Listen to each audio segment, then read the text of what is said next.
435. Vol 4ch, 1. Noah.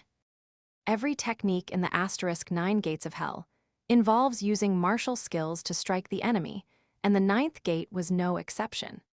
From an outsider's perspective, knight's armor looked like a simple flying kick. However, the power it contained was beyond anyone's comprehension. Even Claudia, who had compiled the ancient texts of the 9 gates of hell asterisk, had never witnessed anyone actually use knight's armor in her life. The dazzling red lion charged forward with unstoppable force toward the primordial nightmare. Blood-red steam spread along its path, resembling a direct route to hell. Everyone watched this final strike intently through the recording stones. At this moment, Leon carried not just the hopes of the Lionheart Society, but the collective expectations of every citizen of the Empire. He had to win, he must win. Intense energy coursed through Leon's body, searing every vein and bone with crushing pain. Especially his heart. Without Rosvisser's protective dragon scale over it, Leon might have already collapsed along the way. Just as he was about to unleash asterisk knight's armor asterisk, the silver dragon scale on his chest shone brightly. The gentle light reflected on Leon's determined face, as if its original owner were right there with him. Energy radiated outward, creating a powerful shockwave that lifted the hair off Leon's forehead. For a fleeting moment, a touch of gratitude and tenderness crossed his fierce gaze. "Thank you, Rosvisser." The crimson lion pierced through the nightmare, and in an instant, the anguished wails of countless lost souls echoed throughout the Empire. Centered in the upper district, the shockwaves of the explosion rippled outward. The blaze lit up the night, as if the sun had risen ahead of schedule. In the distance, Constantin narrowed his eyes, staring at the devastated battlefield. So, this is the power of the 9th gate.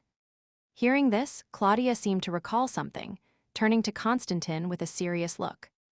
"Didn't he say that this move was originally meant for you?" "Constantin." "Then I suggest you reconsider your relationship with him," the cunning woman said, her eyes glinting with mischief. Constantin snorted, flicking his sleeves. A self-destructive martial art is nothing to fear. The Dragon Kings were always known for their stubborn pride. Claudia remained silent, a small smile on her lips. "Leon." When knight's armor concluded, Rosvisser spread her dragon wings and flew directly toward the battlefield. Claudia shifted into her dragon form, carrying Rebecca, Martin, and Nacho as she soared. Once again, Constantin was left bewildered, watching them disappear. "I hate the Empire," he muttered as he started running toward the scene. The group rushed into the battlefield in the upper district.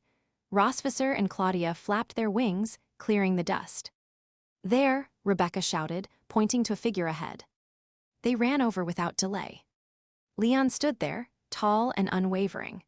The red steam gradually dissipated from his body, and the blood vessels on his face returned to normal. Before him were the dagger trio, separated from the primordial nightmare's form. The brothers were now so weakened that they had collapsed, unable to move. Kinney slowly opened his eyes and recognized the figure in front of him. "Leon, you really are unbelievably strong." Leon remained silent, waiting. Clutching his chest, Kinney staggered to his feet. "So now, the Empire is done for, right? We don't have to be enemies anymore. Please spare us the 3 brothers, can you?" Leon's expression was blank as he tilted his head slightly. "Spare, you." Kinney nodded desperately, his ashen face filled with sincerity. "Yes, we were only pawns, controlled by the Empire. Now that the Empire is finished, we're free." Beside him, the second brother, Kidai, shakily stood up to support Kinney's plea. "Leon, we were indeed on opposing sides before, but now that Cantor has fallen, there's no need to kill us, right?" Leon's tone remained indifferent as he repeated their words slowly. "No need to kill. You're the hero everyone looks up to. Killing us now, when we can't even fight back, would damage your reputation, wouldn't it?" "Yes, exactly. We're thinking of your image, Leon. If you spare us now, one day we 3 brothers will repay you." They continued their desperate pleas, hoping for mercy. Meanwhile, the one-armed Kaimai, positioned to the side, quietly drew a dagger from behind his waist and edged closer to Leon. Seeing this, Kinney and Kid-Eye continued to distract Leon with their words. When Kaimai was close enough, he lunged forward, aiming the dagger at Leon's neck. But a swift figure darted in, tackling Kaimai to the ground and pinning his head down in an instant. Nacho, holding Kaimai down, smirked. "You'll need more practice if you want to pull that off." With their plan exposed, Kinney and Kid-Eye dropped all pretense, pulling out hidden daggers and charging at Leon, ready for a final gamble. But Kid-Eye was quickly tackled by Martin, who wrested the dagger from his hand. Kinney, on the other hand, kept shouting as he rushed Leon. "Cosmod, I'll take your life and make you die with us." Bang! A crisp gunshot rang out, and the bullet struck Kinney's hand perfectly. The dagger fell to the ground with a clatter. My hand." Kinney collapsed, clutching his bloody right hand and wailing. Leon stepped toward him, looking down with a gaze filled with disdain for the defeated. "You spoke of being forced, or of taking a stance that made you my enemy. And you thought that the fall of the Empire would convince me to spare you. That reasoning is completely flawed, Kinney. The reason I'm going to kill you has nothing to do with the Empire or stances. I'm killing you because you hurt my mentor." In other words, there was no warmth in his eyes, only the purest intent to kill. "This is personal." With that, Leon raised his right hand, and 3 streaks of lightning attached themselves to the hearts of the dagger trio. Leon, please spare us. Leon, even as a ghost, I won't forgive you. I'll." Snap! A single snap of his fingers, and the 3 lightning streaks erupted, shattering their hearts simultaneously. "Say what you will in the next life." "Captain." Rebecca ran over, holding her sniper rifle. "They're over there."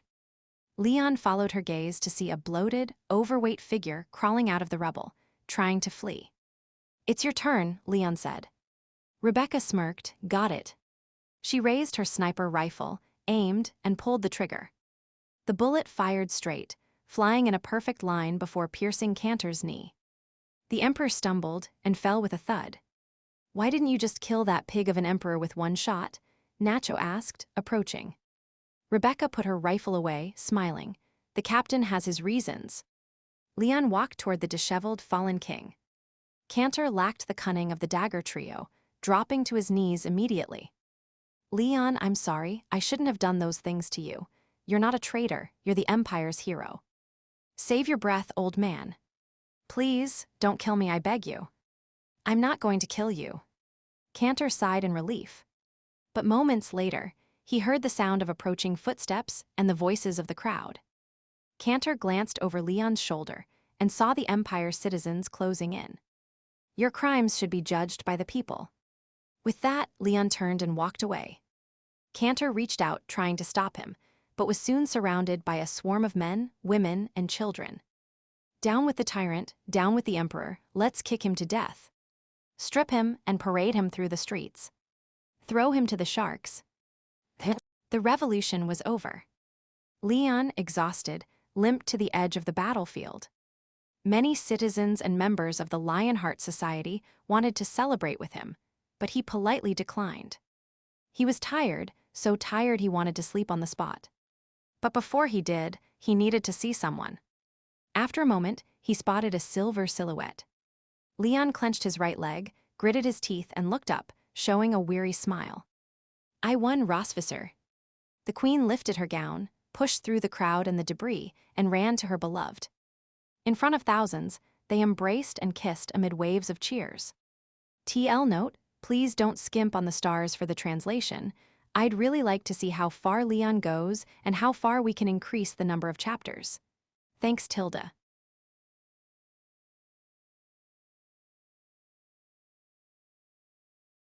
(436) Vol 4ch, 2. Ow ow ow, that hurts, be gentle. Inside the Cosmod orphanage, the cries of the dragon-slaying hero echoed.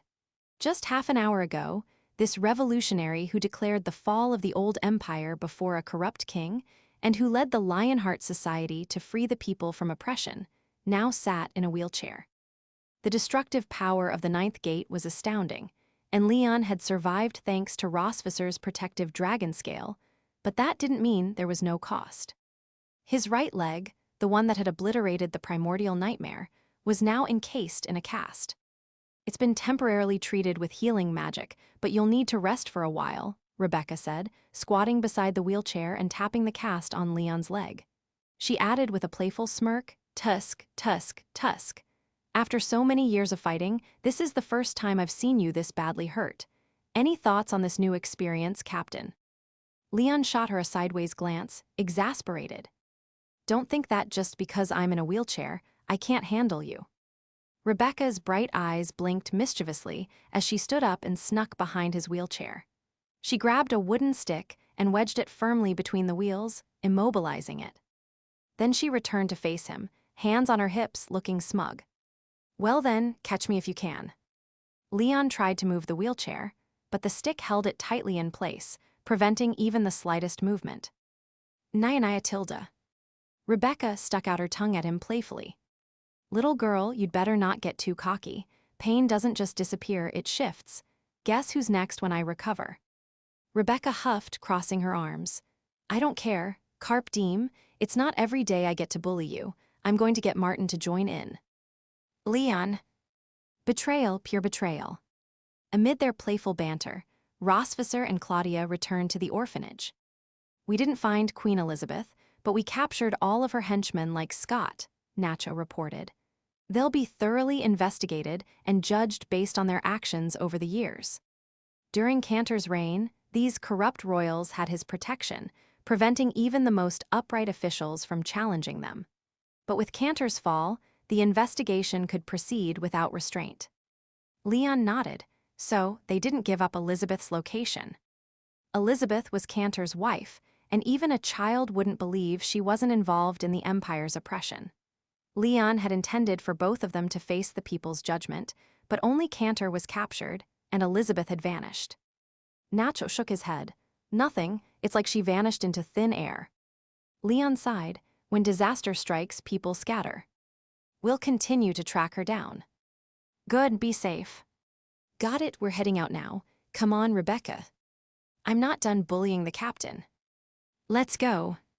Martin walked up and hoisted the petite Rebecca onto his shoulder.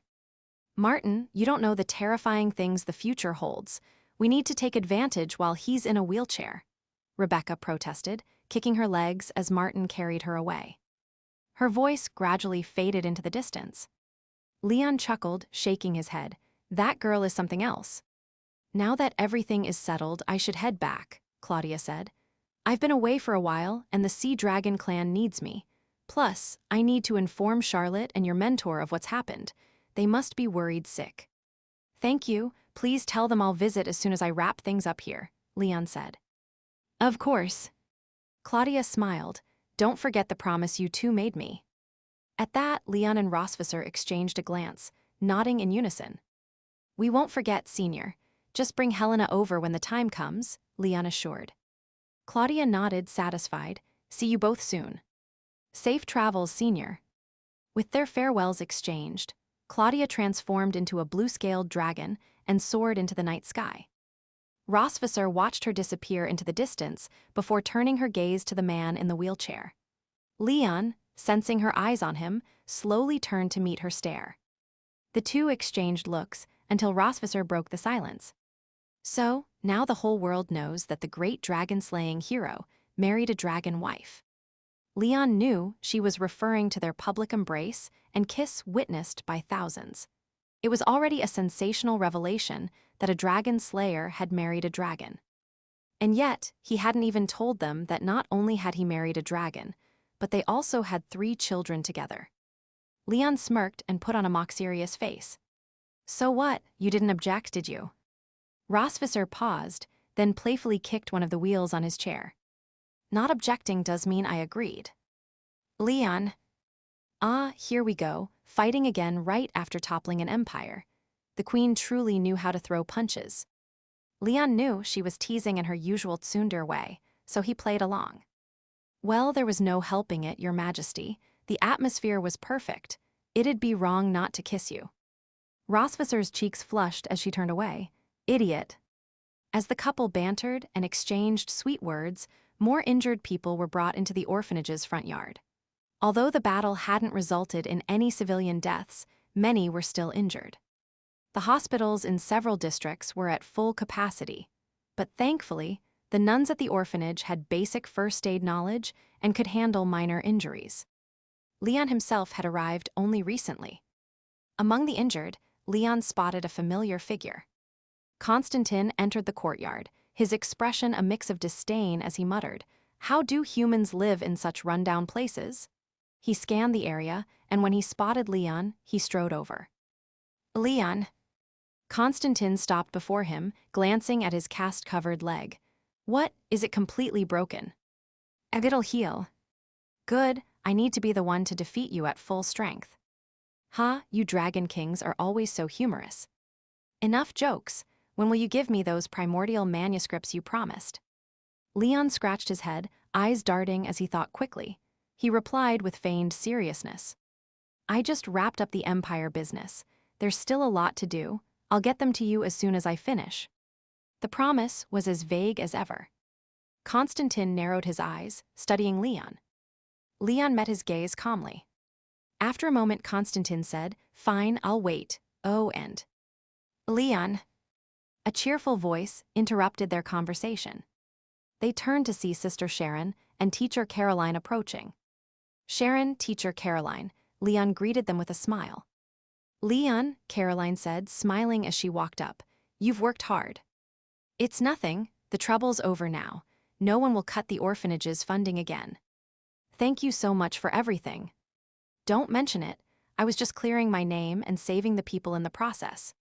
Rosvisser, standing nearby, covered her face, silently shaking her head. "There he goes again." Even Constantine sighed, internally questioning, why in the world did I lose to this idiot? "Leon, you're unbelievable," Sharon said, pouting. "Why didn't you tell us you were back, and why the disguise?" Leon scratched his head. "Well, it wasn't the right time to reveal myself. I didn't want to bring unnecessary trouble to you." Sharon blinked, processing his words. "I see." "Exactly. But even so, did you have to use the name Constantine?" Leon froze and glanced sideways at the real Constantine.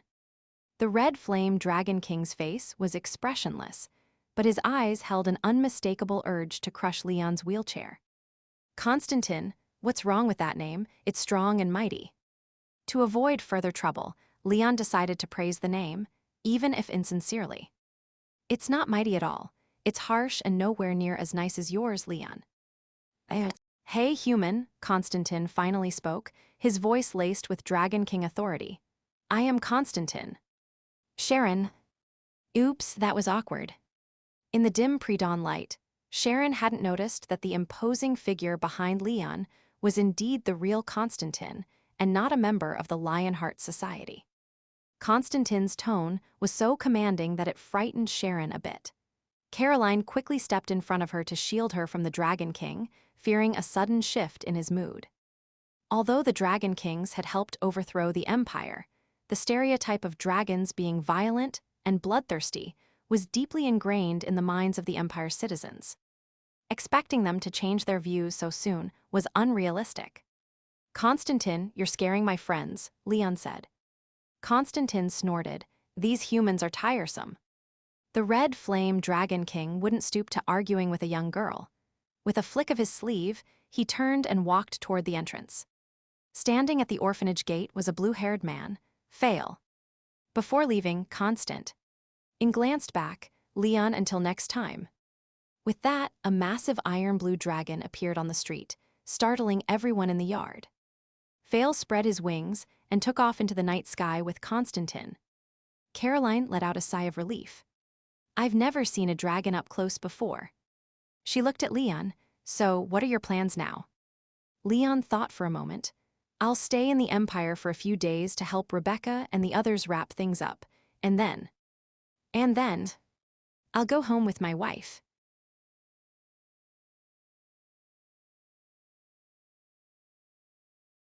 (437) Vol 4ch. 3. A few days after the end of the Empire War, the cleanup efforts were finally complete. The core members of the Lionheart Society, along with the honest officials who had refused to align with Cantor and his cronies, were now responsible for managing the empire's internal operations. Martin's father was among them. Initially, the workload was overwhelming. Even simple tasks like compiling reports were falling behind. Thankfully, Rebecca had a sudden idea. If they needed to find good and honest officials, why not look in the prisons? Although the suggestion sounded grim, it turned out to be quite effective. After several days of relentless work without rest, the empire was functioning again, even without Cantor and his corrupt entourage. As for electing the new king, that would take some time. The election process and the pool of candidates had to be carefully considered before a final decision was made. In the meantime, with the empire's military strength, there was no need to worry about opportunistic invasions from neighboring countries. With everything set in place, Leon and Rosvisser were finally ready to return home. "Are you sure you don't want to stay a bit longer, Captain? After all, this is the kingdom you won for everyone," Rebecca said at the city gates, where she, Martin, and other members of the Lionheart Society had come to bid them farewell. "Kingdom, S.H. Hemmingdom, my father always told me to stay away from politics. Saving the world is just a side job," Leon replied. Rebecca rolled her eyes so hard they almost got stuck at the top of her head. It felt like, since the captain had been with his wife, one thing had definitely changed: his flair for dramatic humility. "But the Silver Dragon Sanctuary is so far from here. What if we have an emergency? How will we get word to you in time?" Rebecca pointed out. Though the Empire was no weaker after Cantor's fall and was not at risk of being overtaken, building a new system and society brought its own challenges.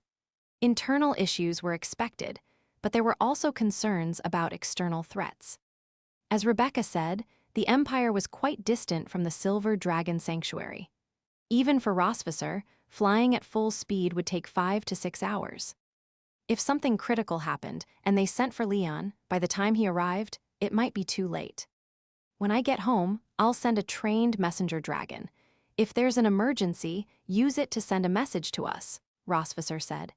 "Messenger dragons are fast and can fly from here to the sanctuary overnight." Rebecca's bright eyes widened in curiosity. "Messenger dragon? What's that?" "Oh, it's like your carrier pigeons. It's a subspecies of dragon that evolved and was trained over time to handle communication between dragons." Rebecca nodded. "Oh, got it, thanks, sis." "It's nothing." "Well, we're off then. Safe travels, Captain." "Safe journey. Hope you won't need that wheelchair the next time we meet, Leon." "Take care, see you next time." The group bid farewell one by one. Leon waved to them and then left with Rosvisser. A silver dragon rose from outside the city gates and soared into the sky. Rebecca shaded her eyes with her hand as she watched the couple gradually disappear into the horizon and sighed. Men with families really are different. He's leaving behind a throne just to rush home to hug his kids. "When you have a family, you'll understand the captain," Martin said in a knowing tone. Rebecca shot him a sideways glance. "As if you're so experienced. If I recall, you've never even been in a relationship, have you?" Martin froze, embarrassed as Rebecca exposed his past. "So what if I have you?" "No." Rebecca paused, then a sly, fox-like smile crossed her face. "Wanna try?" "Who wants to try with you?" "Oh, Tilda, little Martin is scared Tilda." "I'm not scared," Martin tried to protest. The twin-tailed girl saw right through him and patted his chest with a confident smirk. "If you're not scared, I'll give you a chance to pursue me." "Wait, what? Who said I was going to pursue you?"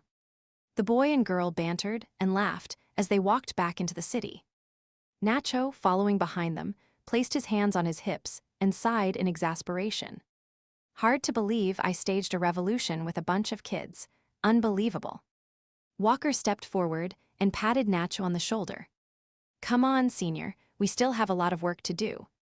"Yeah, let's go." The morning sun rose over the horizon, shining down on this newly reborn nation and lighting up the Lionheart Society's path to the future. "I bet when we get home, the girls will run to me first," Leon said. "No, it'll be me," Rosvisser countered. Nacho would never guess that not only were his colleagues a group of kids, but even his married with 3 children leader and the leader's wife were really just overgrown kids at heart. What kind of adults would argue about this every day? Only this pair of love-struck fools could be so invested and enjoy it so much. This time I'm definitely going to win, Rosvisser, and I'll win 3 times over. Oh, you're that sure all 3 daughters will go to you first? No, what I mean is. Rosvisser tilted her head, intrigued by what trick her husband was up to. As long as one of Noah, Moon, or Zaya Agwang hugs me before you, that counts as a win for me. Mem, and then. You'll have 0 wins and I'll have 1 win. That's a 2-win total. Rosvisser. You'll still have 0 and I'll have 2 wins.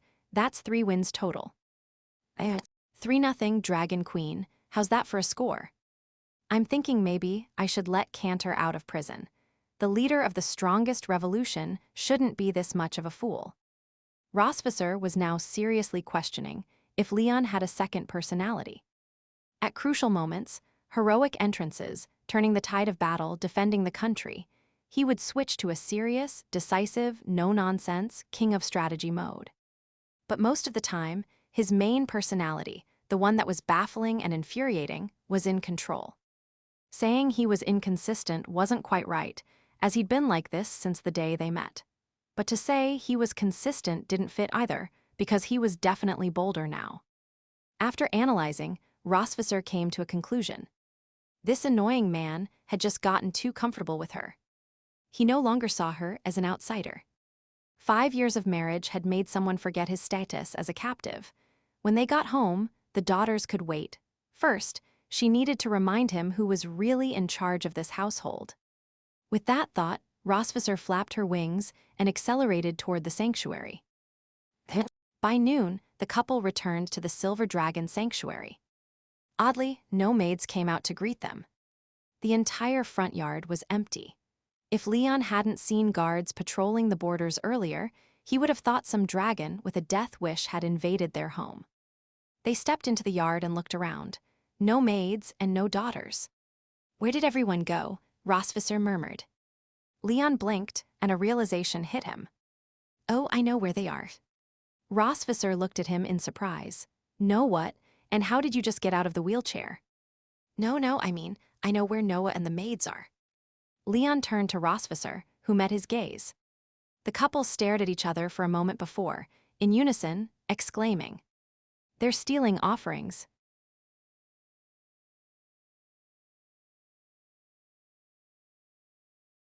(438) Vol 4ch. 4. Leon and Rosvisser made their way to the back courtyard of the sanctuary. As expected, just as they thought, the classic Silver Dragon sanctuary tradition was underway. The prince returns alive. Every time Leon and Rosvisser left home for more than 3 days, this show was bound to take place when they returned.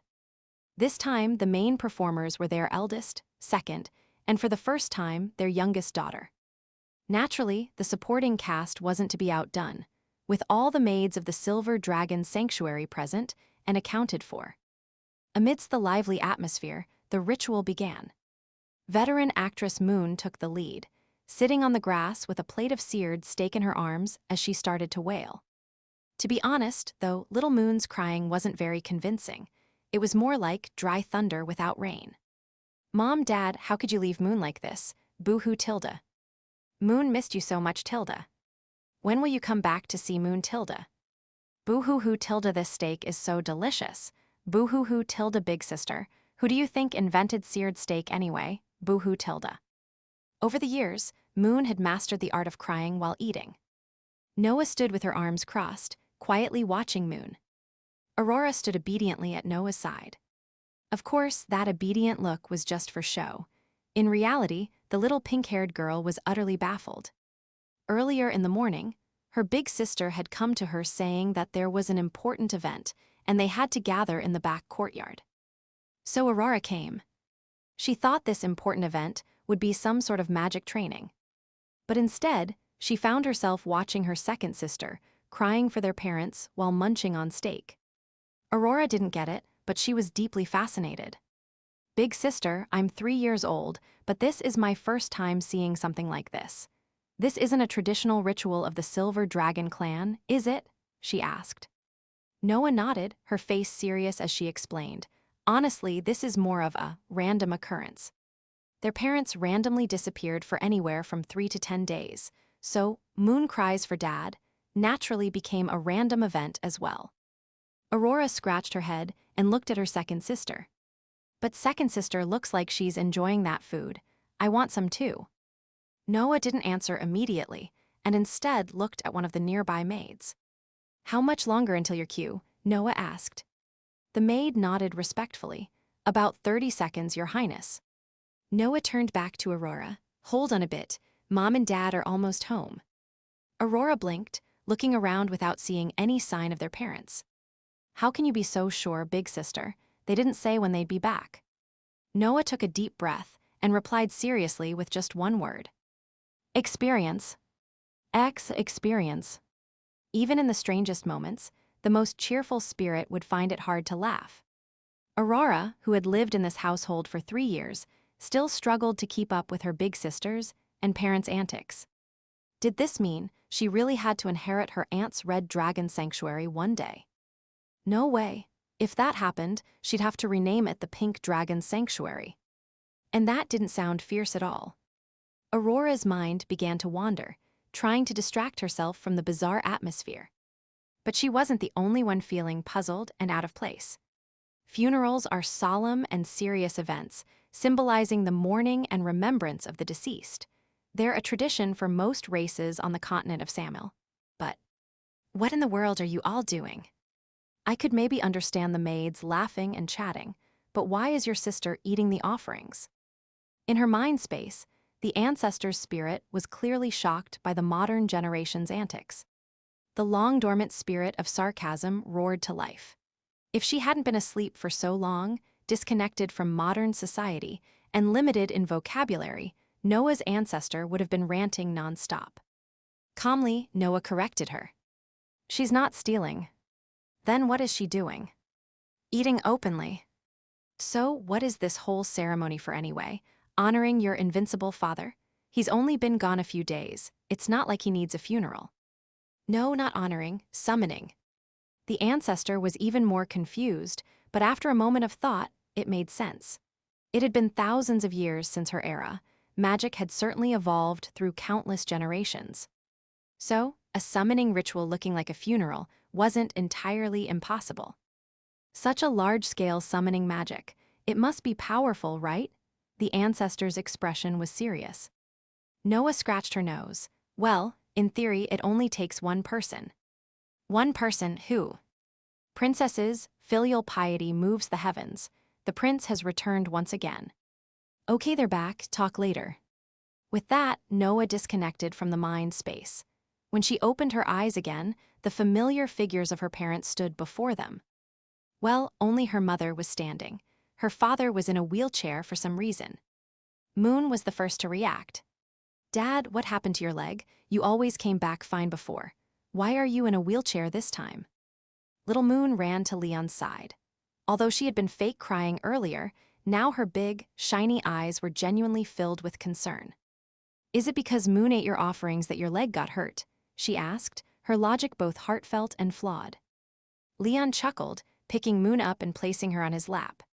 No, Dad just tripped on a rock when he was out and fell. Really, Dad? Really, would Dad lie to you? Then Moon will massage your leg every day so it heals quickly. Thank you, Moon. Noah, however, was skeptical about her dad's story. She knew exactly what kind of superhuman he was. A rock capable of tripping him and breaking his leg wouldn't be something naturally found on the continent of Samuel. But Noah kept her doubts to herself. Then it was Aurora's turn. Wow, big sister, you really do make things happen. You said they'd be back, and here they are. This amazed Aurora for the rest of the year. But beyond the amazement, she immediately wondered if her big sister's precise timing for their parents' return had anything to do with that ghost inside her. Tilde. This seemed like a good lead to investigate later. Come here, Aurora. Let Mommy hold you, Rosvisser said, kneeling and opening her arms. The little pink-haired girl obediently stepped forward and snuggled into her mother's warm embrace. Leon glanced at them and whispered, Cough, Moon hugged me first. Rossvisser shot him a glare. Childish, not worth arguing over. Leon pouted. He knew the mother dragon couldn't take a loss. When Leon won, Rossvisser's response was, childish, not worth arguing over. When Leon lost, Rossvisser's response was, I won, the greatest dragon slayer, is that all? To put it simply, when she lost, she stayed silent. When she won, she flaunted it. Leon decided not to bicker with her. Noah turned to the maids. Thank you, everyone. You can return to your duties now. The maids curtsied and left. Noah walked up to her parents, looking at Leon's cast-covered leg with concern. Does it still hurt, Dad? It doesn't hurt anymore. It's just a small bone fracture. It'll heal in a few days. With your strength, Dad, it will definitely heal fast.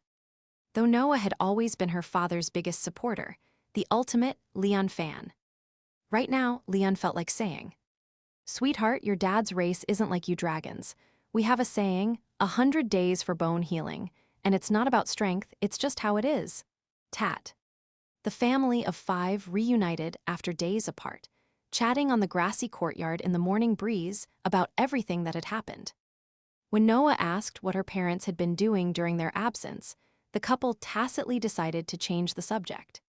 They couldn't exactly tell their obedient daughter that her parents had been off leading a revolution, toppling an emperor's throne, and possibly cutting the human-dragon war short by several years.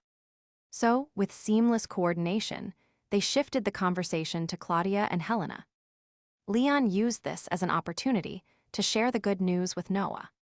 Helena will be visiting our home in a few days. The 3 daughters reacted differently to the news. Noah, black circle. My best friend is coming. Moon. My rival is coming. Aurora's. Fun is coming.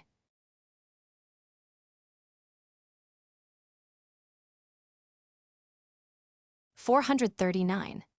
Vol 4ch, 5. Before their guests from the Sea Dragon clan, friends from the Sea Dragon clan arrived, Leon needed to recover from his injury. After all, fulfilling the promise he made to Claudia would require a healthy body. Speaking of injuries, the recent battle with the Empire made Leon aware of his limits. If it hadn't been for the double mana reserve provided by his second dragon mark, or Rossvisser's protective dragon scale, then Knight's armor would have been Leon's final dance. Even the strongest dragon slayer could not withstand the backlash of opening all 9 gates. It was no wonder that the ancient text of *9 gates of hell repeatedly emphasized, few in the world can open all 9 gates. This was a constant reminder that to achieve power beyond one's limits, a price must be paid, and sometimes that price was greater than one could imagine. So, after the Empire's crisis was resolved, Leon began contemplating how he could surpass his current limits. Leon knew it was not yet time for him to retire and live a peaceful life. Not only was Elizabeth, the Empire's queen, still missing, but there was also the matter of Constantine. Even though Constantine had helped take down the Empire, that did not mean he was fully aligned with Leon. With his vast primordial power and his battle-hungry nature, Constantine would never let such strength go to waste. He had even said himself that he would defeat Leon one day. Add to that the various brewing threats within the dragon clans, and Leon had no reason to settle down just yet. To protect himself and those he cared about in such chaotic times, he needed to become even stronger. Stronger than he was now. Of course, while he couldn't rest for too long, Leon still allowed himself a brief vacation. After all, he had just taken care of the Empire's mess. He wanted to use the time spent healing to properly rest. Spending his days chatting with his daughters, guiding them in magic, and listening to their sweet calls of daddy. That was the true life of a stay-at-home dad. However, someone seemed determined not to let Leon enjoy a peaceful vacation. Rossvisser Melkve, queen of the Silver Dragons, a known workaholic and one of only 2 beings who could keep Leon in check. The other being Aurora's uppercut. Since returning from the Empire, Leon had been avoiding Rossvisser. On the first day, Rossvisser suggested they bathe together. Leon declined politely, saying, "Your Majesty, you toured the border today and must be tired. You should rest early." On the second day, Rosvisser wanted Leon's opinion on her new black lace nightgown. Leon, with a forced smile, said, "Honey, you look great in anything with your model-like figure. I'm sleepy, good night," and dodged the encounter. On the third day, Rosvisser brought him a small brown candy, claiming it was a harmless, concentrated version of dragon strength that Aurora had made and that Leon should try it. Leon refused, saying, "I am the greatest dragon slayer. I only eat the Pro Max version of dragon strength. Concentrates are beneath me," dodging her advances for the third time. On the fourth day, "Tonight, after you bathe, wait for me in bed, prisoner," Rosvisser commanded, dropping any pretense of subtlety and leaving no room for excuses. "I am a bit tired. How about tomorrow?" Leon tried to resist. Don't humans have a saying? Tomorrow and tomorrow and tomorrow, there are so many tomorrows. It's to remind you to cherish the present and get things done today. You misremembered, dear. It's tomorrow and tomorrow and tomorrow. Tomorrow sure is plentiful, meaning life is long and there's no rush. Things can be done even if postponed, Leon replied, feigning seriousness. Rosvisser snorted. "A human life is long. Is it longer than mine?" Leon was at a loss for words. Well, she did have a point. "Is it really that urgent, Dragon Queen?" "I'm not in a hurry." Rosvisser's tone was calm as she added, "I just think you've been through a lot lately and must be under a lot of pressure. I just want to help you relax. It's all for your own good." "Wow, your reasoning is flawless." Rosvisser tilted her head, crossed her arms, and looked Leon over with her captivating silver eyes. After a pause, she asked meaningfully, "Leon." "What?" "You're not going through a midlife crisis, are you?" General Leon blinked. Midlife crisis?" "Yes, I've heard that human men start to lose their desires at a certain age, becoming indifferent and even physically. Tusk.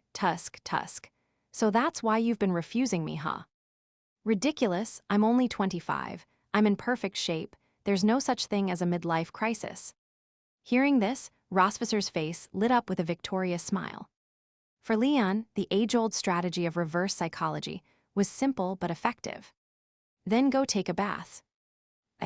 Leon realized he had fallen into the Dragon Queen's trap again. In reality, his reluctance wasn't due to a midlife crisis, but rather strategic planning. During the Empire's battle, Leon had used up an entire dragon mark's worth of mana to unleash Dragon's Annihilation *. Then, he used all his remaining mana to open the 9th gate. Post-battle, his right leg had been fractured from the backlash and was still in a cast. In short, Leon was currently out of mana and low on health. If he were to engage in activities with Rosvisser in this condition, she would hold complete control over the situation. Just thinking about it sent shivers down his spine. That was why Leon had been coming up with excuses for days to avoid Rosvisser. He was hoping to buy time until he recovered enough to face her on equal footing. But then again, a shared bed doesn't have room for two different intentions. Since Leon's reason for avoiding Rosvisser was that his body wasn't up to par, and he risked losing control. Rosvisser naturally thought the same thing. Strike when he's weak, take him down while he's vulnerable. If she didn't leave him with an unforgettable dragon strike, he'd forget he was ever a prisoner. Rosvisser had been planning this since the day they returned from the Empire. Today, she was done holding back and was playing hardball. If Leon refused her again, she was prepared to use more persuasive methods. They stared at each other. After a while, Leon gave in, making one last attempt to appeal for sympathy. "Rosvisser, look, my leg isn't fully healed yet. It's hard to move around, and if I strain it too much, it could get worse. You don't want your husband to end up on crutches forever, do you?" "It's fine, you don't have to move." The Queen's voice was as calm as ever, but it was with that calm voice that she dropped the bombshell. "I can be on top." "Leon." Wild words, such wild words. "What's with the fuss? We've done it that way before." Still, it's not." "Tusk." Rosvisser clicked her tongue impatiently, her brows furrowing slightly. "If you say no one more time, you'll really ruin the mood." After a pause, Rosvisser, understanding Leon's current state, added, "All right, since you're not up for that, let's try something a little safer. Leon looked up, feeling a sense of foreboding. What method? Rosvisser stood up from the edge of the bed, her bare, pale feet stepping gracefully toward Leon. She reached up and unfastened her nightgown. A pair of soft curves bounced free from their confines. The moonlight from the window streamed in, casting a glow on the tender, flushed skin. The alluring sight made Leon's cheeks flush slightly.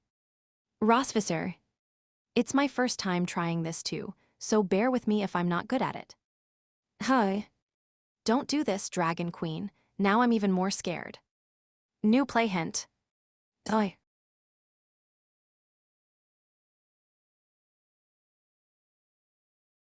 $440. Vol 4ch, 6. Leon leaned back on the sofa, while Rosvisser knelt in front of him.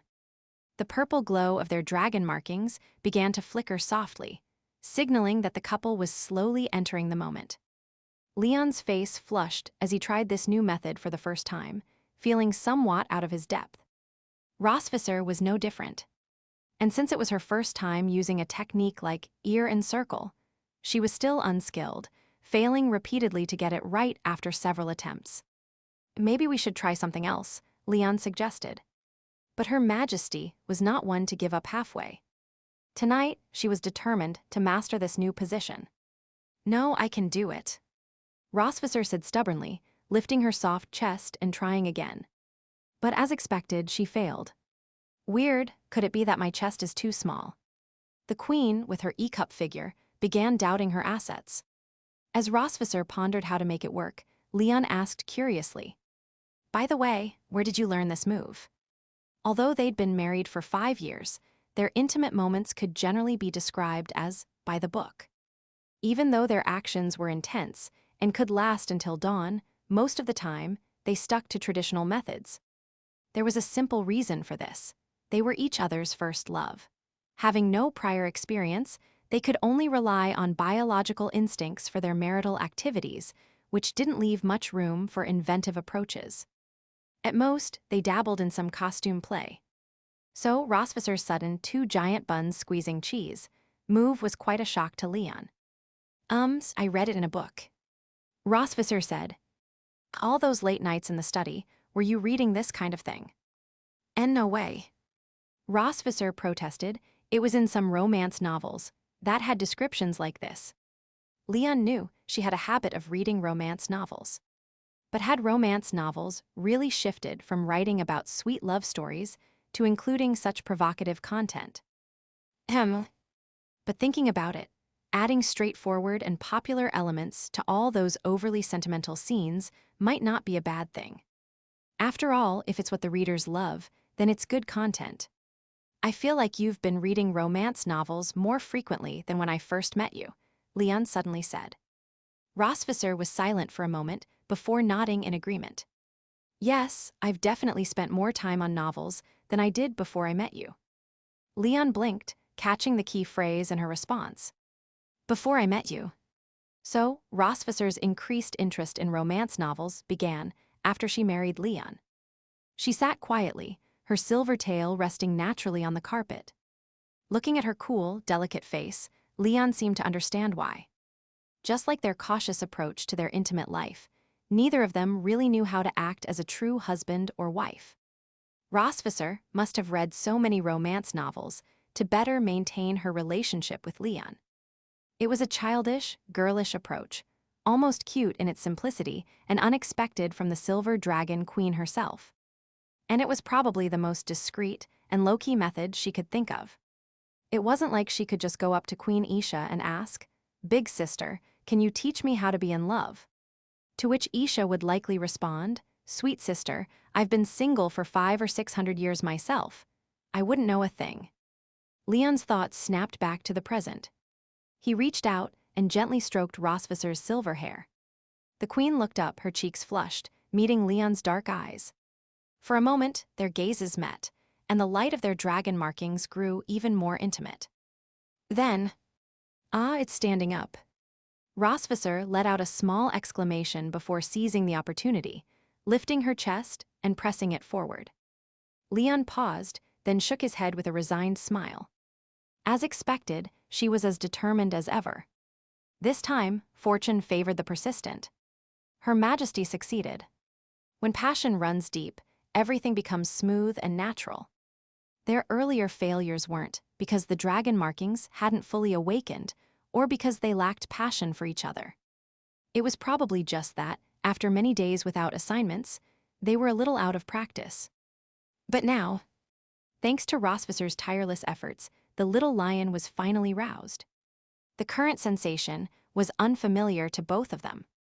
After all, usually one was going deep into the fray, while the other embraced with love, each fulfilling their role. At this moment, the sensation was new and thrilling. Both of their faces turned red. Due to the position, they could see more clearly than usual the most sensitive areas. Rosvisser moved with a steady rhythm and soon mastered the technique.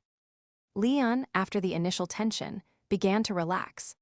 He sat up, gently holding Rosvisser's head, pulling her a bit closer. The soft breath of his beautiful partner tickled his abdomen, sending shivers through him. "How is it?" Rosvisser asked softly.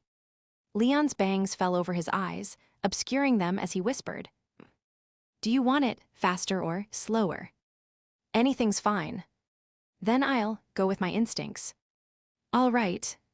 Even after 5 years of marriage and countless moments of intimacy, their conversation now sounded like that of young lovers experiencing their first forbidden taste. Rosvisser attempted to increase the pace slightly. As Leon suspected, during moments when he was weakened, Rosvisser would take full control. Yet despite the current passive state, Leon didn't feel overpowered. It must be due to this new method. His stubborn yet endearing wife always found ways to surprise him. As they neared the end, the reaction of their dragon markings intensified. Rosvisser was fully immersed now, her silver tail coiled around Leon's uninjured leg, her white body tinged pink, her hands moving faster. Due to her larger movements, the little lion's head would occasionally bump against her chin. Leon watched her tender, flushed lips, resisting the urge to push for more. This is enough, don't go overboard." "Rosvisser, you can stop now, It's all right, like this, it's fine." She didn't loosen her grip, even increasing the pressure slightly. "But I'm afraid I'll make a mess." It's fine. With those words, Leon stopped resisting. After a moment, the long-suppressed little lion finally broke free, releasing a warm torrent onto Rosvisser's chest, neck, and hair. Even though Rosvisser's body didn't receive the usual nourishment, this time, the feedback was no less satisfying. With the double effect of their dragon markings, even a kiss could be a wonderfully blissful experience, let alone this forbidden fruit. She released her chest, leaning back slightly, quietly savoring the warmth. The trail trickled from the valley down to her flat stomach, and she reveled in it. After a moment, Rosvisser stood up, awkwardly covering herself as she blushed, looking bashful and shy. "I'll go wash up." "Okay." As the passion faded, both felt a bit embarrassed by the mess on the sofa. The sound of running water came from the bathroom, and soon after, Rosvisser returned, wrapped in a towel. The couple exchanged glances from a few meters apart before looking away simultaneously. Rosvisser walked briskly to the bed and sat down, waiting for her hair to dry naturally. After a few minutes of silence, Leon spoke first. "Rosvisser." The queen looked up, "Thank you." She blinked as if recalling something, and then smiled warmly. "It seems to me that you've been saying thank you a lot more lately, especially after we're done." Leon paused. "Have I?" "Yes." Rosvisser brushed her damp hair behind her ear, saying seriously, "You used to say it rarely, or never. But since Aurora was born, almost every time, you've said thank you after we're done." She paused, then added mischievously, "What's this? Is the mighty dragon-slaying hero feeling soft-hearted for his dragon queen?" Leon smirked. "You don't flatter yourself. I'm just... Just what?" "Just being polite. Yeah, I'm just a polite and well-mannered gentleman." Rosvisser rolled her eyes at him. "Oh, Mr. Gentleman, then you can sleep on the sofa tonight." "Why? How can a gentleman take advantage of a lady? Isn't that right?" "But you're my wife."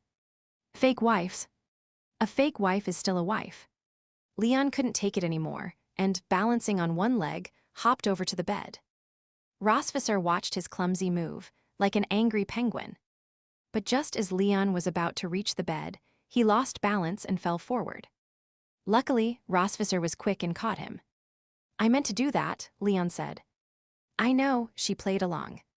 They looked at each other and then burst out laughing at the same time. Amid the laughter, the queen couldn't resist pointing out. "Who are you kidding? You almost tripped for real." Yeah, I almost tripped just walking. Are you really going to make me sleep on the sofa?" Leon retorted. "What does that have to do with anything?" Rosvisser teased, raising an eyebrow. "It has everything to do with it. I just want to sleep on the bed." Rosvisser let out a soft laugh, casting him a playful glance. All right, come on. You can sleep on the bed." Leon grinned and slid into the bed, turning off the bedside lamp. Both of them lay there, staring up at the ceiling. A thought suddenly crossed Leon's mind. Rosvisser had said she learned the new technique from romance novels. So, Rosvisser. She turned her head slightly to look at him. "When are you going to read more romance novels?" Rosvisser blinked, taken aback, before she caught on. Her expression shifted into one of playful accusation. "You greedy man." Leon couldn't help but chuckle softly in response, the warmth of shared laughter settling between them as they drifted into peaceful slumber.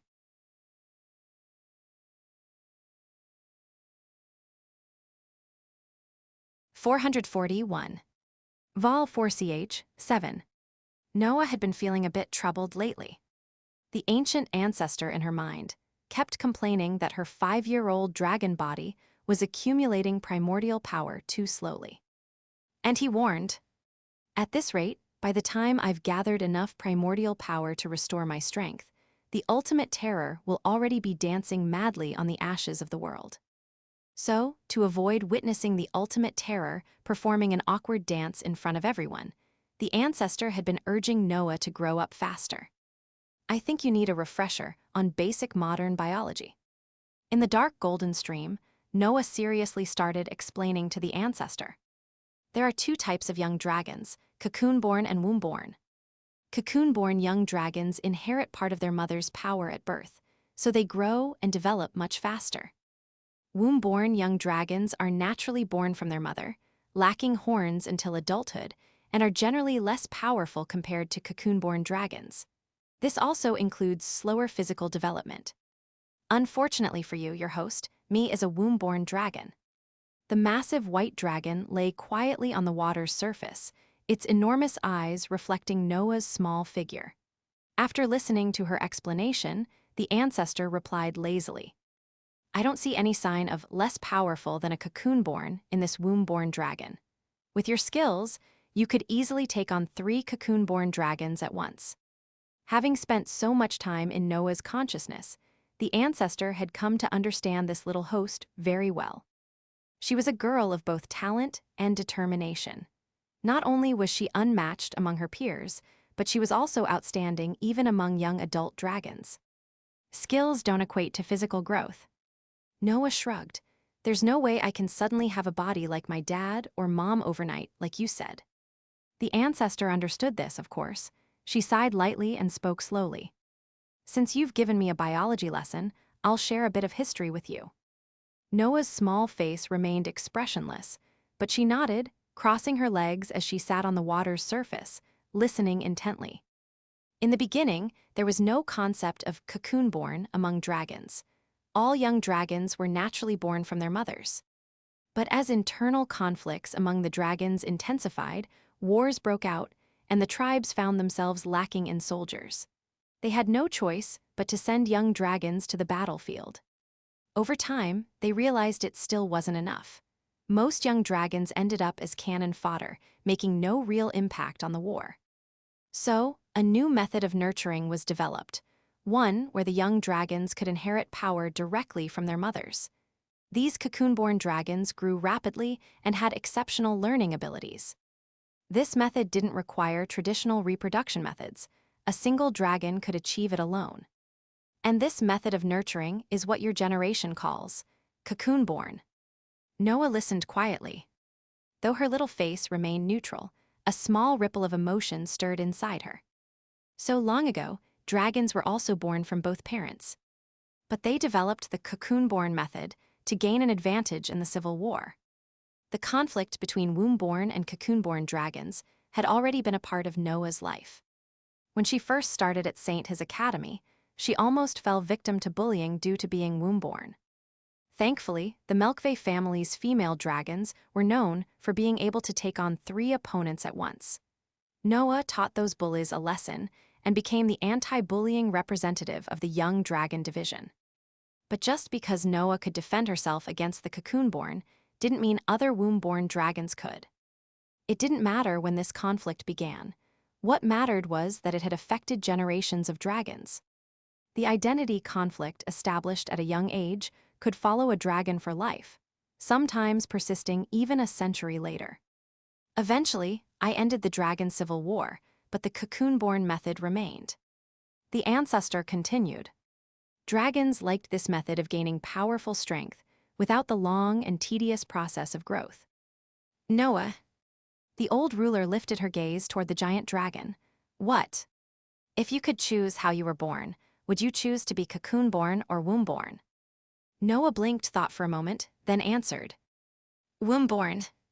The response lit up the ancestor's eyes, and she even seemed a bit excited. Why?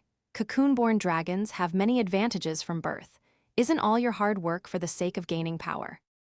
Noah lowered her head, looking at her small right hand, and said softly, I like the process of slowly accumulating strength.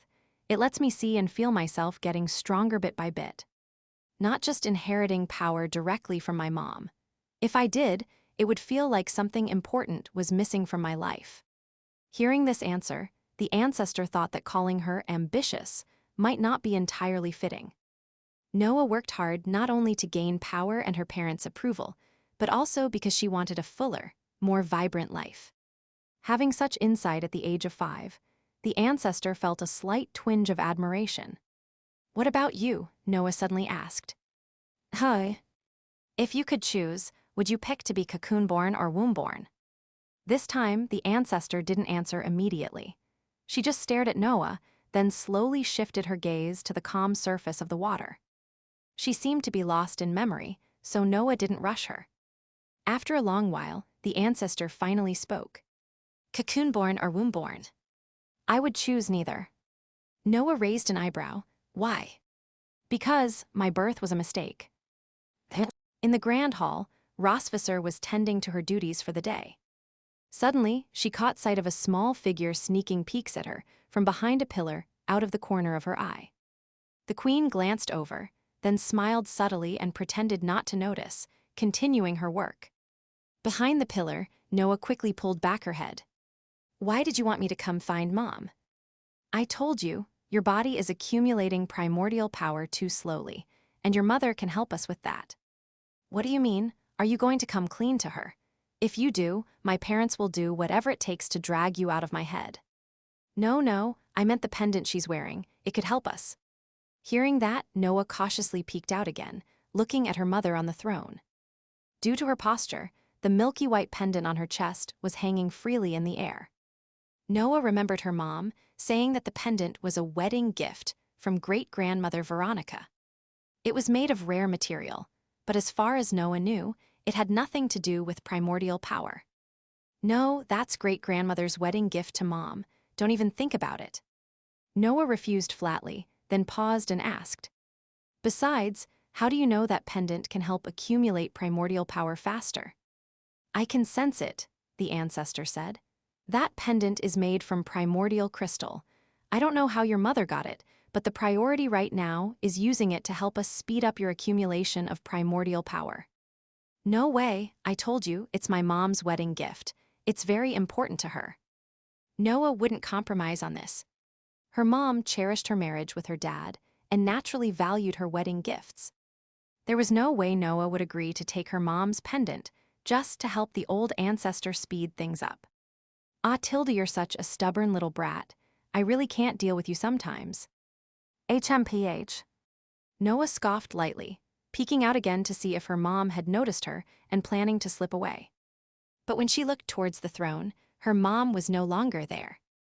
Noah blinked in confusion. It's not break time yet. Where did Mom? Noah.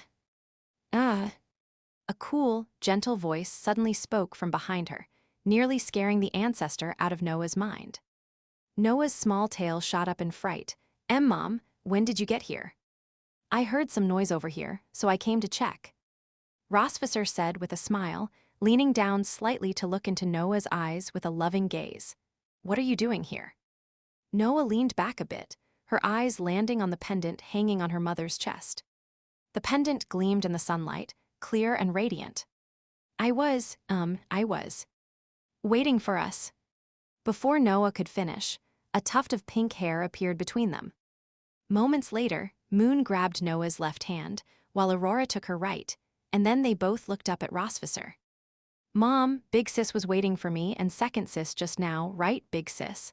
Aurora said. Noah blinked in confusion, but Moon gave her a frantic look.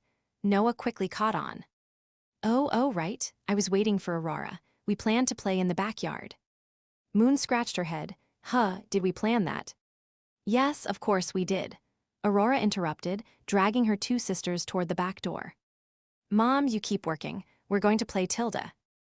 Rosvisser seemed like. She wanted to say something, but ultimately just waved a hand and reminded them. Be careful. Got it, Mom. The daughters' laughter echoed as they ran off to the backyard, their voices fading into the distance. Rosvisser scratched her temple. Why does it feel like Noah's acting a bit strange?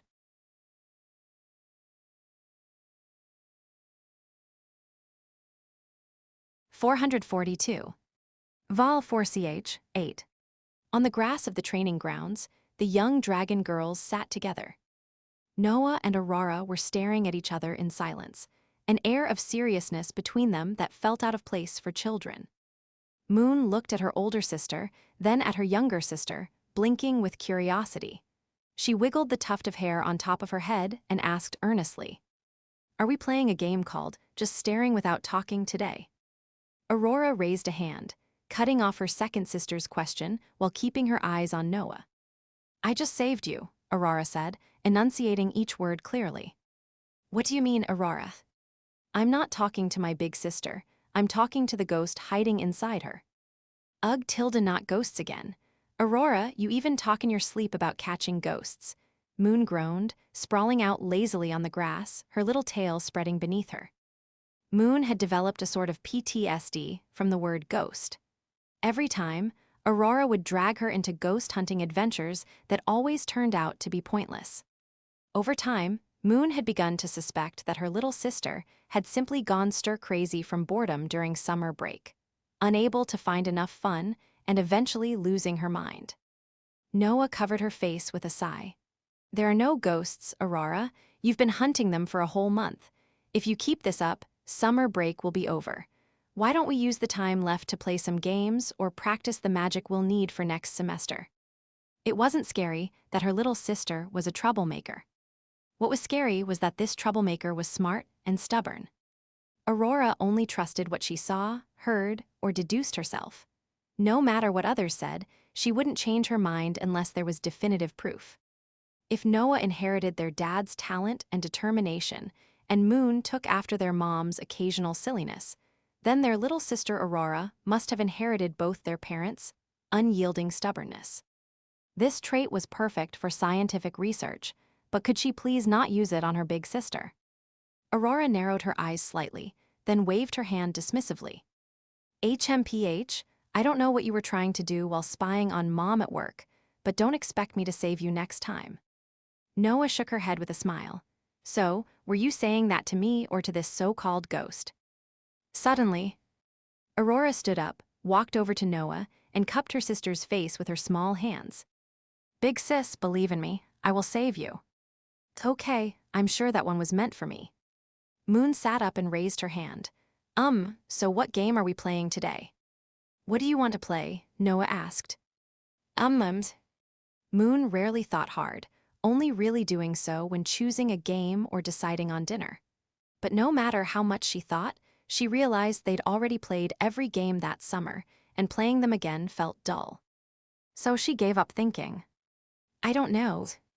While the three of them sat there in indecision, two maids passed by the training grounds. One of them seemed to be holding a flyer for an event. Oh, this looks like such a unique game. I've never heard of it before, one maid said. I heard it's a game brought over from another race. Thrilling, exciting, and quite a brain teaser, the other maid replied. Moon's ears perked up, and she ran over to them. Miss Elia, what game are you talking about? Miss bent down and handed the flyer to Moon. Your Highness, we're talking about a new live-action interactive game that's become popular in Sky Castle. Look. Moon took the flyer with both hands. The main image was of a massive castle, dark and mysterious under the night sky. Beside it were some cartoonish bats, not too scary in appearance. Moon read the words on the flyer. Sky Castle's newest large-scale live-action interactive game. Explore the mysterious castle and help the princess find the hidden culprit.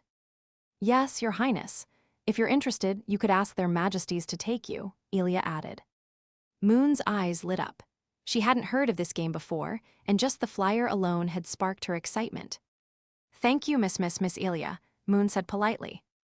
You're welcome, Your Highness. Moon ran back to her sisters, flyer in hand. After sitting down next to Noah and Aurora, she spread out the flyer.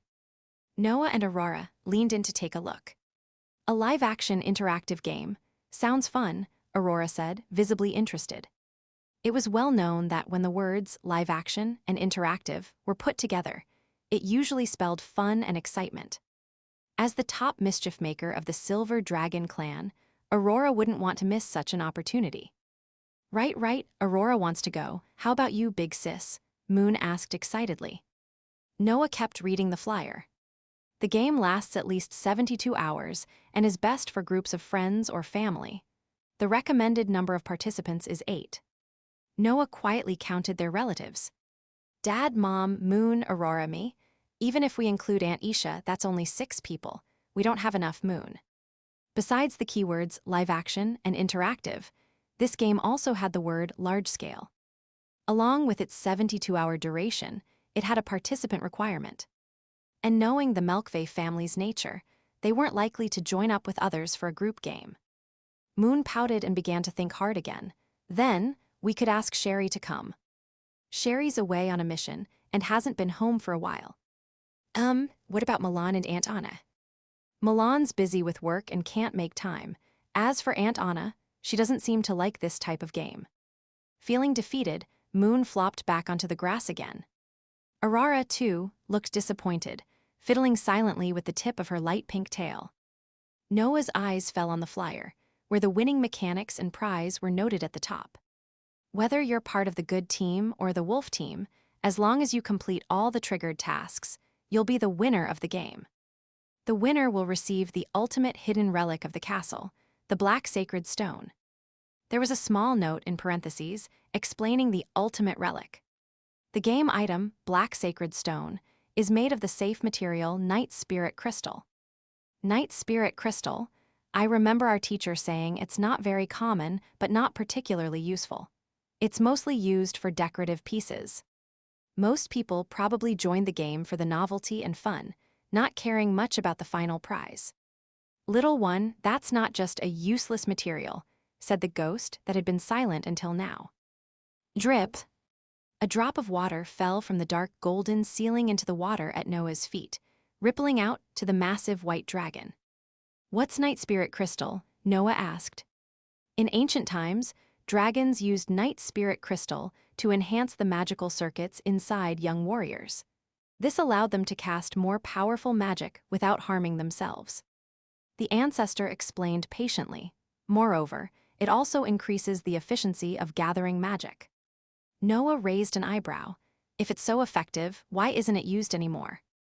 Because to activate its properties, it requires a special type of magic. A special type of magic. Noah immediately understood what the ancestor was implying. Only primordial power can unlock its true potential, right? Clever girl. The ancestor said, so Noah, this is our chance. Noah blinked. What chance? If you won't let me borrow your mother's wedding pendant, then Night Spirit Crystal is the perfect substitute. We need it to gather primordial power more quickly. So, you need to join this game and you must win.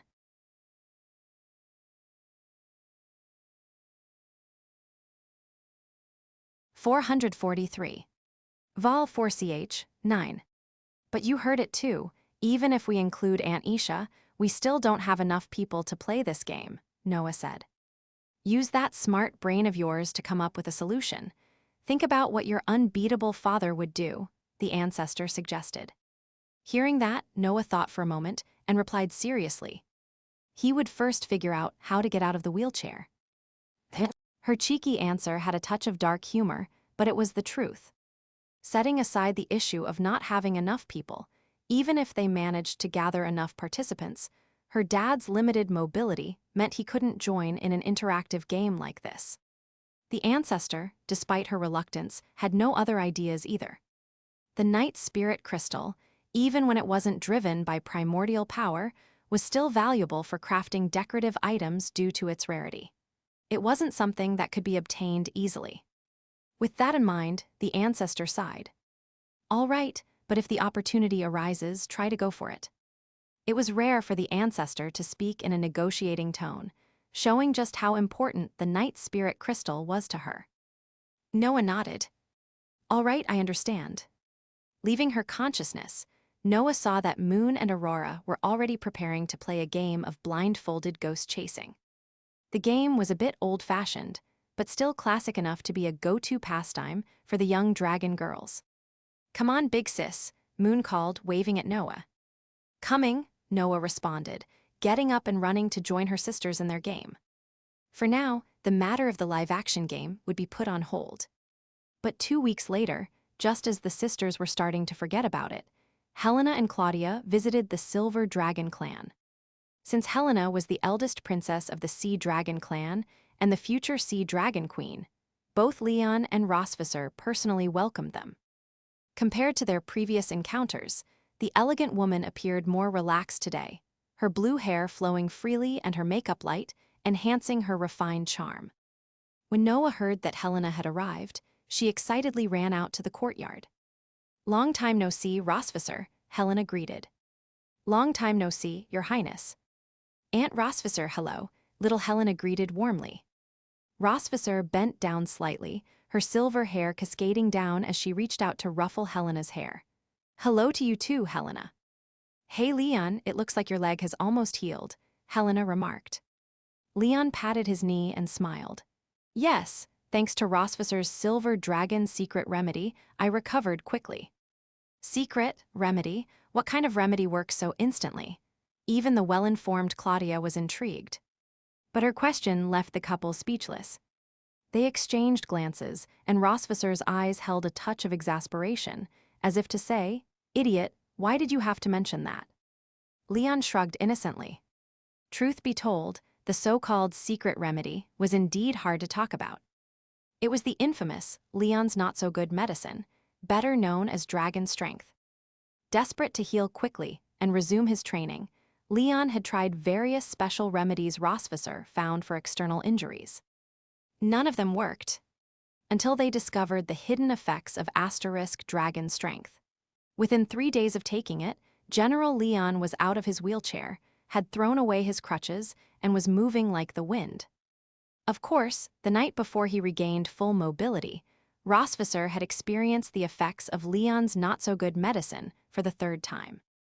It was unforgettable and left quite an impression.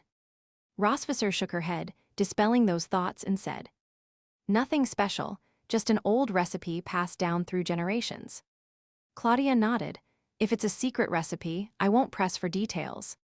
Noah, Helena's voice called from behind. Everyone turned to look. Seeing Noah, Helena's smile widened. She waved and ran toward her friend, calling her name aloud. Noah Chantilda. Over 2 weeks ago, Noah's parents had told her that Helena would be visiting. After waiting so long with no sign of her friend, Noah thought Helena might have forgotten about her. But it turned out she had worried for nothing. Helena had come to see her and even brought Aunt Claudia along. Did this mean Helena might stay for a few days? As Noah's excitement grew, she felt a sudden chill behind her. Turning slowly, she saw a single upright hair sticking up, sharp as a sword, exuding a menacing aura. "Big sis, I tried to stop her but I couldn't," Aurora explained. Noah could only give a helpless smile. "Moon, Helen is here to play with us." Moon pouted, the tip of her tail twitching as she said in a tone that was overly cheerful, "I'm so glad you came to visit, Sister Helena." It didn't sound cheerful at all. Helena, knowing she couldn't do much about the jealous younger sister, replied, "Thank you." The pink-haired dragon girl blinked her big eyes, looking at her older sisters and Helena. She understood. During her many late-night reading sessions, Aurora had come across certain novels that depicted tense scenarios involving a charming protagonist and various potential love interests. When all these love interests appeared at the same place and time, with the protagonist present, such classic situations were known as a battlefield of love. Readers loved seeing these time management master protagonists caught in sticky situations, stuck between the affections of multiple girls. It made their toes curl with second-hand embarrassment, yet they couldn't get enough. If Aurora hadn't misunderstood the stories she read, her big sister was now facing a delightful battlefield of love. On one side, a best friend from school. On the other, a sister she grew up with. Tilde. The air was filled with such delightful tension. Aurora debated whether to fan the flames and heighten the drama when Claudia spoke. "Oh, right, Leon. Now that your leg has healed, it's time to fulfill that promise you made to me." "Promise?" The young dragons exchanged confused glances.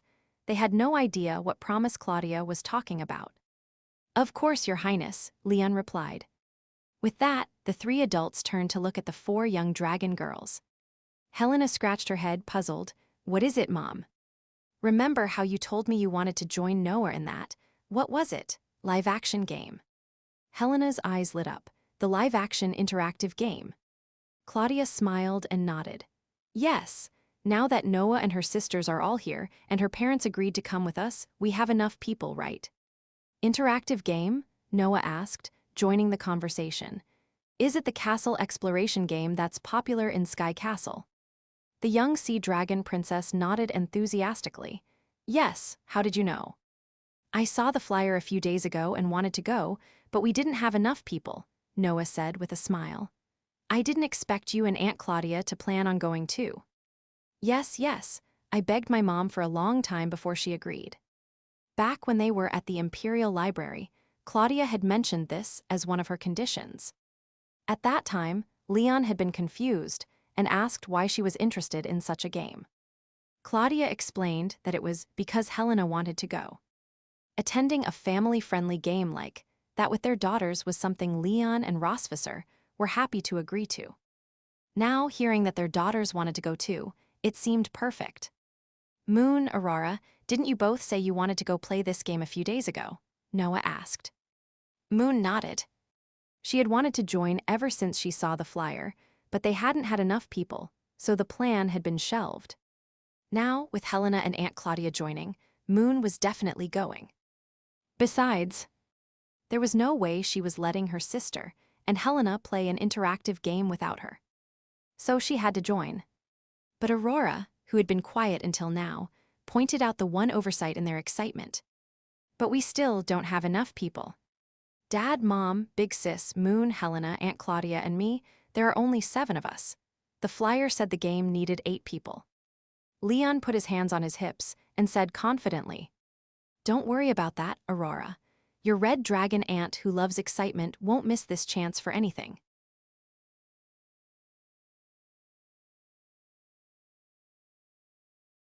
"444. Vol 4ch, 10. As expected of the greatest dragon slayer, Leon had an unparalleled understanding of dragon habits. When Isha heard the news, her response was concise. "Ready anytime." It was clear that things had been too calm on the Red Dragon clan's side recently, leaving their eldest sister bored and eager for some family bonding to liven things up. With Isha joining in, the group finally had enough people. A few days later, they set off for Sky Castle. Throughout the journey, the young dragon girls were buzzing with excitement about the live-action interactive game. I heard that some of the senior dragons at the academy have already played it and said it was amazing, Helena said dreamily. Apparently, one of the seniors won the grand prize in the end. She drew the princess card, so lucky. The three sisters exchanged glances. They could guess what the princess card represented. It was probably like the identity cards from the werewolf games they'd played before. But why was drawing the princess card considered lucky? Helena noticed their confusion and explained. The rules of the game are simple. 8 people draw identity cards at random. Once you get your card, you have to play the role for the next 72 hours, acting as your character to enhance the immersion. That's also one of the main selling points of this interactive game. And the princess is the main character in the game's storyline, noble and intelligent, admired by everyone. Noah blinked, thought for a moment, and remarked insightfully. A god-tier role in the good faction. Helena paused. Oh, Noah, you've played games like Werewolf before. Yeah, our family is pretty big, so we play different games to pass the time. If the princess card was indeed the god-tier card of the game, then whoever drew it would have a higher chance of winning. Of course, this live-action game was bound to be different from the werewolf games they'd played. The flyer mentioned elements like role-playing and NPC side quests. So, besides being good at debating, players needed to complete tasks independently. I'm even more excited now. I hope I draw the princess card, Helena said, sitting on the dragon's back, gazing up at the sky. She then glanced down at Noah, resting her chin in her hands and smiling slyly. Noah, what card do you hope to draw? Me. Noah thought for a moment. The knight card, I guess. Helena's eyes sparkled. Is that because knights can protect the princess? No, because knights can slay wolves, Noah said, eager to dive into the challenge. Helena understood now. Her best friend had a straightforward personality. In adult terms, she was a no-nonsense girl. Not romantic at all. But the situation wasn't that simple.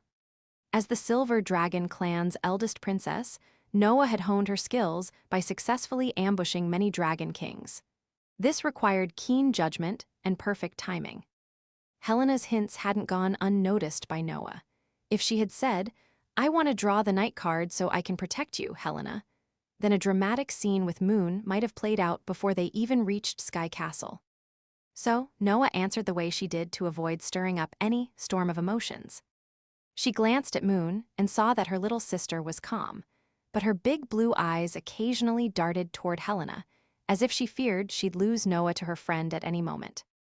Noah sighed with a helpless smile and shook her head. Oh, sisterly possessiveness, Tilda, when would this silly girl ever grow up? The chatter continued until they arrived at Sky Castle. Since the Red Dragon clan's territory was closer, Isha was already there waiting for them. Standing amidst the crowd, Isha's striking red hair and stunning features made her easy to spot. With arms crossed and her signature sly smile, she exuded a playful, cunning vibe. If you were any slower, I'd have grown moss, she teased. Sorry, sister, how long have you been waiting? Rosvisser asked as she approached. 10 minutes. 10 minutes and you're already growing moss. With that skill, you could help with desert reforestation, Leon quipped. Isha shot a playful glare at her brother-in-law. Well, looks like not only has your leg healed, but your sharp tongue has too. Isha had only heard about Leon's injury a few days ago. Little Rose had said he tripped over a stone while traveling. Huh? Who'd believe that? But even though she doubted the story, Isha didn't push for answers. As long as this couple didn't pull off any world-shattering stunts like lightning and fire destroying a kingdom, she'd let them be as crazy as they wanted. During the playful banter, Isha's attention shifted to the blue-haired woman beside them. Lady Claudia, we met once at the Twilight Tower. As the younger one, Isha greeted her first. Claudia nodded. Like Rosvisser, you're a young, impressive dragon queen. Not at all, I still have much to learn from you. After a bit of polite flattery, the young dragon girls rushed forward. Auntie Tilda. Auntie, give us a hug. Isha's face lit up with an uncontrollable smile, the true smile of an adoring aunt. She knelt down, hugging and kissing each little dragon girl in turn. In the end, she picked up Aurora, who shared her warm color palette. Isha adored all three girls equally, but Aurora was her favorite. After all, they both shared a playful, mischievous streak. The older one loved seeing the adults' antics. The younger one delighted in her sister's chaos. Together, they were the perfect red-pink duo for endless amusement. More than half an hour later, the group reached the venue for the live-action interactive game. Because the game lasted 72 hours, it required reservations. Thankfully, Helena had done her research and handled the booking process. The staff welcomed them warmly and, after checking their identities, led them to a small room resembling a meeting space. Welcome to our newly launched live-action interactive game, Asterisk Castle Secrets Asterisk. Let me first introduce the background story of this game. In a mysterious castle, there exists an artifact capable of granting any wish, the Black Sacred Stone. The castle was ruled by a king who, on his deathbed, revealed the existence of the Black Sacred Stone to his only daughter, the princess, urging her to use it wisely and never let it fall into the wrong hands. After the king's death, many people attended the funeral to honor the great ruler. That evening, some guests, having traveled far, stayed overnight at the castle, where the princess welcomed them warmly. After dinner, the princess returned to her room and, as usual, checked the wooden box under her bed, which contained the key to the room holding the Black Sacred Stone. But when she opened the box, she was shocked to find the key missing. She immediately summoned her personal guards to the chamber, only to find the door open and the sacred stone gone. The princess ordered the castle to be sealed. At that moment, including the princess, there were 8 people left in the castle. The princess, her 2 friends, a guard, the queen, an old friend of the king, the royal chef, and a doctor. Now then, as the background story was being explained, the staff placed 8 identity cards face down on the table. Please draw your identity cards. The young dragon girls eagerly reached out and picked a card each. Why am I the princess's friend? Moon said with slight disappointment. Every little girl had a princess dream, even if she was a real princess in the Silver Dragon Sanctuary. It didn't stop her from wanting to play one in a game. Aurora, what did you get? Moon asked, peeking over. Aurora, unfazed, turned her card over. Also the princess's friend. This princess sure has a lot of friends. Helena drew the guard card. She glanced around before her eyes settled on Noah. Noah, what did you draw? She asked. Noah blinked, her face as calm as ever. With practiced composure, she flipped over her card with her fingers. Princess. Wow, Tilda, you drew the princess. And I'm the guard, so that means I get to protect you up close. Up close, protect. Warning, warning. You have triggered the sisterly rival. Aurora could almost feel the surge of determination radiating from Moon, who was in the same faction as her. Good, the game's drama was already heating up. I drew the doctor, Isha said. What about you, Rosvisser? Oh, I got the chef. Why the chef? Rosvisser frowned. Because your cooking skills need improvement, Leon jabbed at her, taking the chance to poke fun. Rosvisser rolled her eyes at him, unwilling to dignify that with a response. I drew the queen, Claudia announced. Why do I always end up playing the mother roles? She recalled playing Leon's evil stepmother during a school play once. Now here she was, playing a maternal role again. Leon's card was, naturally, the last one. The king's old friend. He turned the card over, slowly revealing the words at the top. But what caught Leon's attention were the smaller words beneath. Old friend, independent faction. Objective, eliminate everyone. TL note, please don't skimp on the stars for the translation. I'd really like to see how far Leon goes and how far we can increase the number of chapters. Thanks, Tilda.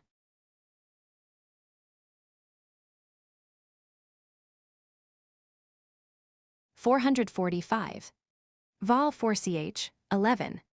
All players, please return to your designated rooms marked with your identity cards. After half an hour of rest, the game will commence, the staff member announced. Leon and the others followed the instructions and went back to their respective rooms. The room was simply furnished, but had everything necessary for a comfortable stay. Spending 72 hours here wouldn't be a problem. Leon walked from the entrance into the living room and noticed a wooden box on the coffee table in front of the sofa. Next to the box was a memory stone. He stepped forward, opened the box, and found a card inside. The card read, "Welcome, old friend of the king. Tonight, you will face the other 7 players alone. Being outnumbered will force you to tread carefully with every step you take. But don't worry. At the start of the game, you already possess the castle's secret treasure, the Black Sacred Stone. This is your greatest advantage. Your main objective is to last the full 72 hours without being discovered by the other 7 players. Achieve this and you will be victorious. Additionally, completing side quests and hidden tasks throughout the game will yield various rewards. Accumulating these rewards will grant you a greater advantage. The memory stone beside the box will provide critical information as needed. Keep it with you at all times." Leon finished reading and, just as expected, found the Black Sacred Stone inside the box. He picked up the stone, weighed it in his hand, and muttered, "So, if I make it to the end of the game, this little gem is mine." Leon recognized the material of the stone. It was a rare, beautiful substance known as night spirit crystal. While visually striking, it held little intrinsic value beyond its beauty and was mostly used for ornate keepsakes or sculptures. Staring at the Black Sacred Stone, Leon contemplated.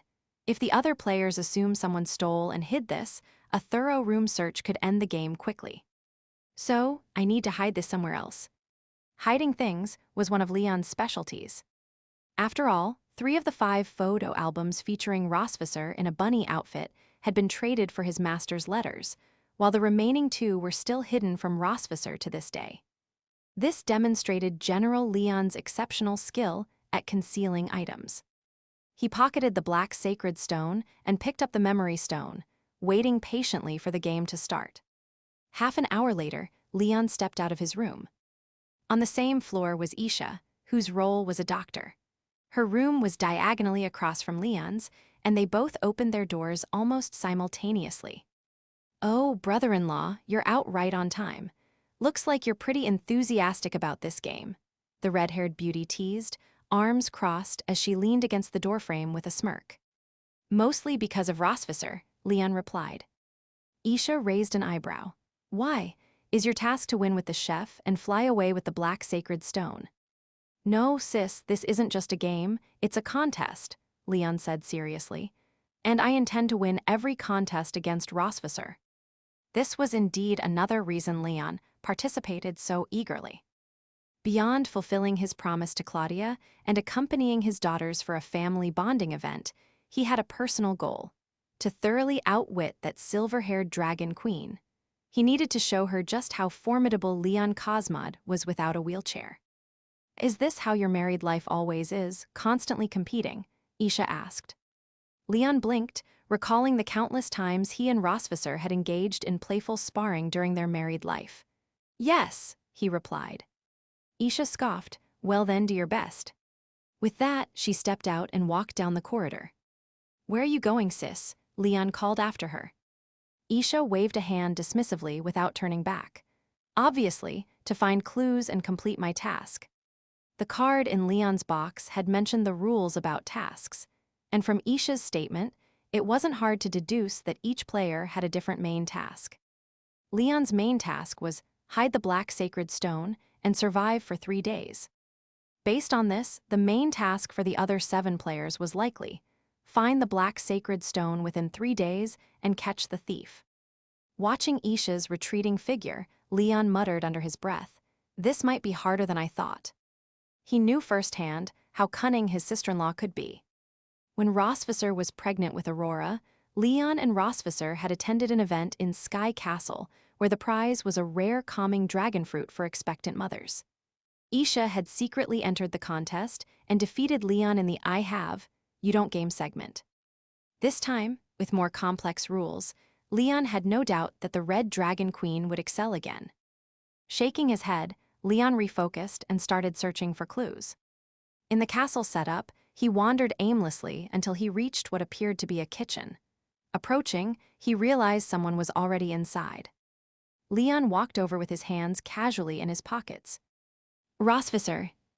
The Silver Dragon Queen slowly turned at the sound of his voice.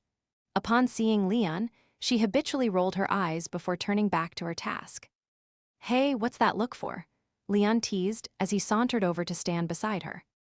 Rossvisser was making some kind of pastry. "What look? Obviously, it's the look of disdain for you," Rossvisser said without stopping her work. "Isn't that the look you like best from me?" "As if I have some strange preference," Leon joked, watching her work. Rossvisser's culinary skills were exceptional, and making pastries was no challenge for her. As she kneaded the dough, a strand of hair fell over her face.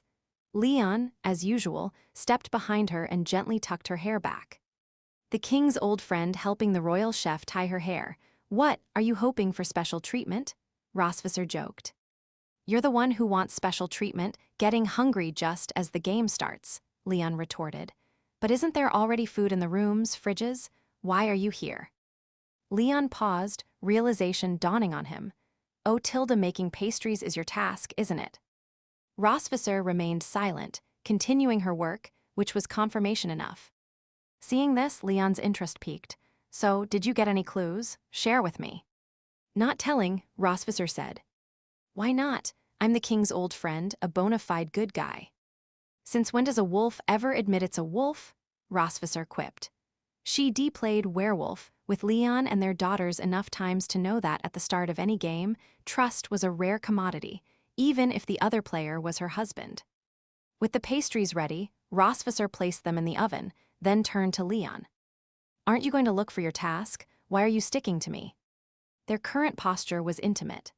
Leon had initially stood behind her to tie her hair, so when Rossvisser turned around, they were face to face, only inches apart. Leon rested his hands on the countertop, trapping her between him and the kitchen counter. Their eyes met, holding a mix of teasing and a lover's familiarity.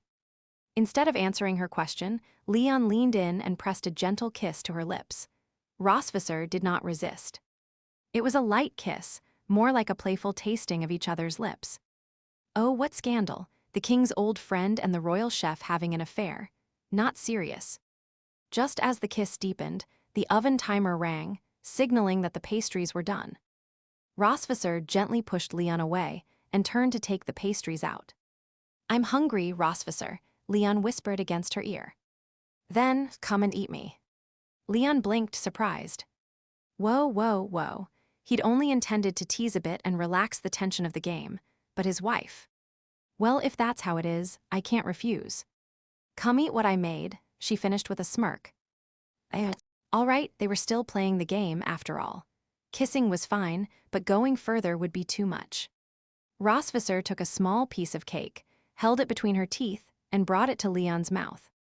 Leon accepted, and they ended up kissing again, this time with a hint of the pastry's sweet flavor. But Leon hadn't forgotten his main task. As they kissed, he discreetly took the black sacred stone from his pocket and hid it beneath the water tank in the kitchen. He'd noticed earlier that the space under the tank was a blind spot, unlikely to be seen. "All right, back to the game," Rossvisser said, ending the kiss and hopping down from the counter. Yes, at some point during their kiss, she'd sat on the counter, wrapping her tail and legs around Leon's waist. But the queen called it off just in time, avoiding anything more intimate. Leon let her go, watching as she left the kitchen. When her footsteps faded, he looked up at the water tank. The shared kitchen was a good hiding spot. Since each room had a fridge stocked with enough food, only the chef role had any reason to come here. But that was temporary. In the later stages of the game, if everyone conducted a thorough search, this place would no longer be safe. "Well, for now, it stays here. I'll find a better spot to move it later," Leon muttered as he left the kitchen to continue searching for tasks. About 2 hours later, the memory stone in his pocket activated, and he heard the staff's voice. "All players, please gather in the main hall on the first floor for tonight's first group meeting." Receiving the notification, Leon prepared to head downstairs when his memory stone chimed again. "This is a private message. Old friend of the king, you are suffering from food poisoning and cannot attend this meeting. Please visit the doctor's room after the meeting for the antidote." Leon froze. Food poisoning must be part of the game, but when did? As he spoke, realization struck. That damn dragon queen dared to poison her own husband. Rossvisser, Leon, take your medicine.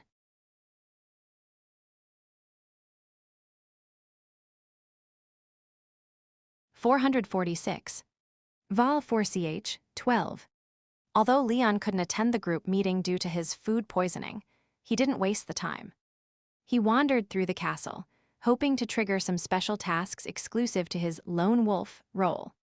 The information card had mentioned that completing tasks would grant advantages. Leon was fighting alone. Even though he had the black sacred stone, it was more like a hot potato. Once discovered, he'd be out of the game. Especially in the later stages of the game, when everyone grew desperate, they would go to any lengths to search for the black sacred stone. Leon needed to build up his advantages while the game was still in its early, relatively calm stage. However, after a thorough round of exploring, Leon hadn't found any useful clues. He didn't come across any extraordinary task items like Rossvisser's, which allowed her to hard control him for one round and prevent him from attending the meeting. Tusk, the chef's task was so easy to find. Why is the lone wolf's task so difficult? Leon muttered as he returned to his room. About 10 minutes later, he heard doors opening and closing outside. It seemed the meeting on the first floor had ended, and Isha had returned.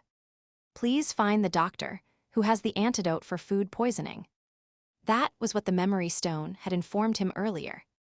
And Isha's drawn identity card was indeed that of the doctor. Without delay, Leon got up and went to Isha's room. He couldn't waste too much time. If he was still suffering from food poisoning by the next meeting, everyone might vote him out. Knock, knock, knock, asterisk. Come in, came Isha's voice. Leon pushed open the door. Isha was sitting on the living room sofa, holding her initial information card. When she saw Leon, she slowly placed the card back into the wooden box and closed it. Then she turned her head, resting her chin on her hand, eyes twinkling with amusement as she asked, "What's up, brother-in-law?" Leon shrugged. "The NPC said I have food poisoning. You're supposed to have the antidote." Isha was momentarily stunned before nodding thoughtfully. "Ah, so that's how the rules work. Quite realistic." "Yeah, so sis, do you have the antidote?" Just then, Isha's memory stone played a message from the staff. "The antidote is in the doctor's storage cabinet." Note, the antidote is a game item and can be safely consumed as fruit candy. Isha raised her eyebrows, smirking. Interesting." The red-haired beauty stood up slowly and made her way to the storage room. "Wait here. The Red Dragon's renowned doctor will fetch your medicine." Leon chuckled. All right, she was already getting into character. Not long after, Isha returned with a few pieces of antidote in her hand. She opened her palm to reveal candies of different colors. "Well, my frail and sickly brother-in-law, do you want the orange-flavored antidote, the apple-flavored one, or, oh, here's a mint-flavored one? Which will it be?" "Orange, please." "I knew you'd pick orange." Leon paused. "Why?" "Because little Rose loves oranges," Isha said. "This has nothing to do with Rossvisser, sis," Leon replied, catching the orange candy she tossed to him. "Of course it does. Lovers influence each other subtly. What she likes, you'll try, and eventually you'll enjoy it with her." Leon shook his head with a bitter smile. "Then guess who poisoned me?" Isha blinked her bright eyes and quickly understood whom he was referring to. "Oh, Tilda the chef, huh? It's an identity that allows for subtle attacks. This is much more interesting than the werewolf games we played at home." There was a hint of excitement in Isha's tone. She loved strategic games, especially when her brother-in-law was a potential opponent. It made the challenge even more thrilling. Leon popped the candy into his mouth, and the memory stone chimed, indicating that his food poisoning status had been cleared and he could now attend meetings again. "So, why do you think Rossvisser poisoned me?" Leon crossed his arms, furrowing his brow in thought. "Could it be that she stole the black sacred stone, then poisoned me to stop me from attending the meeting, using the opportunity to persuade everyone to vote me out?" While posing the question, Leon couldn't help but subtly frame his wife, pushing the blame for stealing the black sacred stone onto her. Isha pondered for a moment before replying. Knowing Rose, her reasons might not be that complicated. And she might have done it just for fun. Leon covered his face with his hand, silently lamenting. Using a precious, hard control opportunity just for amusement was a baffling move in any type of werewolf game. But when he considered his cunning, grudge-holding wife, with Leon as the target, it all made sense. "So sis, what's your main task as the doctor?" Leon asked directly. "Me, I'm a veterinarian, specializing in treating small animals. Like a certain food-poisoned relative," Isha said, teasing him with a playful tone that dodged his question. Leon knew she was evading, but he hadn't expected an easy answer anyway. "What about you, brother-in-law? What's your main task?" "Protect the princess," Leon lied with a straight face. "Oh, protect the princess." "Yes, the black sacred stone has been stolen, and the princess has ordered the castle to be sealed. I suspect the thief might get desperate and target the princess directly." Leon was utterly serious in his nonsense. "So naturally, we good guys have to protect the princess. If she gets killed, the game might end immediately, right?" When Leon called himself part of the good guys, his face and eyes radiated pure conviction, as if the black sacred stone he hid under the kitchen water tank didn't even exist. "Ah, that's the confidence of a true hero. Take notes, Constantine." Isha didn't comment on that, only saying, "Well then, good brother-in-law, you'd better hurry and pledge your loyalty to the princess." "Why?" "Because you didn't attend the last meeting, everyone thinks you're suspicious and wants to investigate you first." "I didn't attend the meeting because Rosvisser poisoned her own husband." Isha spread her hands. If she doesn't tell anyone, how would they know? Hard controlling a lone wolf like this was clever, because it allowed everyone to accuse Leon while he couldn't defend himself. "So, do you trust me, sis?" "As your sister-in-law, I trust you, but as the in-game doctor, I need to keep an eye on you." Leon had to admit Isha was sharp. Her answer left no openings, even in a simple identity game. "Fair enough." Leon paused, then added, "Wait, sis, if Rosvisser didn't just poison me for fun but wanted to accuse me during my absence, she really might be the one who stole the black sacred stone." Isha considered this. "That's possible. This game likely has a lone wolf role capable of attacking at will, and Rose targeting you was something I expected. If you had the chance, you'd be the first to target her too." Clap asterisk. Isha clapped her hands, eyes sparkling as she declared, "Wow, you two are perfectly matched in this way. A true made-for-each-other couple tilde." "Don't be gross, sis." But to be honest, if Leon had the opportunity to strike first, he really would target Rosvisser. Married men don't have many hobbies, but one of them is targeting their wives. "So what will you do next?" Isha asked. "Like you said, I'll go and pledge loyalty to Noah. She's the princess, right?" Good luck." Leon waved. "Thanks for the orange-flavored antidote, sis. I'm off." "Bye, and don't fall for Rose's tricks again." She laughed, as if already knowing what had transpired between Leon and Rosvisser in the kitchen. Leon smirked without answering, opened the door, and left. After he departed, Isha sat back down on the sofa and reopened the wooden box on the coffee table, taking out the card she'd been looking at earlier. It wasn't the initial information card, but a new one she had obtained from completing a hidden task right after the meeting. The card had only one word written on it. "The only." Isha's mind raced. "The only, what does it mean?"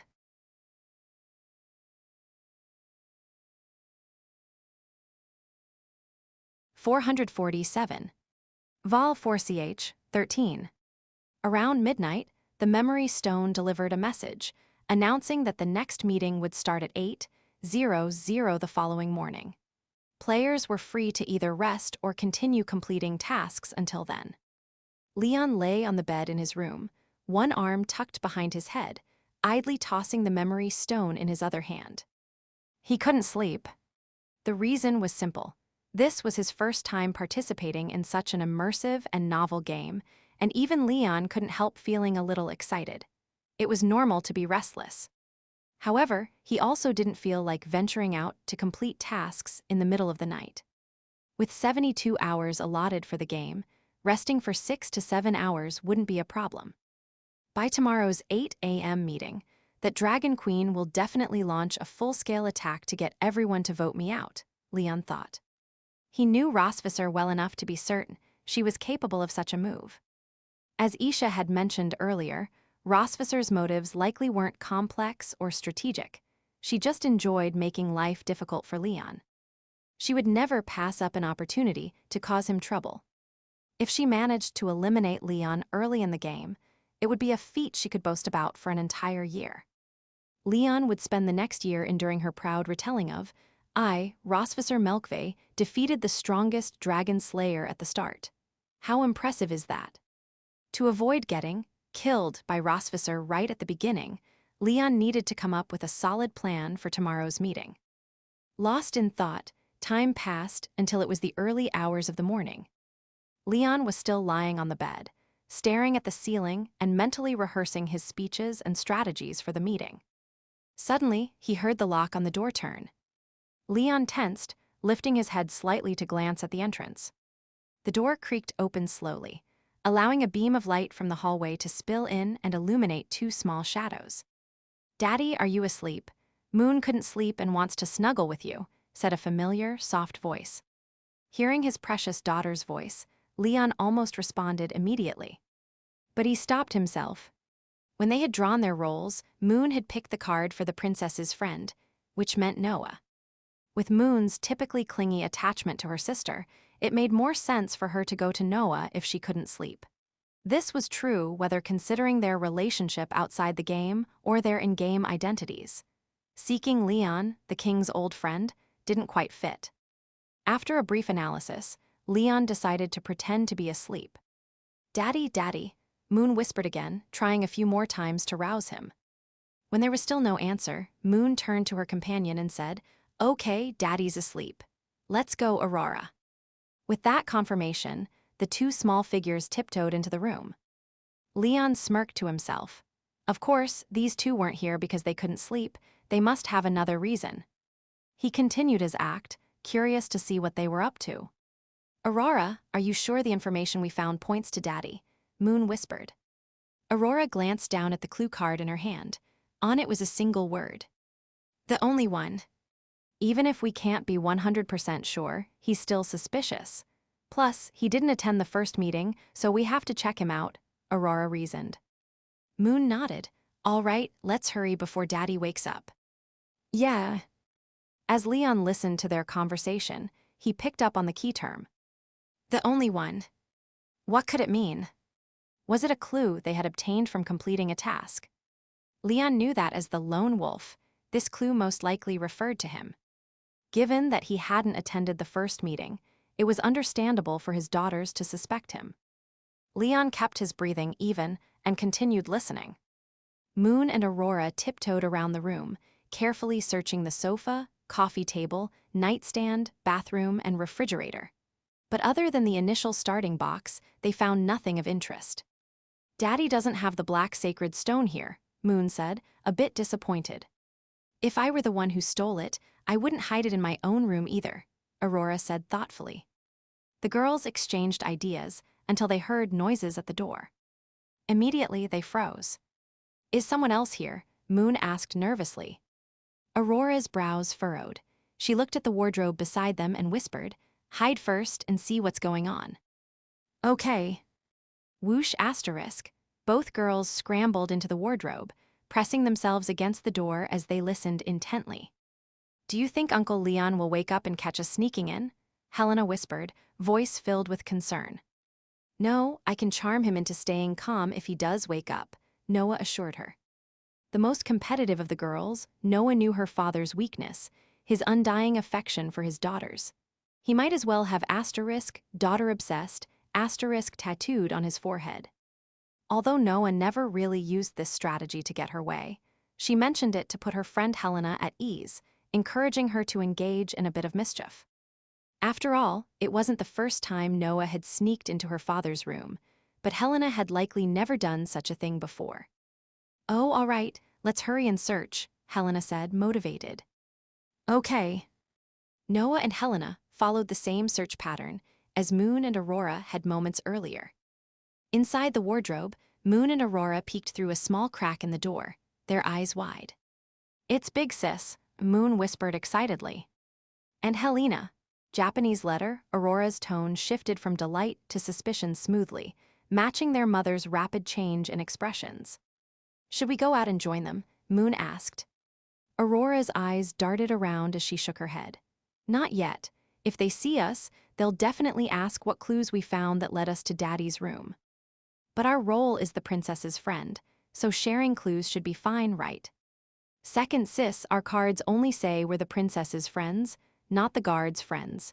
If Helena has her own hidden tasks or victory conditions, we can't share our clues with her." Moon's eyes lit up with realization. "Wow, Aurora, you're so good at this." Second, sis, if you didn't get eliminated first every time we played Werewolf at Home, you'd be as good as me," Aurora replied bluntly. Moon, oh. Meanwhile, Noah and Helena were also coming up empty-handed. "Could our clue be wrong?" Helena wondered aloud, pulling out her card. "The only one." Leon, lying in bed, couldn't help but smirk. "Seriously, this game is targeting me, isn't it?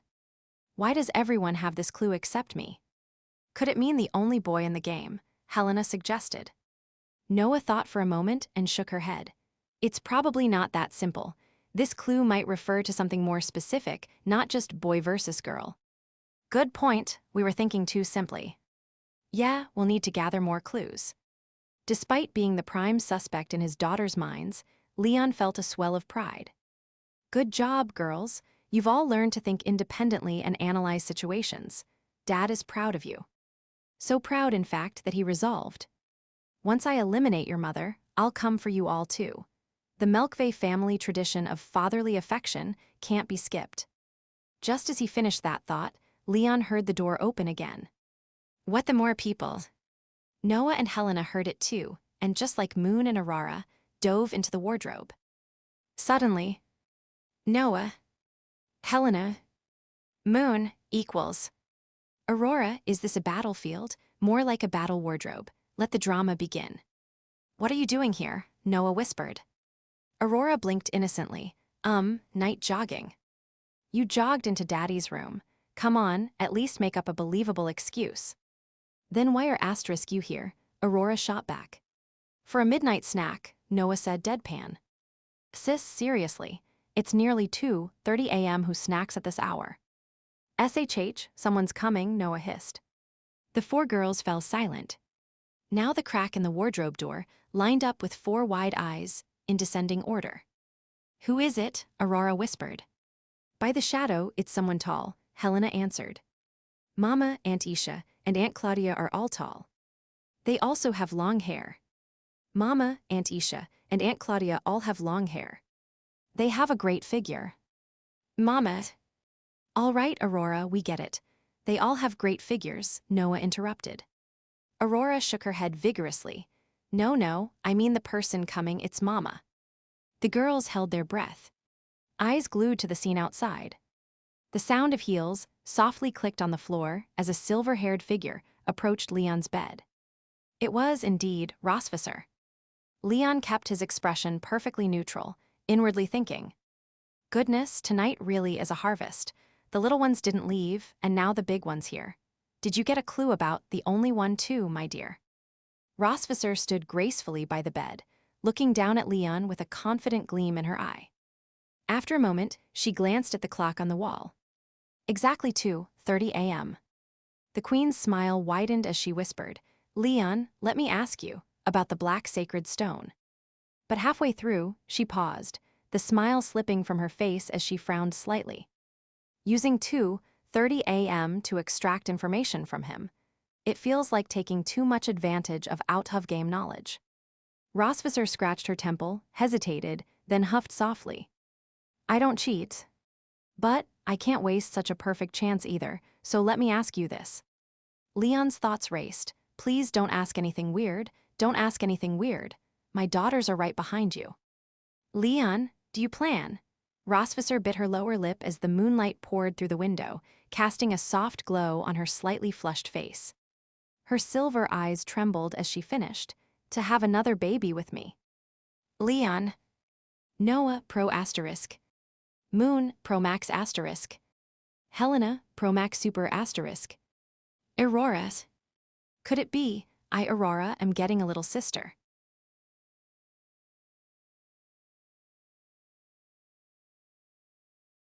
$448. Vol 4ch, 14. Leon, do you plan to have another baby with me? Can anyone comprehend this?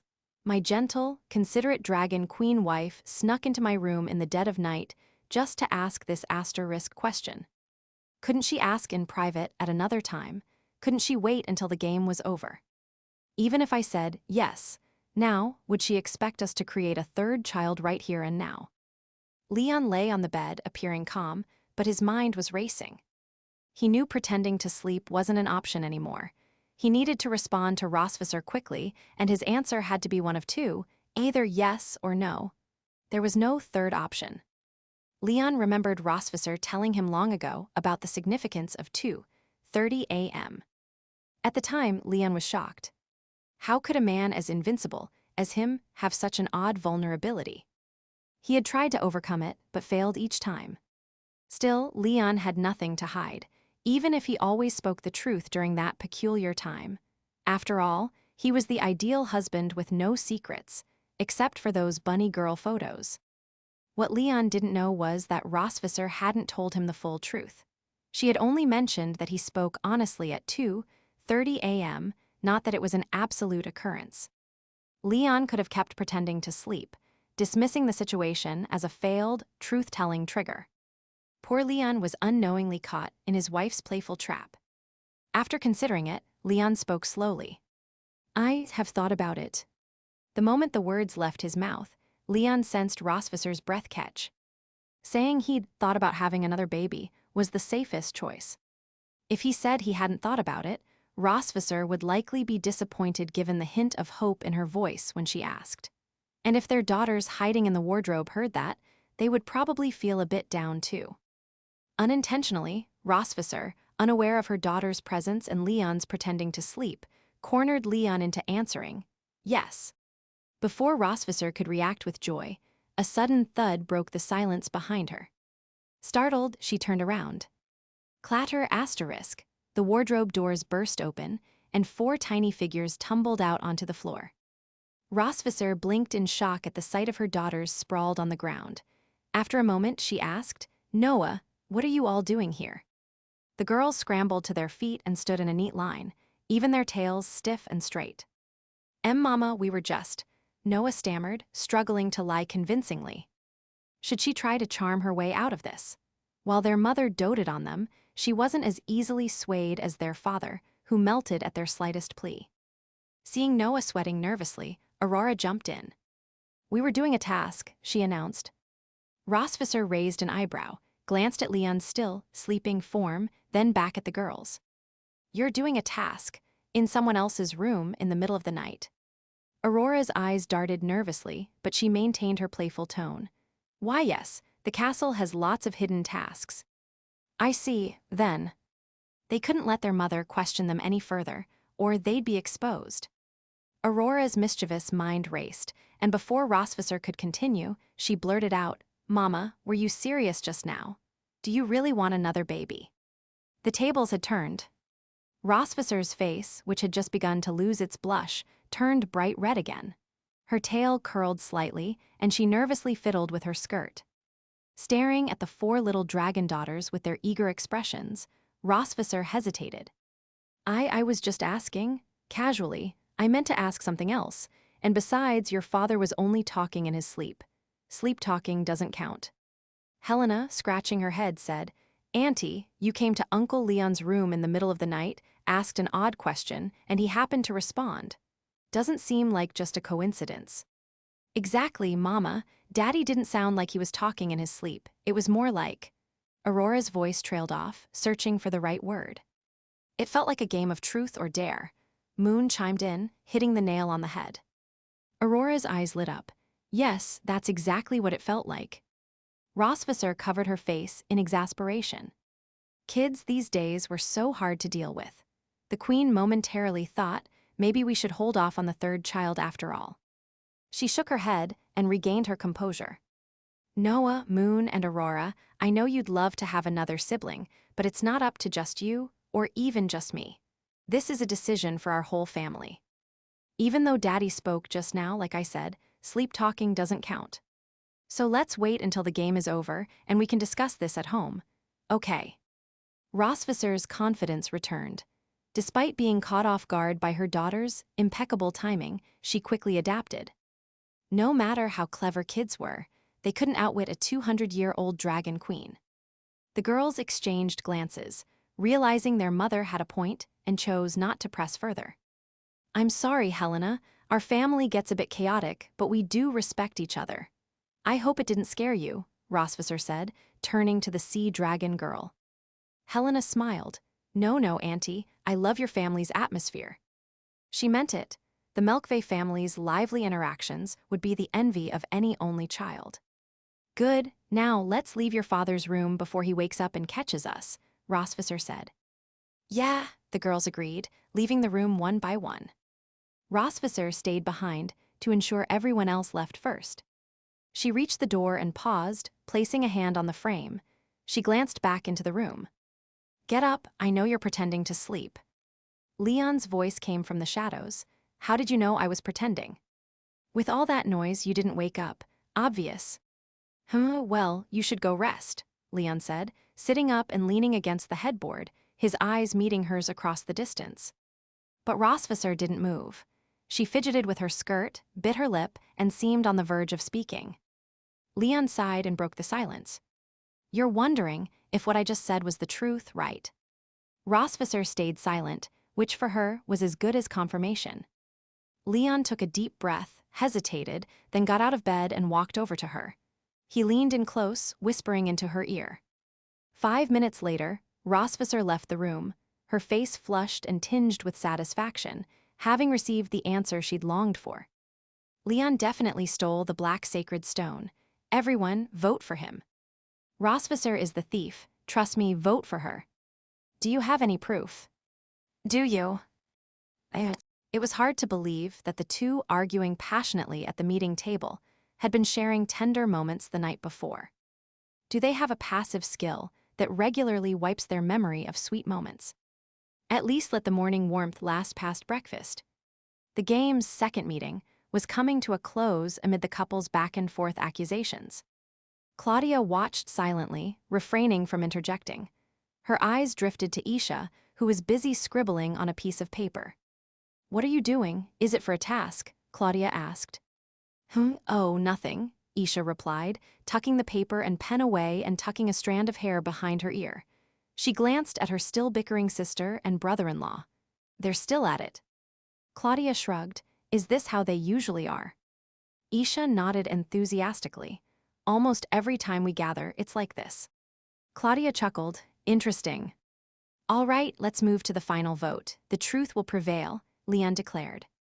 Bring it on, I'm not afraid, Rosvisser retorted. The voting began.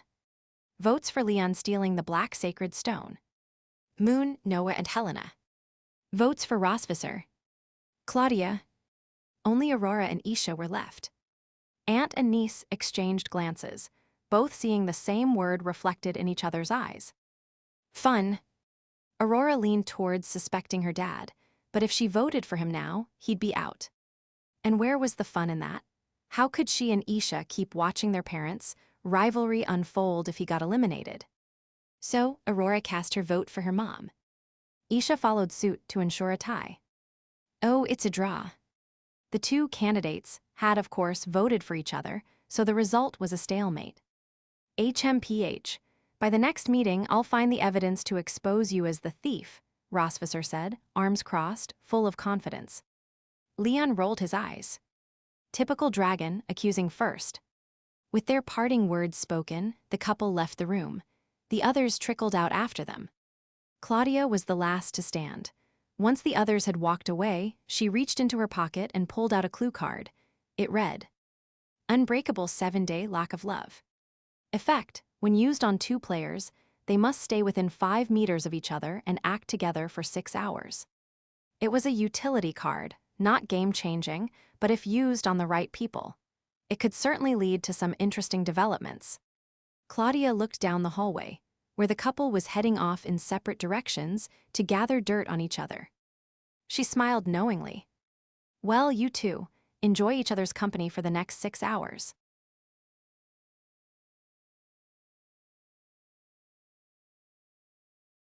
$449. Vol 4CH, 15.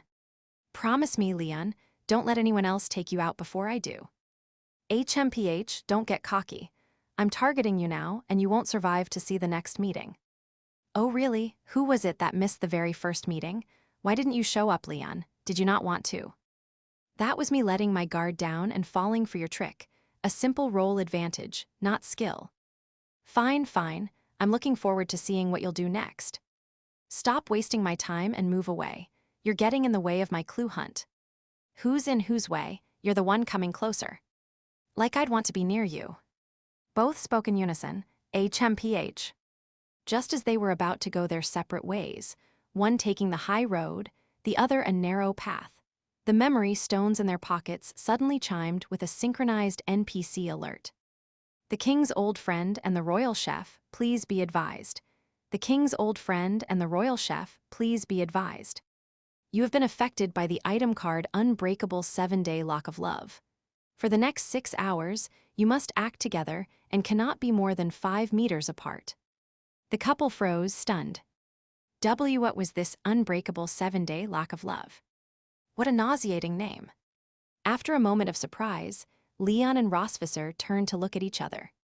Did you use this card? Leon asked. Do you think I'm crazy enough to use this on us? Then who has such a twisted sense of humor? Whoever it is, they must think this game isn't chaotic enough. Rossvisser shook her head. At this point, there was no point in wondering who used the card on them. It was better to focus on the situation at hand. So from now on, we're stuck together for the next 6 hours. Ugh tilde. Leon raised an eyebrow. What's with that, Sai? Being with me is a blessing. Watch closely and learn, dear. Rossvisser rolled her eyes, so hard they nearly reached the ceiling. Just thinking about being chained to you, a vain, smug jerk, for 6 hours makes me miserable from head to tail tip. Leon confidently, you're lying. Rossvisser, it's the truth. Leon, liar. Rossvisser, truth. Leon, it's true. Rossvisser, it's a lie. Clapped. Leon clapped his hands. See, you admitted it yourself, you really want to be with me. A dragon queen left speechless. Rossvisser stomped her foot, her tail lashing. I don't have time for this. With that, she strode off down the hallway. Leon, seeing how annoyed she was, felt a playful spark and followed her. Hey, don't go too far, darling. We can't be more than 5 meters apart, remember. However, what Leon and Rossvisser didn't anticipate was that being chained together wasn't the worst part. The worst part was being seen chained together. Rossvisser, brother-in-law, your acting is impressive, came a voice. The couple covered their faces in unison, preparing to endure the familiar teasing of Isha. The Red Dragon Queen stood with her arms crossed, a mischievous grin on her face. I mean, you two were at each other's throats at the meeting table, but now you're working on tasks together. Getting force-fed dog food even in a game, it's rough, really rough. If it's so rough, don't hang around and torment us, sis. Go to your own tasks, would you? Sis, actually, we're under the effect of the... Wow, not only are you glued together, but you even use terms like unbreakable love to describe yourselves. You've been married for 5 years, tone down the mushiness. Should we take her out? Leon suggested. Agreed, Rossvisser replied. Hey, just kidding, Isha said quickly, holding up her hands. She knew full well that while her sister and brother-in-law often pretended to disdain each other, if they teamed up, they could probably speedrun the game. Even Isha, as clever as she was, could only manage a stalemate against Leon. Add Rossvisser to the mix, and none of the other 6 players would stand a chance.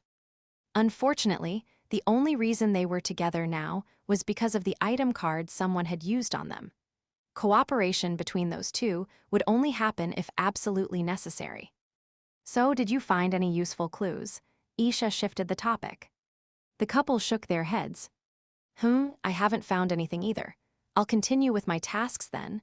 You two enjoy your quality time together." With a wave, Isha walked off. When her footsteps faded, Leon asked, "Your sister is the doctor. Do you think she'd have no role-related advantages?"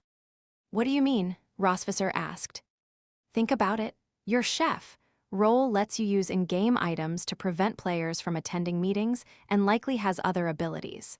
As the doctor, your sister should have even more strategic tools at her disposal." Rosvisser nodded, realizing the truth. "You're right. And she's been saying she hasn't found any clues, but everyone must have completed tasks and found either information or items by now. How could she have no clues at all?" Leon's eyes narrowed as he mused. "Your sister. She wouldn't be the lone wolf player, would she?" "The lone wolf?" "Yeah, a player who isn't aligned with anyone and wins if they survive to the end. The fake lone wolf strategy, eliminate everyone. The true lone wolf strategy, cast suspicion on everyone." Leon, brilliant. You could be onto something. Seeing Rosvisser's mind working, Leon prepared to press the suspicion further, but she said, "But it doesn't really matter. Early in the game, you can't trust anyone. Even if you're tied to me now, I'll still suspect you." Well, convincing Rosvisser with just a few words seemed impossible. Leon shrugged. "Whatever, let's keep going with the tasks." The couple set off again. About half an hour later, they completed a task. However, the reward was a chef-specific prize. In other words, Leon had done all that work just to benefit Rosvisser. The queen held up her prize card smugly. "Watch and learn." "That's just pure luck," Leon muttered. "Yeah, right." Rosvisser didn't say more and opened the clue card. It read, "Recipe. Item, mint tea. Effect, drinking this can remove any negative status effects. Note, one-time use only." Rosvisser's eyes widened. "If we make the mint tea, we can remove this unbreakable love lock." Leon's eyes brightened. "Then let's head to the kitchen." "Right." They rushed to the kitchen, only to find someone was already there. It was Noah and Helena. The princess and her guard. "Mom's dad, why are you together?" We're here to do a task," Leon said while glancing at the water tank beneath the sink. That was where he'd hidden the game's key item, the black sacred stone. Since Leon's main task as the lone wolf was to hide the stone and last until the game's end to win, it was easy to guess that Noah's victory condition as the princess involved finding it. Right now, the key to victory was less than 2 meters from his eldest daughter. Leon pulled his gaze away, maintaining his composure. "What about you two, here for a task?" Rosvisser asked. "Oh no, we're just wandering around, seeing if there are any tasks to do," Noah replied. "Got it." "Yep, we'll leave so you two can get on with your task," Noah said, turning to leave with Helena. Just then, a sound came from Noah's memory stone. "Princess and Friend A, please be advised. Princess and Friend A, please be advised. You have been affected by the item card Unbreakable 7-Day Lock of Love. For the next 6 hours, you must act together and cannot be more than 5 meters apart." Noah blinked in surprise. What is this Unbreakable 7-Day Lock of Love?" "Friend A, is that one of the princess's friends?" Helena asked. The sisters' task cards had indeed been the princess's friends, designated as Friend A and Friend B for differentiation. Sis, Moon's voice called from the doorway. The little moon dragon clutched her memory stone, running up to Noah and grabbing her arm with wide, tearful eyes. "Sis, I think someone used an item on us." "I just heard too, this unbreakable love lock, right?" Noah replied. "Yeah," Moon nodded vigorously.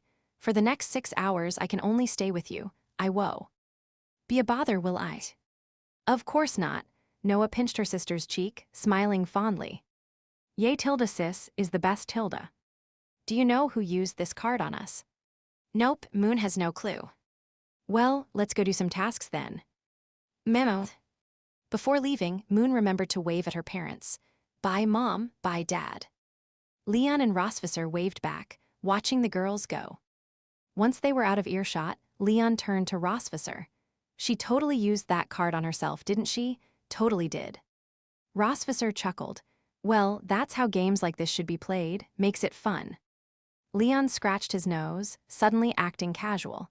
So, once we finish making the mint tea, should we really use it to break the lock? The queen arched an elegant eyebrow, reading the underlying meaning in his words. But she decided to tease him.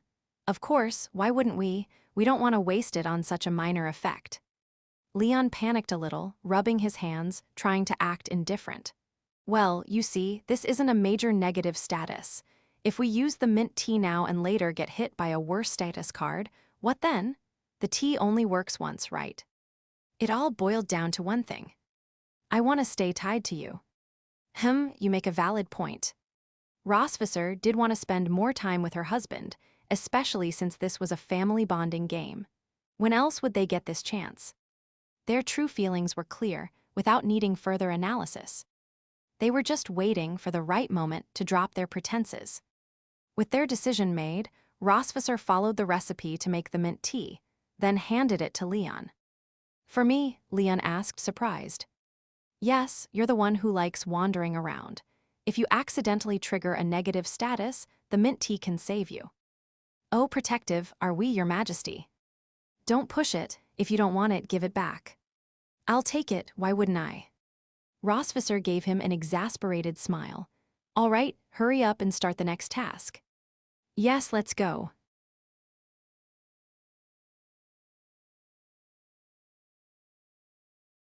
$450. Vol 4ch, 16. Q**, what's the benefit of being bound to the chef? A**, you get a more sumptuous lunch than everyone else. Using her role to her advantage, Rosvisser managed to gather quite a bit of food, and she and Leon enjoyed a meal together in the communal kitchen. After lunch, the couple sat down to review the clues and item cards they had gathered. First, they examined a handful of scattered clue cards. 2 friends were once favored by the princess. The 3 have been close friends since childhood. Although the queen deeply loves the princess, she seems to have another agenda.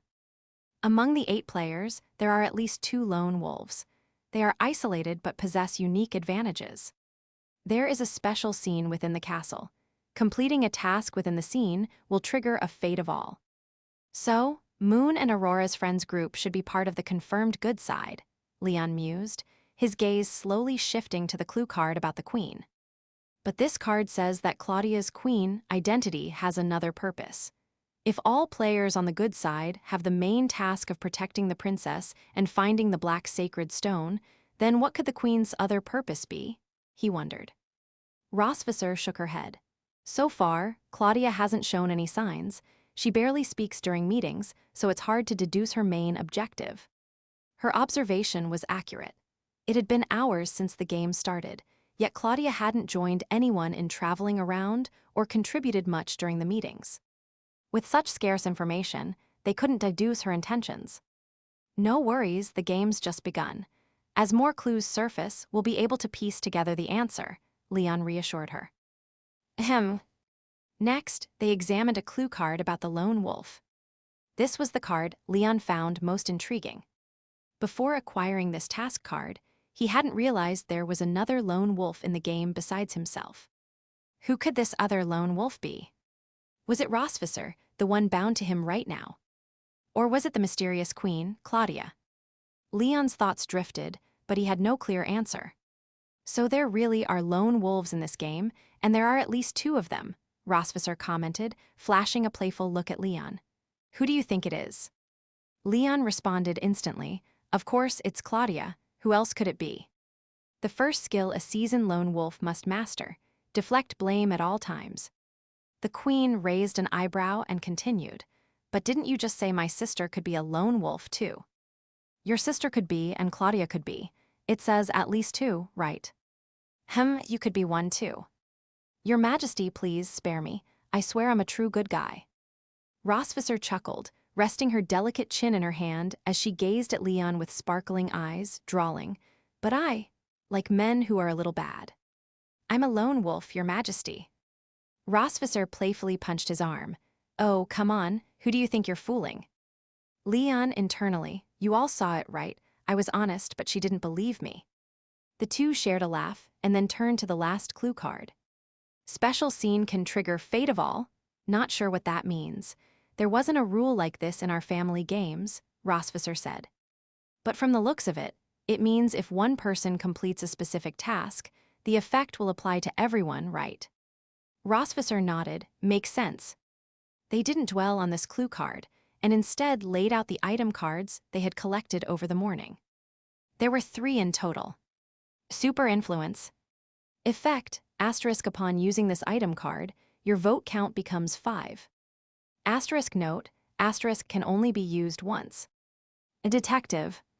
Effect, asterisk can be used on any player to check if they have killed another player within the last 6 hours. Asterisk note, asterisk can only be used once, no range restriction. Avenger. Effect, asterisk if you witness a kill firsthand, you gain the ability to kill for 15 minutes. Asterisk note, asterisk lacks a card to classify kill types, unable to kill empty-handed. Compared to the enigmatic clue cards, the item cards were more straightforward and far more rare, so the couple only managed to find these 3 during the morning. But including the mint tea asterisk from earlier, that made it 4. They're all here. Rosvisser glanced at the clock on the kitchen wall and calculated the time, saying, "Our bond of undying affection is about to wear off, so let's divide these items." Leon was taken aback. Why does this feel like we're splitting assets in a divorce? Rosvisser rolled her eyes, then jabbed a finger into his chest. "If you want a divorce, keep dreaming. I'm going to torture you for life." She poked him with each word. Leon nearly became a pincushion. "All right, let's divvy them up." Rosvisser looked at the stack of cards on the table, then handed mint tea, asterisk, super influence asterisk, and avenger asterisk to Leon. She kept asterisk asterisk detective asterisk asterisk for herself. "The tea was already promised to you. As for avenger, you wander around more, so the chances of you witnessing a kill are higher than mine," she explained calmly. "What about super influence? You should keep it." "No, you take it." Leon blinked, suddenly touched. Despite all their bickering, she still cared about him. Leon was about to thank her, then, "If I keep it, I'll just end up voting you out next time. 5 votes, instant knockout." The sentiment vanished instantly. Just like this morning, a few hours of flirtation didn't prevent them from opposing each other during meetings. It was no different now. Even after spending 6 hours together, gathering and analyzing information, it wouldn't stop the Queen from voting against Leon at the next meeting. "You all have your own game roles, lone wolves, queens, and all that, but I, as the Queen, have one mission: to defeat Leon Cosmod in every game and challenge we play." They packed up the cards, and then Rosvisser stood up, patting Leon on the shoulder. "This afternoon we'll be on our own again. As always, don't get yourself killed before I find a kill card, all right?" With that, the Queen clicked away in her heels. Leon watched her tall, retreating figure with a smile, then pocketed his item cards and left the kitchen. The game was still in full swing. As clues surfaced, everyone became more engrossed in this hidden struggle.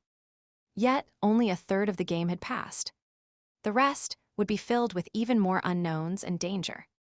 After dinner, Leon planned to rest in his room before preparing for the night's activities. He wanted to move the black sacred stone, hidden in the communal kitchen, to a new location. Just then, the memory stone in his pocket emitted an NPC voice. "Someone has opened the castle's alchemy room, releasing a contagious disease. Go to the doctor's room within an hour to obtain the antidote. If you miss the deadline, you will be eliminated." Leon frowned slightly. Alchemy room, contagious disease. He recalled the clue card he and Rosvisser had found earlier about a special scene triggering a fate of all. Could the alchemy room be that special scene? And the contagious disease, the fate of all? Pondering, Leon made his way to his eldest sister Isha's room. When he arrived, Moon and Aurora were just leaving. "Daddy, did you get sick too?" Moon asked. "Yep, I'm here to ask Aunt Isha for the antidote." "The antidote is sweet, Daddy. You have to try it," Moon chirped. Leon chuckled. "Little do you know, Dad tried it in the first round." "And guess why Dad got sick? Because of your mom." "All right, I know. By the way, did you find any useful clues this afternoon?" "Oh, we found." Moon started, but quickly corrected herself. Nope, Moon and Aurora didn't find anything. Although her expression screamed, "I'm lying," Leon still humored her with a smile. Okay, take your medicine and go to bed early. No staying up late. Yes, Daddy. The two girls walked off hand in hand. Leon entered the room. You're the last one to come for the antidote, Isha said from behind her desk, where a single dose remained. It was orange-flavored, judging by the color.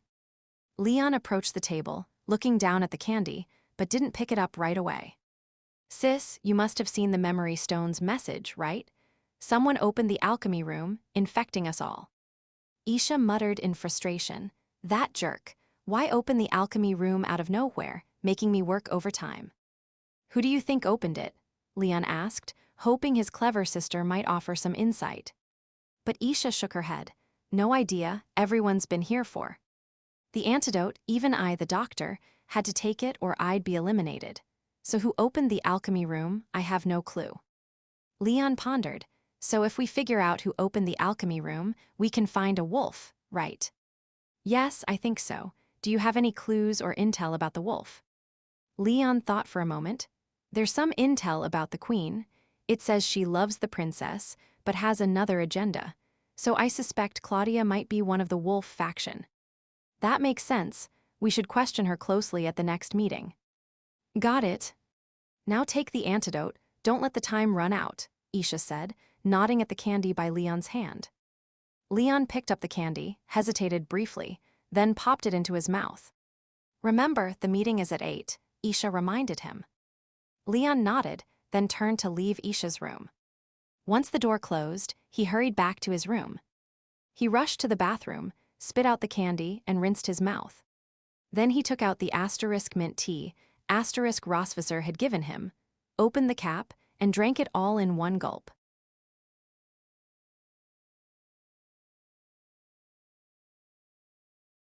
(451) Vol 4ch, 17. After drinking the mint tea asterisk, Leon didn't immediately discard the antidote candy. Instead, he carefully stored it in a small box for safekeeping. This was his backup plan. The fate of all event involving the asterisk alchemy room disease had appeared so suddenly and suspiciously that Leon needed to be extra cautious. He couldn't be completely sure if his eldest sister had given him a genuine antidote, and he couldn't afford to gamble on it either. So, he preemptively drank the mint tea he'd originally planned to save for the later stages of the game to remove the current negative effects of the disease. If it turned out his sister was indeed trustworthy, he'd have a safe antidote he could use later.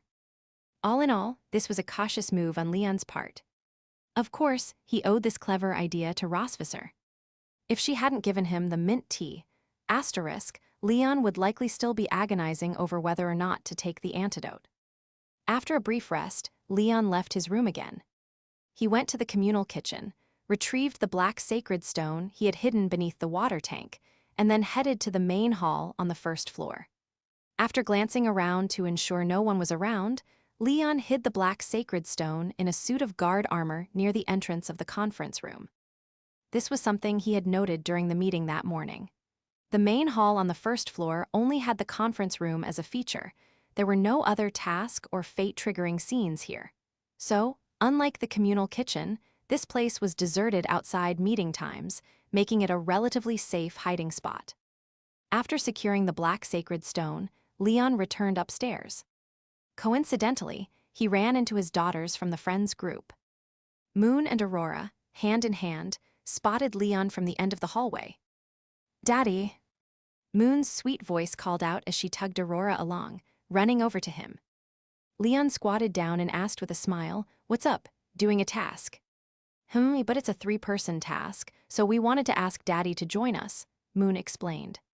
Leon was more than happy to do a task with his daughters, but he asked casually, "Why not ask your big sister to come along?" At this, Moon's face instantly cooled. Leon was surprised, unsure of how he'd upset his little girl. He looked to Aurora. Thankfully, the pink-haired one had figured it out already. She leaned close to Leon's ear and whispered, "After the 7-day lock of love, * wore off, second sister was forced to separate from big sister. Then, big sister went off with Helena to do a bunch of two-person tasks, so second sister got like this. HMPH, what's so special about that? Aurora and I can do tasks too, and we're way faster than Helena. Moon grumbled. Leon scratched his head. Ah, sister complexes sure are hard to handle. He sighed inwardly. Leon felt a bit guilty about Moon's attachment to her big sister. If he had been able to stay with his daughters since they were born, maybe Moon would have grown a bit more independent. Well, Leon didn't intend to make his precious daughter change who she was. Whether she was a sister complex or a little sister complex, what mattered most was that the whole family could be together. Leon patted Moon's head and said, "Then let's see if we can find another asterisk 7-day lock of love asterisk card so you can play with your sister again." Moon's eyes sparkled with hope. "Really, Daddy? Are there more 7-day locks of love in the castle?" Leon nodded. "Yep, some item cards are duplicates, just like how Mom and I were locked together earlier and you found one to use with your sister, right?" Moon blinked, tilting her head in adorable confusion. "Daddy, how did you know I used the asterisk 7-day lock asterisk on my sister?" "The whole world knows, sweetheart. Your little face is incapable of hiding any secrets." "All right, second sister, it doesn't matter how Daddy knows. What matters is that since there are more 7-day locks of love in the castle, you have a chance to bind with big sister again," Aurora said enthusiastically. "Great, this time I'll find 3, no, 5, no, 10. I'll find 10 asterisk 7-day locks of love, so I can bind with big sister the entire game," Moon declared. Leon chuckled wryly. His second daughter was only obsessive about 2 things: eating the offerings her father brought her and staying close to her big sister. Leon stood up, holding each daughter's hand on either side, and accompanied them to complete the 3-person task. The task wasn't difficult, and with their father's help, they completed it with ease. Upon completion, they received a clue card. "That thing is cursed, it must be destroyed, it must be destroyed." Leon furrowed his brows as he read the text on the clue card. It sounds like someone's words. Aurora rubbed her chin, her little brain working quickly. If we apply it to this game, this could represent a player's main task.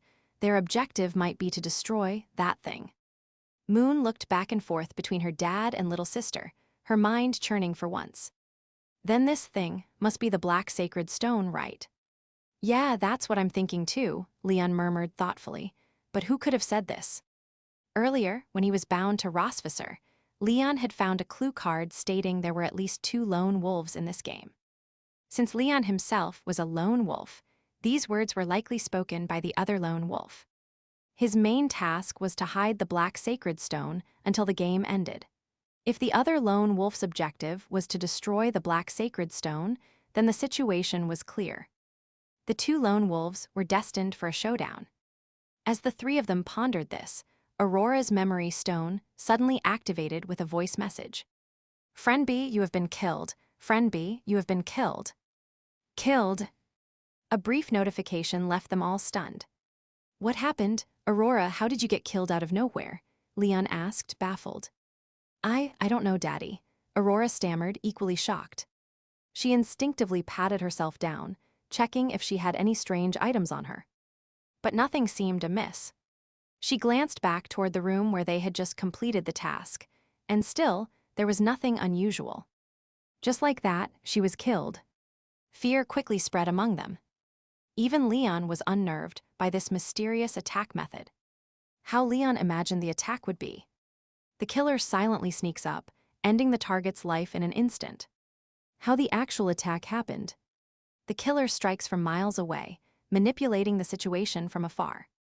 Aurora buried her fingers in her hair, her pink gemstone-like eyes brimming with frustration. "Oh, Aurora, don't be sad. Maybe there's a revival card," Leon tried to console her. "Yeah, Aurora, I'll stop looking for binding cards and help you find a revival card," Moon added sincerely. But Aurora shook her head. "No, Daddy, second sister, I'm not sad. I just feel. It's a shame I won't get to see you all clashing anymore." "Leon and Moons." Aurora sighed in exasperation. "Why did it have to be me? I just wanted to watch everyone scheme against each other. What did I do wrong?" Soon, a staff member arrived. Friend B, Miss Aurora, please come with me. We'll escort you to the divine observation room, where you can view the entire game from a god's eye perspective. Sparkle. Aurora's eyes lit up. Watching the drama from a god's eye view was way more entertaining than a first-person perspective. Why didn't they say so earlier? She would have just killed herself at the start if she'd known. And so, the once disappointed pink-haired girl happily followed the staff to the divine observation room, leaving her father and sister standing in the aftermath, bewildered. Oh my God, Daddy, here we are, scared stiff of some killer striking us from afar, and Aurora's happily going off to watch the show. Moon exclaimed, hands on her face in disbelief. Leon covered his face. In any case, let's call an emergency meeting before that killer decides to take us out too. All right. Emergency meeting. When a *** corpse * is discovered, an emergency meeting can be called ahead of schedule. 10 minutes later, all players except Aurora gathered in the conference room on the first floor. Naturally, Rossvisser noticed her youngest daughter was missing right away. Where is Aurora? She got killed. Leon explained, Moon and I called this emergency meeting because Aurora suddenly got killed right next to us without any warning. Since Aurora's death was the first kill since the game began over 20 hours ago, it drew everyone's attention. Killed without warning, Noah asked. Yes, we just completed a task together, chatted briefly, and then Aurora was killed. Even though some time had passed, recalling that distant killer scene still made Leon uneasy. Did Aurora come into contact with anyone else before she was killed? Moon shook her head. No, it was just me and Aurora together the whole time. In the evening, we wanted to complete a task, but it required 3 people, so we asked Daddy to join us. Leon was with you. This comment came from Claudia. The elegant woman looked at Leon with her blue eyes. Then, could it be Leon secretly killed Aurora? I have a clue card that says there are at least 2 lone wolves in this game. Lone wolves likely have different tasks than the rest of us, right? And since Moon and Aurora's friends group is definitely on the good side, killing one of them could give the lone wolf an advantage. To the accusation from the villainous mother-in-law, Leon calmly replied, Senior, your logic has a flaw. Killing off a good player would certainly give the lone wolf an advantage, but you're assuming right off the bat that I'm the lone wolf. And any conclusions based on that assumption are unreliable. Unless you have concrete evidence proving I'm the lone wolf. Claudia nodded slightly. I can't confirm you're the lone wolf, but it's true that Aurora was killed after completing a task with you. I agree with Claudia, added Isha. My brother-in-law is highly suspicious.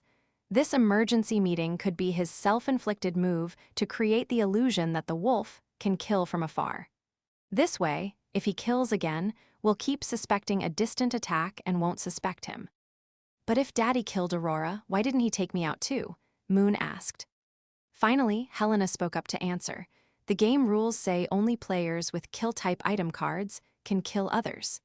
Maybe Uncle Leon only had 1 kill item card. That still doesn't make sense.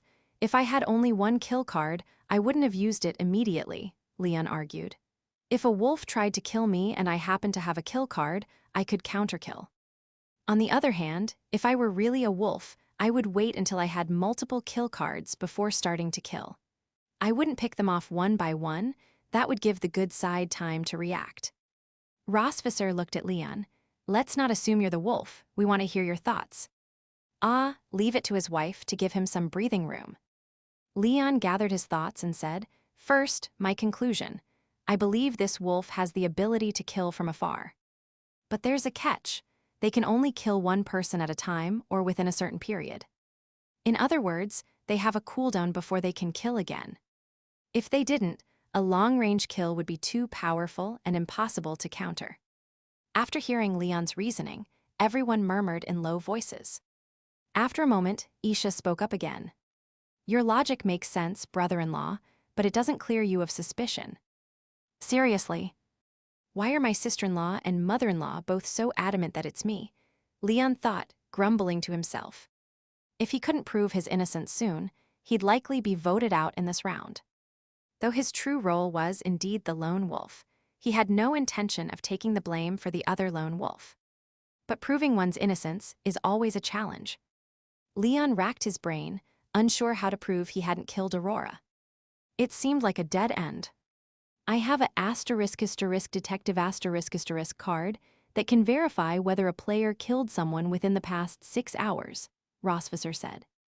Leon's eyes lit up. It felt like a glimmer of hope. In crucial moments, his wife was always there for him. Game rules forbid using item cards during meetings, so we can directly verify Leon's actions once the meeting ends, Rossvisser proposed. If he didn't kill anyone, he's cleared. If he did, we can keep an eye on him and vote him out at the next meeting. How does that sound? Although Rossvisser's reasoning was sound, her timely assistance warmed Leon's heart. After all, Rossvisser had just told him she would vote for him no matter what. And here was a golden opportunity to eliminate him, yet she still used her detective card to help him. Such a great wife. Time to reward her with a third child when we get home.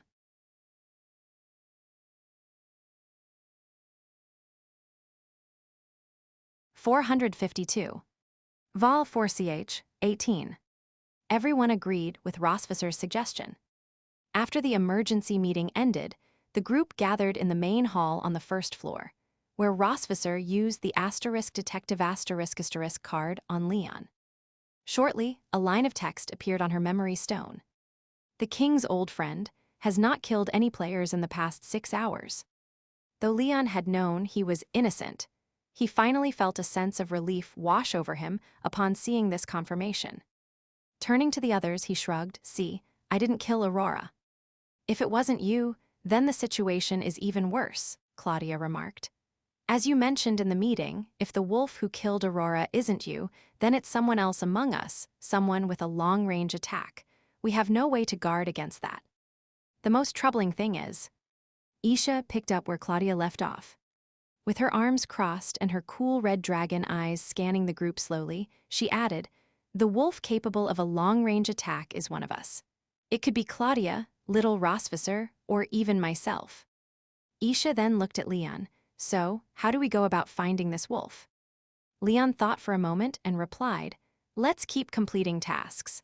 I think everyone's noticed that as the game progresses, more useful information comes to light.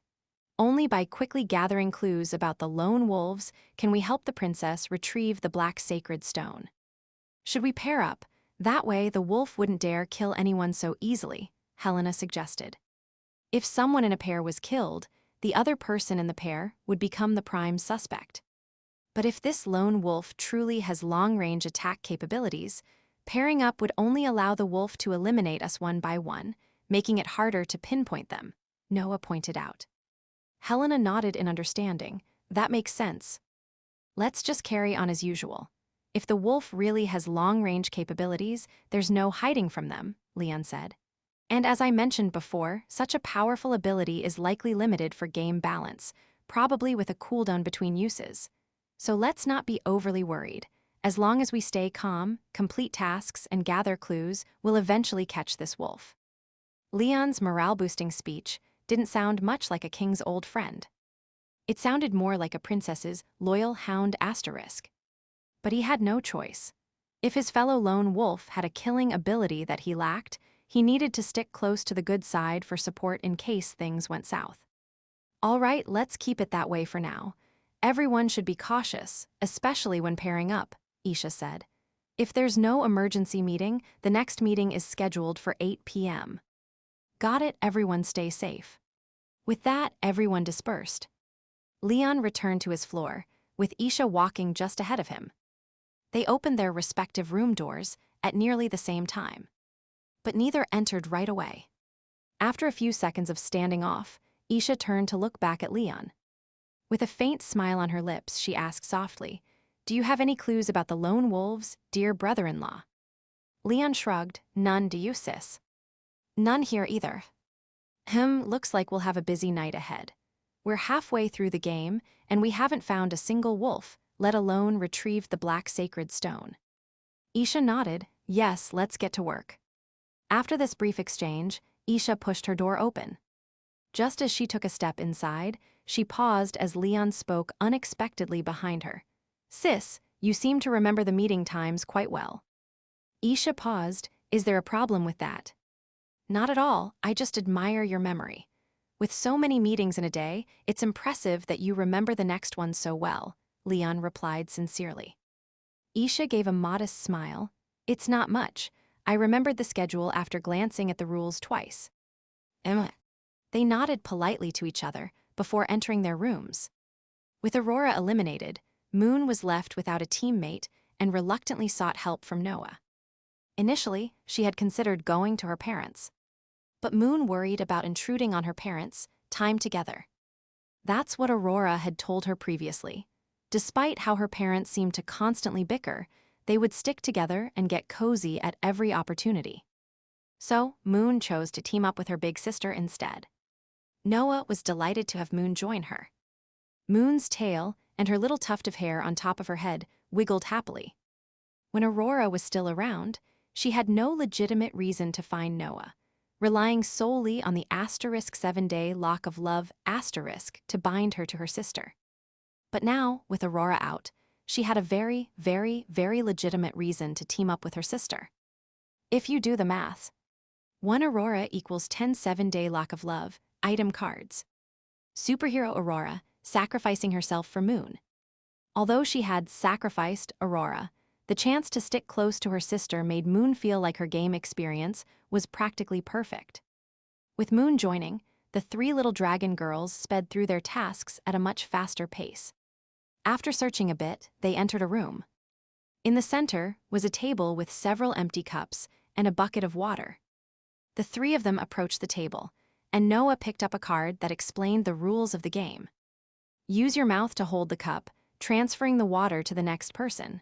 Work together to fill the leftmost empty cup, and the task will be complete. Oh, this seems easy enough. Let's start. Yes, big sister. The little dragon girls lined up in a row. Moon made sure to squeeze herself into the middle position. That way, she could stand between her sister and Helena, ensuring they wouldn't accidentally get too close while passing water by mouth. Did you think Moon's goal in joining the Princess group was only to cling to her sister? Of course not.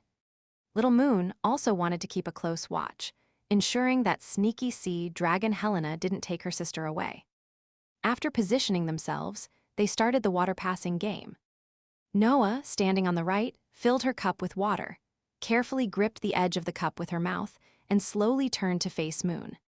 Then, rising on her tiptoes and tilting her body, she gently poured the water into Moon's cup. Throughout the process, Moon's soft, chubby cheek was pressed snugly against her sister's. "Moon, you don't need to stick so close," Noah mumbled around the cup. No, sister. We need to avoid spilling as much water as possible, so we have to stay close," Moon said with a straight face. Good point. The sisters worked well together, but their first attempt at transferring the water took a while and left a lot of spillage. By the time the water reached Moon's cup, only half remained. With the water secured, Moon immediately turned to Helena. Due to the height difference, Helena had to bend her knees. Otherwise, Moon wouldn't reach even on tiptoe. Noah watched nervously, fearing a repeat of the slow, spill-prone transfer. But to Noah's surprise, her sister, who had been slow and careful just a moment ago, completed the transfer with Helena at lightning speed. "So, you were totally faking it earlier, Moon." Noah couldn't help but laugh inwardly. "Silly girl, just wanting to press your cheek close. Did you think no one would notice?" The first round of water passing ended, but there was still quite a bit to go before filling the target cup. "Let's go again, Tilda," Moon urged eagerly. "Hold on a second." Helena suddenly paused. "I think our lineup could use some adjusting." Moon blinked, worried Helena wanted to switch her out of the middle position. But Helena clarified, "If I stand at the end, no matter who passes the cup to me, we'd lose a lot of water because of the height difference. So, I think I should go first, Moon stays in the middle, and Noah takes the last spot. How about that?" Noah nodded. "Sounds good to me." As long as Moon got to stay close, she had no objections. After rearranging, they resumed their water passing. As Helena had predicted, the new lineup minimized water loss due to height differences. The water transfer between her and Moon went smoothly. And when it came to Moon and Noah, despite Moon's cheek-to-cheek maneuver with her sister, they still managed to retain a decent amount of water. After several rounds, they finally filled the empty cup. Yay, Tilda Big Sister's the best. Moon clapped her hands in joy and quickly added, Helena's pretty awesome too. Though she was a dedicated sister complex, Moon still remembered her manners. Helena smiled warmly, thank you, Moon Tilda. With the task completed, a hidden compartment opened on the table, revealing a card. Noah picked it up. It was an item card. Cycle of Desperation. Effect: asterisk when only 2 players remain on the field. Using this item card forces a 1v1 minigame with the other player. Victory in the 1v1 minigame equates to winning the entire game. Note: asterisk when all else fails, go all in.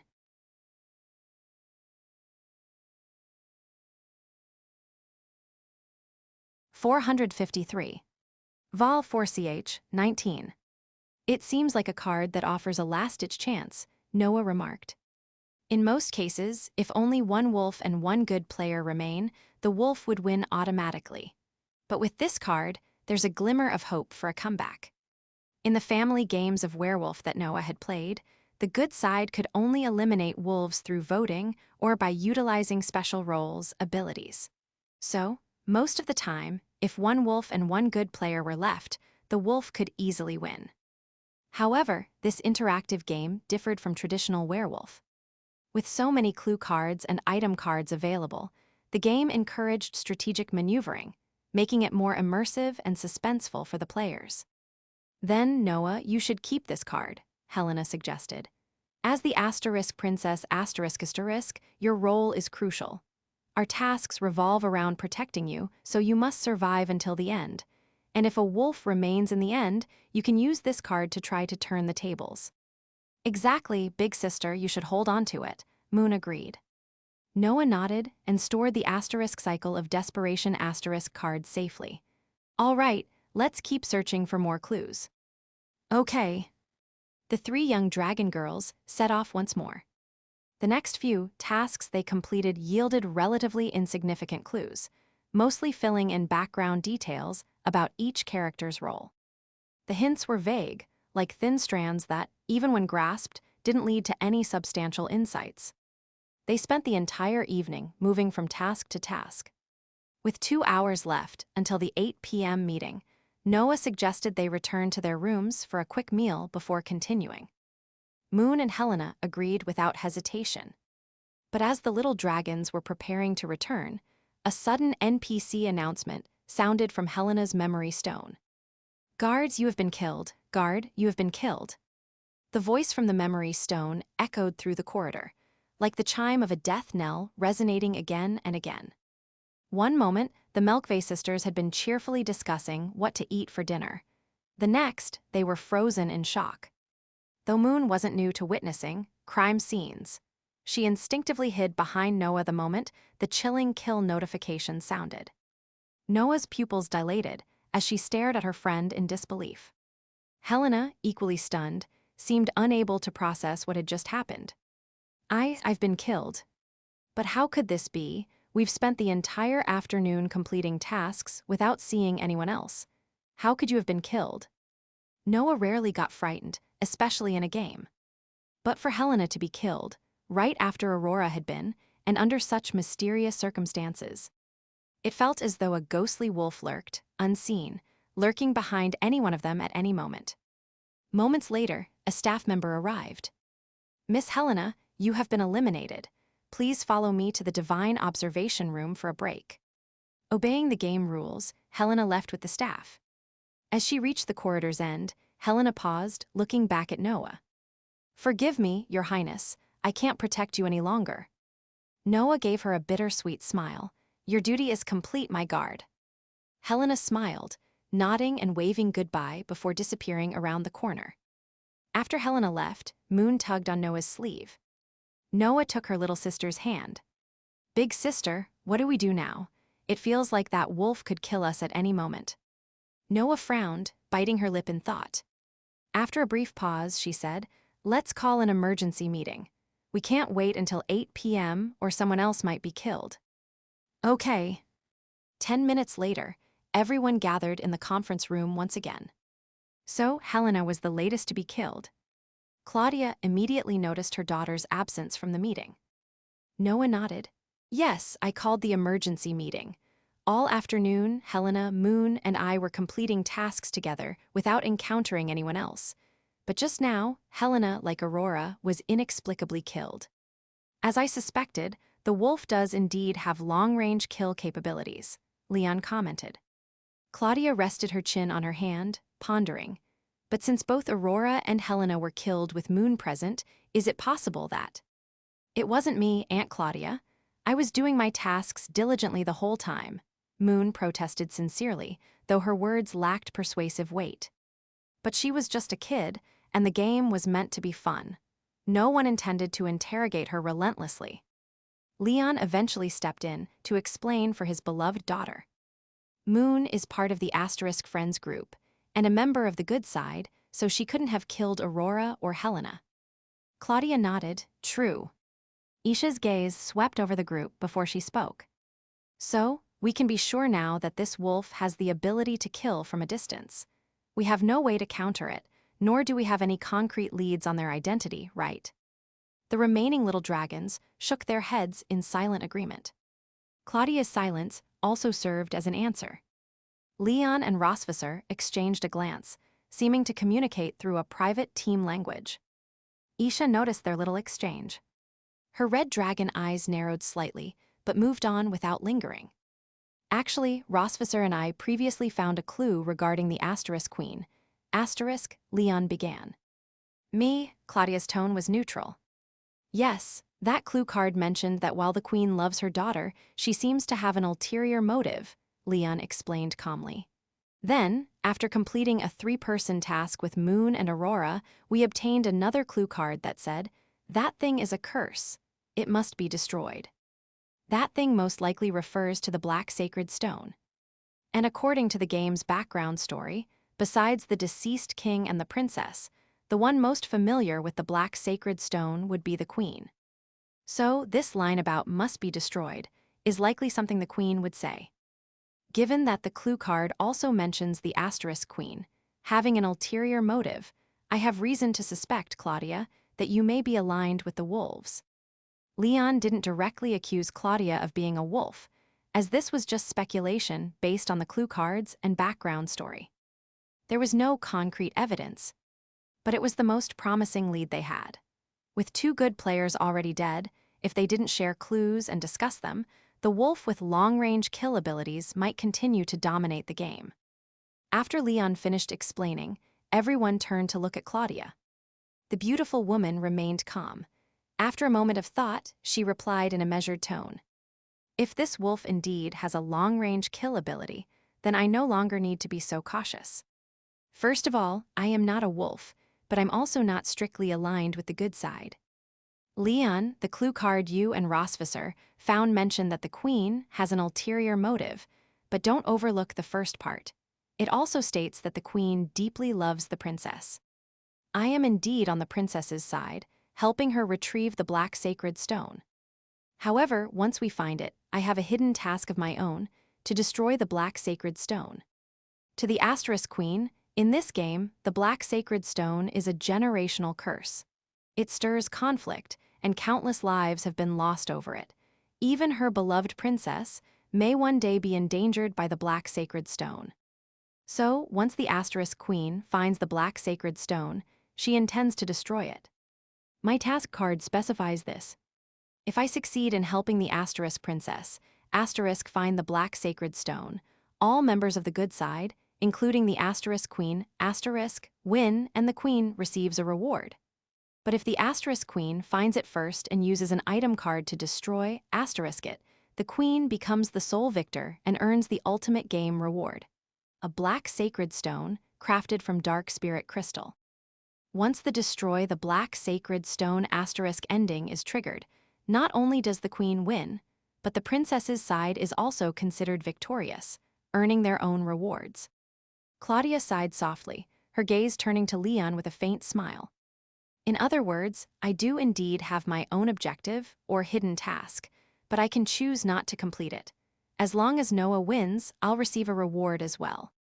Leon's deduction, based on the background story, was accurate. The queen indeed aimed to destroy the Black Sacred Stone.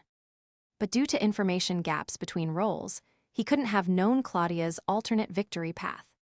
It couldn't be helped. Drawing out Claudia's hidden task was an impressive feat in itself. All right, I misjudged you, Senior, Leon conceded. Not really a misjudgment. After all, I couldn't reveal my entire task from the start, could I?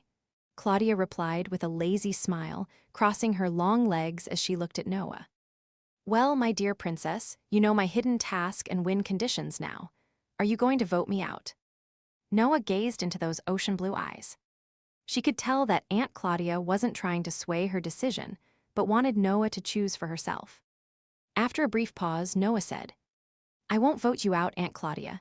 With 2 good players gone, we can. Afford to lose a key role like the Asterisk Queen. Besides, your hidden task could help us secure victory in a crucial moment. Destroying the Black Sacred Stone would mean a victory for the good side. Snap! Claudia snapped her fingers, leaning forward to pinch Noah's soft cheek with a grin. Smart little one. So, we still haven't identified the wolf responsible for these kills, Rosvisser noted. But at least we've narrowed it down, Noah said, glancing over at Leon's side.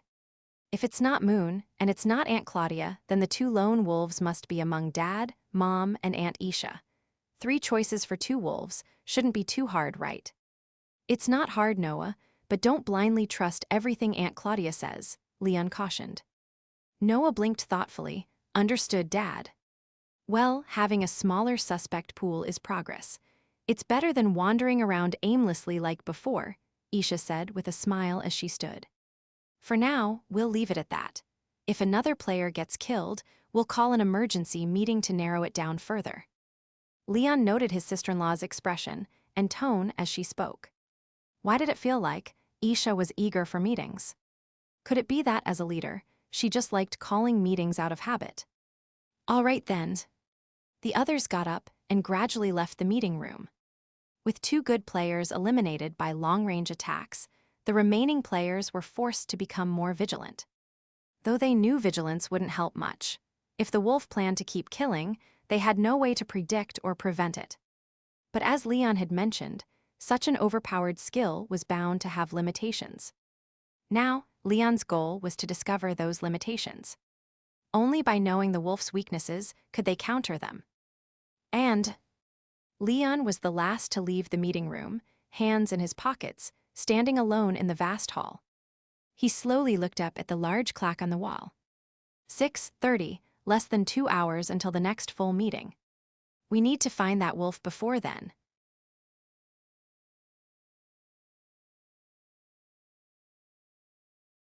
.454. Vol 4ch, 20. Leon wandered through the castle alone, though not without purpose. First, he returned to the location where Aurora had been killed. It was right outside a task room.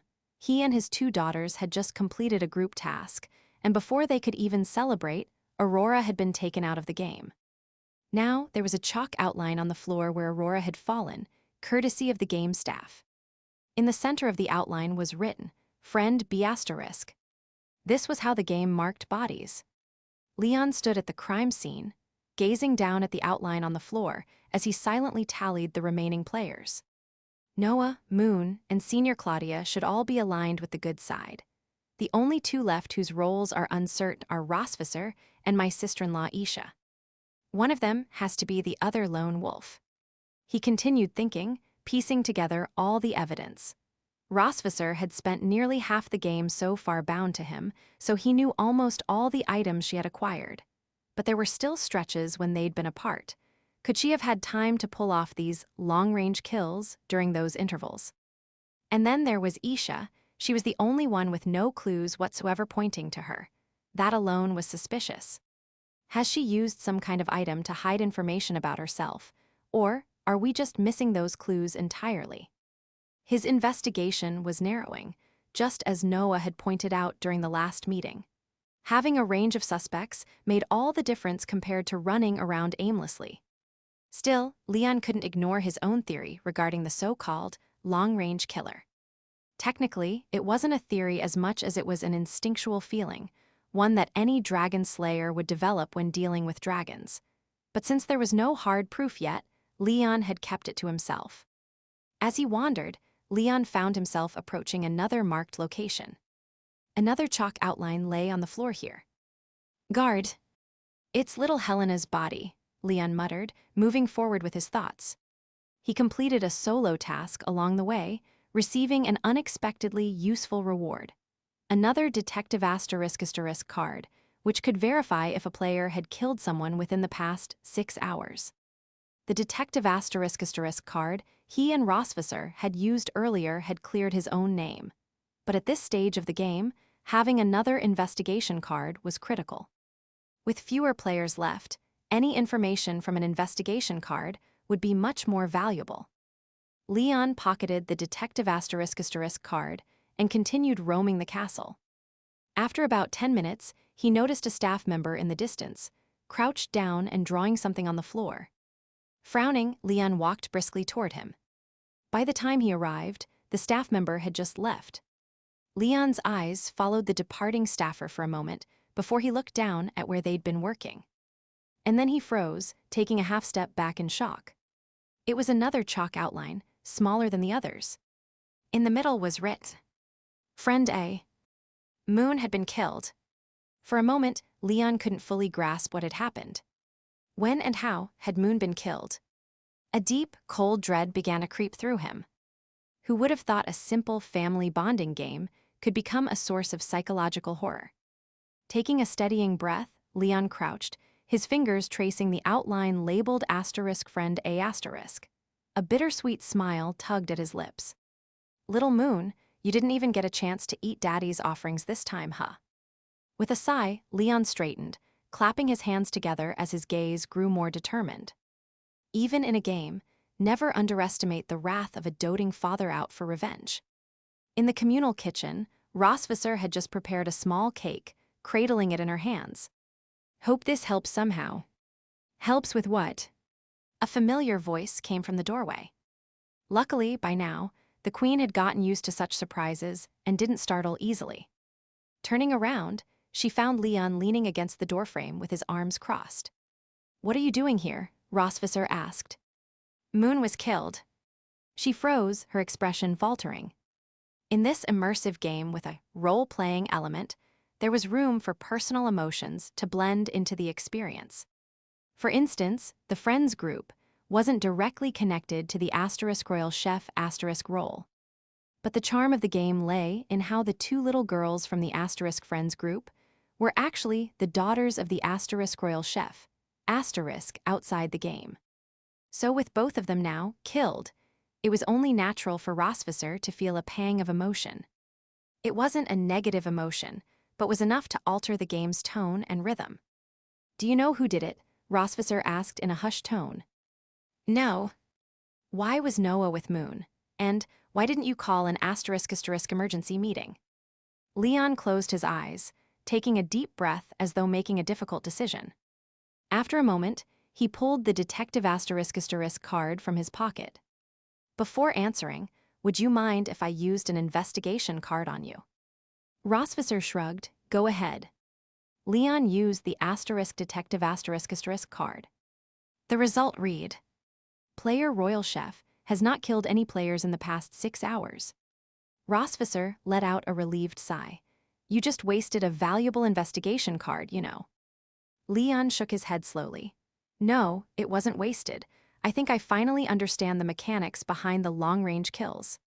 "What mechanics?" "It's less about long-range and more about timed attacks." Leon explained. "Think about it. From Aurora to Helena to Moon, don't you notice something about when each of them was killed?" Rosvisser's silver eyes flickered as her thoughts raced. After a moment, realization dawned. Each kill happened a certain amount of time after a meeting ended. Exactly. The lone wolf must have an item card that triggers a death after each meeting ends. Leon continued. "This not only creates the illusion of a long-range killer, but also keeps their identity hidden. It's designed to make us suspicious of each other and to create uncontrollable chaos. And then, that lone wolf can quietly wait for the final victory. After digesting Leon's theory, Rossvisser pondered aloud. But could there really be an item card with such an exaggerated effect? Wouldn't that disrupt the game's balance? I'm guessing such a powerful effect would require more than just an item card. It would need something big enough to affect all players. As their eyes met, husband and wife spoke in unison. Fate of all players. The only fate-triggered event so far is the alchemy lab. After the disease outbreak in the alchemy lab, we all went too. Their conversation was interrupted by footsteps from the doorway. They fell silent, turning to see the source. A cascade of blue hair entered their line of sight. It was Claudia. Well, well, meeting in the kitchen, quite the unique date spot, Claudia joked with a smile. Leon chuckled, preparing to speak. Senior, did you find anything? Leon's words were cut off by the sound of another pair of footsteps. And the newcomer was a player but a staff member in uniform. She approached Claudia and politely took her by the arm. Claudia shrugged with a wry smile. As you can see, Leon, I'm being escorted to the divine observation room. Both Leon and Rossvisser sucked in a sharp breath. Wow, the red dragon was on a killing spree. They might as well hand her the title of strongest dragon slayer. Is it because your role and motive were exposed in the last meeting, so you were targeted? Leon asked. I suppose so. Revealed roles were always the easiest to eliminate. And given Claudia's hidden task of destroying the black sacred stone, she was too much of a threat to the lone wolf who wanted the stone. Was it another long-range kill? Claudia blinked, then gave a sly smile, barely shaking her head. Miss Claudia, please refrain from speaking too much as a deceased player, the staff member reminded her. Understood, my apologies. Turning to the couple, Claudia said, well, it's up to you two now. You're going to win this, right? Without waiting for their answer, Claudia left with the staff, winking at them as she departed. As her footsteps faded, Leon turned to Rossvisser, his expression grim. The queen returned his gaze with equal seriousness. Should we go for a direct kill on my sister? She asked. I don't have any cards that allow me to kill directly. Do you? Rossvisser looked at the small cake she'd just finished baking. This cake is different from the one you ate at the beginning. Eating it will immediately eliminate the player. Leon raised an eyebrow, then sighed with a bitter smile. But your sister's too smart to fall for that, isn't she? Exactly. So our only option is to locate Moon or Claudia's body and call an *** emergency meeting * to vote her out. Leon, as the other lone wolf, now had no choice but to ally with the good side. This sneaky red dragon queen's kill mechanics were just too overpowered. They had to work together. If they weren't careful, it might be 3 against 1, and she'd still win. Calling an emergency meeting to vote her out was the only viable option. All right, let's move. The couple dashed out of the kitchen, staying vigilant and alert as they searched. Claudia's recent death made it clear. Isha was no longer content with simply triggering deaths after meetings. She was now using kill item cards directly. Just as Leon had suspected at the beginning, Isha was proving to be the toughest opponent in the game. Leon, Rossvisser called as they ran. What? You're not going to let my sister capture you again, are you? Screech. Leon came to a sudden halt. What do you mean, again? Remember that game we played at that store event when I was pregnant with Aurora? You ended up losing to her back then, didn't you? That's never going to happen again. I'll win back what I lost. Rossvisser stifled a laugh. All right then, go get her. With that bit of banter out of the way, the two resumed their search through the castle, hoping to locate a body from this round. According to the game rules, they could only call an ** emergency meeting if they were standing beside a current body. But after combing the castle twice, all they found were the previous outlines for Aurora and Helena, with no sign of Claudia's or Moon's. Not even the outline Leon had seen earlier for Moon remained. What's going on? Our dear little Moon fell right here. Leon pointed to a corner of the hallway. Oh, you're just the picture of fatherly devotion, Rossvisser quipped as she searched nearby. Had Leon simply remembered the wrong location? Looking for Little Moon's outline, are you? The sultry, magnetic voice came from the far end of the hall. They turned to see a crimson silhouette, a poised figure with an elegant smile, holding an item card. Cleanup card, asterisk, Isha announced. It allows me to erase any trace of a body after a kill. This means you're unable to call an emergency meeting until the fixed meeting time. So, shall we see how long it is until that 8 p.m. meeting? Oh, it's a full hour, she answered herself. Clack. Isha took a step forward, her heels clicking against the floor with a sharp, crisp sound. But to Leon and Rosvisser, it sounded more like the Grim Reaper dragging a scythe across the floor.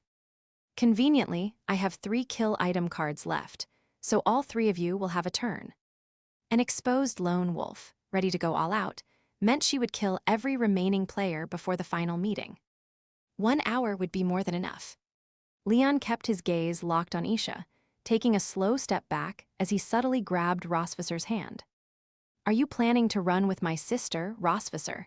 Isha asked, then added a little surprise. Before you flee, let me tell you something interesting. Your dear husband here, he's the second lone wolf. Rosvisser's brow furrowed. How did you know? A clue card, one everyone likely found at the start of the game. Only one. But the wording seemed too ambiguous. We already dismissed it. No, Rosvisser. Only the letters O and Ly. Try rearranging them.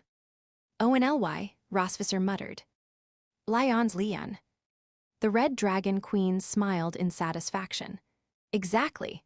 The answer was right in front of us all along, just barely out of reach. But doesn't making deductions based on players, names cross into out-of-game territory. That's what makes this game so interesting. It only gives us our characters, roles asterisk, like princess, doctor, and old friend, but not their names. So the players' names are also part of the game. Rosvisser pursed her lips as she recalled. So that's why you spent so much time scribbling notes after the second meeting. You were piecing together this clue. Exactly.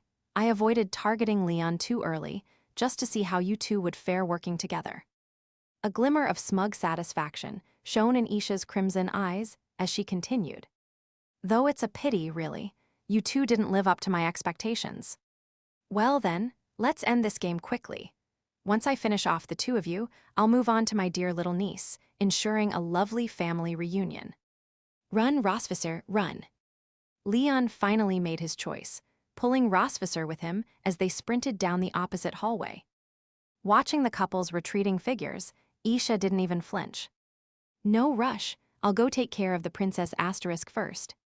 TL note, please don't skimp on the stars for the translation. I'd really like to see how far Leon goes and how far we can increase the number of chapters. Thanks, Tilda.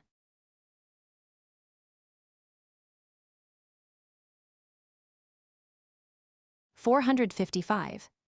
Vol 4ch, 21. Leon and Rosvisser dashed through the dark corridors of the ancient castle, eventually finding refuge in the cellar, where it was relatively safer. They leaned against the wall and slowly slid down, taking a moment to catch their breath. Rosvisser glanced at Leon after a brief silence. Are you really another lone wolf? Leon pressed his lips together before nodding. Yes. The queen closed her eyes with a sigh. I cleared your name for nothing. If I'd known, I would have let them vote you out. Your Majesty, there's a red demon out there hunting down our entire family. Maybe we should focus on teaming up to take her down first. Leon was beginning to understand the feeling he had once imposed on those defeated dragon kings in the past, a deep sense of helplessness at the final, desperate moment. Isha's sharp mind combined with her role as the doctor made her nearly unstoppable in this game, leaving him no choice but to constantly flee with his wife to stay out of her reach. I think my sister's using those antidotes she gave us along with the asterisk meeting, S over asterisk card, to execute long-range kills. Plus, with her Dr. Asterisk identity, her kill cards probably work specifically with the antidote. Which means, anyone who took that antidote at the beginning has no escape from her hunting them down. It's only a matter of time. Rosvisser's voice was heavy. Even though it was just a game, being cornered like this left a bitter taste. I didn't take that antidote. What? Leon pulled a small, transparent box from his pocket, revealing an orange-flavored candy inside. Rosvisor looked at the candy. If you didn't take it, then how did you avoid the contagious disease? With the asterisk mint tea you gave me. Leon tossed the candy aside. Good thing I was cautious, or I might have been eliminated in that meeting, over asterisk attack just now. But Noah and I both took the antidote, which means we can't get near my sister without getting killed by her cards, Rosvisor said. Right now, you're the only one who can attack her. The queen was correct. At this point, only another lone wolf could take down the lone wolf. But neither of us has a kill card. How do we even fight her? Leon sighed, frustration creeping in. To put up a fight, they needed the right weapons, yet here he was, unarmed and unable to summon an asterisk emergency meeting, asterisk to vote Isha out. Was slow death the only option left? Seriously, lone wolf? How have you gone this whole game without finding a single kill card? That's just pitiful, Rosvisor teased. Leon couldn't deny it, his luck was downright miserable. 40-some hours, and he hadn't encountered a single kill card. When luck's bad, it's really bad, Leon admitted with a resigned sigh. Silence fell between them as they struggled to find a way to stop Isha. Without a plan, everything would end here. The princess, asterisk would fall, and the old friend, asterisk wouldn't be able to leave the castle with the asterisk black sacred stone asterisk. Everything would fall into the hands of that red demon, asterisk Dr. Asterisk. The only sound in the cellar was the occasional drip of water from the corner. A deadly cake, capable of instantly poisoning a player, lay on the ground between Leon and Rosvisor. The queen's gaze slowly fixed on it. Suddenly, her pupils widened. Honestly, I don't care if I win. As she spoke, Rosvisor pulled out her main quest card from her pocket. My mission is similar to Claudia's, to help the Princess Asterisk recover the asterisk black sacred stone asterisk. But there's also a hidden task, to leave the castle with it. That's my true victory. The choice of ending is left to the player's discretion. But from the beginning, I never considered that hidden quest because you want our precious daughter to win, right? Leon finished her thought, smiling. Rosvisor laughed softly, nodding. Exactly. Noah finally has a chance to enjoy playing with her sisters and friends. I want her to win. She's got such a strong competitive spirit. But now both her sisters and friends have been eliminated. All the pressure is on Noah, Leon pointed out. That only makes me want her to win even more, Rosvisor replied. This isn't just a game, Leon. Think about it. Years or even decades from now, when Noah recalls this journey in the castle, she'll proudly say it was she who saved us all in the end. She'll gain more than just a win. She'll have an irreplaceable memory. I understand, Rosvisor. Leon's lips curved up in a smile as he looked at the silver-haired beauty beside him. You're no longer just a mother. You're more like a mom. Is there a difference? Of course there is. Remember how happy Noah and Moon were when you asked them to call you Mom instead of Mother. Rosvisor paused, a distant look in her eyes as memories came rushing back. After a moment she chuckled, I get it. So, are you trying to persuade me, the lone wolf, to create a distraction for you and Noah until the meeting starts? Rosvisor shook her head. No, that's too risky and besides. She gazed ahead, her cheeks faintly reddening. Rosvisor buried half of her face in the crook of her arm, speaking quickly, her voice muffled. And besides, I wouldn't let my child's dad do something like that. Can you just use dad for my child's father? Leon asked with a mischievous grin. No, shut up. Rosvisor shot him a look. Just promise me you'll let Noah win in the end, and I'll. You'll what? Looking somewhat shy, Rosvisor gestured for Leon to come closer. Obliging, he leaned in. If you agree, then I'll. Before she finished, Leon jumped up with a start. Are you serious? Yes. Well, I already wanted to help Noah win, but now with this incentive, let me just say this. Your sister is going down today, dragon god or not. Rosvisor chuckled. All right, keep it down or you'll attract her. Leon settled back down. So, judging by what you just said, you've got a plan. Rosvisser picked up the deadly cake from the floor. She won't eat that, will she? Leon asked. No, it's not for her, it's for me. At the top of the castle, down a long hallway, Noah had been cornered by her red demon of an aunt, pushed against a locked wooden door. Oh dear, dear Tilda, my little asterisk princess asterisk asterisk, there's nowhere left for you to run. In Isha's hand was a kill card. Its effect was straightforward. Anyone who had taken the asterisk Dr. Asterisk's special antidote within a 5-meter range was now vulnerable. She twirled the card gracefully, inching closer to the trapped Noah, who had never found her aunt quite this terrifying before. Auntie Isha, please, don't turn out like this, she thought desperately. Moon, you really mustn't take up the mantle of Red Dragon King in Auntie's temple, you'll end up this scary too. Auntie, can't we talk this through? Noah tried to appeal to any trace of mercy in her aunt.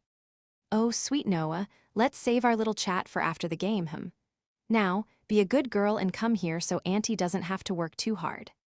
Please don't say such scary things in such a gentle tone. You'll scar the kids for life. Noah pressed herself tightly against the door, clutching the only item card she had, Cycle of Despair asterisk. However, its dual mechanic could only be activated when only 2 players remained. If her parents were still alive, then she couldn't use it. What to do, what to do? Biting her lip, she felt the immense pressure even though it was just a game. Meanwhile, in the observation room, Moon and Helena stood in front of the huge asterisk memory stone asterisk asterisk, watching as Noah faced off against Isha. It's over, there's no way Big Sister can escape, Moon said sadly. I thought Uncle Leon and Aunt Rosvisser were strong enough, but Aunt Isha, she's even more terrifying, Helena murmured. Even the usually playful pink-haired dragon girl watched, worried. Hold on a little longer, Big Sister. The meeting is almost here, we can vote Auntie out then. It's useless. Claudia, who had been sitting and sipping tea, finally spoke up. There's still over 40 minutes until 8 o'clock. Even Leon and Rosvisser can't last that long. This game, it's as good as one for the Red Dragon King. The young dragons continued to silently pray for their sister's safety as they watched her struggle. Noah, come here. Don't worry. Auntie will carry you to the observation room, Isha cooed, closing in. Noah's heart pounded faster. She knew there was no way to escape her aunt's pursuit, yet. She still wouldn't surrender. If it were Dad, he wouldn't. Player. A voice broke the silence of the corridor. Noah quickly reached into her pocket, expecting the asterisk asterisk memory, stone asterisk, to notify her of her elimination. But when she pulled it out, she found it silent. If it's not mine, then. Player Doctor has been killed. Player Doctor has been killed. Isha froze, shock spreading across her elegant features. Why, how is this possible? Creak. The wooden door behind Noah slowly opened. The familiar figure of a man stood in the doorway. Avenger. Upon witnessing a kill, you immediately gain a single kill ability. In his hand was a small cake with a bite taken out of it.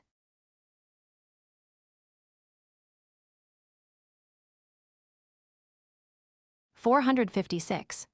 Vol 4CH, 22. How did you do it? Isha could hardly believe that Leon had just taken her down. When we ran into each other in the corridor, neither you nor Rosvisser had a kill card. If you had, you wouldn't have just run away. And only 10 minutes have passed since then, hardly enough time to complete a task that would grant you a kill card. So how exactly did you do it? Leon's method of taking down her aunt was less important to Noah than one burning question. Where was her mom? According to her aunt, her parents had been together. So why was it that only her dad appeared as her savior? Noah looked up at Leon, eyes wide and questioning. Leon began to explain calmly, I didn't have any kill cards, but I did have Avenger asterisk asterisk. Isha raised an eyebrow. Avenger asterisk. Yes, if I witness a kill firsthand, I gain a temporary ability to eliminate a player. But even with the asterisk Avenger asterisk asterisk card, Isha still didn't understand. But when I eliminated Moon and Claudia, you weren't there to witness it, so there was no way to trigger asterisk Avenger asterisk asterisk. So how did you? Mid-sentence, Isha froze, her crimson dragon eyes widening as they fixed on the cake in Leon's hand, which had a small bite taken out of it. During the course of the game, she'd come to understand some abilities, including Rosvisser's Royal Chef Asterisk, which allowed her to inflict special negative effects on targets through pastries, sometimes even poison asterisk. In that instant, it all clicked for Isha. Rosvisser ate her own poisoned cake right in front of you, eliminating herself and activating your asterisk Avenger asterisk effect, didn't she? Leon nodded. His face was expressionless, yet he didn't seem burdened by any negative emotions over sacrificing his wife. The game's immersive nature heightened the impact of triggering asterisk Avenger with such a self-sacrifice, making it difficult for him to laugh or joke about it. Realizing the whole story, Isha sighed and shook her head with a small smile. I should have known. You and Rosvisser together are a powerful team. I should have eliminated one of you sooner. On this note, Leon had a question of his own. I can guess that your method for taking players down involved infecting them through the asterisk apothecary, with diseases that reacted to your antidote, letting you execute kills after each meeting.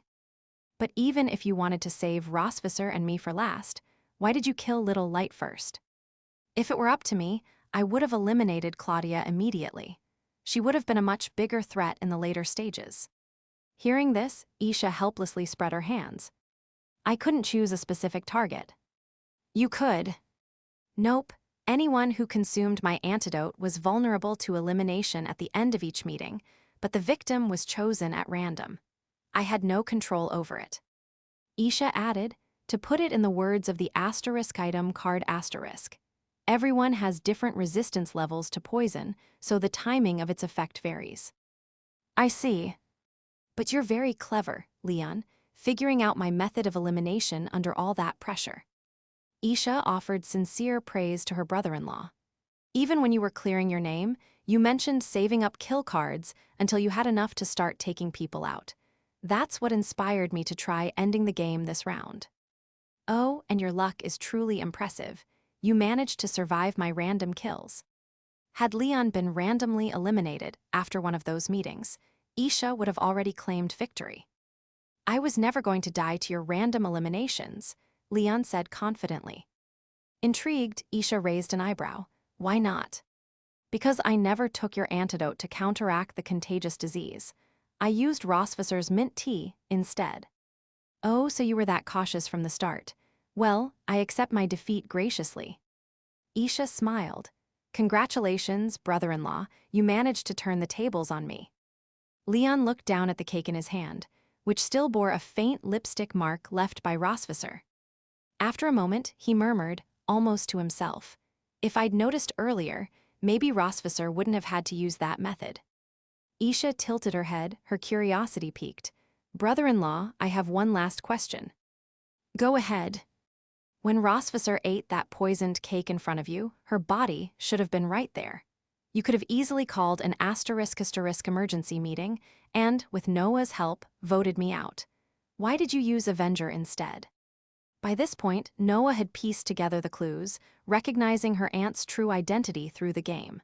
After being chased, she had no doubt about her aunt's role. If Leon had called an asterisk emergency meeting next to Rosvisser's body, Noah would have undoubtedly voted for Isha. But Leon hadn't done so, choosing instead to rely on Avenger asterisk. Isha guessed he had considered various possibilities.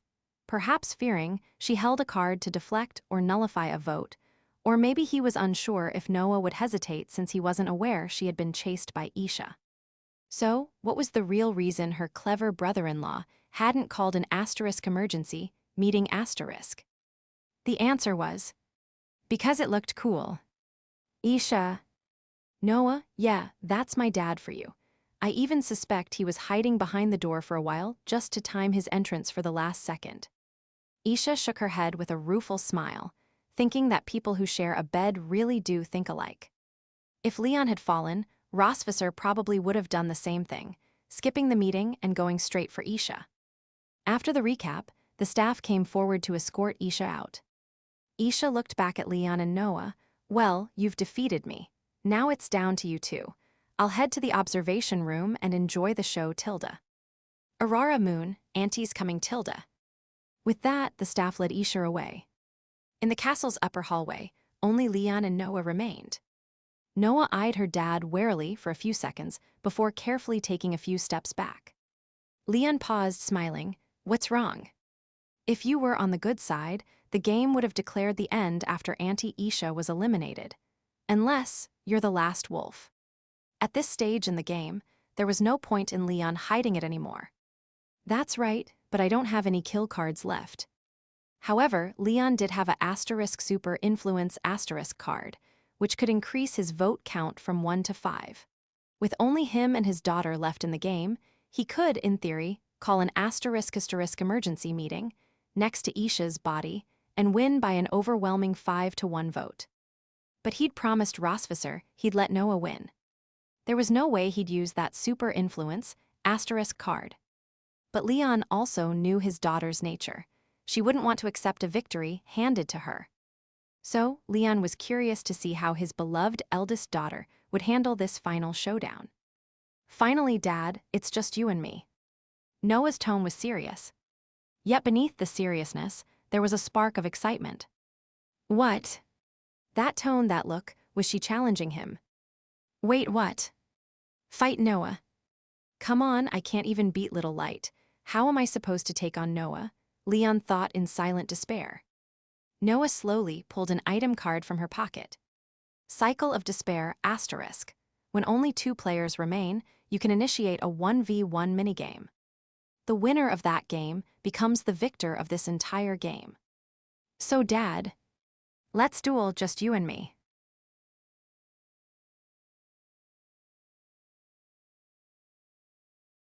(457). Vol 4ch, 23.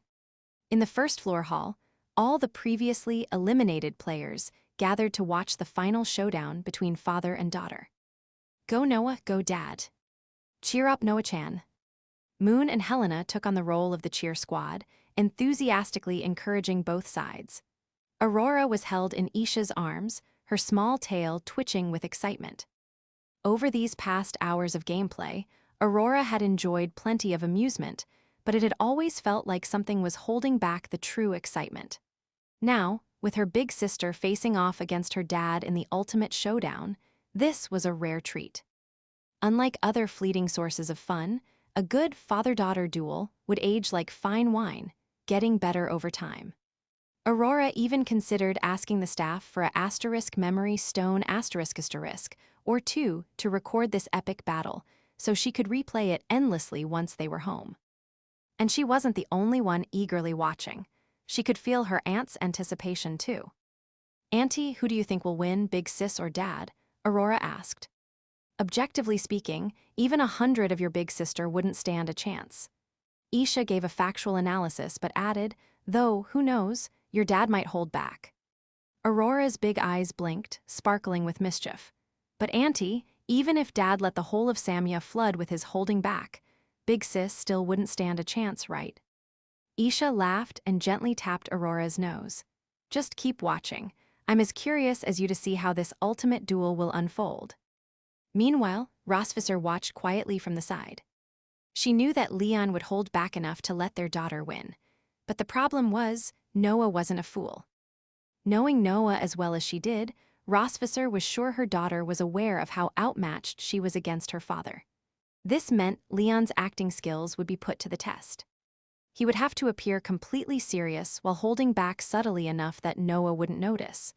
It had to be a convincing show of, I gave it my all, but somehow I couldn't win.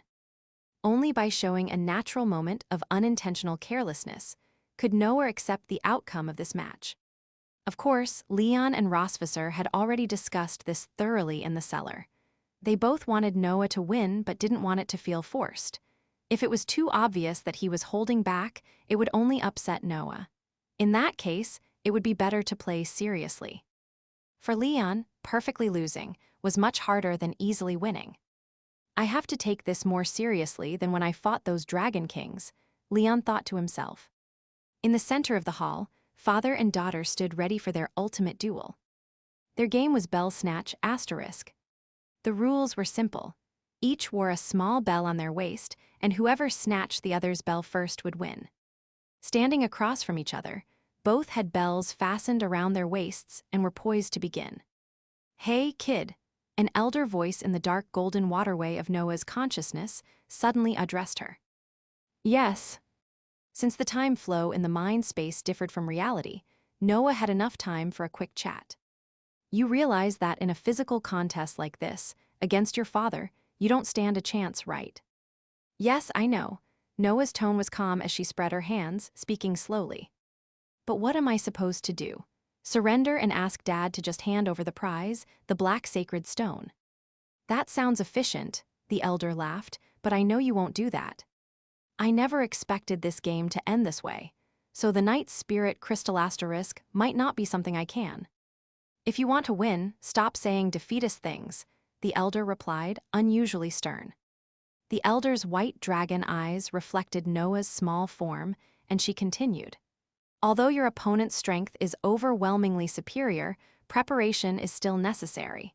Are you planning to just throw yourself at him recklessly because you feel you can't win?"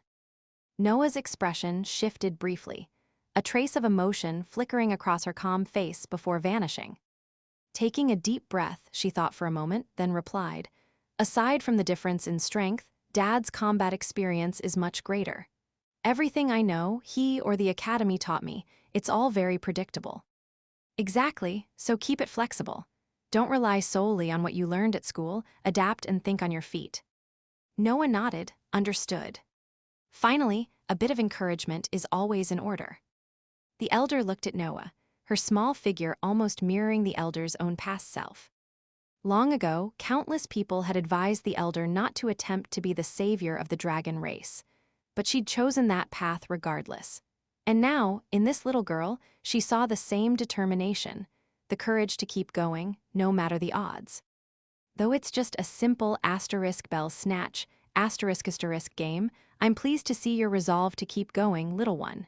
Give it your all, so there's no regret." Noah responded with a low, then returned to reality. The staff announced the start of the game. Father and daughter stared each other down from about 5 or 6 meters apart, neither making the first move. "Didn't expect you to hold onto a card like this, Noah," Leon said, smiling. "Dad, do you know who I hoped to face off with when I found this card?" "Who?" Noah's gaze remained fixed on the man in front of her. "You, Dad."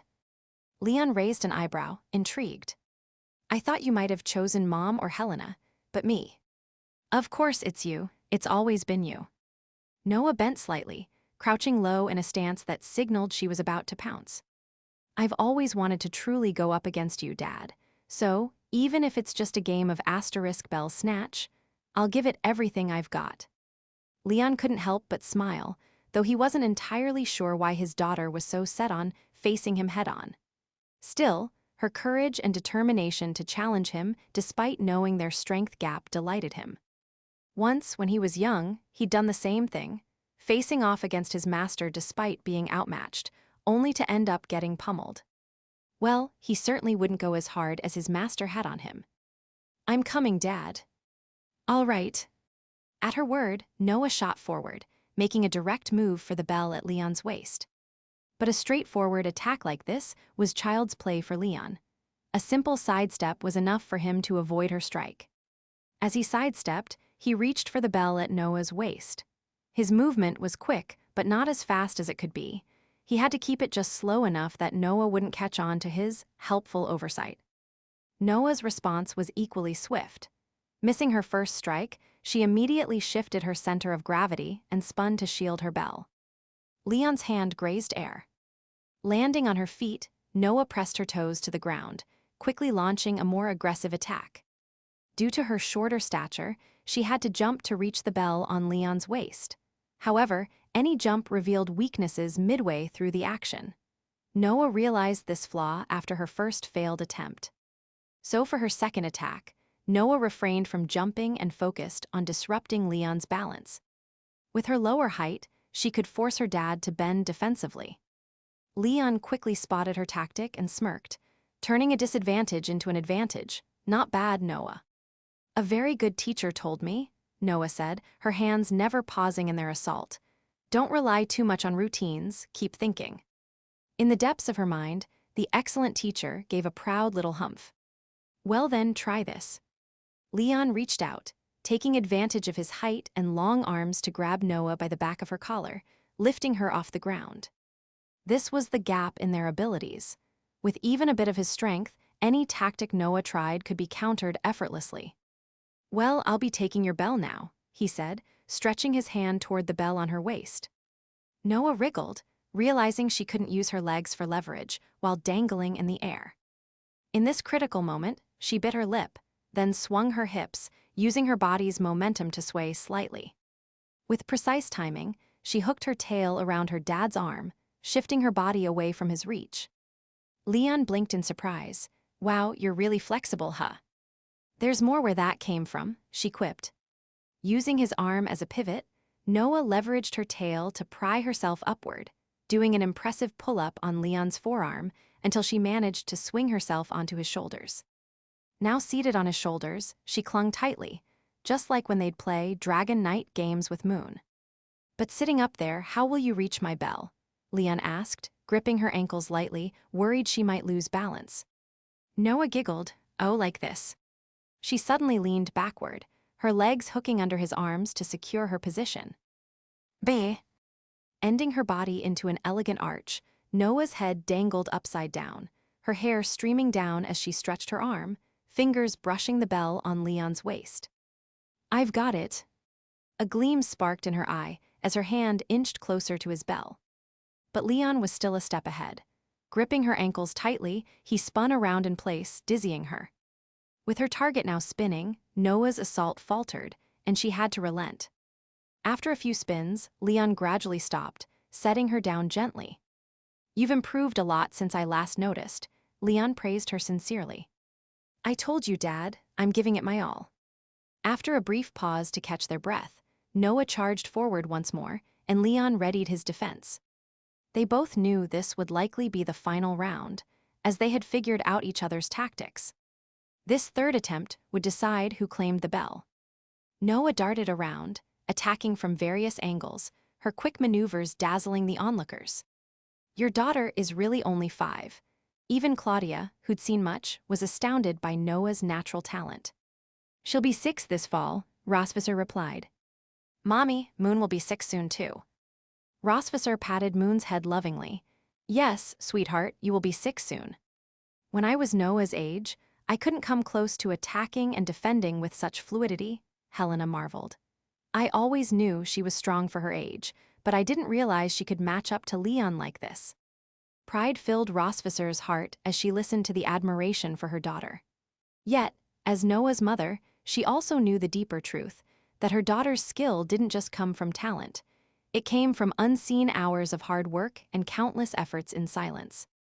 In the hall center, Noah spotted a tiny opening, leaping forward to grab the bell on Leon's waist. This attack was swift, so much so that Leon barely managed to dodge. But as with her initial move, a failed strike exposed an even bigger opening. Leon prepared to counter, aiming for her bell once more. And then, a sudden twist changed everything. Instead of immediately adjusting her posture, Noah noted his approach angle, aimed carefully, and extended her tail to his bell from an angle he hadn't anticipated. Leon was caught completely off guard by her tail's unexpected maneuver. Oh no! Ding-ling! Noah's feet touched the ground, hands empty, but hanging from the tip of her silver tail was the delicate little bell.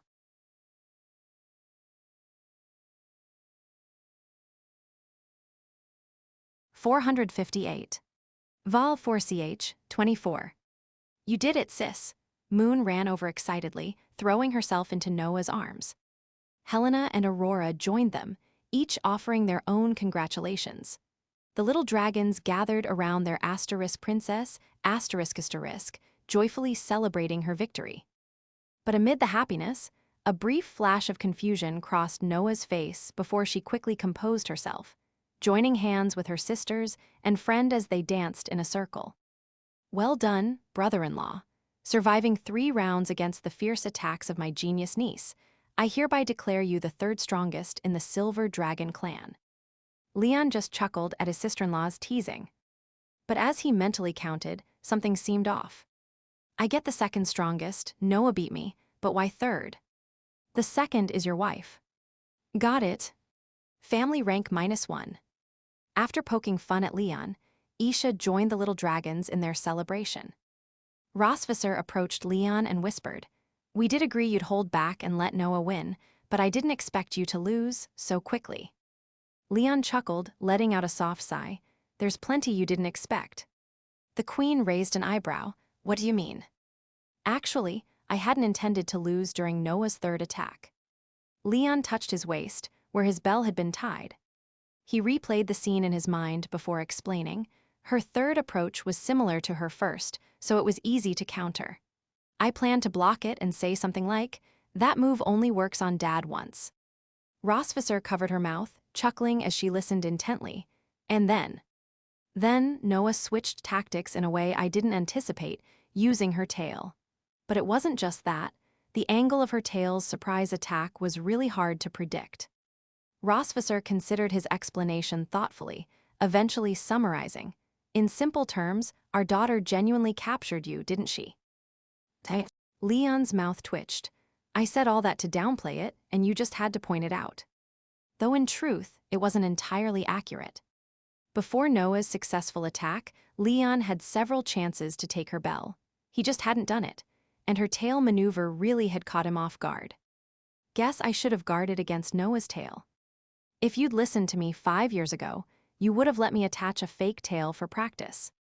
Rosvisser brought up an old grievance, looking smug. "I told you, but you didn't listen." "Oh, sure. If I had a tail, would you be wrapping around me all the time, Your Majesty?" The queen's cheeks flushed, and she nudged his arm. "Stop saying nonsense. Who'd want to wrap around you like a snake? That's disgusting." "Liar. I've seen those romance novels in your study. The dragons in them entwine their tails whenever they're madly in love, practically impossible to separate." "Silence, human. I have no interest in tail tangling with you." The two exchanged playful banter. After a bit of teasing, Leon suddenly remembered something. "Oh, right, about the thing you promised me in the cellar. It's still on, right?" Rosvisser blinked, immediately understanding what he meant by that thing. "Of course, but then again, no." Crossing her arms, she smiled mischievously. "Why not? We agreed on it." "Because our precious daughter won fair and square. It wasn't you letting her win, so it doesn't count." Rosvisser continued to tease him. "No way, that's cheating." "Not at all. It's your own fault for letting your guard down. Not only did you lose the bell, but you also lost." Rosvisser stood on her toes, cupping his ear and whispering softly. "A chance to spend the night with the bunny girl." Yes, back in the cellar, to fuel his motivation, Rosvisser had promised Leon she'd wear a bunny outfit again if Noah emerged victorious. And as Rosvisser had hoped, Leon defeated her sister, allowing Noah to secure the black sacred stone. The lesson here: knowing your partner's weak spot is a very powerful thing. Rosvisser enjoyed the look of disappointment on Leon's face. In his eyes, he'd lost 2 things that day: the game and the bunny girl. A tragedy, worse than failing to defeat a dragon king. All right, I'm just teasing you." Of course, Rosvisser wouldn't back out on her promise to her foolishly loyal captive. She just wanted to see his pitiful expression for a while. Teasing her husband was one of her small pleasures, so she'd take every chance she got. Rosvisser took his arm and said, "I'll wear it for you once we're home. Happy?" Leon shrugged. "It's not like I'm desperate to see it." "Oh, well then, since you're not that eager, I'll skip it. That outfit is so tight anyway." Rosvisser barely stifled a laugh. It was just impossible to get Leon to say, "Please, wear the bunny girl outfit for me." He'd rather quietly resent not seeing it than lose his pride and beg her. The most he'd do was grumble a bit. "I love how stubborn you are, you idiot." If they weren't surrounded by people, Rosvisser would have kissed him right there. He deserved a reward for defeating her sister and helping Noah win. While the two flirted, a few staff members approached. "Sir, please hand over the black sacred stone. It's a game item, not a real night spirit crystal, and we'll need it for the next round." "Oh, right." Leon walked over to the suit of armor near the meeting hall entrance. removed its leg armor, and retrieved the black sacred stone from inside his boot. Everyone was stunned. So the black sacred stone was hidden right by the meeting hall door this whole time. We came and went so many times, but never thought to search there. Princess, please play with us again sometime. Everyone sighed and regretted not finding it sooner. Whether they wanted to retrieve, destroy, or escape with the black sacred stone, no one had expected it to be hidden in plain sight, right under their noses. Even Isha hadn't suspected it. Brother-in-law, I never realized you were this good at hiding things. Yes, I have a knack for hiding things. Not to mention the bunny girl photos Leon had hidden years ago that still hadn't been found by anyone. Not even Leon himself could remember where he'd stashed them. Back to the main story. Leon handed the game version of the black sacred stone back to the staff. Then another staff member brought out the actual * Night Spirit crystal ***, placing it in a fine wooden box and handing it to Noah. Congratulations, Miss Noah. You've won this round of *** secrets of the castle ***. The black sacred stone is now yours. Noah accepted it politely with both hands. Thank you. Opening the box, she found a single black orb resting inside. The Night Spirit crystal had been crafted into a decorative item, beautiful and elegant. Gently touching the surface of the crystal, she felt its cool, icy texture. The moment her fingers brushed the crystal, she sensed a faint reaction within her magic circuit. You've condensed enough primal energy over time. Your magical circuit is no longer the same as it used to be. That residual primal energy in your circuit just awakened the crystal. Nothing to worry about, it's proof this is indeed a genuine Night Spirit crystal, the elder explained. I see. Noah gazed intently at the pristine orb, feeling the resonance between her inner primal energy and the crystal.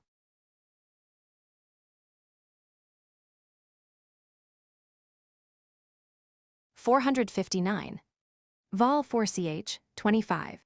At the end of the * Castle mystery game, each participant gained something, while losing something as well. Claudia learned how to interact more naturally with her daughter. Helena fulfilled her wish of playing an interactive game with Noah. Noah emerged victorious, obtaining the * Night Spirit crystal *, which could enhance the efficiency of her primal energy accumulation. Moon managed to protect her elder sister, successfully thwarting the attempt of the small sea dragon to capture the tower. Aurora witnessed the grand, father-daughter showdown of the century, and thoroughly enjoyed the ultimate spectacle. Isha got a taste of just how terrifying her sister and brother-in-law could be when they joined forces.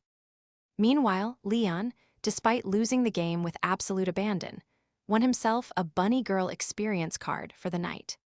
This once again validated the saying, "You all might gain a little, but I, Leon, never lose out." The two of them left the game arena. The usual duration for this game was intended to be 71 hours, 3 days.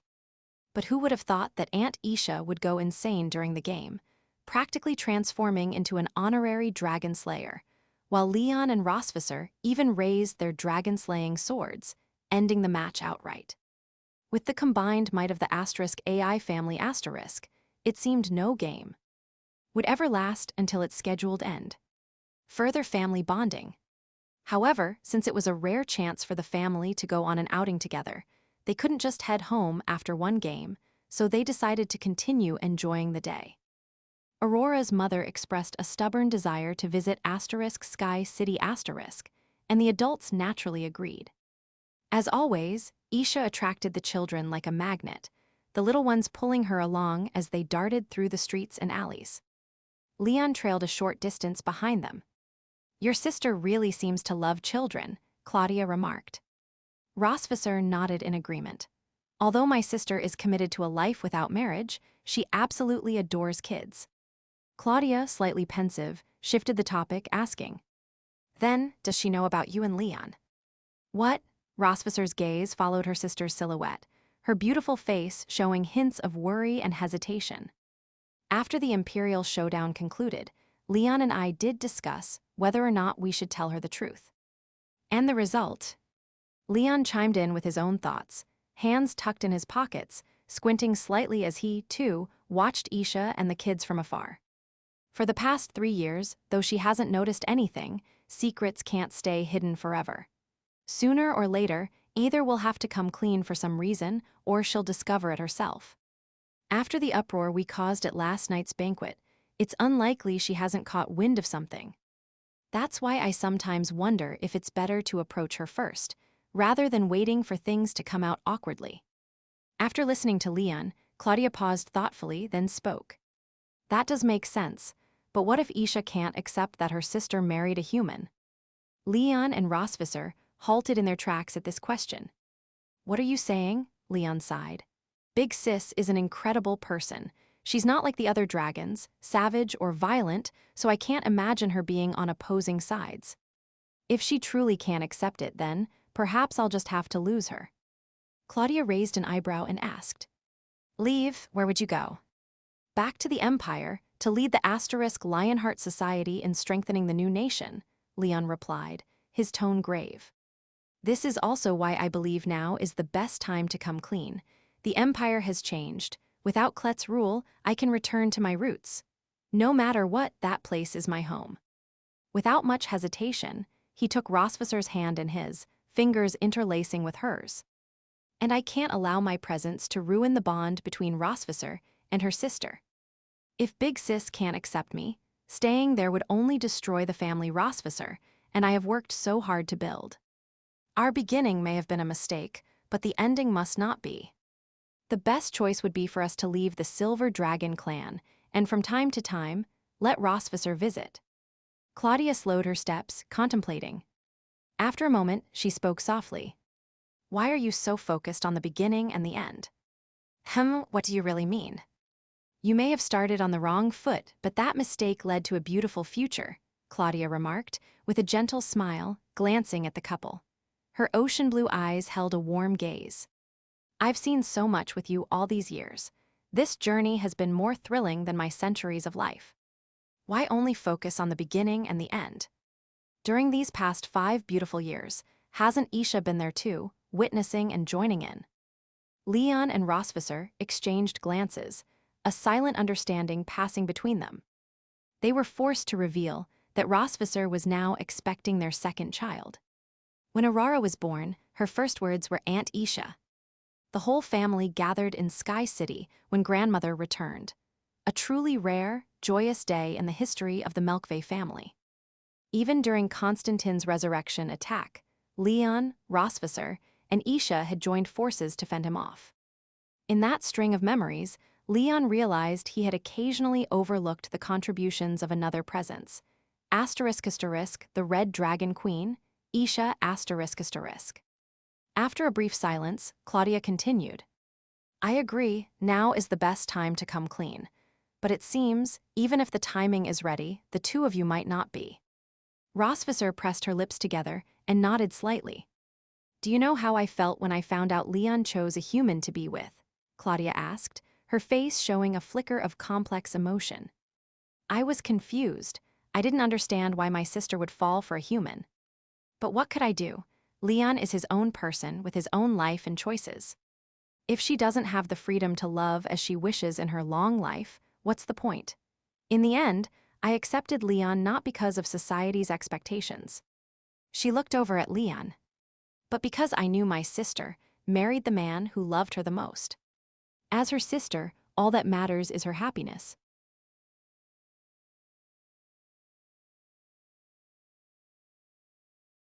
(460). Vol 4ch, 26. Isha felt a strange tension at that moment. Perhaps it was due to the fragrant coffee and the sweet milk scent lingering on the young dragonlings that made her face soften. She gently stroked the children, guiding them into the cafe and allowing them to play quietly on their own. She sat down in the empty seat across from Claudia, while Leon and Rosvisser took seats next to her, with Leon on her left and Rosvisser on her right. The 4 of them faced each other, each with a cup of coffee in front of them. Claudia took a sip of her coffee, her eyes narrowing with discomfort as she set her cup back down. She looked across at her sister, then glanced at Leon. A subtle, unreadable expression lingered in her eyes as if she were scrutinizing the two of them closely. Her gaze moved from Rosvicer's face to Leon's, lingering slightly longer, as if she were silently assessing them. Isha, unable to contain her curiosity, asked, "You called me here. What exactly did you want to say?" At her question, Claudia looked at her and replied, "Well, to be honest, even I don't know why you two wanted to meet here today." Leon raised an eyebrow at her, but Rosvicer gave him a reassuring glance as if to say, "It's all right.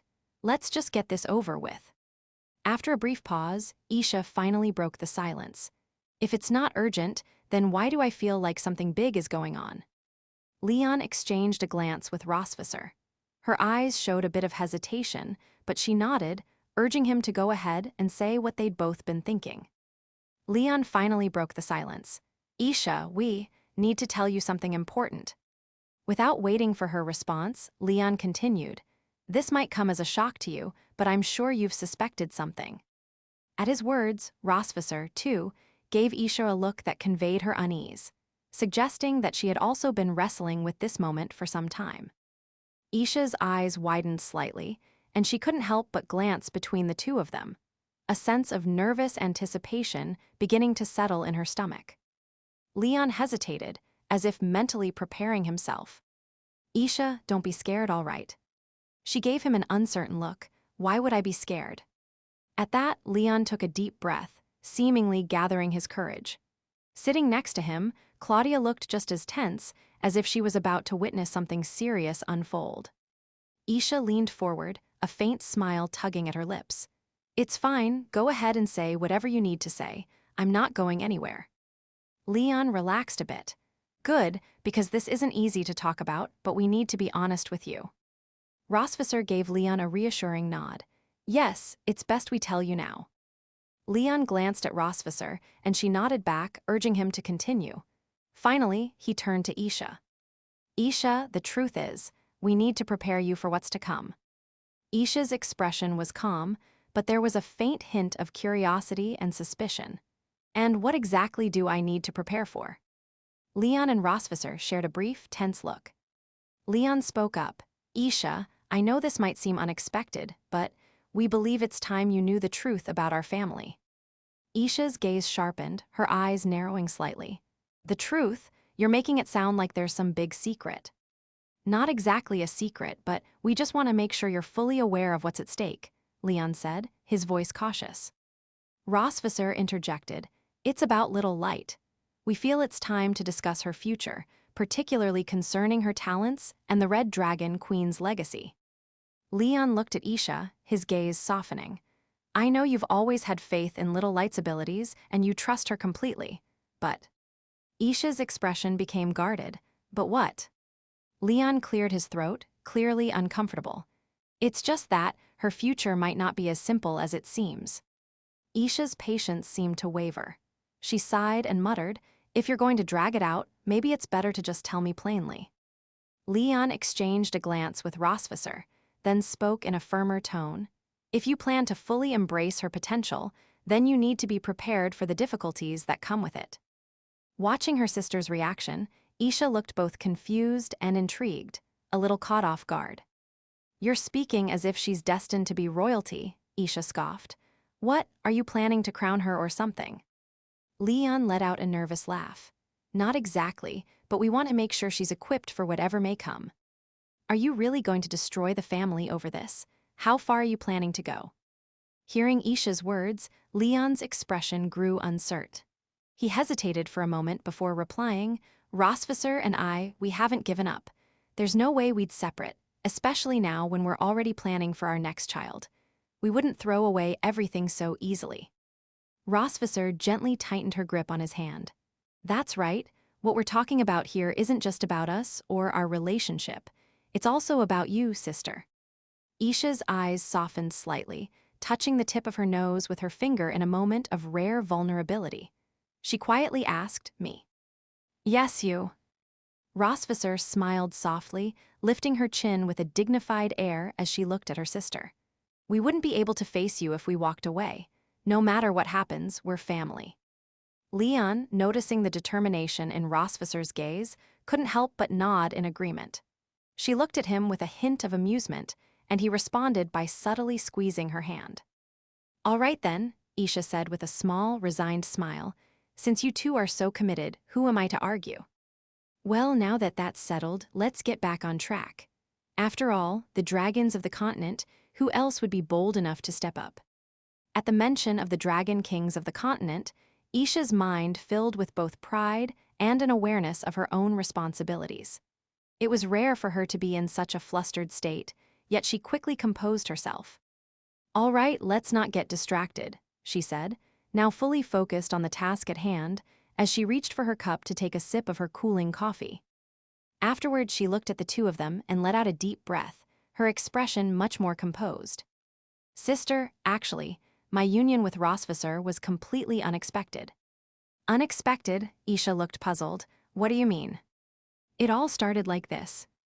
Leon would never forget the courage he mustered that day to approach Rosvisser. He recalled the anxiety that flooded his mind as he explained everything to her sister, laying bare the origins of their relationship.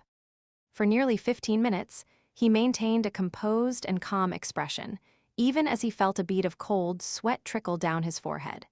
He clenched his hands to keep them from trembling, determined not to let his nerves show. During the entire time, Isha's expression didn't shift, though Leon could sense an intensity in her gaze that never wavered. He couldn't shake the feeling that she was assessing every word he said, searching for any signs of deception or hesitation. And yet that reaction struck him as strange. It seemed as though there was a faint amusement in her gaze, as if she found the entire situation mildly entertaining. As he continued to speak, Leon couldn't tell if this impression was his own misinterpretation, but he couldn't shake the thought. He briefly hesitated, his words faltering for just a second before he quickly resumed. Finally, as Leon finished recounting the story, he noticed Isha's silence. She had listened attentively, her expression unreadable. A quiet, heavy atmosphere settled around them, making the entire room feel deathly still. Outside the window, the faint rustling of leaves could be heard, with the occasional muted laughter of people passing by. Meanwhile, the silence inside felt overwhelming. After a long pause, Isha finally responded, breaking the silence. "So that's the whole story." Leon nodded, feeling as though he had unburdened a weight from his shoulders. Outside, the last light of the sunset cast its glow into the room, illuminating their faces and casting long shadows across the floor. The final moment of daylight faded, as if marking the end of Leon's confession. Ding ding asterisk. The sound of a bell echoed softly as the door to the cafe opened, accompanied by the faint clinking of coffee cups. Claudia glanced around as she sat beside Leon, her expression subtly contemplative. Breaking the silence, she turned to him and spoke. "Leon, we don't have to continue if it's too much." Leon, taking a deep breath, shook his head. "No, it's all right. I wanted to tell her the truth, even if it's complicated." Slightly uncertain, Claudia remained silent, waiting as Leon looked at Isha. "Sister," he began carefully, "I know this might come as a shock, and you may not want to hear it, but I have to say it. For years, you've been like family to me. You're not just Rosvisser's sister to me, but my sister as well." Isha gave him a puzzled look. "Leon, what are you trying to say? Why are you saying it like this?" "Forgive me, sister, but we are. We're family," he continued, looking her directly in the eyes. "Even if you find it hard to believe, even if you don't agree, you are a part of our lives. To me, you're family." Isha fell silent, taking a slow, deep breath before speaking softly. "My sister's husband is a foreigner, yet you're telling me that we're family." Leon nodded with a gentle smile. "Yes, even if we're from different worlds, you're part of this family." Seeing the seriousness in his eyes, Isha's expression softened, a mix of disbelief and tentative acceptance crossing her face. "Sister," she murmured, her voice trembling slightly, "if that's truly the case, why didn't you tell me sooner?" Leon gave a small, understanding smile. "Because we wanted to be sure. We didn't want to overwhelm you, and we wanted to make sure you were ready to hear it." At that, Isha closed her eyes briefly, letting out a slow breath as if to steady herself. "Well, if that's really the case, is there something you need me to do?" Leon shook his head, his voice gentle. "No, there's nothing you need to do, just knowing you accept this is enough. Sister, did you hear what he said? Rosvisser interjected with a playful smile, giving Isha a sidelong glance. Isha, blinking slowly, looked at them both, her gaze steady. Yes, I heard every word. Leon and Rosvisser exchanged relieved smiles as Isha's expression softened further. I didn't misunderstand, did I? Isha asked, casting a curious look toward Claudia. Honestly, I feel a bit out of place here, like I don't belong. Claudia gave a light chuckle and took a sip of her coffee before replying, I feel like a kid playing make-believe. She continued with a faint smile. Well, that's because in front of you all, I'm still treated as someone younger and less experienced. Leon noticed Rosvisser's expression shift subtly. He had known her long enough to read the emotions behind her eyes. She was starting to sense that Isha may have already known more than they had initially believed. Sister, are you certain you haven't known all along who we really are? He asked cautiously. Isha met his gaze with a subtle smile. Perhaps I did know a bit more than you might have thought. Leon could hardly believe it. Wait, you're saying you were aware of everything from the beginning? Not everything, she clarified, but I had my suspicions. I knew that my sister's husband would never be a simple man, and as time passed, I began to see through the little hints you both tried so hard to cover. Leon let out a soft sigh, his expression conflicted. So, you knew, even about my origins. Isha nodded, her smile growing a bit mischievous. Yes, I could sense it. It was your battles, Leon, she continued, especially the one against the Red Dragon Queen. When you confronted her, I saw the power you held. Leon felt a wave of relief wash over him. And yet, you still accepted me into your family. Isha's expression softened. Of course, whether or not you were a member of the Silver Dragon clan didn't matter to me. But, she added, glancing at him thoughtfully, I do have one question. When you fought that battle and called upon the Silver Dragon, were you already aware of the effect it would have on the clan? Leon was momentarily taken aback by her insight. Yes, I was aware, he admitted. I knew that drawing upon that power would leave a mark. Then it seems we understand each other, Isha said with a knowing smile. The day may come when even the strongest dragons face a test of their loyalty. Leon responded with a respectful nod, acknowledging her words. He felt a newfound respect for her wisdom and understanding. In the end, he said, we all have our roles to play, don't we? Yes, Isha replied, and I'll do my best to fulfill mine. But just as I was about to continue my investigation, my grandmother stepped in and stopped me. At that point, I realized the boundaries she had set, and I knew that there was a limit to how far I could pursue this secret, Isha explained. So I decided to trust her judgment. Leon nodded slightly, and that's why you chose to keep quiet. Yes, I told myself that if my grandmother approved, then I would trust her decision. She assured me that she would protect my sister and that this marriage would bring happiness to her and the man she chose. She didn't just promise me, she truly believed in you both. Rosvisser looked at Isha thoughtfully before asking, did our grandmother know? Isha gave a slight nod. Our grandmother is a very perceptive person. If she made this choice, then I imagine she must have noticed certain things. Then why didn't she stop me or Rosvisser when Leon trailed off, searching for the right words. Because she believed in you too, Isha replied softly. She knew that together, you could maintain this family and honor her legacy. Leon's gaze softened as he realized the depth of her understanding. In a way, she was always watching over us, was she? Yes, Isha replied with a small, patient smile, her voice filled with a mixture of gratitude and nostalgia. Our grandmother always used to say that she wanted us to live out her legacy, even if she couldn't be there to witness it herself. So I think that's the reason she never objected to your marriage. It was her way of passing on her own sense of duty and faith. Leon felt a weight lift from his shoulders, a newfound sense of peace settling within him. Well, if our grandmother already accepted our union, then we can finally celebrate this openly, he said with a gentle smile. Let's continue walking this path together in her honor.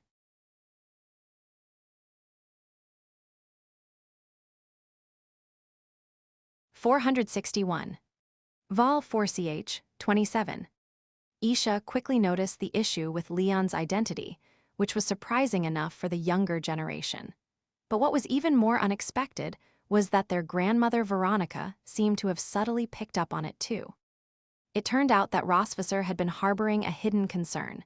She and her sister Isha had a close, almost sibling-like relationship. So, when she revealed everything to their grandmother, she knew that even if their grandmother disapproved, she could still gracefully exit the situation. But things were different with their grandmother. Their grandmother came from Baekeng Star, and her worldview was likely influenced by the older generations of the Dragon Clan. So, Rosvisser felt that if their grandmother couldn't accept Leon, then it would truly be impossible to convince her otherwise. Thinking this, Rosvisser barely had time to reflect when Isha and her older cousin had already surrounded her, their eyes filled with admiration for grandmother Veronica's perceptiveness, yet also with curiosity as they turned toward the strong figure standing beside them. "I told you to get a tail to fit in, but you didn't listen. Look, my sister figured it out," Leon thought to himself, internally rolling his eyes at the deep attachment their grandmother held for him. "Still," he said aloud, "it wasn't the lack of a tail that gave me away, was it? As Big Sister said, it was the way I named that technique." He still felt a bit embarrassed to think that such a minor detail about the naming convention could reveal his hidden identity as a human after all these years. "Oh well," he thought, "I'll just act like nothing happened and carry on. Sometimes old habits just slip through." For instance, since the day he started learning magic, and even after graduating from the Dragon Academy, no one had ever corrected him that the technique for charging his fist with lightning was called asterisk lightning strike asterisk, not lightning punch. You changed the name to asterisk lightning strike when teaching Noah magic to avoid suspicion, didn't you? "Yes, I changed it, but when Constantine ambushed us that night, I didn't have time to consider that. And besides..." "Besides what?"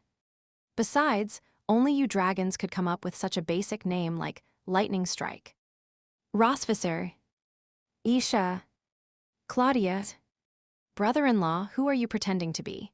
We dragons name things in the simplest and most straightforward way possible, and you think that's basic, huh?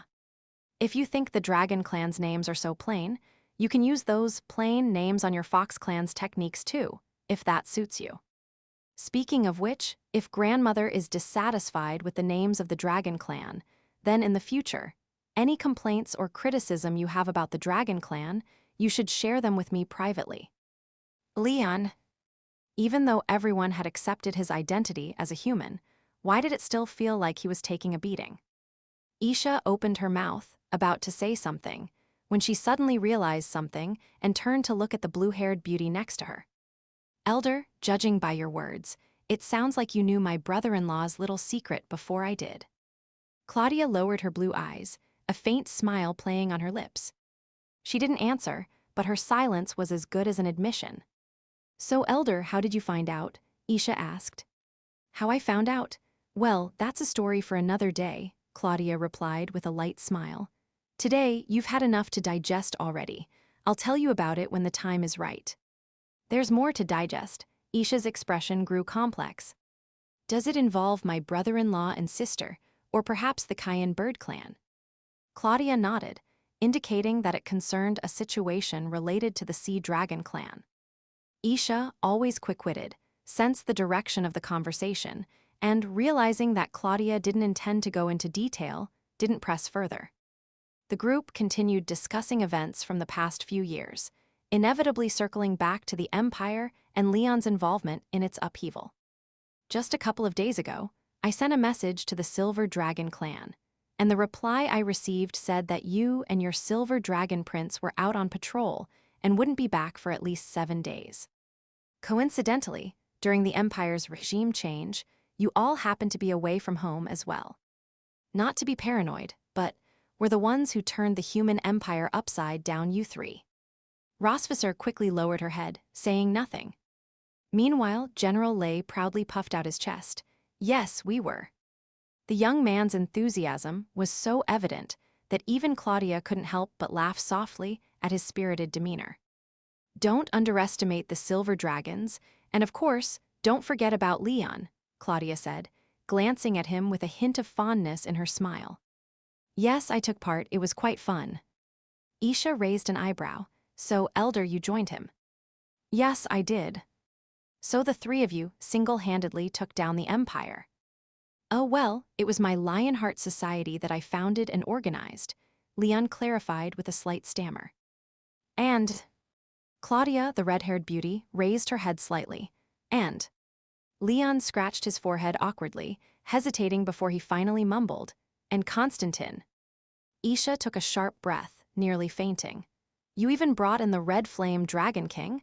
The Red Dragon King must have been fuming. After calming herself, Isha jokingly complained, You called Constantine to help, but you didn't invite me? I feel left out. Rosvisser, this man isn't worth it. Divorce him as soon as we get home. No, sister, it's a misunderstanding, Leon quickly explained. At that time, we weren't sure if calling you would reveal my identity, so we didn't dare to involve you. Isha rolled her eyes, delivering a biting remark.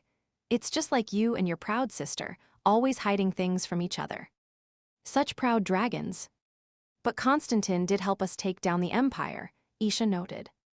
Leon gave a brief explanation of his first battle with Constantine and their later alliance to handle the Empire's issues. After listening, Isha fell into deep thought, considering the wisdom of turning enemies into allies. Leon blinked, then shook his head. It wasn't exactly making an ally of him, it was more like a temporary truce. In truth, Constantine still wants to teach me a lesson. Old Constantine's memory isn't what it used to be, Leon added with a wry smile. If his memory's really that bad, then maybe, over time, he'll forget he even wanted to settle things with me. Isha chuckled slightly, pressing her lips together as if remembering something. If the Dragon Clan elders have allowed the Red Dragon King to lead part of the dragon army, and the Empire's shadow has been overthrown, it signifies that this war may be nearing its end, she observed thoughtfully. But deciding exactly how to conclude this, and who will bring it to an end, that's the real challenge. 100-year war cannot end simply with a regime change on one side. Many details and agreements will need to be addressed to ensure a proper resolution. For now, it seemed that Leon's decisions would dictate the Empire's future direction. So, to determine the final outcome of this human-dragon war, we'll need someone influential within the Dragon Clan, Rosvisser suggested. But the Dragon Clan operates differently from the Empire. Since the self-sealing of the primordial Dragon King, the Dragon Clan has repeatedly fallen into internal strife. Claudia nodded in agreement. In recent centuries, the intensity of the infighting has diminished due to external threats, but even so, no one has unified the Dragon Clan the way the primordial Dragon King once did. Leon sensed a strange tension, feeling as if someone was watching them. Looking through the window, he saw a figure standing across the street. What's wrong? Rosvisser asked, following his gaze. Isha and Claudia also looked in the same direction. They quickly recognized the figure. It's the servant we encountered at Twilight Tower last time.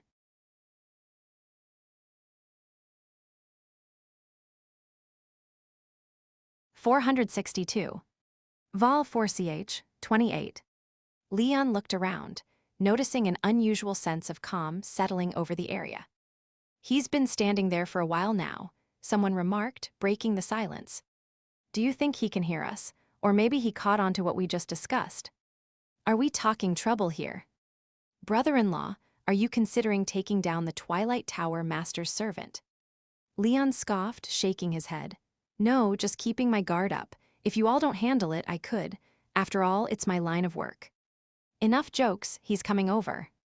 As they walked down the alleyway toward its end, the crowd thinned until only the servant of the Twilight Tower Master, Cade, sat at a long table, soon to meet with the elite leaders of the Dragon Clan in Sky City.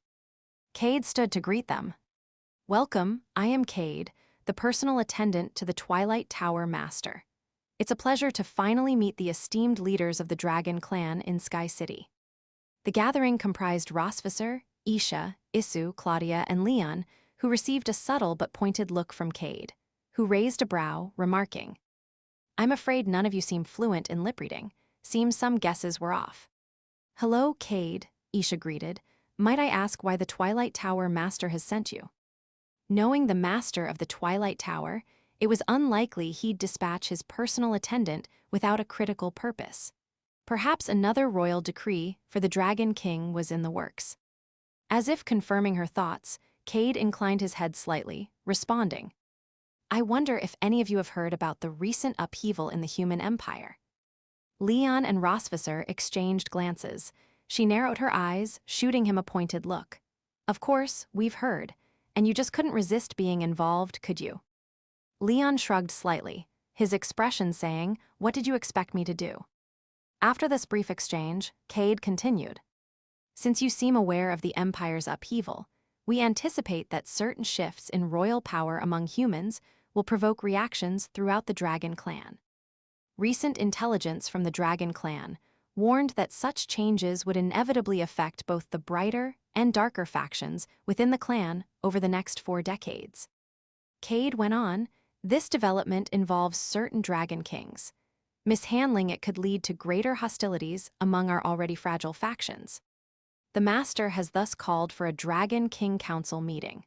We had originally planned to send a messenger to your lands, but since you are already in Sky City, I was instructed to meet you directly." Leon and the others exchanged serious looks. The weight of Cade's words sunk in. These matters were not merely about defending territories, they bore consequences for every Dragon clan. Leon couldn't ignore the possibility that, if things deteriorated, it might one day affect his own family. He knew he couldn't allow tensions among the Dragon clans to fester, only to regret inaction later. "Lead the way, Cade," Leon said, and they prepared to follow. Twilight Tower, Summit Council Hall ***. Upon arriving, they saw that many Dragon Kings had already gathered, far more than had attended the prior meeting concerning Constantine. Leon's gaze settled on an elder seated at the head of the table on the left, Odin, the Thunder Dragon King. Odin held a powerful reputation. He had once fought alongside Beatrice's grandmother in an ancient campaign in the far north, carrying undeniable authority among the Dragon Kings. Beside him sat a younger Dragon King, Morgan, the Golden Sand Dragon King, Odin's trusted companion. Morgan noticed Leon's gaze and offered a casual wave. Leon inclined his head slightly in response, deciding to save words for later. Morgan muttered to Odin, "The young one's here." The elder slowly opened his eyes, his ancient, penetrating gaze settling briefly on Leon before looking away without acknowledgement. Leon took this in stride, knowing not to push for interaction. Around the council table were familiar faces from the Northern campaign days, though not from the recent confrontation with Constantine. Leon recognized several with whom he had clashed in battle during his years leading the dragon-slaying legion in the north. "I was hoping to see those old rivals again," Leon murmured to Rosvisser. She followed his gaze, asking, "You mean the clan leaders from the dragon war front lines? Why?" "We've crossed paths in battle before." "Battle?" Isha chuckled. "Brother-in-law, aren't you the strongest among us? Surely no Dragon King could have survived after clashing with you." Leon sighed and smiled, recalling how back then, his conflicts with certain Dragon Kings would often be cut short by imperial commands. These rivals had narrowly escaped many times. "It's hard to ignore those lingering external threats," Claudia mused, watching him with an understanding nod. Leon exhaled lightly. "Now that I think of it, these Dragon Kings were likely the ones conspiring with the Empire for personal gain. Since they profit from prolonging these wars, those involved with the Empire's interests had better be here," Leon replied, his voice low. As he spoke, a soft scuffing sound halted all murmurs in the room, and silence fell abruptly. All eyes turned toward the source, Odin. The ancient dragon rose and strode deliberately toward the center of the council hall, and the assembled dragons tensed, some even holding their breaths. Every Dragon King was fixed on the Thunder Dragon King's movements, knowing that Odin's focused gaze spelled trouble. Across the table, a few dragons stiffened visibly. This council was, after all, meant to pass judgment on them, and no one knew if Odin might deal with them then and there. "Who is he looking for?" "SHH, stay quiet," whispered one of the older Dragon Kings, silencing his younger peers. Odin's heavy footsteps stopped as he stood directly in front of one particular figure. The Dragon Kings relaxed a little but couldn't hide their curiosity. Why had Odin sought out the Silver Dragon Prince?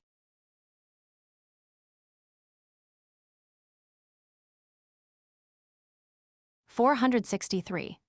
Vol 4ch, 29. In the hall, unlike the other Dragon Kings, Leon stood quietly as he faced Odin without showing any signs of retreat, his expression calm and resolute. The formidable aura radiating from Odin, almost overwhelming, filled the entire council chamber, making the atmosphere feel charged and tense.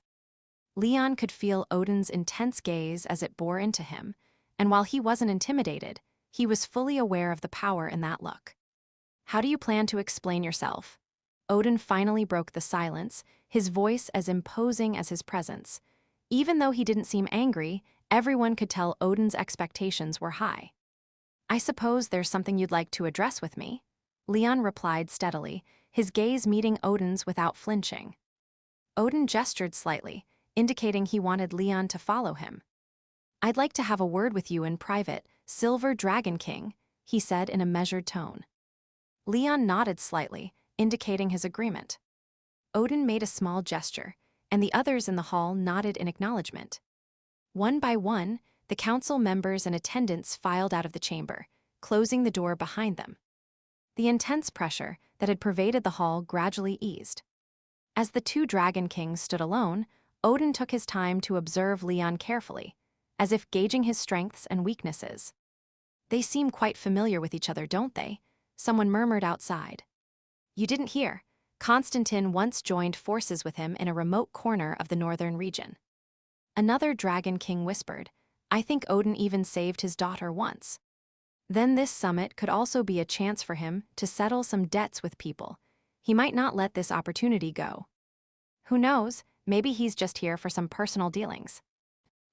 Isha glanced at her sister's departing figure before turning to look at Rosvisser.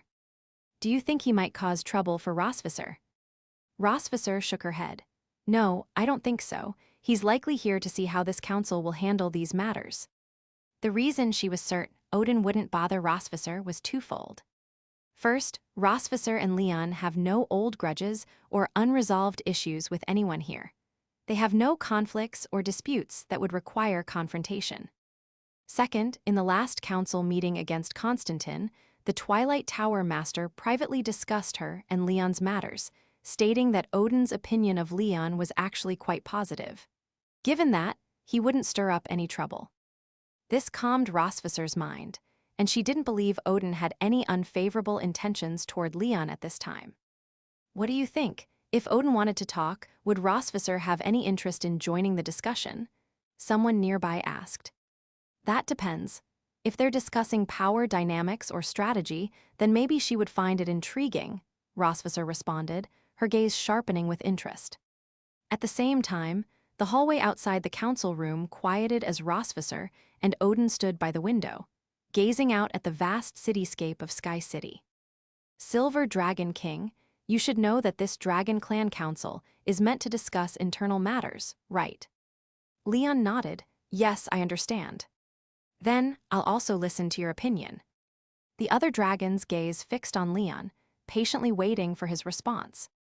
Leon smiled slightly, but instead of responding immediately, he chose to ask. "Since this situation concerns conflicts over power and territory within the Dragon Clan, could you elaborate on the Council's approach to handling such matters?" "As it's a significant issue that could affect the clan's stability, it's only right to handle it with care," Odin replied. "However, to provide more insight into the approach, you need to be clear about your stance regarding the future of our clan. For example, what would you do if you held the authority to decide the fates of those Dragon Kings who are plotting and acting selfishly? If it fell to you, how would you address their actions?" Leon paused before answering. "If it came down to my decision, I would deal with such matters internally within the clan. I'd ensure these issues wouldn't reach beyond us, focusing strictly on Dragon Clan affairs." Odin looked at him, seemingly satisfied with his answer. "In that case, it's essential to maintain a strong stance, especially when it comes to internal disputes. Handling this like King Het, who was judged by his people, is necessary. But even if you, Silver Dragon King, have much authority. It's clear that the Dragon King cannot interfere too deeply in matters that concern the internal affairs of the clan, Leon replied. From a structural perspective, the Dragon King's role is primarily symbolic. Though each clan respects the Dragon King's authority, there isn't a hierarchical, top-down system within the Dragon clans, he continued. This means that even if a Dragon King or any elder disagrees, they cannot simply dismiss another Dragon King from their position, Leon added. Whether a Dragon King's actions lead to danger or bring disgrace to the clan, it's a collective issue and not one for any single king to judge unilaterally. In other words, no Dragon King has the authority to judge another, nor can they impose sanctions without full consent. Only the clan's members, those affected by their actions, have the power to influence or decide, he explained. This principle is likely why the Twilight Tower Master convened this secret Dragon Council, Leon concluded thoughtfully. The purpose isn't to deliver a final ruling, but rather to reach a negotiation, he added, trailing off. Leon paused, then, after some consideration, replied with a steady tone, I have many thoughts, but my conclusion can be summed up as one word: stability. Odin raised an eyebrow, his interest piqued. Oh, and what do you mean by that? It's about forming a solid alliance, Leon replied. A stable foundation is always more reliable. Yes, Leon nodded, thoughtfully explaining. If there are conflicts or disputes over territory within the Dragon clan, and any Dragon King becomes involved, these issues cannot remain hidden for long. News will quickly spread among the clan. At that point, the already delicate balance within the clan could destabilize, leading to heightened tension and unease. If suspicions persist and mutual trust erodes, even a small spark could ignite further conflict. In the worst case, this may eventually lead to full-scale confrontation. In truth, Leon continued, I am not opposed to alliances among the various clans. In fact, I would like to see us unite and act as one. However, if our unity lacks cohesion and discipline, then we risk turning into nothing more than a loose collection of sand. If clans turn against one another and start to act as enemies, then even the strongest clan will inevitably fall. In other words, he added, certain Dragon Kings in distant regions have become obstacles to peace, harboring schemes for their own gain and constantly sowing discord to manipulate the situation in their favor. Odin looked at him, nodding slightly in agreement. You know what I mean, don't you? After listening to Leon's detailed analysis, Odin nodded approvingly, a glint of satisfaction in his eyes. Alresis, he said. Alresis has indeed been aiming to use the Dragon Clan Council as a means to strengthen his family's influence over Constantine's domain. Ever since the last council meeting against Constantine, Alresis has gradually taken measures to secure parts of Constantine's power and wealth for his own family. With Odin's support, Alresis has begun laying down his roots in those lands, reinforcing his influence to the extent that even Constantine himself would find it hard to oppose him without outside help. Constantine now finds himself forced into a position where peace means accepting Alresis's influence over the territory. The only reason Alresis has refrained from a full takeover is his caution, built on past experience. In this Dragon Clan Council, Alresis may continue to act with restraint. If he manages to secure a formal endorsement from this meeting, then his influence will extend to a level that will make even the most rebellious Dragon Kings think twice before defying him. If any Dragon King attempts to privately oppose Alresis's plans, they will likely face retaliation from the Dragon Clan itself. In other words, Odin continued, Alresis is manipulating this council to cement his position. If anyone were to challenge him openly now, they would face not only his wrath, but the wrath of the entire council. Everyone is well aware of Alresis's ambition, Odin concluded. If anyone truly dares to oppose him here, it would be as if they were choosing a direct confrontation with me. As I mentioned, an ununified Dragon Clan will only grow more divisive over time, leading to further fragmentation, Leon continued. That kind of stability will eventually shatter, he warned. When the Dragon Clan faces external threats, How will it handle the question of those dragon kings who secretly align themselves with enemies? Leon exhaled, shaking off the frustration, then continued with a calm demeanor. All I've said thus far, this is what I'm concerned about.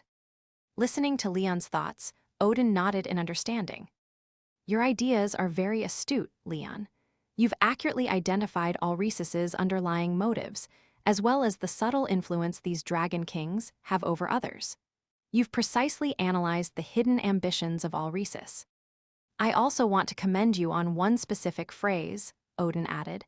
If they can be disciplined, but never forced into obedience, this line demonstrates your understanding of leadership.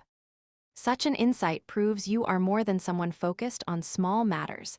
Leon, you're a strategist who knows how to balance significant issues with minor details.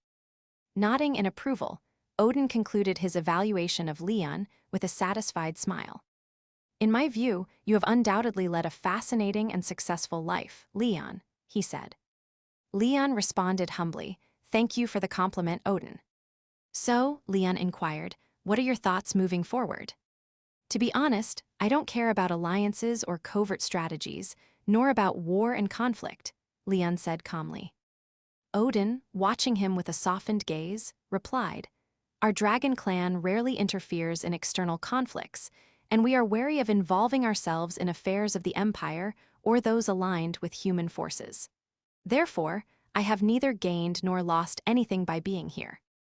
That is to say, he continued, if not for the Twilight Tower Master's invitation, I would not have come to this council. I came simply to observe and see what decisions would be made here, Leon concluded. Odin nodded with an approving smile. Your restraint reflects wisdom and respect, especially for someone as young as you. He continued, even Queen Vanessa once praised Constantine for his attitude and approach, suggesting he would leave his legacy to the next generation to carry forward, passing down his insights and authority. For you to stand here like this today only shows a similar mindset. Leon raised an eyebrow in surprise. It's the second time you've shown such praise for me, Odin.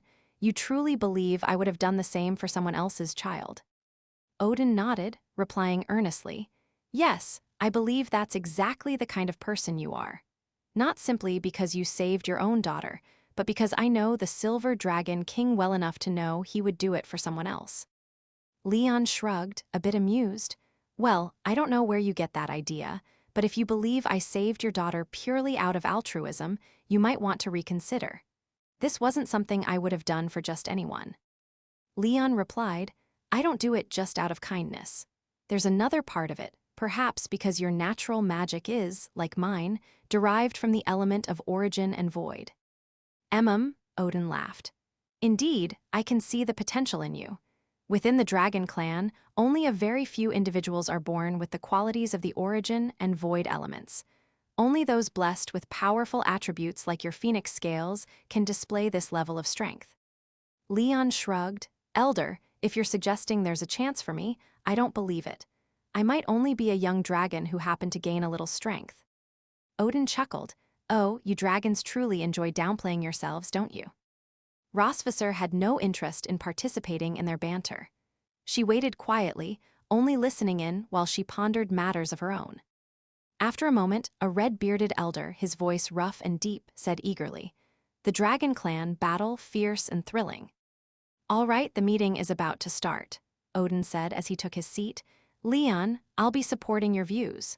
Moreover, I believe the majority of the dragon kings here also support your stance. Maintaining the stability of the dragon clan does not mean indulging or encouraging rash decisions. From beginning to end, Leon had only one goal. He would never allow a war within the dragon clan to endanger his family. Therefore, gaining Odin's support was of great importance to him. When the two returned to the council hall, Alresis and the others were already seated, each taking their designated places. The meeting was about to begin. Well, what brings everyone here today? The Tower Master asked calmly. Alresis responded in an indifferent tone, Apologies, our master has many affairs to attend to and could not make it personally. Therefore, this meeting will proceed with the Dragon Kings handling their own matters independently. Once we reach a resolution, I will report back to him as usual. Ah, Demasia's clan never seems to rest, someone muttered, hinting at their perpetual busyness.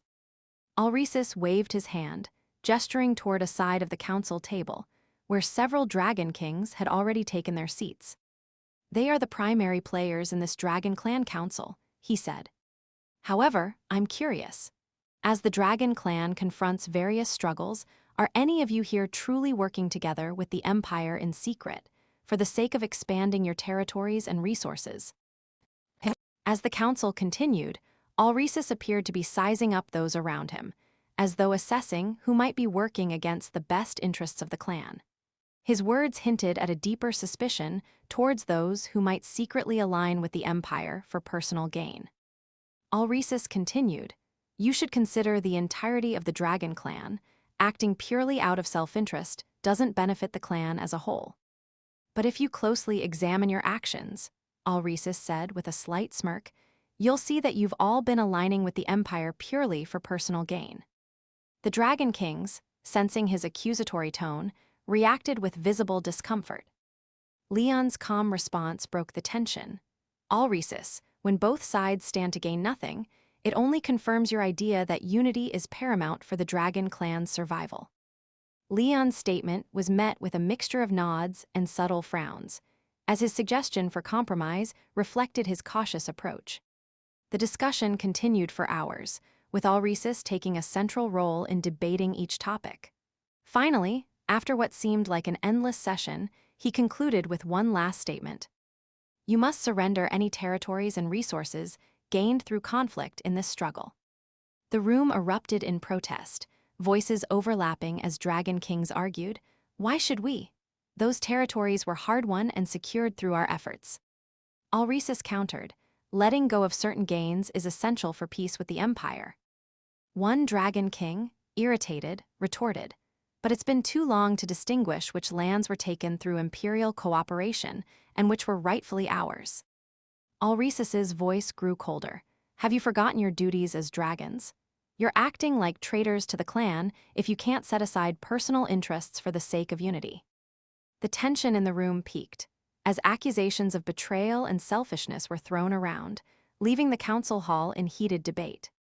The debate between the two sides continued relentlessly, each argument met with further contention. Finally, Odin cleared his throat, halting the intense discussion with a single sound, effectively ending the lengthy dispute. Everyone gradually fell silent, including Alresis. The entire assembly directed their attention to the other side of the table, where Odin sat, waiting for his statement. The Golden Sand Dragon King, Morgan, glanced around with a slight smirk, leaning closer to the elder beside him and whispering something quietly. Meanwhile, Odin remained silent, his gaze scanning each Dragon King, including Leon and Rosvisser, with a calculated calm. After a long pause, he turned to look at Morgan, who, sensing Odin's cue, leaned back with an amused expression, refraining from further comments. One by one, the Dragon Kings shared their opinions, though there was little consensus among them. Odin finally looked toward Leon, who had remained quiet throughout most of the proceedings, and addressed him. "Silver Dragon King, Silver Dragon Queen, Red Dragon King, and the Sea Dragon's leader, what are your views?"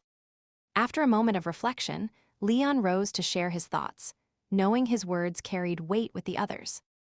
Rosvisser also rose to express her thoughts, and each of the leaders gradually voiced their own stances, presenting their perspectives and approaches with clarity.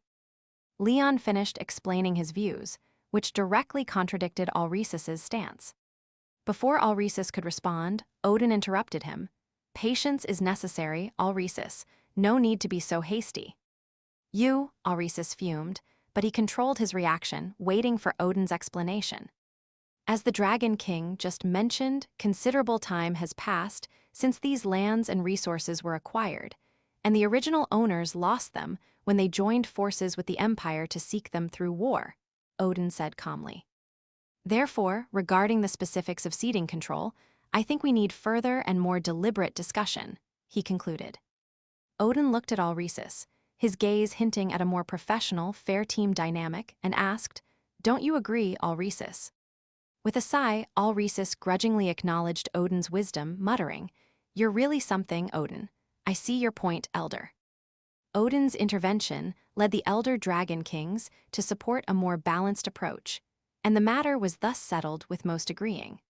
When the meeting finally concluded, it was clear that the majority supported Leon's views on fair allocation and retention of territory. Here's the translation of the text from the image.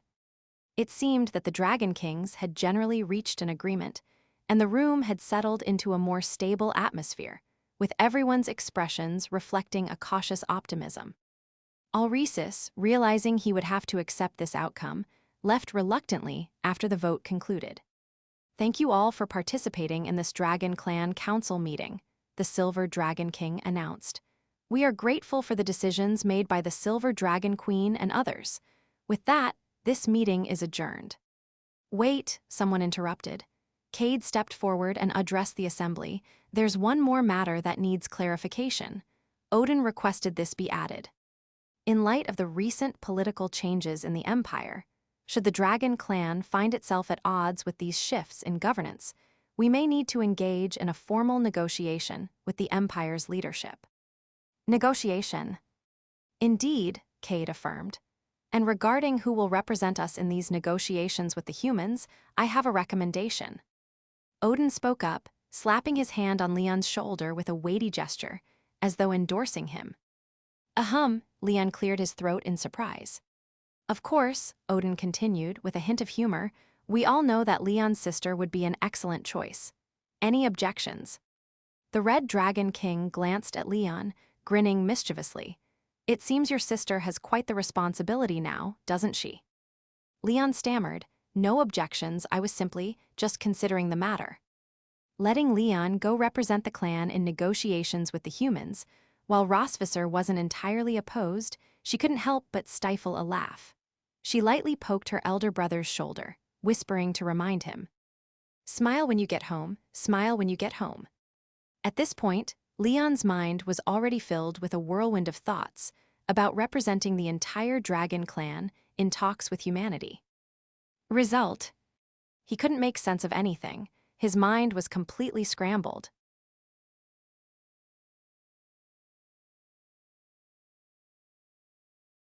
"464. Vol 4ch, 30. Leon looked at Odin with a mixture of resignation and disbelief. "You really want me to go negotiate with the Empire? Is this another setup?" Odin, standing with a composed expression, replied, "That's why we selected you, Leon. This mission holds significant symbolic value.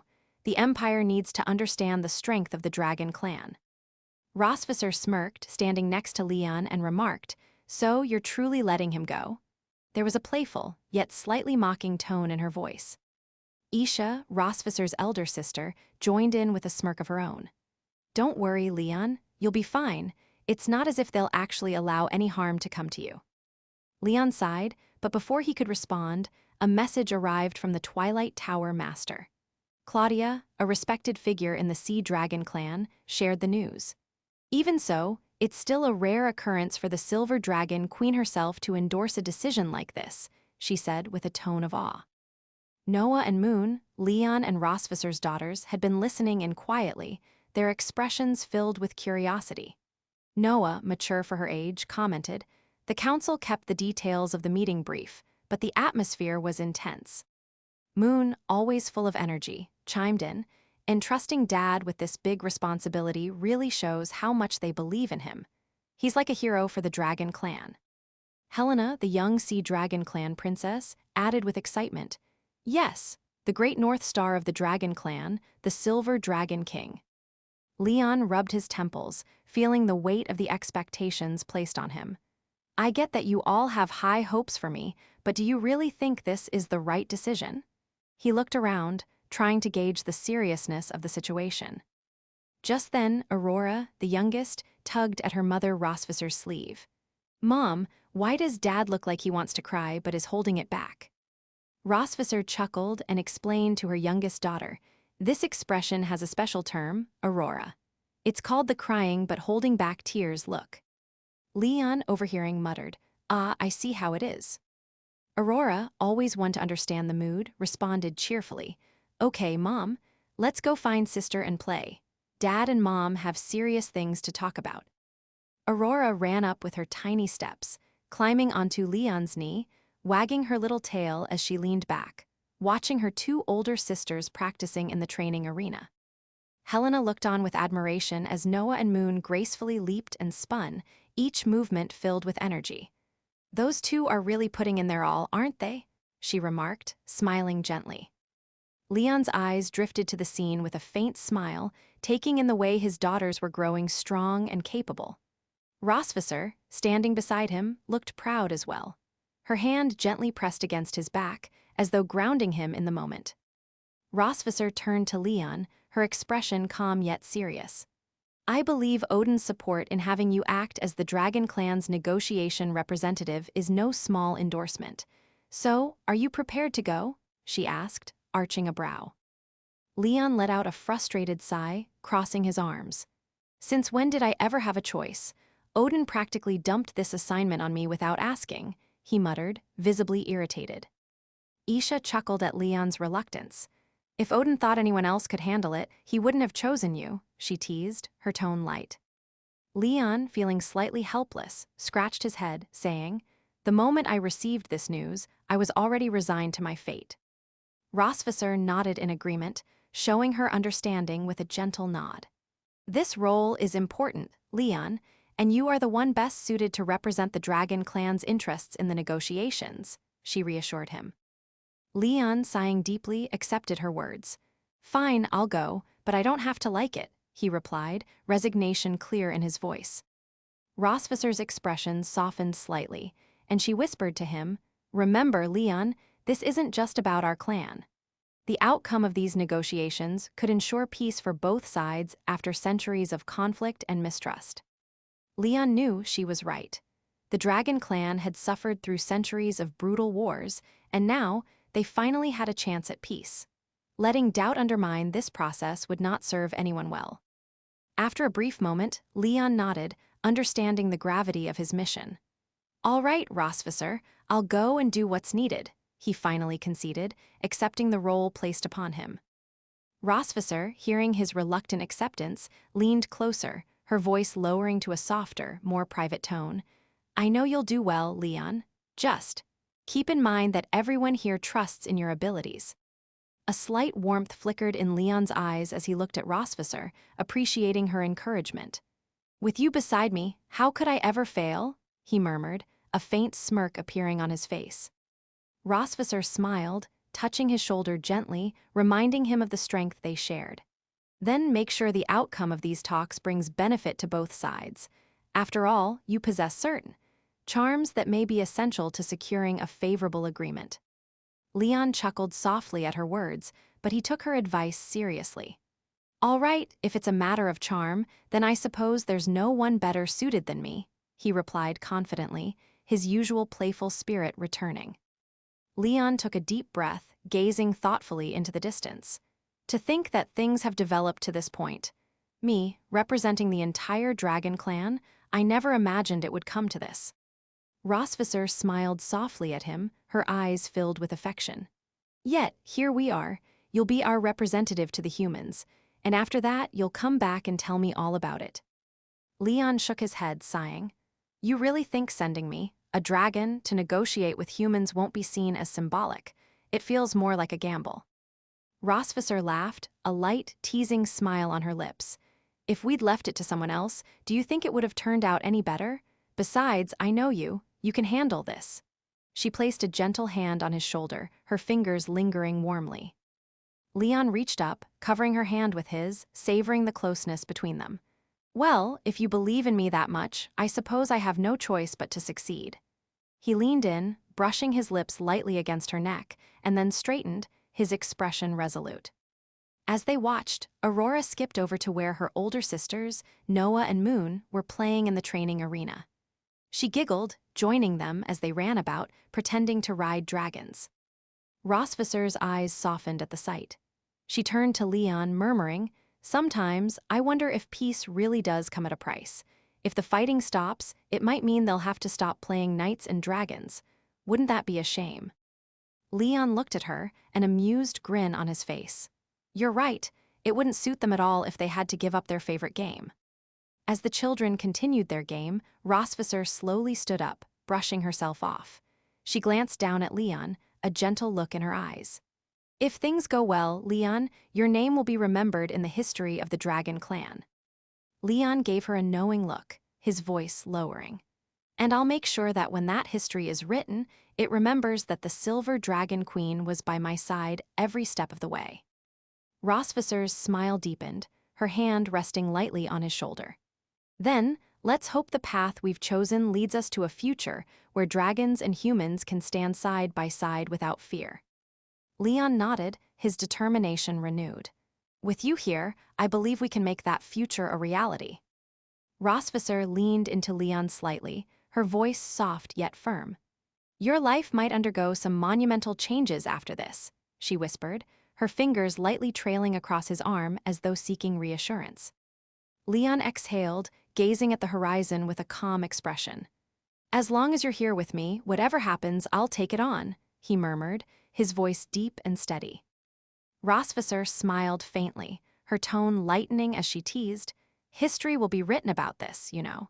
But what I enjoy more than the glory of history is simply living in this moment with you, Leon. Their shared warmth enveloped them in a quiet, intimate bubble, one that was interrupted only by the sounds of nature around them. 6 months later, representatives from the Dragon Clan and the Empire gathered at a high cliff meeting point, overlooking the lush valleys below. On one side stood Leon, the pride of the Dragon Clan, alongside his loyal members of the Lionheart Society. Across from them, the former Emperor's envoys waited, their faces cautious but hopeful. As the two groups approached, Leon extended a scroll containing the Dragon Clan's truce agreement. Half a year ago, we received a truce letter from the Empire, and today we are here to finalize the terms, he announced, his voice carrying across the gathering. Some of the envoys shifted nervously, eyeing the Dragon Clan with suspicion. Is this a trap? One of them muttered under their breath, uncertain of the true purpose of the meeting. But Leon remained composed, his gaze steady. This isn't a trap or a scheme. This is a genuine attempt at peace, he declared, holding the scroll high for all to see. The gathered crowd fell silent, weighing his words. As Leon opened the truce scroll, he spoke with sincerity. Let this be a beacon of hope for a future where dragons and humans coexist without fear. Together, we'll forge a path for cooperation and understanding. From across the clearing, the former Emperor's lead negotiator, General Casmer, nodded in agreement. Let's work toward a future where both our people can stand side by side. Leon met Casmer's gaze, and without another word, the two leaders exchanged a nod, sealing the agreement with a quiet, mutual respect. Rosvisser addressed the group gathered around, her tone casual yet with a hint of amusement. Of course, your team leaders might also end up being extremely busy. Leon smirked, leaning back comfortably. So, when the ceremony is over, do we just sit back and let the others handle it? I don't see why we should stick our noses in where it's not needed. Isha laughed, nudging Leon with her elbow. Oh, you'd love that, wouldn't you? Just letting the elders handle all the serious business while you sit back and relax. Aurora, who had been listening in, piped up, her tone innocent yet curious. But Dad, haven't you always been the one everyone looks up to? Leon laughed softly, a slight glint of pride in his eyes. That's right. I might be the elder here, but I've still got plenty of fire left. And besides, if I'm there, who's going to handle all the hard stuff? Rosvisser chuckled, amused by Leon's bravado. Oh, yes, the great and mighty Leon. Just don't get too comfortable, or you'll miss the real action. Helena joined the conversation, her voice light. It's true, don't get lazy now, or the youngsters will outshine you. Leon scoffed, crossing his arms. Well, as long as there's still some serious work to be done, I'm not going anywhere. Isha turned to Helena, explaining with a grin, Leon's not the type to pass on anything remotely challenging. But that's what makes him, well, Leon. Helena nodded in agreement, a teasing smile on her face. Then, Leon, maybe you'll show the younger ones how a true dragon handles things, right? Leon, with a smirk, responded, of course. Let them see how it's done, especially those who think they can slack off and still shine. Myra clutched Rinka's arm tightly, holding on as though for dear life. Don't, it's not safe. Rinka laughed softly, patting Mara's arm. Relax, Mara, you're holding on too tightly. Besides, I can handle this.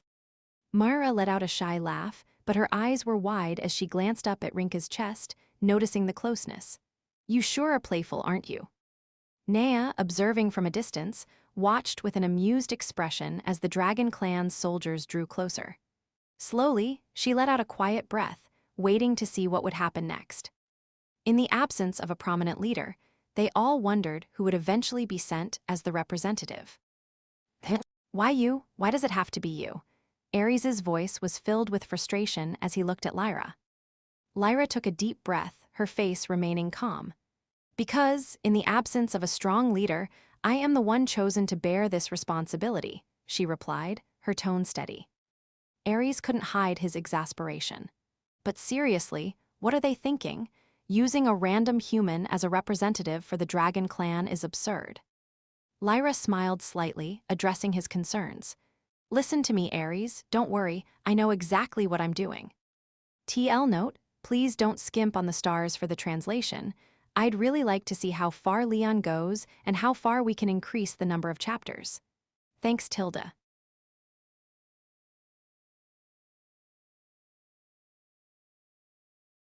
(465). Vol 4ch, 31. Leon briefly explained the background and details of the situation, yet Nacho and the others struggled to digest it. Captain, are you saying that your status among the dragons and among humans is essentially the same? Leon scratched his head, not exactly the same, but close enough. And they still sent you as their negotiator. That's because they don't know I'm human. It's a miracle you've managed to keep that hidden for so long. Not a miracle, just the result of my remarkable intelligence and unmatched skill in disguise. All right, enough nonsense, Nacho interjected, cutting off Leon and Rebecca's playful exchange. Standing with his arms crossed, Nacho turned slightly, his gaze sweeping past Leon to the grand gathering of dragons behind him. From their positions and the colors of their tails, it seemed like at least a dozen different tribes had gathered here. Nacho returned his gaze to Leon, who stood as the diplomat between humans and dragons. So, all those dragons are under your command now. Leon shook his head. Not under my command. I was chosen through the Council of Dragon Kings as the representative for these negotiations. Most dragons will communicate their stance on the war through me to the humans. Oh, I get it, Rebecca muttered thoughtfully. Good, as long as you understand. You're one of a kind, she exclaimed, earning an exasperated look from Martin. Martin, keep this woman quiet. Understood. Martin cast a resigned glance at Rebecca, who reluctantly stepped aside. This scene did not go unnoticed by the dragons behind Leon. The Golden Sand Dragon King squinted. Seems the Silver Dragon Prince is showing those humans who's boss. What do you mean? Another Dragon King asked. Didn't you see? He brought that little human girl here, forcing them into a one-on-one negotiation. This must be the Silver Dragon Prince's way of pressuring the humans to give equal terms. The other Dragon King nodded in realization. Ah, so that's it. Bravo, Morgan clapped his hands in admiration. No wonder Odin recommended him as our negotiator, truly a brilliant choice. I'm confident the dragons will gain substantial benefits from these negotiations. Indeed, and to think he insisted on negotiating alone without any aids, such courage at such a young age, his future is boundless. As the Dragon Kings continued to shower Leon with praises, Rosvisser couldn't help but silently sigh. To her, it wasn't a power play or an attempt to intimidate. The reason the twin-tailed young girl had been escorted away was likely because her constant complaints were about to make Leon lose his composure. Careful, Isha's voice called out from the side. What is it, sister? Rosvisser looked puzzled. You need to perform, Isha replied with a mischievous glint. Before Rosvisser could ask what she meant, Isha raised her arm, clenched her fist high, and pointed into the distance, shouting, Leon Cosmod, the light of the dragon's future. Rosvisser, Omega de Omega. The light of the future, yes, Leon is the light of the future, others echoed. Leon. Cosmod is the dragon's future light. The dragons, naturally susceptible to emotional influence, began to chant Leon's name, with some even unleashing bursts of dragon fire to celebrate him. Amidst the flames and cheers, Rosvisser stood surrounded, helpless as they raised their voices. If they only knew that this so-called future light was once that man clad in black armor, they probably wouldn't be chanting so eagerly. As the dragon fire illuminated the darkened sky, Nacho grew alert. What's happening? Are they about to turn on us? Before Leon could answer, a chorus of shouts calling Leon my hero filled the air. Leon gritted his teeth, but in the end he just sighed. So they understand now asterisk. Nacho took a sharp breath. Are you the prince of the Silver Dragons or the prince of all dragons? Get lost, don't joke about that. I have only one wife, Rosvisser Melkve. Who asked you? The clamor gradually died down, and Leon and Nacho turned to the business at hand. So what's the dragon's stance on this war? Nacho asked. If we can secure an immediate ceasefire, what are the conditions? Leon replied, they want the lands lost due to the Empire's conspiracy with the traitorous Dragon King returned to the displaced tribes. In exchange, the dragons will also return some resources. I'll ensure the Dragon King prepares materials to support the terms. The land and resources exchange is fair, we won't lose out. Nacho nodded, no problem. Good, you're quite agreeable. Don't you need to consult your superiors? Well then, may I ask, Lord Leon, are you satisfied with the terms you just proposed? Satisfied. Very well. Nacho exhaled slightly in relief. Then, is the negotiation over? Wait, it's not over yet. What? Leon's face was calm as he gazed at Nacho. Nacho sensed there was something more and tightened his grip on his weapon. Is there anything you need me to handle on the Empire's side? Oh no, I just think we should hold this stance for another 5 minutes. Why? Because it makes us look cool during negotiations. Nacho rolled his eyes in exasperation. Is everyone in the Empire's former elite dragon squad like this? Nacho mused. A mad, twin-tailed girl, a clueless mage, and a captain with a flair for drama. Thank goodness I didn't end up on the front lines of the Dragon Corps, or I might have turned out like them. Speaking of which, how did you handle Cantor? Leon asked. Just as you suggested. After our interrogation, we handed him over to the people for judgment. The verdict was a parade of shame, followed by execution. Good, fools like that have no place in this world. Leon held no sympathy for a ruler like King Cantor. Did you manage to get any valuable information out of him? Nacho frowned and shook his head. No, even memory magic couldn't penetrate his mind. It seems there's some sort of barrier in place that blocks all attempts. A barrier, perhaps an insurance policy by the Royal Guard. We're not certain. Additionally, we still haven't found any trace of Queen Elizabeth. When we captured King Cantor on the battlefield, Queen Elizabeth was nowhere to be found. We thought she might have simply hidden in the chaos, but after exhaustive searches, we still couldn't locate her. Nacho paused before adding, however, we did find a sealed letter in her study. I was going to send it to you via courier, but since you're here, I'll give it to you directly. Nacho handed Leon an envelope from his pocket. Leon opened it to find a letter filled with flowery, poetic words, with no apparent focus or meaning. However, what caught his attention was the final line. To the shadow.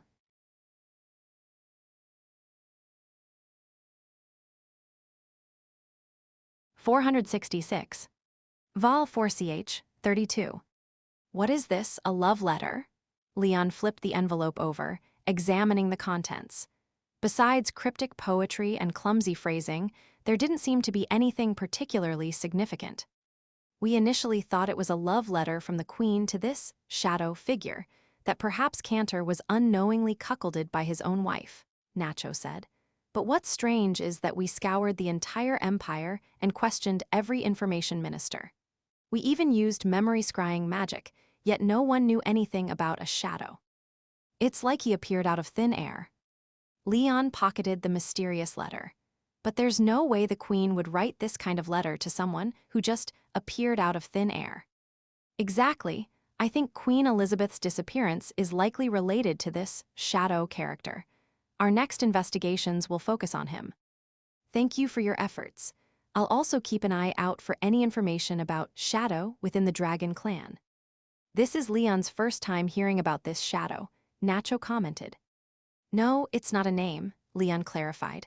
Nobody would be known simply as Shadow. So, Leon suspects it's some kind of code name, Nacho continued. And given his connection with Queen Elizabeth, it's highly probable that he was involved in the Empire's schemes with the dragons. Just as Leon had expected, exposing Cantor and the Empire's conspiracy wasn't enough to eliminate all dangers.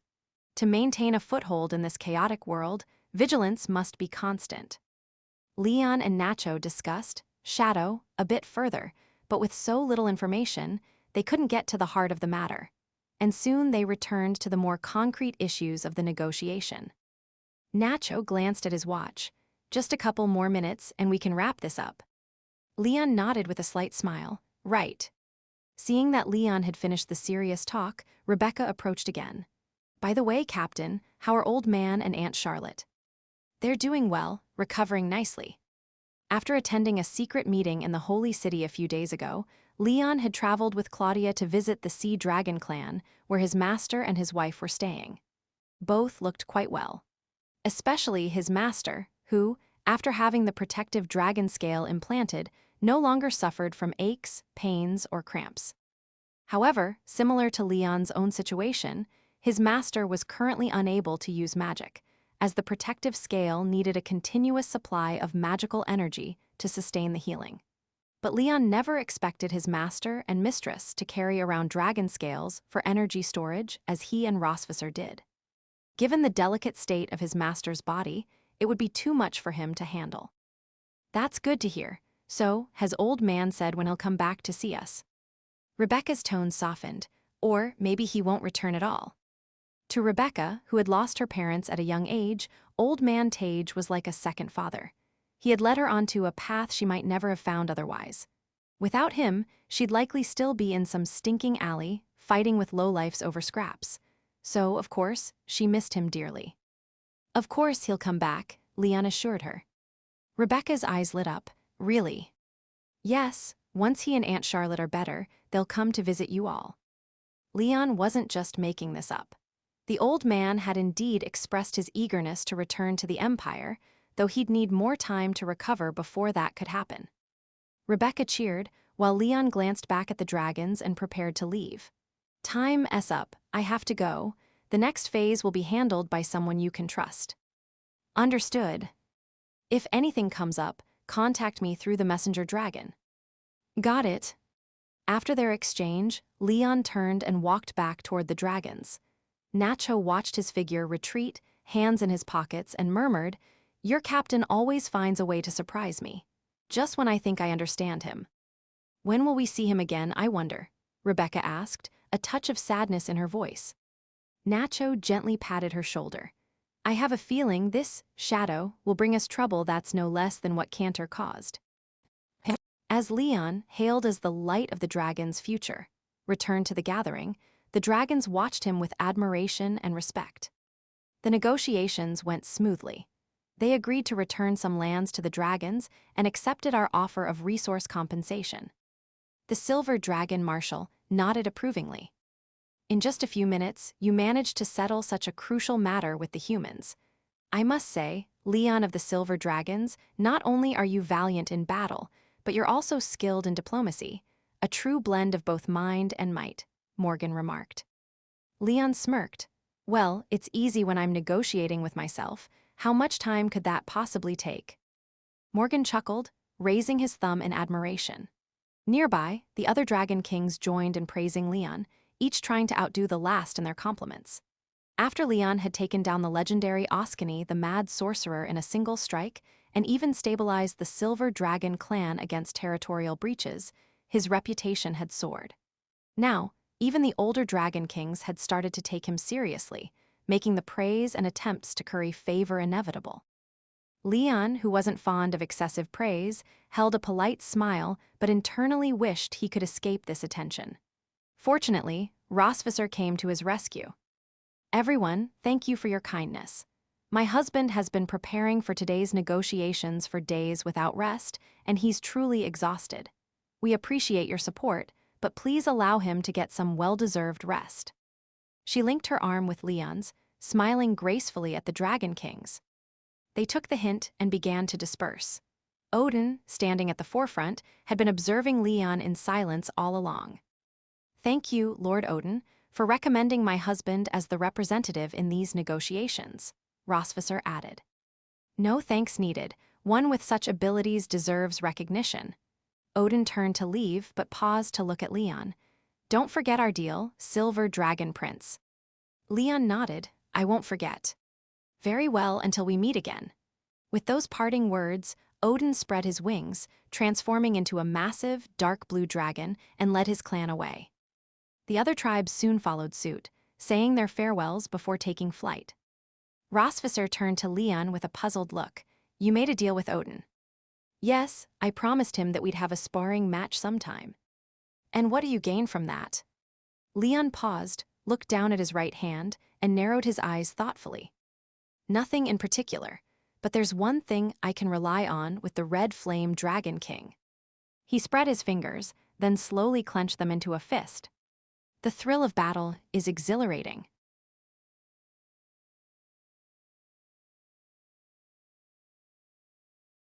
"467.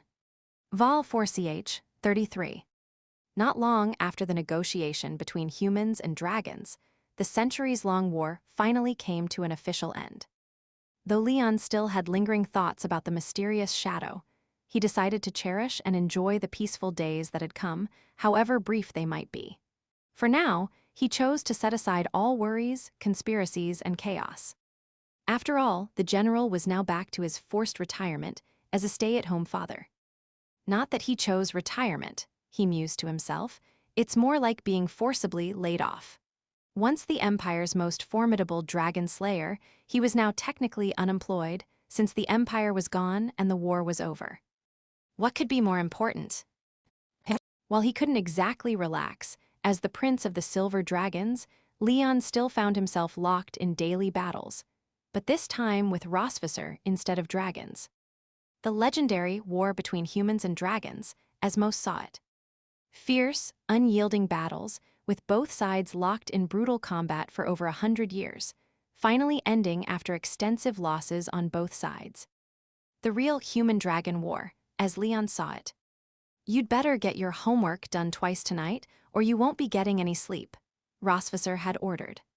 It turned out that the phrase "idle hands, devil's playground" applied as much to dragons as it did to humans, especially to a 6,000-year-old dragon queen in her prime. At dinner, Rosvisser's appetite was minimal. After finishing, she rose gracefully, walked behind Leon, and placed her soft hands on his shoulders, whispering, "Don't play with the girls too late. Come back to the room early." Everyone knew that dragons of the same kind shared a unique sense of understanding. Among them, there were all kinds of coded language. For instance, in this case, "Don't play too late with the girls" meant, "I want you with me tonight." Leon paused mid-bite, glancing at her hand resting on his shoulder. He was still recovering, and the queen would likely be eager for a rematch. Tonight, if things kicked off, Leon knew he'd be at a disadvantage. Well, I need to help Noah practice magic tonight, right?" "No need, Dad. I want to practice on my own tonight." The diligent one, Noah, planned to train in elemental magic using the night spirit crystal she'd obtained, so she declined her father's offer. "Then, I still need to play the Dragon Knight game with Moon tomorrow," Leon tried. "Daddy, you just told Moon yesterday that we shouldn't play violent games like Dragon Knight anymore, and Moon always listens to you." Little Moon didn't understand that the war was over, but she knew to obey her father. "Oh well, Auroras. If I refuse Dad's request, it seems like tonight will be more fun, right?" Aurora didn't understand the adults' games, but she sensed from her father's reaction that rejecting him might mean something interesting was going to happen somewhere else. Seeing his 3 lifelines slip away, Leon watched as Rosvisser leaned close and whispered in his ear, voice low and sultry. "Trust me, my little lion, tonight you'll see exactly what you want." With that, Rosvisser gently patted Leon's cheek, and after bidding goodnight to the girls, left the dining room with a purposeful stride in her heels. Having wavered between today and tomorrow all night, Leon immediately changed his mind after hearing her words. She knew exactly what he wanted, and he knew that she knew. It was no secret to anyone what Leon wanted most. So, all right then, Noah, focus on your magic practice. Moon, think up some new games. And Aurora, don't feel any pressure about refusing your dad tonight. And most importantly, none of you come looking for me tonight. The young dragons watched, bemused, as their father dashed out of the dining room, his speed almost abandoning the use of magic altogether. Aurora blinked, then chuckled to herself. What a childish adult. Noah looked at her younger sister in surprise. You think adults can be childish too? Of course. How do you figure? I never had any guilt about refusing Dad in the first place, Aurora said with pride, flicking her tail. Oh, that's what you meant. With that, Noah climbed off her chair. I'm heading to the practice room, and I might be late. Don't wait up for me. Okay, sis, Moon called after her, watching her leave. But Aurora narrowed her eyes, watching her eldest sister's back until she disappeared around the corner. Hey, Aurora, let's think of a new game together, Moon suggested. Aurora thought for a moment and then replied, No need to think, sis. I know exactly what we're playing tonight. Leon returned to his room and entered the bedroom, finding Rosvisser lying on the bed. She was wrapped up snugly in the covers, only her upper half visible from the knees up. Rosvisser, what's going on here? I'm not feeling well, she murmured, attempting a weak tone that she wasn't very good at. But you were full of energy just 5 minutes ago. Well, now I'm sick. Come here and feel my forehead, it's burning. Leon's playful expression faded. He walked quickly to the bed, crouched beside her, and pressed a hand to her forehead. It doesn't seem hot at all. I didn't say it was my forehead that was hot. Then what? Before he could finish, Rosvisser's hand slipped out from under the covers, resting gently on the back of his hand. Leon glanced down, and his gaze was instantly captivated. Her hands were always beautiful, slender, delicate, and graceful. He'd grown used to seeing them that way. But this time, there was something different, a piece of decoration on her wrist. It looked like a bracelet, but much more intricate. Before Leon could fully process her intention, she gently tugged his hand further under the covers. A wave of warmth enveloped Leon's hand, but this heat didn't feel like a feverish temperature. It was warmer, comforting, and somehow inviting. What's this, Dragon Queen? I thought you promised me something good to see, but pretending to be sick. Rosvisser bit her lip, a playful gleam in her eye. Don't be hasty, keep going a little further. She led Leon's hand deeper under the blanket. Suddenly, Leon's fingers felt an unusual texture. Given the location, it seemed that his hand had found her thigh. But Leon was familiar with her skin smooth, soft, yet this was different. The sensation was more like a thin layer of silk, clinging to her thigh, allowing him to feel her warmth through it. Tell me, what are you touching? Your tights. Rosvisser rolled her eyes in mock annoyance. Let me give you a hint, it's a type of stocking. Stocking? Leon licked his lips, realizing what he was touching. Could it be black stockings? Rosvisser's eyes sparkled, her smile seductive. Correct, my little lion, correct. With that, she pulled the blanket up a bit more. First, she revealed her delicate, beautifully shaped feet, her toes wiggling slightly beneath the black stockings, charming and enticing. Then, her rounded ankles, slender calves, and perfectly toned thighs came into view, all wrapped in sheer black stockings. Her pale skin peeked through, the tight fabric enhancing her legs' curves like an artwork. The blanket stopped just above her upper thighs. Rosvisser reached out, gently lifting Leon's chin to meet his gaze. If you want to see more, you'll have to agree to my condition, she murmured. What is it? Her lips parted in a sultry smile, her eyes deep and entrancing. Until the sun rises on the third day, don't tilde stop tilde once.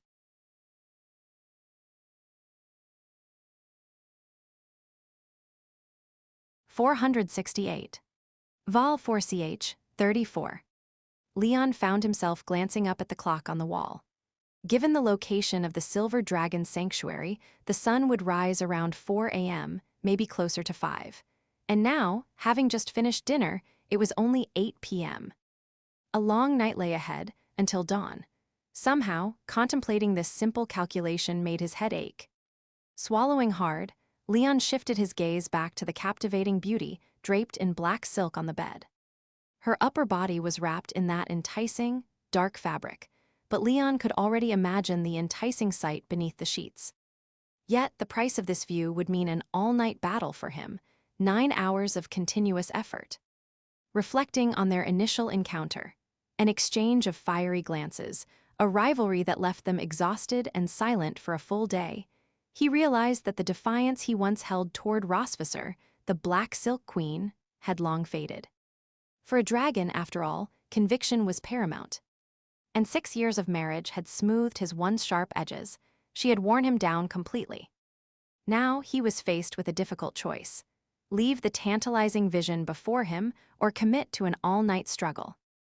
While Leon wavered, Rosvisser pulled a trump card, lifting an accessory from under the covers and placing it on her head. Bunny ears. Leon's eye twitched at the sight. He immediately recognized the accessory and became even more certain that the wonders hidden beneath the blanket would surpass his expectations. "Oh yes, bunny ears, Tilda." Her soft voice accompanied her hand as she reached up to adjust the fuzzy ears, making them sway playfully atop her head. The sight was both adorable and tempting. You know, bunny ears are never worn alone. They're usually paired with a particular outfit, right? Her voice was a seductive whisper, as if the devil himself were tempting him. "Come on now, you've already guessed. Just say yes, darling. It's just a little all-nighter until the sunrise. I know that's not difficult for you," she coaxed, her fingertip tracing slowly along the back of Leon's hand. A soft, tingling sensation stirred, making its way straight to his heart. No matter how he tried to restrain himself, the dragon tattoos on his chest and arm betrayed him, glowing faintly. "I see it, they're lighting up. Even if you deny it, I know what you're really longing to do." With that, Rosvisser hooked a finger under his chin, drawing him close. Looking into his dark eyes, where her reflection danced in his gaze, she parted her red lips, her voice a hypnotic spell. "Tear me apart. Come on, little lion, use your teeth and claws. Tear me to shreds." Leon froze. She was just begging for it. All right, little troublemaker," he muttered. "Just know, General Leon isn't one to go easy, not even on his beloved wife." With that declaration, Leon threw off the blanket. But as the cover lifted, he was taken aback. Beneath it, the scene was far from what he'd imagined. Not only was it unexpected, it was almost disappointing. A puffer jacket. There lay his queen, seductive in her black silk stockings, but her upper body was wrapped in a thick winter coat. It was autumn. Sure, temperatures dropped occasionally, but no one needed to wear a coat in bed. Seeing the mixture of frustration and bemusement on Leon's face, Rosvisser smiled. "Do you like my mix-and-match style, darling? You're asking for trouble. Well, if trouble isn't coming my way yet." Rosvisser slowly sat up, fingers deftly unbuttoning her jacket. With each button, more of her fair skin was revealed, smooth and tantalizing, with dragon tattoos shimmering in violet light across her chest. "Then let me bring out the rabbit." She slipped off the jacket, unveiling a tight, seductive bunny suit that hugged her curves. A long silver tail emerged gracefully from her back, coiling around Leon's waist, pulling him onto the bed. Before he could react, she leaned him back. "I told you there'd be something you wanted to see tonight. How could I ever lie to you?" "A troublemaker." She chuckled, brushing her finger along the rugged lines of his face. His defined, weathered features, honed from years of battle, made her heart race. "Go on, my lion. Do whatever you like, however you like." Rosvisser wrapped her arms around his neck, their noses nearly touching, their breaths mingling.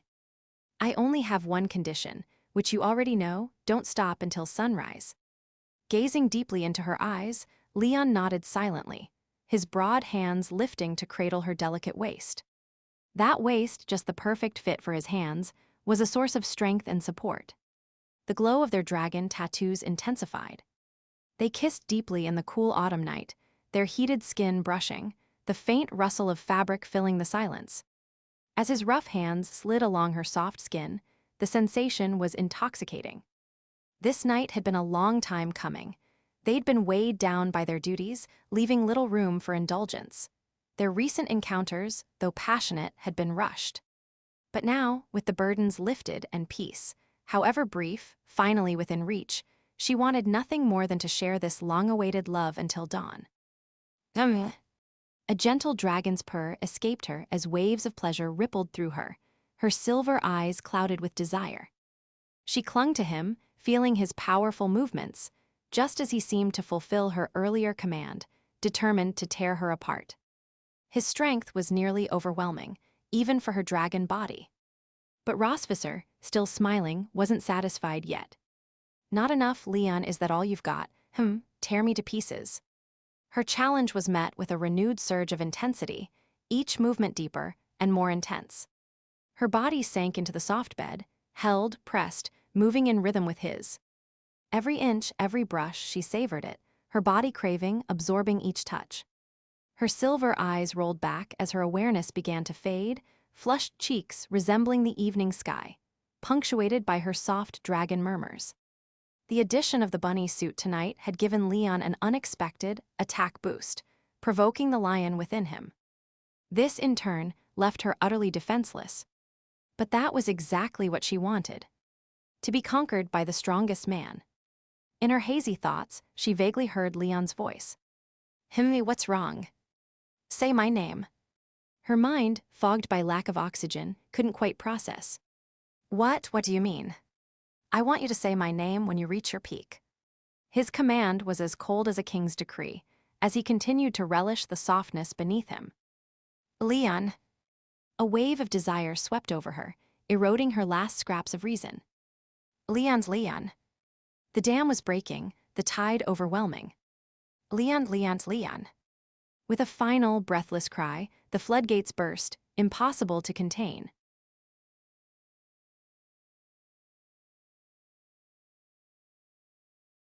.469. Vol 4CH, 35. Inside, the second season of the Dragon Combat Tournament was in full swing. Outside, there were others who weren't idle either. Under the cherry blossom tree on the practice grounds, Noah sat cross-legged, her eyes gently closed. The cool autumn air occasionally stirred the petals, which fell softly from the branches, landing atop her head and hands. Several petals had already nestled onto her small head, but she seemed entirely unaware. In her mind, Noah was in deep conversation with her ancestor, replaying recent events. I wanted to discuss that live interaction game from a few days ago. In front of her, a massive white dragon yawned lazily, lying down with an indifferent gaze in its ancient eyes. It's over already, so why is it still on your mind? Because I can't shake the feeling. In that final game, when I managed to snag the bell from Dad's waist, it almost felt like I didn't do it on purpose, but... Noah's expression grew more serious as she looked at her ancestor. Ancestor, you controlled my body in that instant, didn't you? That's why I managed to grab the bell with my tail. The old dragon gave a soft chuckle and didn't respond immediately, instead countering, well, you've thought about it for days. Even though you're only asking now, haven't you already come to a conclusion yourself? Noah bit her lip and nodded. Yes, at that moment, you took control, even if just briefly. Otherwise, Dad would have just caught me like a stuffed toy. She vividly recalled that moment. It was rare to directly compete against her father, and she remembered every detail with perfect clarity. In the final seconds of their one-on-one game, she'd lunged for the bell at his waist. Though initially missing her mark, she'd instinctively used her tail to snatch it from behind, securing her victory. But in her mind's pre-game rehearsals, she'd never planned to use her tail that way. So she'd been left wondering, was her win simply a lucky fluke, or was it her ancestor's aid? All right then, the ancient dragon said with a smile, since you've figured it out, I'll reluctantly take credit for it. The ancestor continued, yes, I did briefly take control of your body and used your tail to grab the bell. But I know you seek a true victory, but you must also acknowledge the vast difference in strength between you and your father. When you can't bridge the gap in strength, a little trickery becomes essential. You might feel that winning this way isn't honorable, but... Noah's tone softened, her serious gaze meeting the dragoness as she listened intently. "Little one, don't push yourself beyond your limits. I understand your motivation. You're the eldest, wanting to protect and care for your younger sisters. You also have exemplary parents whose actions and words have taught you much about life. You wish to grow stronger, to possess abilities far beyond what your age implies. There's nothing wrong with that. For a dragon, seeking greater strength is natural. I admire the resilience and spirit you show. And I have no doubt that one day, you'll become an even greater dragon king than I. But know this, the higher your expectations, the greater your potential for disappointment." Noah listened quietly, absorbing her ancestors' wisdom. The higher the expectations, the greater the disappointment. The ancestors' tone became even more solemn. When that disappointment becomes too great, it can turn into self-doubt. And that is something I don't wish for you. Your parents care deeply for you, but they aren't like me. They can't be with you 24 hours a day. I know your every thought, every action. I know exactly what you want to accomplish. So let me remind you, little one, to be strict with yourself, but also to relax. Otherwise, the results might backfire. Remember, if a string is wound too tightly, it will snap prematurely. Drip. A single drop fell from the golden ceiling above, landing on the water beneath them, sending ripples outward. The ripples slowly reached Noah's feet. She looked down at her reflection in the water. Noah rarely took the time to examine herself. She was always moving forward, discarding the past, never stopping or looking back. But after listening to her ancestors' words, she seemed to gain a new understanding. It wasn't just about high expectations leading to disappointment. There were deeper, more meaningful lessons within, ones that Noah, at her young age, could only grasp faintly. After a long silence, Noah finally looked up, a faint smile breaking through her usual serious expression. "All right, I understand. Thank you for telling me this. HMPH, I'm just trying to make sure my host doesn't ruin her body," her ancestor replied. "After all, I'll need your body in the future to stop the ultimate fear." Noah blinked, tilting her head in amusement. This blunt, proud response felt oddly familiar. It reminded her of her parents. After a moment, she chuckled softly. "Just admit you care about me. Is it really that hard?" "I don't care about you, I care about your body." "Oh, really?" "Yes." "I don't believe you." "Believe what you like," her ancestor huffed, standing abruptly. The massive body shook slightly, causing the entire space to tremble. "Our conversation is over. Time to get back to business." Noah nodded, understanding what the ancestor meant. In the next instant, she exited her mindscape. The cool air brushed her face, bringing her fully back to awareness. She shook her head, dislodging the cherry blossom petals that had settled there, then reached into her pocket and took out a small black stone. The black sacred stone. Or rather, the night spirit crystal. Though rare in her current time, the night spirit crystal was usually only used as a decorative item due to its lack of magical enhancements. But in Noah's time, it was a treasure. Only with the power of ancient origins could the crystal's dormant abilities be awakened. And as the ancestor had assured her, it significantly boosted her ability to condense primordial strength. In just a few weeks, she had accumulated more primordial power than she'd achieved in half a year before. While she wasn't sure exactly how much power her ancestor would need, the benefits to her body made it worth it. As she concentrated on refining her strength, two small heads peeked out from behind a nearby tree. "There she is, big sis Noah," whispered Aurora. Wow, Moon's eyes widened. "Wow, what do you mean, wow?" "Big sis looks so cool when she's focused on her training." Aurora gave her sister's chin a gentle nudge with her forehead. "This isn't the time to be fangirling. We're here to catch the ghost inside Big Sis's body." Reluctantly tearing her gaze from Noah, Moon looked down at her little sister. "Aurora, you've been trying to catch that ghost for months now, and we haven't even seen a shadow of it." "That's because you don't understand, Moon." "What do you mean?" "Ghosts don't have shadows." "Really, tilde, is that so? Japanese letter." Aurora nodded firmly.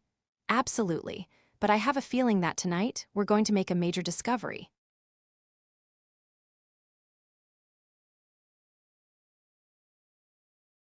470. Vol 4ch, 36. Noah focused intently on condensing her primordial energy, only realizing much later that it was already midnight. As the temperature dropped, she crossed her arms and rubbed her arms for warmth, then lifted her gaze to the night sky. A full moon hung high, casting a greenish glow over everything. Blinking thoughtfully, Noah suddenly remembered something. By the way, remember our conversation about live birth versus egg birth? Her ancestor's voice echoed in her mind, responding slowly. Yes, I remember. You said that if you had the choice, you would still choose live birth because, more than instant strength, you enjoy the process of growing stronger step by step. Noah nodded. After that, I asked you the same question. Yes. But your answer threw me off. Noah continued, you said your birth was a mistake. I didn't understand what you meant by that, and I wanted to ask more, but you hurried me off to find my mother's pendant. So, could you explain it to me now? When it came to the Dragon King's history, Noah could only find fragments in ancient texts. Her ancestor was celebrated as a hero of the entire dragon race, a savior depicted in every history book as a flawless figure. In detail, though, the stories were always grandiose. The dragons sang of her achievements, yet rarely did anyone explore the personal history behind that shining legacy. In response to Noah's question, the ancestor remained silent. Memories from thousands of years ago stirred within the ancient dragon, overlapping with recent moments shared with Noah. Lost in thought, she felt as if time itself had blurred, past and present becoming one. Her silence stretched on until Noah took a step forward, stopping directly in front of her massive dragon eyes. The white, slit-pupil eyes acted as a mirror, reflecting Noah's image perfectly. I can tell it must be a painful memory, so I won't force you to talk about it. But I genuinely want to understand you better, ancestor. Normally, Noah wasn't interested in prying into others' secrets. She rarely asked anyone so many questions. But the figure before her was different. She had come from a distant past, awakened after millennia in Noah's consciousness. In these past few months, they had grown closer, each learning more about the other. The ancestors' former hostility toward Noah had gradually faded, and Noah's curiosity about this mysterious dragon hero had slowly grown. Within this dark golden space, a conversation that spanned eons had quietly begun. After a long pause, Noah's ancestor finally closed her dragon eyes and rose slowly. The enormous dragon form contrasted starkly with Noah's small figure. Noah tilted her head back, looking up at the ancient dragon. Are you going to kick me out now? In the past, whenever her ancestor was in a joking mood, she would flap her wings and toss Noah out of her mindscape. After it happened a few times, Noah had started to wonder. Ancestor, this is my consciousness. How do you manage to kick me out? The ancestor had merely laughed. Noah, do you really want to know? Over time, Noah had grown used to her quirks and would simply walk away.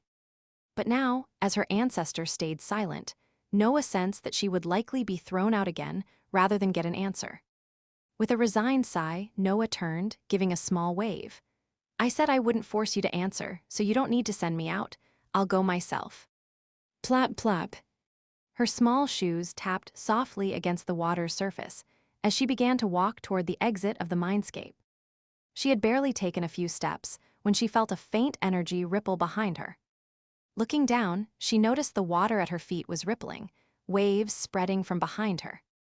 Noah whipped around to see the massive white dragon folding her wings, her eyes glowing with magic. Moments later, the light faded, revealing a small figure standing on the water's surface. Noah's eyes widened in shock, speechless. Before her stood a delicate beauty, her long hair cascading to her waist like a waterfall. She wore a white dress with a high-low hemline, revealing long, slender legs wrapped in boots. Her skin was flawless, an unblemished canvas of elegance. Her gaze was calm and cool, with a star-shaped earring glinting on her right ear, adding a touch of sparkle. She looked almost too perfect, like an exquisitely crafted sculpture. Ancestor. It took Noah a moment to process that this was her ancestor's human form. The ethereal beauty began walking toward Noah, her steps graceful. exuding an aura that was less intimidating than most dragon kings, but filled with a supreme elegance that commanded admiration. The white tail trailing behind her was unlike modern dragons. It was sleeker, shinier, and longer. Noah was captivated by her presence, only snapping out of it when the woman stopped directly in front of her. "Little one." "Huh, oh sorry." The ancestor's voice in human form was gentler, softer, different from her dragon form. There was a warmth to it, like a gentle spring breeze. The woman placed one hand on her hip, while the other gently patted Noah's head, her smile brimming with satisfaction. Noah froze, lifting her head to meet her ancestor's gaze along the length of her arm. What are you doing?"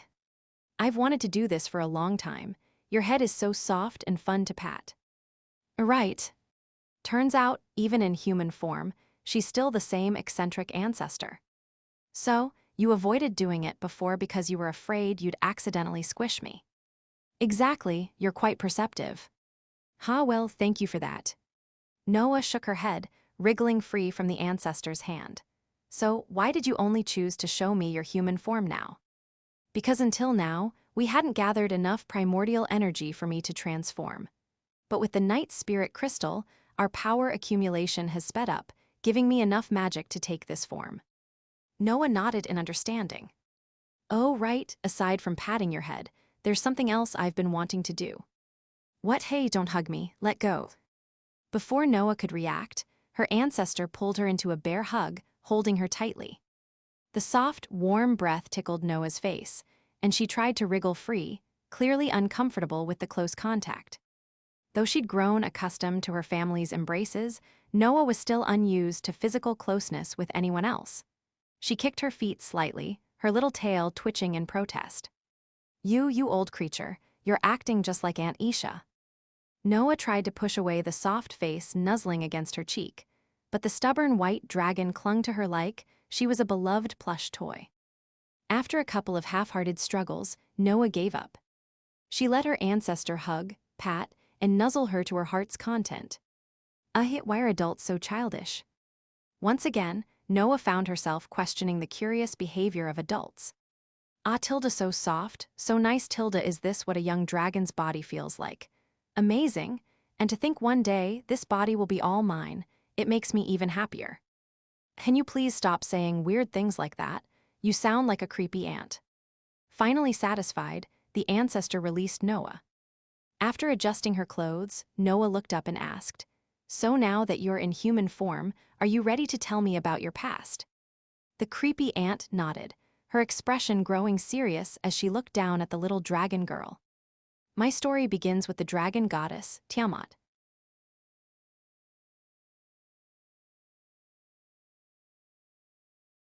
471. Vol 4ch, 37. "Did you see that, third sis?" "See what?" Big Sis's expression. Behind a cherry blossom tree, the ghost-hunting duo were stealthily observing. Pointing to Noah, who was sitting under the tree, Aurora remarked, "Whenever Big Sis trained for something really intense, she'd always have this meditative look on her face.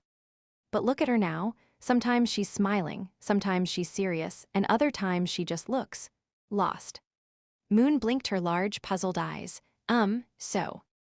"So," Aurora said, "Big Sis must be pretending to meditate to chat with that ghost inside her."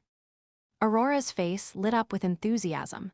"Listen, second sis, I recently figured out a way to make ghosts appear. In a bit, we'll." The sisters huddled in whispers to discuss their plan. Then, with quiet steps, they slipped out from behind the tree and moved beside Noah, who remained deeply focused in meditation, oblivious to their mischief. Their movements were so silent that even as they drew a ritual circle, Noah stayed completely unaware. "Done, the circle is complete," they whispered, standing in front of Noah. Aurora looked a little worried. "If this doesn't work, we'll be in for another spanking." "Don't worry, second sis," Aurora assured confidently. "There are bound to be bumps on the road to success." Moon, with a serious expression, replied, "Bumps? Aurora, we get spanked at least once a week. I think it's a bit more than just bumps." Aurora shivered at the thought, unconsciously rubbing her behind. "Relax, second sis, I swear it'll work this time." This manifestation circle is something I learned from Mom's library. It won't harm Big Sis's body, but it should force out any ghost inside her. Although Aurora's confidence was steadfast, it wasn't lost on them that every time she'd made similar promises, a spanking had soon followed. Moon nodded, her face resolute. All right, if we've been spanked this many times, one more won't make a difference. That's the spirit, third princess of House Melkve. So what do we do now? Moon asked. The book says this manifestation circle needs 2 magic elements to activate. Aurora explained, we'll start with a burst of lightning to kickstart the circle's energy. Once it's powered up, we'll finish with fire to make the ghost appear. Moon nodded as if having an epiphany. It almost sounds like this circle was made just for me. Both lightning and fire were her natural elements, inherited from their parents and uniquely awakened within Moon herself. It's just a coincidence, I guess, Aurora shrugged. The world's full of wonders. There's bound to be a ritual or two out there that uses lightning and fire to get going, right? Oh, I see, Tilda, Moon nodded, understanding. All right, second sis, let's get started. All right. Following Aurora's instructions, Moon channeled lightning to prime the circle with its initial energy. As the markings began to glow with a blue light, she gradually added fire. Aurora watched, eyes filled with excitement. Second sis may be a laid-back slacker most days, but when it counts, she's unstoppable. The brightening light of the circle eventually caught Noah's attention. She slowly opened her eyes. Moon, Aurora, what are you two up to? Oh no, she's noticed. Keep going, second sis. We're almost there. Think of our poor behinds and power through. Got it. The 2 sisters poured lightning and fire into the circle. Noah's face grew stern as she tried to stand, only to be held in place by the circle's energy, unable to move. What's this? Aurora, what are you doing this time? Big sis, hang in there a moment longer. We're about to make the ghost inside you show itself. There's no ghost inside me, and if you don't stop, you'll both be in for a serious spanking. Despite the threat, Aurora remained undeterred with the ritual circle in her grasp. Don't listen to her, keep going, second sis. Okay. Noah attempted to move, but found herself immobilized by the transparent barrier of wind created by the circle. Eventually, Noah ceased struggling and calmly asked, Aurora, are you sure this circle can manifest a ghost? Aurora nodded confidently. Absolutely, I learned it from Mom's library, it has to work. And what if it does? There's no way it won't. Aurora stood proudly with her hands on her hips, her small tail wagging. If it doesn't work, our behinds are all yours, big sis. No resistance. Hearing this, Noah raised an eyebrow, a smirk slowly spreading across her face as if she had been waiting for those very words. Well then, since you're so committed, how could I possibly refuse? Noah said with a slow smile. Aurora blinked, confused. Doubly, what do you mean? Oh, nothing much, Noah replied, arms crossed and smiling serenely. I'll just sit here and watch your little performance. Oh no, the ghost must be controlling big sis. That's why she's talking like this. Push harder, second sis. We're almost there. Got it. The circle's energy pulsed, lifting Noah's hair and skirt in a faint breeze as it intensified. However, Noah's expression remained calm, unaffected by the light show. Finally, as the energy dissipated, the light in the circle faded away, but no ghost appeared. Aurora stepped back in shock, stammering, how is this possible? The book said it would work, did I mess up the circle? You could draw that circle 10 more times, and it still wouldn't work, Aurora. Noah stepped forward, a patient but slightly smug smile on her face. And this is an intermediate-level ritual. Without proper training, it's impressive you managed to draw it so accurately with just a pen. Aurora frowned, then why didn't it work? Because this circle wasn't meant to reveal ghosts, Noah explained, hands on her hips, looking at them with exasperation. It's a magic transfer circle. Here, take a look. With that, Noah raised her hands, one crackling with lightning, the other blazing with fire. So this is what fire magic feels like, Noah said with an appreciative look. Wait, Moon said, astonished. But big sis, how did you know? Aurora suddenly fell silent, as if realizing something. You left that book in Mom's library on purpose, didn't you?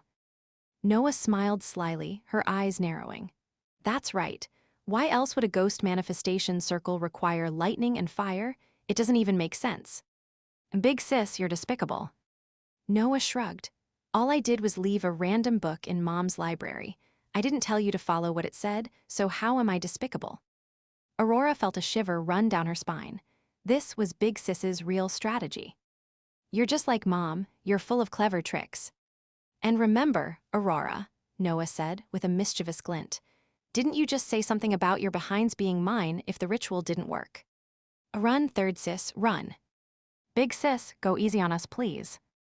10 minutes later, two little dragons lay sprawled under the cherry blossom tree, their behinds throbbing, rendered speechless by the sting. Noah sat cross-legged in front of them. After a quiet moment, she reached over and poked Moon's little head. You've really become proficient with dual elements, Moon. Moon mumbled, burying her face in the grass. Their progress was indeed remarkable. Awakening dual elements was rare, and to master both so young showed their dedication and effort. It seemed even in hidden corners, Moon was pushing herself hard, determined to catch up to Noah. Aurora, too, had shown exceptional talent by managing an intermediate-level magic circle. Their father had once said that it was Aurora's breakthroughs in magic that would someday lead them back to the present. Well, this little ghost hunting trick turned out to be more productive than I expected. Big sis, Aurora muttered softly. Ahem. The little dragoness pressed her face against the grass, looking at Noah with teary eyes. Tell us the truth, Big sis, is that ghost really hurting you? Noah's face softened. So that's why you've been so determined to capture this ghost, because you're afraid it might harm me. Aurora nodded. The next second she shot up, excitement in her eyes. So their asterisk is asterisk a ghost in you. You're back to that already, Noah sighed. Well, my behind can't handle another round tonight, Moon groaned. Noah lifted her gaze, meeting Aurora's bright, hopeful eyes. She hasn't harmed me, Aurora. You don't have to worry. For certain reasons, Suddenly, her words trailed off. Noah's expression went blank. Aurora and Moon exchanged a glance, then shook her shoulder. Big sis, are you okay? Big sis, don't listen to her. If that ghost tries anything, I'll fight. Oh, little ones. A voice broke the silence. Aurora and Moon. When Noah's gaze refocused, her expression was subtly different. I only intended to give this little one a brief lesson in true history, she said, smirking, thumb pointing to herself. But if you're so eager, I suppose I'll share it with both of you.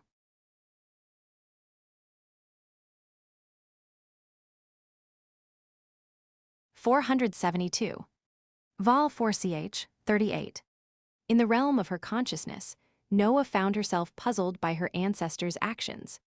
Why are you doing this? Didn't you once say, I shouldn't tell anyone about you residing in my mind? The ancestor had explained her reasoning back then. If your family found out there was an ancient spirit from 10,000 years ago residing in your mind, even if I meant no harm, they would try every possible means to drive me out. That would undo all the efforts we've made together.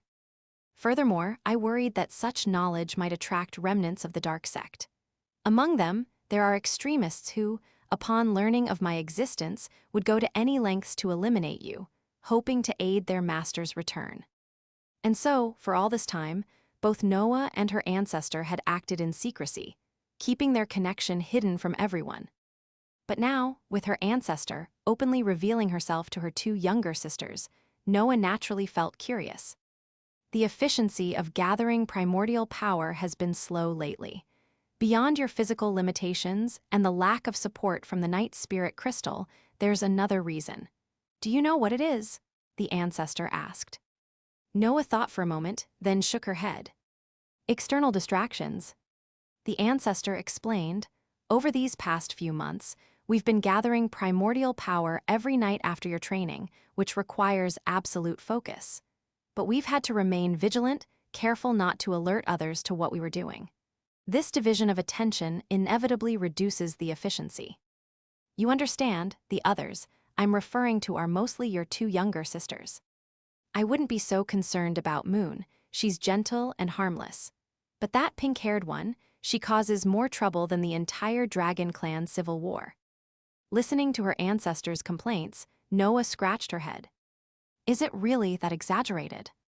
You don't realize it because, most of the time, I have to keep an eye on your surroundings while aiding your gathering of primordial power.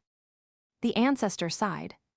HMPH, you can just focus on condensing your primordial power, but I have to think about everything else. Noah's eyes widened in understanding, so that's why.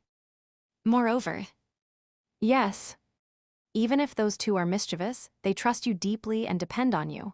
Her ancestors' tone softened. They truly care about you.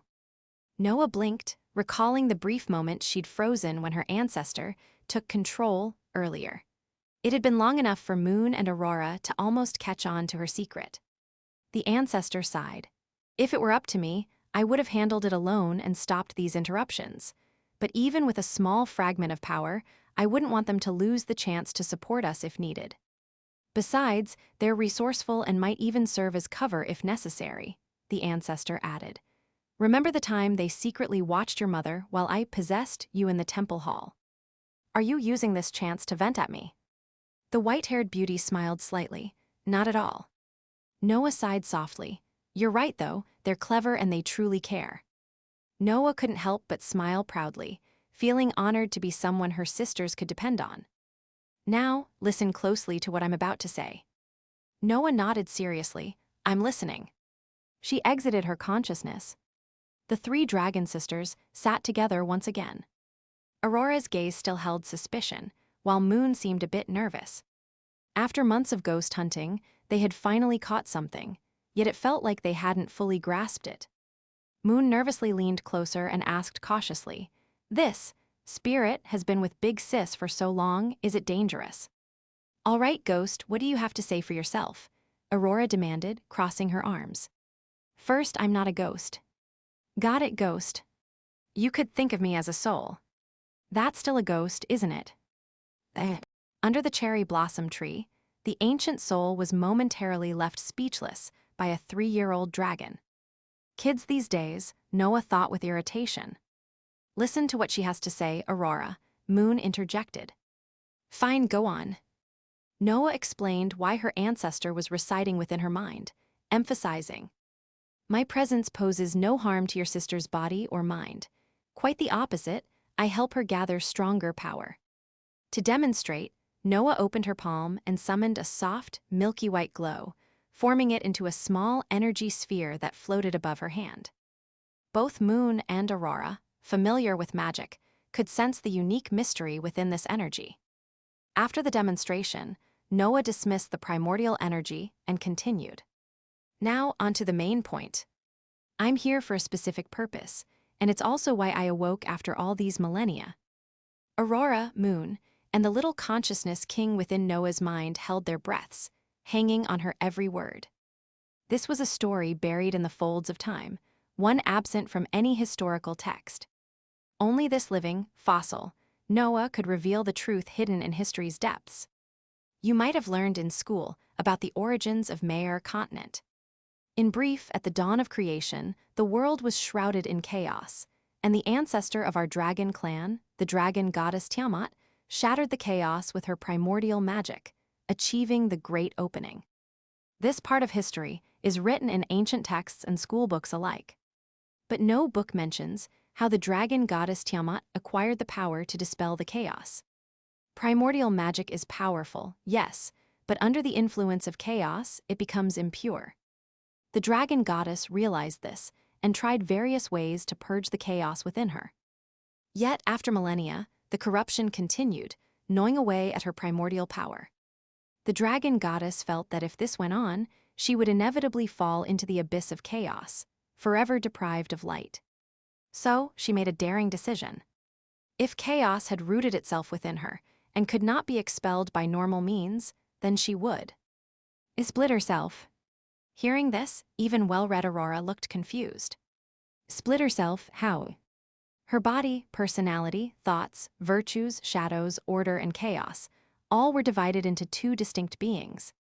Noah continued. This was her last resort. If she delayed any longer, she would lose even her power to combat chaos. In the end, she succeeded in dividing herself. Chaos left with her darker persona. At that moment, the pure and supreme dragon goddess descended upon the world, igniting the heavens with pure primordial magic. Aurora blinked, glancing at her sisters, and finally asked, "But doesn't that mean the dragon goddess couldn't handle her own chaotic self, so she got rid of it?" Noah nodded, looking at Aurora with approval. "You're insightful, little pink troublemaker." After becoming the master of creation, the dragon goddess sought to discard her own personality. But by then, she was weakened, her remaining life slipping away. In her final years, she spread her remaining power and her life essence across Samel continent, which grew into today's dragon clan. I was later hailed as the first dragon king in dragon history, named in honor of Tiamat's power, the primordial. But I am neither born of the dragon goddess's life essence, nor am I a child of any particular tribe. So, pink troublemaker, you've likely guessed by now, haven't you? Aurora nodded, serious. You represent order and justice, the opposite of Tiamat's chaotic persona.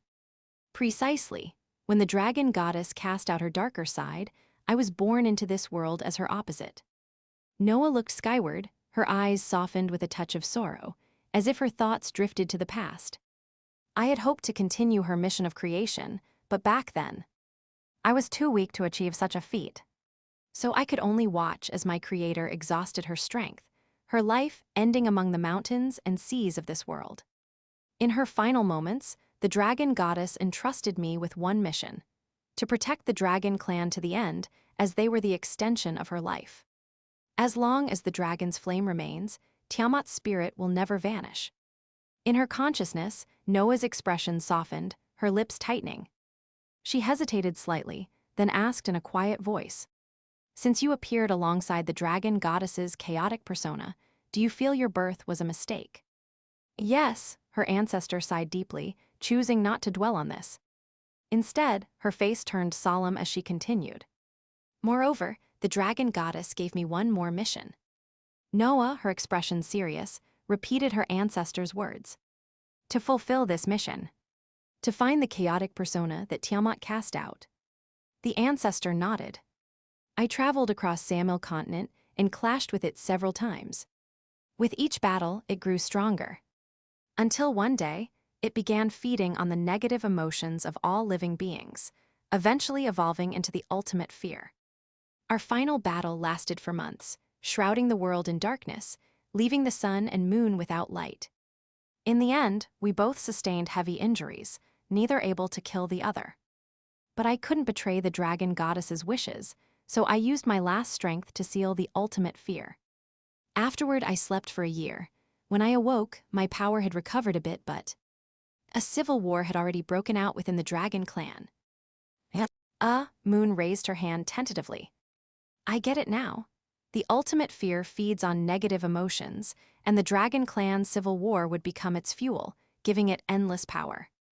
So you had to stop the war, not just to keep it from breaking free, but to uphold your promise to Tiamat." Noah smiled, pinching Moon's nose affectionately. "You're clever, little one. Now say it with me, Ti tilde a tilde mat tilde." Moon degrees, Ti tilde mat. Noah tia tilde mat tilde. Moon acute 3 grave, Ti diamat. Noah tiamat. Moon grave acute, bubble mat. Aurora patted Noah on the shoulder. "Give it up, Ghost. You know why Mom and Dad gave me a nickname?" "Why?" "Because second sis can't pronounce my real name. So the cost of dual awakening is a language impediment." "Hey, don't say that about my sister. She only mispronounces ultra as albaba. But calling Tiamat bubblemat is too much." With a sigh, Noah steered the conversation back. "You stopped the war, but what happened to the ultimate fear?" "It didn't break free," the ancestor replied, "but wars are not limited to the dragon clan. Every corner of Samel continent is plagued by conflict. Hatred and desire linger everywhere. Someday, the ultimate fear will gather enough strength to escape. After all, there's no way to convince everyone to abandon war entirely. Negative emotions will always exist. So the ultimate fear's return is only a matter of time. But the seal I placed is strong. By my calculations, it will take at least a few thousand more years to break. Even if it does, I'm not likely to live that long. So I chose to seal myself in the far north. When the ultimate fear rises again, I'll awaken and continue guarding the descendants of the dragon goddess.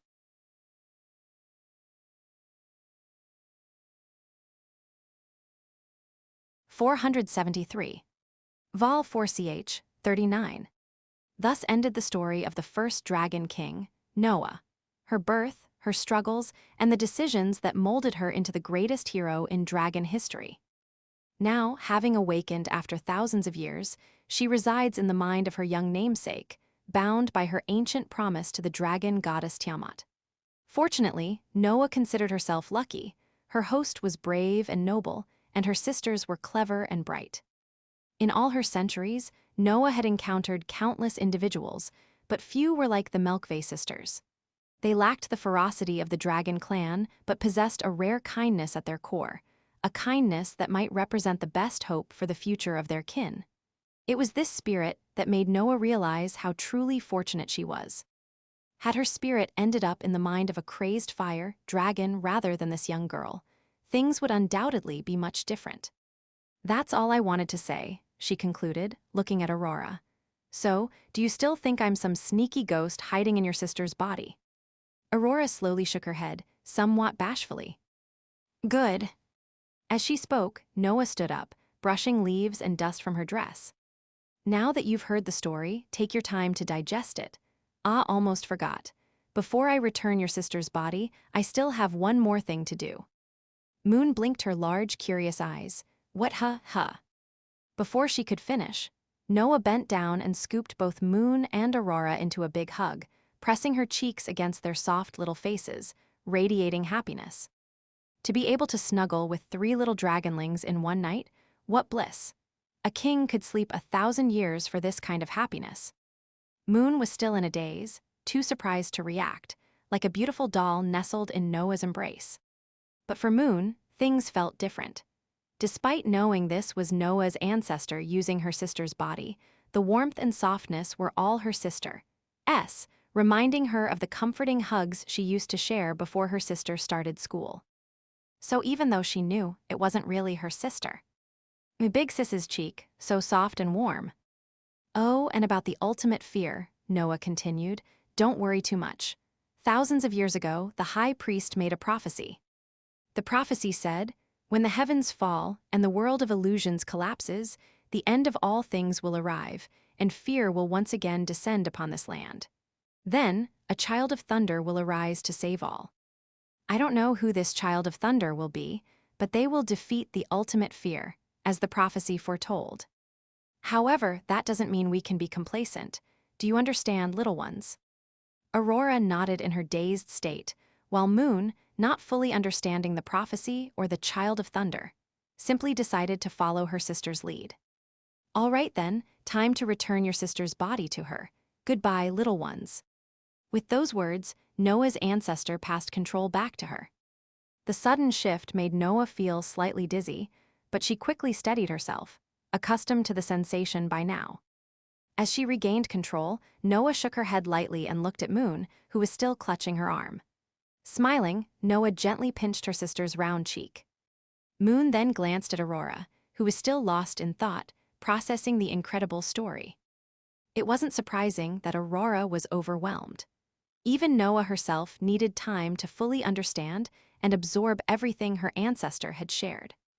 The dragon goddess, the meaning of life, the seal, the conflict between light and shadow, the looming deadline for the ultimate fear's release, and the prophecy of the child of thunder who would save the land of Maer.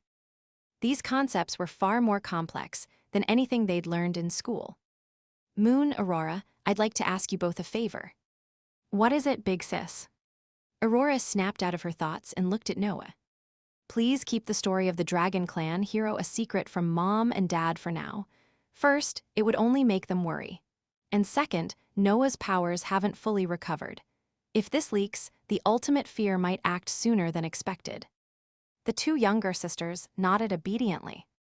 Got it, big sis, we won't say a word. Another secret to keep, yay, Moon cheered. Aurora looked surprised. Wait, why another? Ah well, because, Moon began, nervously twisting her fingers together.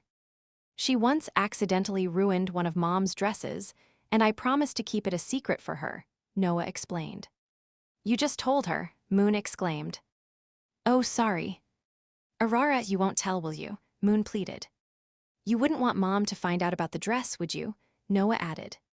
Ah yeah, Moon tackled Aurora, and the two sisters rolled around on the grass, giggling and wrestling. Noah watched them with a smile, her expression filled with warmth and affection. After a while, the two sisters stopped playing. So, big sis, will you keep gathering primordial power with her help to eventually face this ultimate fear? Aurora asked. Noah nodded. At the moment, she can't switch to a different host, so she has to use my body to recover her power gradually. Fortunately, the ultimate fear still has a long time before it can break the seal. Until then, I want to gather as much power as possible. Aurora furrowed her brow. But since she no longer has her own body, she has to rely on yours to recover. When the time comes to face the ultimate fear, won't that put you in danger too? Noah replied calmly, Aurora, if Dad knew that a world-ending disaster was inevitable, what do you think he'd do? Aurora answered without hesitation, he'd go stop it, no question. Even if not for others, he'd do it for us. Exactly, and this time, it's my turn to protect our family.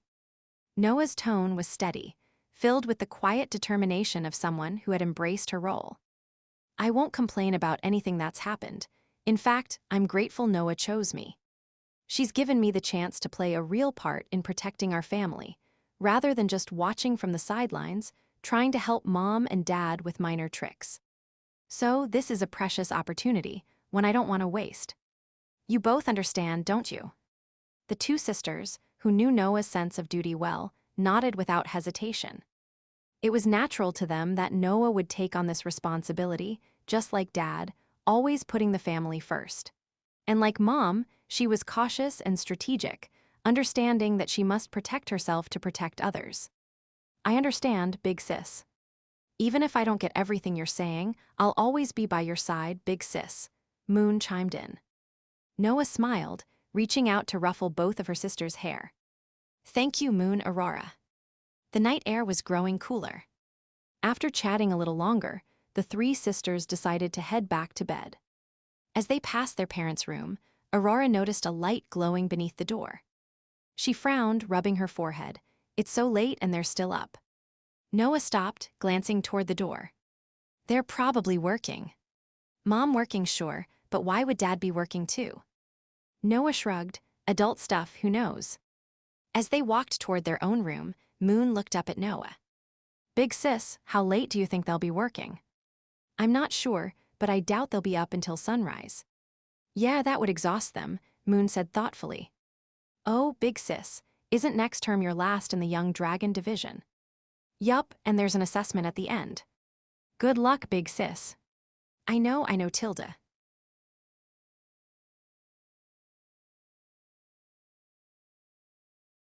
(474). Vol 4ch, 40. The sun rose slowly over the horizon, casting its first golden light like a beacon of redemption. After a cool night, all creation finally tasted the warmth again. The morning sunlight was gentle, the breeze so pleasant that one could wish time would stop right at that moment. Except for a certain pair of destined-to-be-together lovers. On the balcony of the Queen's chambers, two figures leaned against the railing, faces drooping like marionettes with cut strings. Where did you even get the idea to keep going until dawn? Some book. Remind me to burn it later. Well, the book only mentioned staying up late. I just made it to dawn. But I'm a dragon king. Am I supposed to be compared to the common dragons in those stories? Oh, please, your majesty, isn't it a bit unnecessary to compete over this kind of thing? And it was just an all-nighter. But then again, any form of entertainment is subject to artistic embellishment. Stories of staying up until sunrise were one thing, but Rosvisser managed to take that idea to a whole new level. The most astonishing part, Leon kept up with her the entire time. If these two weren't meant to be, who would be? There's a saying, only dead cattle sleep well. But with us, it's more like unyielding as iron, tireless as oxen, endlessly changing sheets and wiping down floors. The two of them took a short break, supporting each other as they staggered back into the living room. However, as soon as they stood at the threshold, they refused to go any further. The inside was a battleground, a testament to their overnight escapades. The sight was sheer chaos. Rosvisser leaned weakly against the bedpost, holding the doorframe with one hand, her gaze falling on the thoroughly disheveled room. Did I cause all this? Yep, don't you remember? The Queen's face, which had been slightly pale, suddenly flushed bright red. She honestly didn't remember the details of the night, and she had a good idea why. Casting a nervous glance at Leon, she silently hoped he hadn't guessed the truth. It's understandable if you don't remember. You were hardly conscious for most of it. You spent most of the night reaching new highs. Shut up. Oh. After years of intimate encounters, Leon had become quite well versed in this area. Maybe he wasn't sure about other women, but he'd certainly mastered the way a female dragon's passion ascended in beautifully layered curves. For instance, when they just started, Rosvisser would keep pace with him, matching him time for time. But as the night went on, her intensity would far surpass his. Which was why her voice was hoarse this morning. Blame it on the stubborn man who insisted she call his name over and over last night. It was intense, sure, but there's no reason to keep shouting my name. So childish. And what are all these marks, deep here, shallow there? Rosvisser glanced at him, then took a sharp breath. Don't tell me they're from your... No, they're yours. How do you know that? You said last night that you'd use a purification spell on yourself afterward, so I didn't hold back. The Queen shivered. How can you say something so explicit with a straight face? Because my sense of shame shattered during last night's battle. Unapologetically, brazen and undefeated. Rosvisser sighed softly. I thought we'd only stay on the bed. Leon shrugged casually. The bed was already soaked, so we moved to the living room, the bathroom, even the entryway. Okay, enough details. Leon helped Rosvisser to the sofa, laying a clean blanket down before letting her sit. He then turned to the messy room, assessing the damage. Looking at this, we can't have the maids clean up, not unless you want them knowing that their Queen and Lord Leon are closet enthusiasts. Rosvisser raised her eyes, saying softly, let me rest a bit, then we'll clean up together. Her voice was still raspy. Leon, after a moment's thought, crossed the littered floor to the kitchen. Shortly after, he returned with a cup of honey water. Here, this should soothe your throat. He knelt beside her, offering the honey water. Thanks, Rosvisser took a gentle sip. The warm sweetness slid down her throat, comforting and smooth. I've been thinking, Rosvisser began. About what? In the future, let's aim to wrap things up before midnight. Leon blinked, then chuckled. Oh, come on, Your Majesty. Midnight? You're a seasoned dragon queen. Forget midnight, you could easily go until 3 right. Rosvisser shot him a glare, playfully kicking his chest, though he caught her foot. Her small foot rested against his bare chest, feeling his firm muscles and steady heartbeat. Her ankle was locked securely in his large hand, unable to move. Let go, she demanded with feigned sternness. You reached out to me, and now you want me to let go? Life's not that easy. Rosvisser laughed, playing along. What's this, feeling like a dragon hoof for breakfast? Of course, last night's hoof wasn't nearly enough. Time for a breakfast top-up.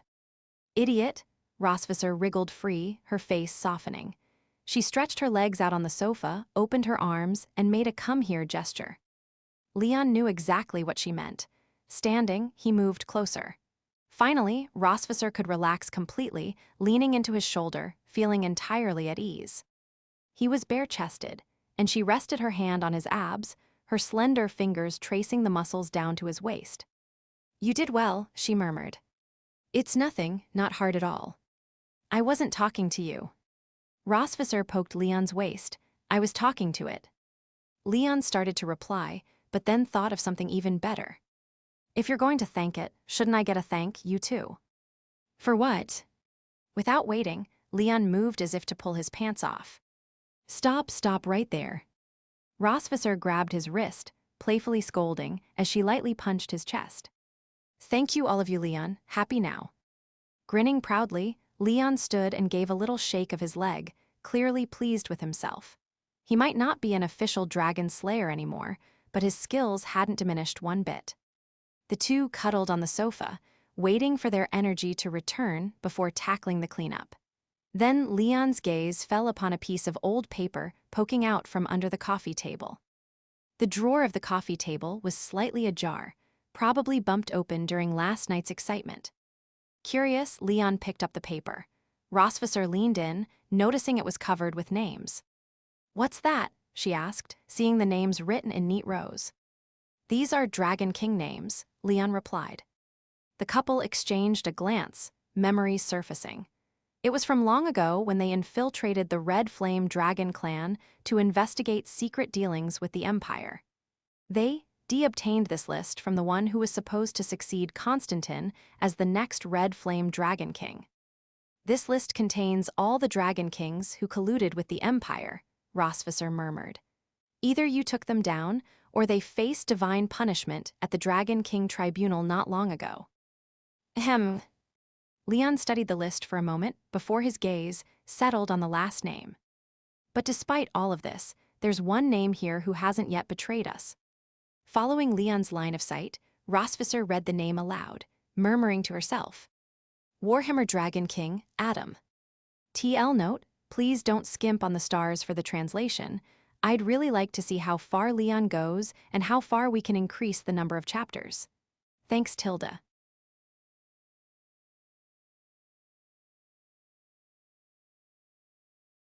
$475.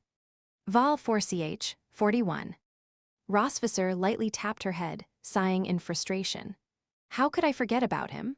Unlike other dragon kings who have their own lands and subjects, Adam's a lone wolf, nearly impossible to punish.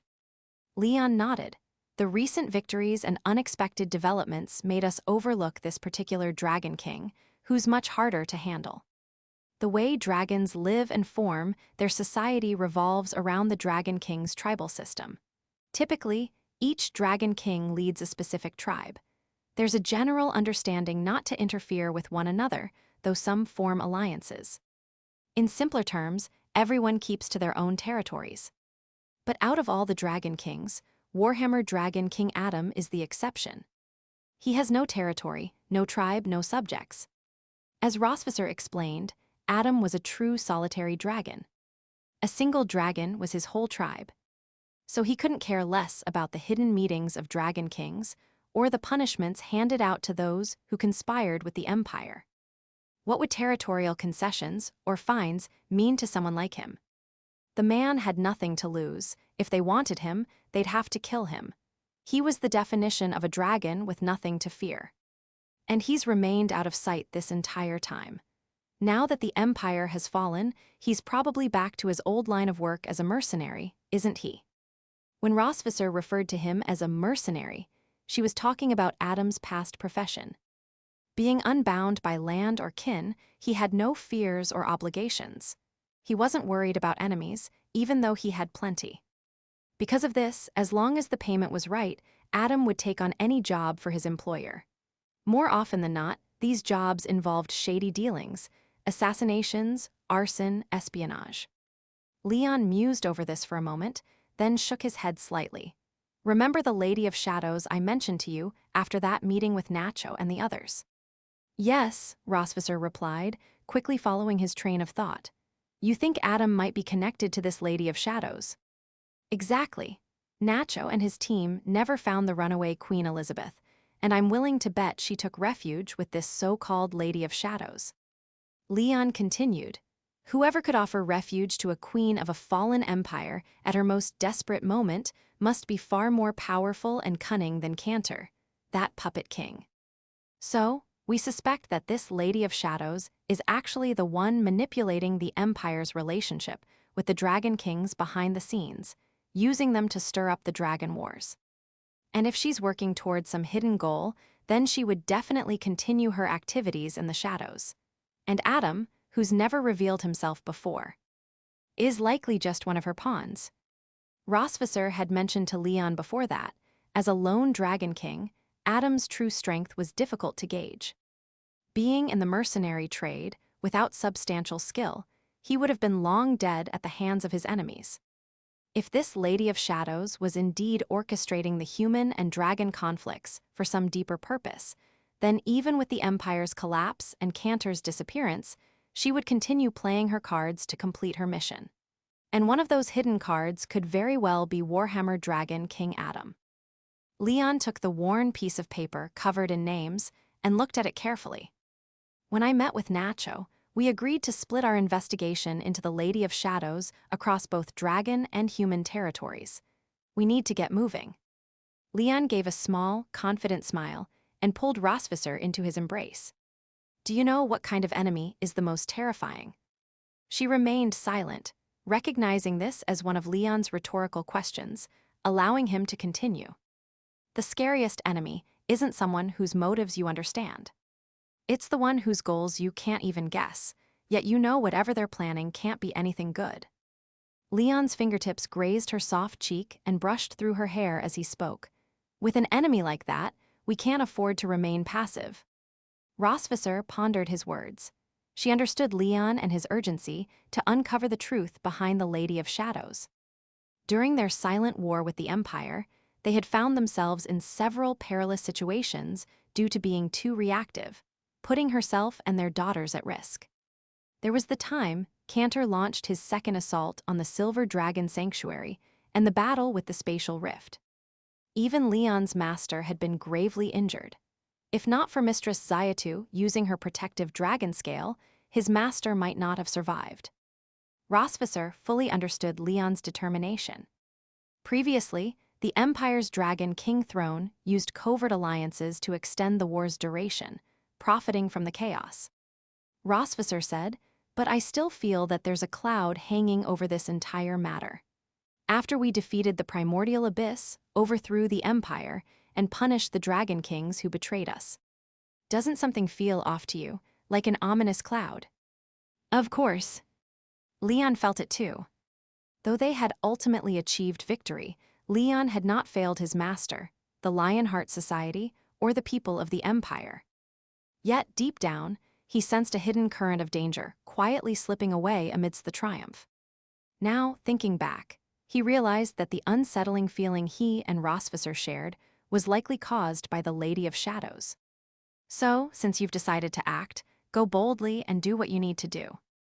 Rosvisser gently loosened her embrace, sitting up and tucking a strand of hair behind her ear, a soft smile playing on her lips. No matter what you do, I'll be with you. One of the things Leon adored most about her was her unwavering resolve.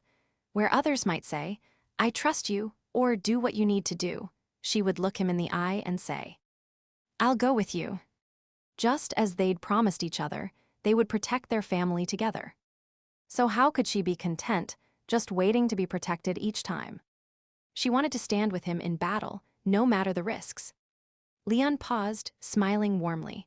"I know you'll always be by my side, Rosvisser." Rosvisser, known for her strong sense of composure, glanced away briefly, hoping that he wouldn't see how deeply she truly felt about him, though, truthfully, he probably knew. After a moment of silence, she returned to the topic at hand. "So, what's the next step?" Leon thought for a moment. "First, we'll meet with Miller Ston. After all, it was his third-in-command who gave us that list, so he might have more information we're unaware of." "All right, then. I'll go alone." "Did you even listen to what I just said, Your Majesty?" "Oh, come on. This is just a friendly meeting with old Cantor, not a battle. I don't need to trouble you, the Dragon Queen, to handle it." Leon added, And. Leon swallowed, his tone carrying a hint of resigned amusement and caution. "And if we both go, I'm afraid we'll come back only to find ourselves in the middle of another offering ceremony." Rosvisser burst into laughter, gently nudging his shoulder. "So that's what you're worried about. Fine, I'll stay home and in the meantime tilde. Leon raised an eyebrow. "In the meantime, prepare a grand funeral for you with the girls. You're impossible, Dragon Queen."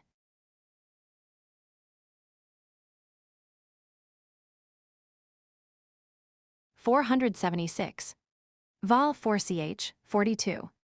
Leon arrived in the restricted area bordering dragon territories. The area was still guarded by the elite forces of various dragon clans, keeping a vigilant eye on the powerful and unpredictable Constantine. However, compared to the initial deployment, the number of guards had significantly decreased.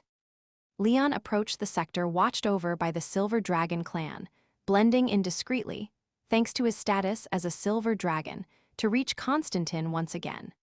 "Lord Leon, you're here," greeted Sherry, the captain of the stationed Silver Dragon guards, as she noticed Leon approaching. Leon nodded. "Thanks for your hard work, Sherry. Any unusual movements from Constantine lately?" "None. Since his last passage through our station, he hasn't made any further moves," Sherry reported, referencing the time Constantine had assisted Leon in overthrowing Cantor's regime. It had been Leon and Rosvisser who arranged for Constantine's covert movements through the Silver Dragon territory, warning Sherry in advance. "Good, keep up the surveillance." Leon then turned, heading toward the forest that separated him from Constantine's dwelling. Sherry's eyes followed him as he disappeared among the trees, her expression unreadable. "Lord Leon is acting strange," one of the younger Silver Dragon guards murmured, stepping up beside her. "Isn't this his third time sneaking off to see Constantine?" Sherry remained silent, her eyes never leaving the path Leon had taken. Leon's previous visits had allowed Constantine to slip through their area undetected, only to return days later. The specifics of his travels remained a mystery. "Wasn't it Constantine who attacked the Silver Dragon Sanctuary on the day Her Majesty was giving birth?" the guard asked. "Why are we so lenient with him now?" Sherry's voice was firm. "Questions that need not be asked should remain unanswered. If the Queen or Lord Leon has given no further orders, we simply follow their will." "Understood." Sherry's unshakable loyalty to Rosvisser and Leon had not gone unnoticed. She fully trusted their judgment. "A worthy king will never betray his followers," she continued, "and every decision they make has its purpose." The young guard scratched his head. "I do trust them too, it's just that I'm curious."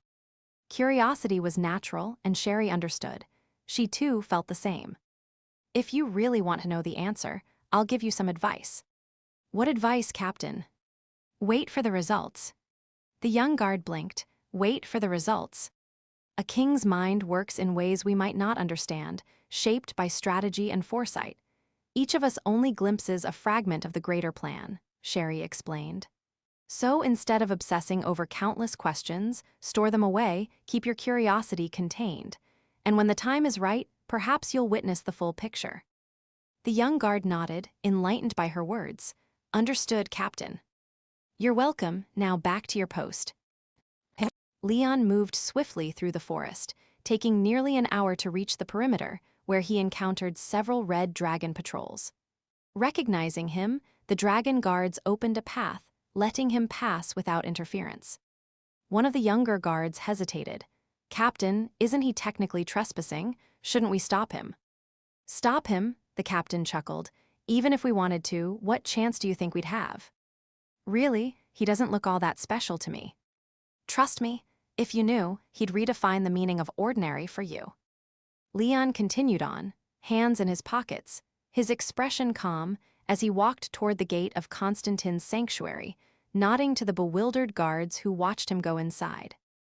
Crossing the stone paths and stepping up the grand stairs, Leon entered Constantine's throne room. The doors opened slowly, and there sat the red flame dragon king himself, lounging on his throne, watching Leon with a lofty gaze. The hall was empty, no guards, no attendants. It was clear that Leon was no stranger here, and Constantine was already accustomed to his unannounced visits. "Long time no see, Constantine," Leon greeted. "What do you want this time?" "Hey, can't I just come see an old friend without a hidden agenda? A friendly visit, maybe." "Don't flatter yourself, we're not friends." "Oh, come on, we've been through life and death together." "Life and death, sure, yours and mine twice. That's what you call friendship."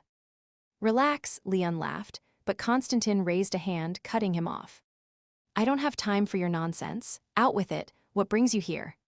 Seeing Constantine's usual calm demeanor reassured Leon. "Some time ago, I received a list from my former second-in-command, containing the names of dragon kings who collaborated with the enemy. Constantine's eyes narrowed. Your second-in-command? You mean Augie? Yep. But he's dead, Leon. Constantine's voice turned somber, laced with restrained anger.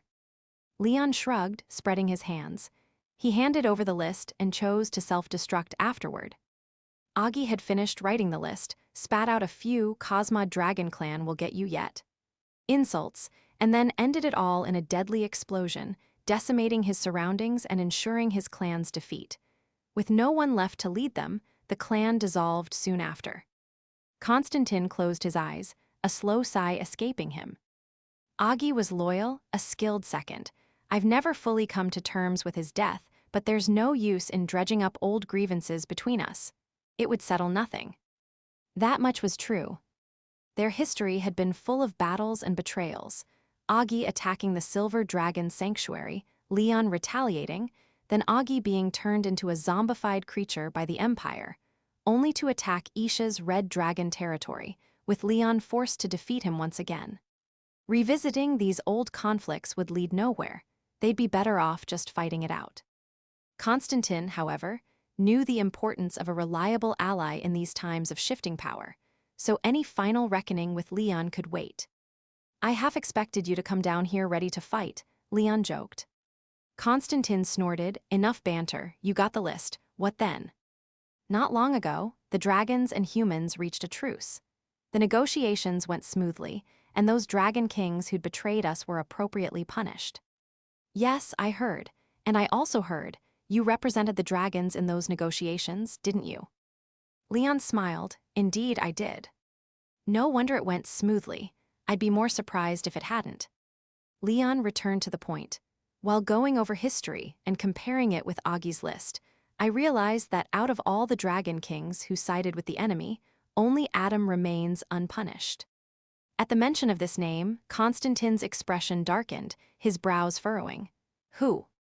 Warhammer Dragon King Adam. Hearing this, Constantine's faint smile vanished, his face becoming rigid. He paused, then slowly stood from his throne, descending the steps one by one. I despise that name, and I despise that dark-hearted creature. Oh, dark-hearted, I don't know much about Adam, care to share?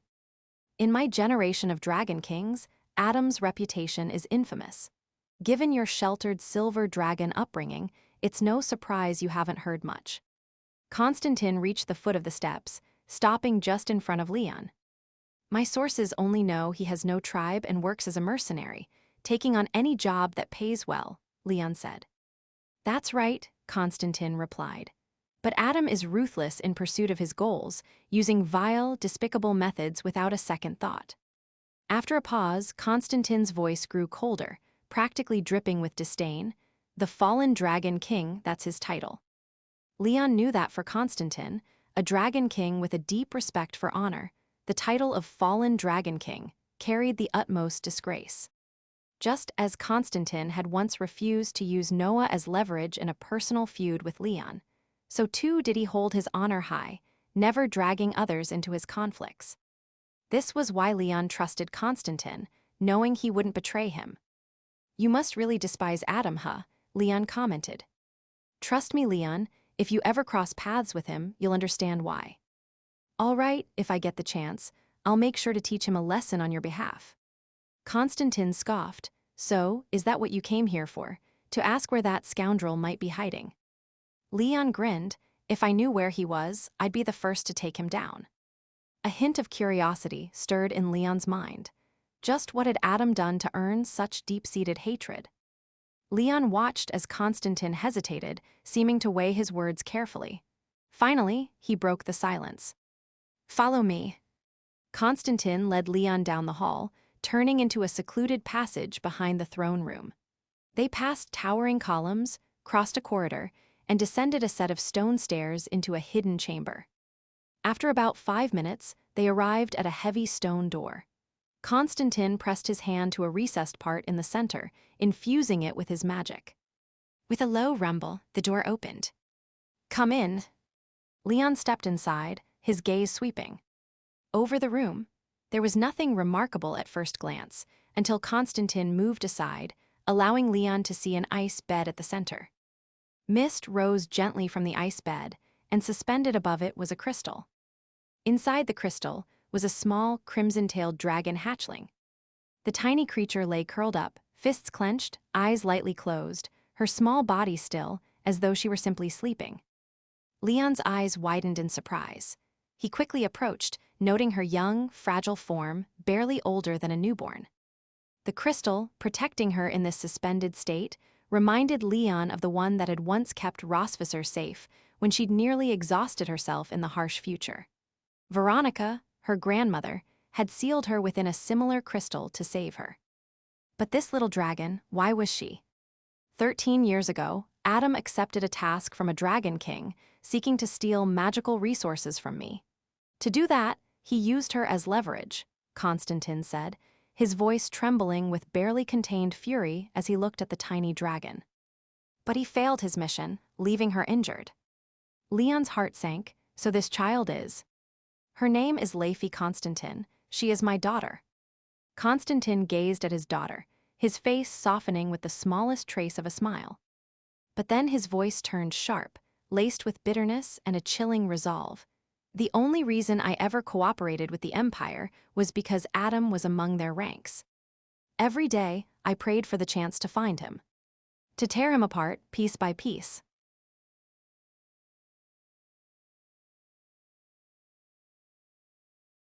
(477) Vol 4ch, 43. To be honest, Leon found it hard to believe what he'd just learned. Discovering that Constantine had a daughter was surprising enough, but learning that this daughter had been severely injured by Adam over 30 years ago, forcing Constantine to seal her in a crystal to preserve her life, was staggering. Constantine's initial choice to cooperate with the Empire had been driven by the knowledge that Adam was among the allied dragon kings. The partnership with the Empire was his way of tracking Adam down to avenge his daughter. Yet, through all their interactions, whether as enemies or allies, Constantine had never once mentioned any of this. Leon had always assumed Constantine was simply the battle fanatic he claimed to be, someone driven by nothing more than a thirst for combat. But now, he realized that Constantine's unrelenting pursuit of battle was fueled by something far deeper and more personal. Who would have imagined that the infamous, battle-scarred Red Flame Dragon King would turn out to be a father with a heart full of vengeance? Constantine's voice carried a trace of sorrow as he recounted the memory. She was so small in his hands, so fragile, he could have crushed her with just a little pressure. If I'd hesitated even for a second in making my decision to save her, I might have lost her entirely. His gaze fixed on the crystal, the memory replaying in his mind. Even so, Adam took the opportunity to wound her. In the end, I had no choice but to seal her in this crystal to keep her alive temporarily. But the crystal had a time limit, a lifespan of about 35 years. 35 years. Leon recalled that, in the future timeline, Rosvisser had been preserved in a similar crystal for 20 years, which had bought enough time for her daughters to research reversal magic. For dragons, 35 years was nothing more than a blink of an eye. Constantine placed his hand gently on the crystal, as if trying to feel his daughter's faint heartbeat and pulse through its thick surface. But I'd rather these years pass slowly, so much slower, until I find a way to save Leify. If Constantine had held this grudge for any other reason, Leon might not have felt the depth of his emotions. But because it was for his daughter, it struck Leon deeply. Leon paused, gathering his thoughts. Have you tried using primordial power? Since it's a mystical force left by our dragon ancestors, maybe it could help heal a young dragon. Constantine offered a faint smile. I tried awakening her with primordial power right after returning from the far north, but it had no effect. Our best healer says that the only thing that can save Leify is a rare herb called ghost lotus grass. Unfortunately, it's nearly extinct on Samel continent. I've searched every possible corner over the past 30 years, but haven't found a single plant. Ghost lotus grass. Leon felt a vague familiarity with the name. Not enough to say it was something he remembered well, but he was sure he'd heard it mentioned somewhere before. He just couldn't place where or from whom. There are less than 2 years left before the crystal loses its effectiveness. I swear I'll find a way to save Leify in that time, Constantine vowed.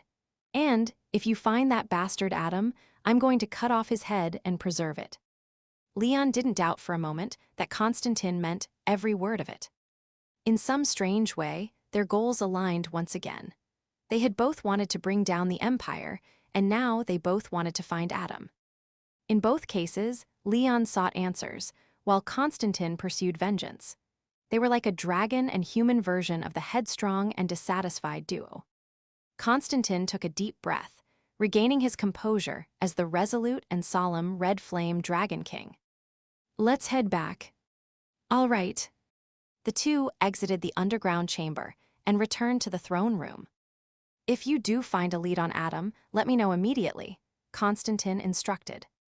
Of course, but before you turn him into a keepsake, I need to get some information out of him first. Constantine nodded in agreement. Leon sighed, feeling a sense of relief. Although he hadn't uncovered any clues about Adam's whereabouts, he had learned an important part of Constantine's past. It was an unexpected gain. This revelation also solidified Leon's view of Constantine.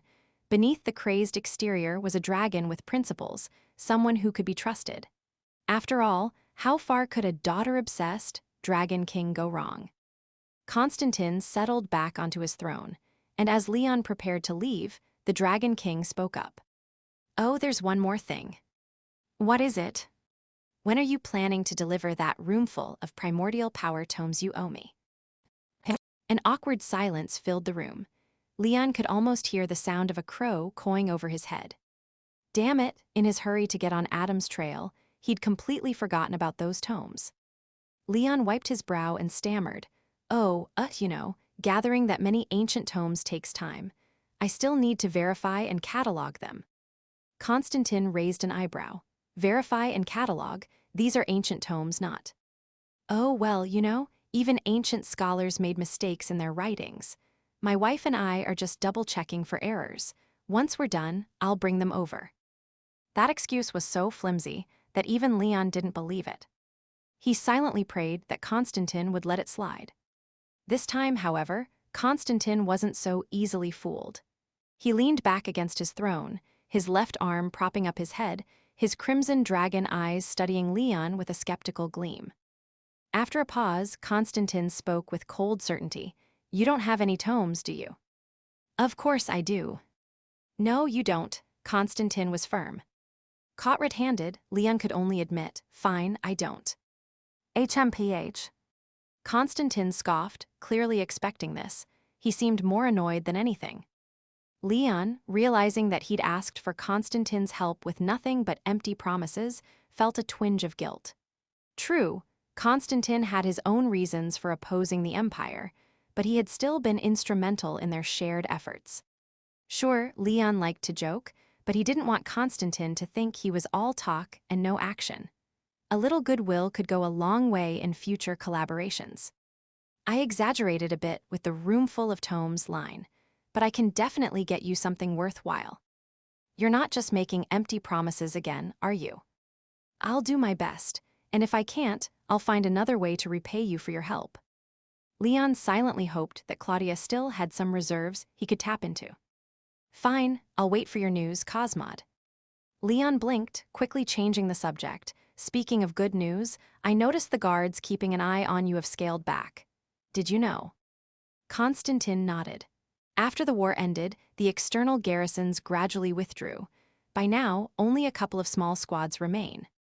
Looks like Alrise finally accepted that he's not getting any primordial power from you, so he decided not to waste any more resources. And once Alrise pulled back, the other Dragon King elders didn't see the need to keep watching either. Constantine said, the relationships between dragon clans can be as simple or as complex as they come. In the end, it's all about self-interest. Alrise wanted my primordial power from the beginning. Thankfully, you were sharp enough to call him out at the Dragon King Council and get the Red Flame territories protected. Though the war between humans and dragons has ended, internal dragon clan conflicts haven't ceased. I suspect Alrise will shift his attention toward manipulating other clans now. So, the primordial power stays with me. Leon chuckled. Are you really confident in handling so much primordial power? When the day comes that we face each other in battle, you'll find out, Constantine replied. After a pause, he added, speaking of which, when will you have time for our duel? No time in the near future, and I actually have a duel scheduled before you. You really have a full calendar, don't you, human? Constantine said, somewhat exasperated. Who's the challenger? Thunder Dragon King Odin. Leon shrugged, not sure why he insists on a sparring match, but he backed me strongly at the Dragon King Council, so I felt obliged to accept. Constantine nodded thoughtfully. That old man has always been a bit eccentric. Nothing he does should surprise you. Leon put his hands in his pockets. If that's all, I'll be off. No need for formal goodbyes. You treat my red flame sanctuary as if it were your own. Leon grinned at Constantine's sarcastic remark. Hey, I have manners. Maybe next time I'll knock. By knock, he meant having the Red Dragon guards crash open the gates. Constantine closed his eyes, choosing to ignore him. Leon took the hint and left the sanctuary. After making his way back through the forest, he returned to the Silver Dragon outpost. Sherry. Yes, Your Highness. Arrange for someone to take me to the Sea Dragon clan, and send a message to Her Majesty. Let her know I'll be a day late getting back.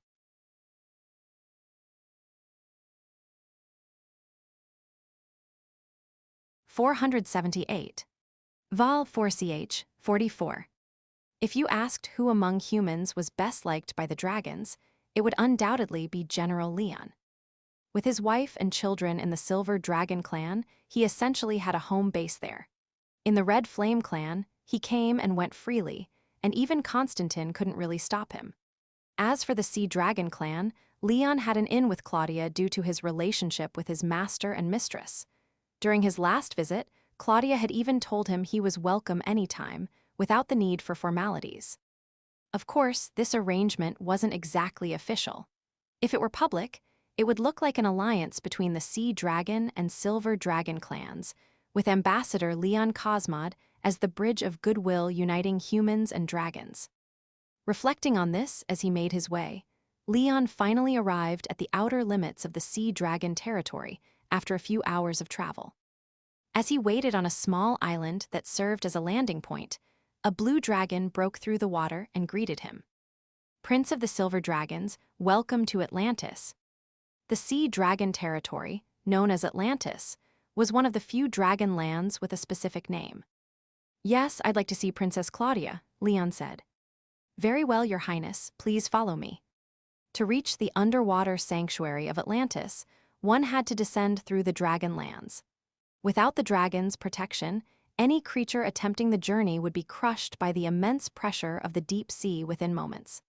Turning back to his Silver Dragon guard, Leon instructed, "Wait here for me, I won't be long." The guard nodded, "Yes, Your Highness." With that, Leon followed the Sea Dragon guide down into the depths. It wasn't his first journey into the ocean's depths, so he was relatively accustomed to the initial struggle for air, adjusting quickly to the weight and pressure of the water.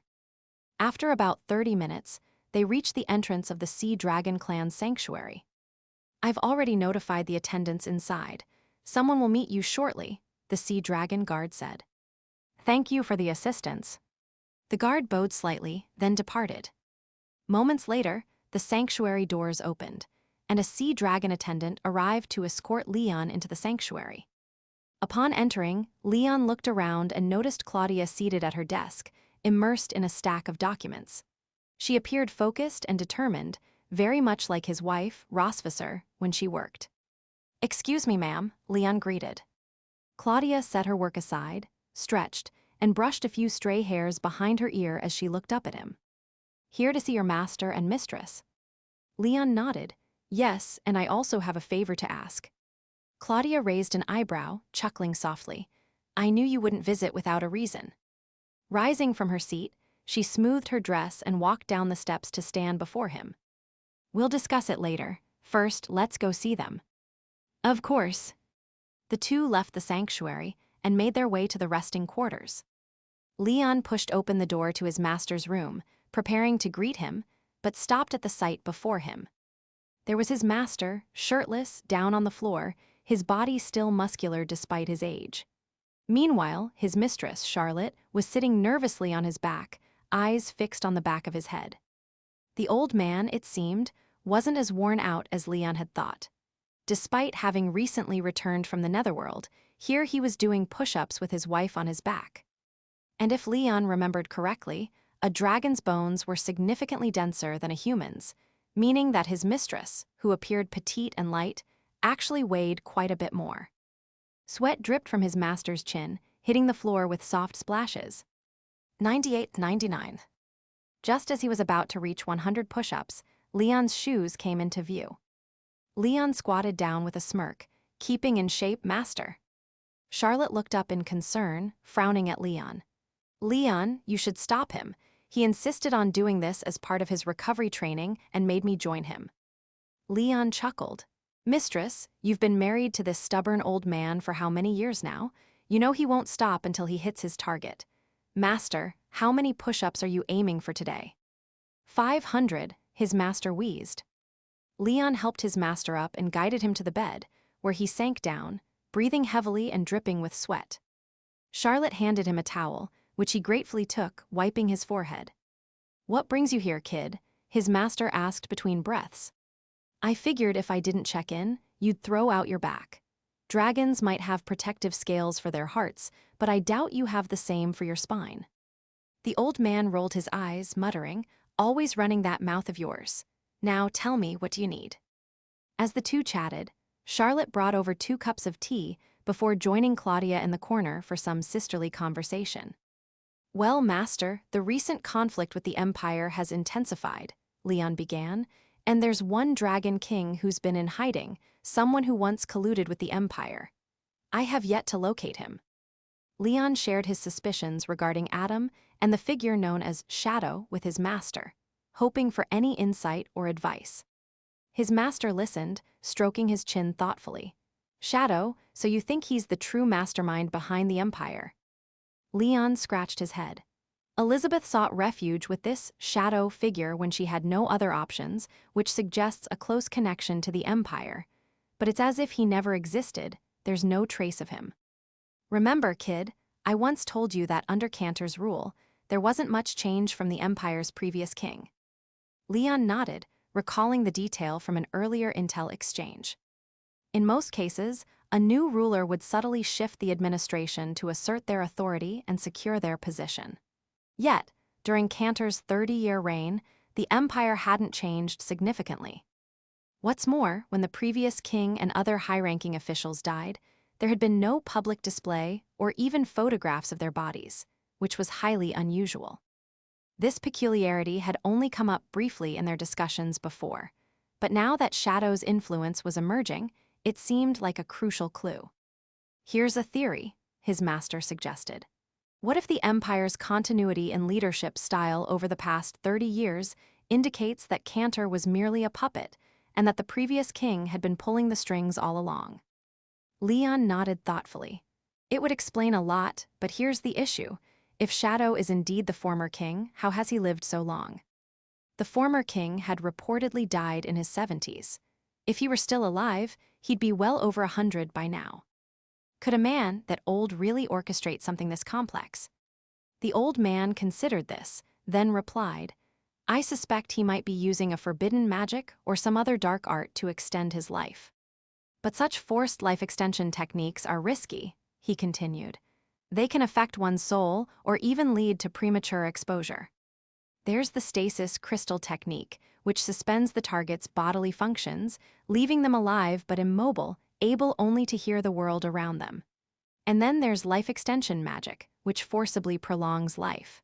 But as you said, the risks are high and exposure is a real possibility. This is definitely a new angle to explore, his master concluded. Understood.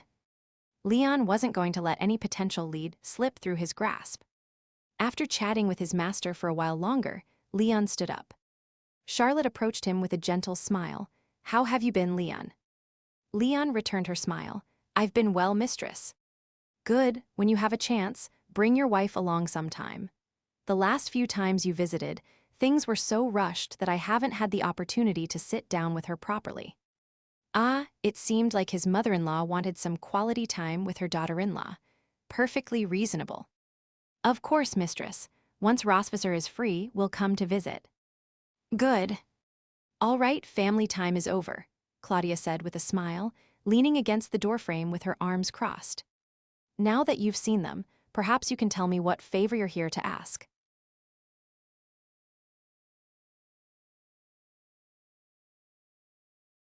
$479. Vol 4ch, 45. After Leon stated his request, Claudia gave him such an eye roll that it looked as though her gaze might disappear into the heavens. How many times are you going to come asking, kid? I already gave you the 9 gates of hell and soul judgment asterisk.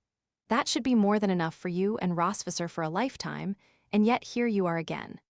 No, it's not for me or Rosvisser this time. It's for Constantin. For him, why? Leon explained his promise to Constantin, how he'd used the prospect of a library full of ancient texts to get him to help. Claudia sighed and rolled her eyes even harder. Nope, not giving you anything. Figure it out yourself, she said, crossing her arms and spinning on her heel, walking out the door without looking back. Wait, Claudia, please.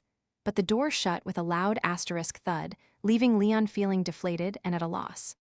Charlotte patted his shoulder with a gentle smile.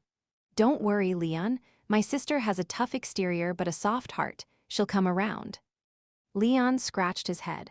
I hate to keep troubling her like this, but she's really the only one who can help with something like this. Give it a little time, I'll speak with her. Suddenly, the door swung open, and Claudia leaned against the frame, smirking. Running to your mother for help at the first sign of trouble, Leon. Claudia. She lifted her chin and gestured for him to follow. Come on, I'll let you pick out some original magic tomes. Charlotte gave him a little nudge and winked. Leon understood. Dragons were notorious for being outwardly stubborn and secretly soft-hearted, especially dragon kings, it seemed. Leon found himself wondering if this was a trait all dragon kings shared, or if becoming a dragon king somehow required a degree of stubbornness. Shaking off these musings, he bid farewell to his master and mistress and followed Claudia out of the room. Thank you truly, he said as they walked down the corridor toward the library. Without looking at him, Claudia replied, You're my sister's mate, Leon, your family. This isn't a matter of burden. Family? Claudia suddenly stopped, her gaze steady and clear. But remember, this means you owe me another favor, and I won't forget. Leon blinked, then smiled. I understand, Claudia. I'll repay the debt whenever you ask. Favors never disappear, they only change hands. Oh, and you said you needed these texts for Constantin. Why is that? She asked. To fulfill a promise I made in return for his help. Originally, I'd promised him a whole library of original texts, but I figured that might have been a bit unrealistic. Claudia chuckled, You're too generous. These sorts of temporary alliances don't really require that level of trustworthiness, you know. In these chaotic times, promises mean little. Leon's tone was firm. Yes, but he's been a significant ally, and we may well need to work together again. Keeping my word seems best. Claudia gave an approving nod. Good, I respect that quality. No wonder you managed to win over the Silver Dragon Queen. Leon let out a chuckle. Please, don't tease. My relationship with Rosvisser was honestly a stroke of luck. Meeting might have been luck, Claudia said thoughtfully, but what brought you together was no accident. She was drawn to you for a reason, just as you were to her. At this, Leon found himself smirking. Maybe it was her old bunny costume. Ha, he muttered to himself. Claudia shot him a look but said nothing, murmuring to herself, Youngsters. After a moment, she asked, I overheard you discussing that shadow character with your master earlier. Are you planning to start investigating them in earnest? Yes, Leon replied. My master suggested looking into the former king's era for clues, and I think it's worth pursuing. Once I take care of the tasks at hand, I'll head back to the Empire to dig deeper. Good, often, the greatest dangers lurk in the darkest corners. He nodded, You're absolutely right. As they arrived at an ancient library, Claudia pushed open the door and led him inside. The left side of the library held a finely crafted table and chairs, along with various ancient documents and handwritten notes, presumably Claudia's own work. The original magic texts are over here. She led him to a secluded corner where a single bookshelf stood, stocked with just a handful of books, each looking remarkably well-preserved. These are the original magic texts I've compiled over the past few decades. They're handwritten copies.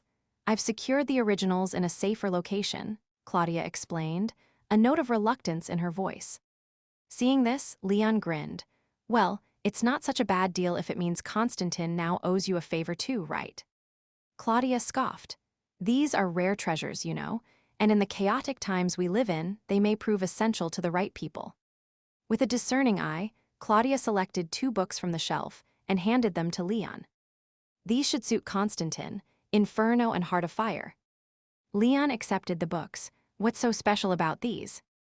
Inferno, Claudia began, is a powerful offensive magic with a sealing ability. It's not purely offensive, but it should suit Constantine's fiery temperament. Leon tilted his head, and Heart of Fire. It's more of a meditative practice to strengthen one's mental resilience. Essentially, as long as he has the will to fight, Heart of Fire will sustain him. Leon raised his brows in surprise. That's strong, huh? Claudia shrugged. Original magic is potent. For example, your wife's soul judgment is one of the most formidable spells I've come across. These 2 aren't on that level, but they're still powerful. Leon looked down at the texts in his hands, feeling a tinge of envy. Almost makes me want to try these myself. Claudia gave him a sharp tap on the chest. Not possible. With your heart-scaled transplant from the Silver Dragon King, your mana reserves are incompatible with the techniques required for original magic. These spells require an immense, natural reservoir of mana, something you're unable to cultivate. Guess I'll stick to my usual tricks, he said with a sigh. If you're really interested in something different, though, Claudia continued, a smirk playing on her lips, I may have something that fits you. Leon's eyes lit up. Really, what is it? Oh, you're quite shameless, aren't you? Claudia teased. 2 books weren't enough. Come on, Claudia, what's one more at this point? He laughed. With a sigh, she relented. Fine, but remember, within the last 10 minutes, you now owe me 2 big favors. Start thinking about how you'll repay them in the future. Leon gazed at the Dragon Princess in awe, realizing that Dragon Kings shared more than just a stubborn exterior. They also had an undeniable knack for strategic mischief.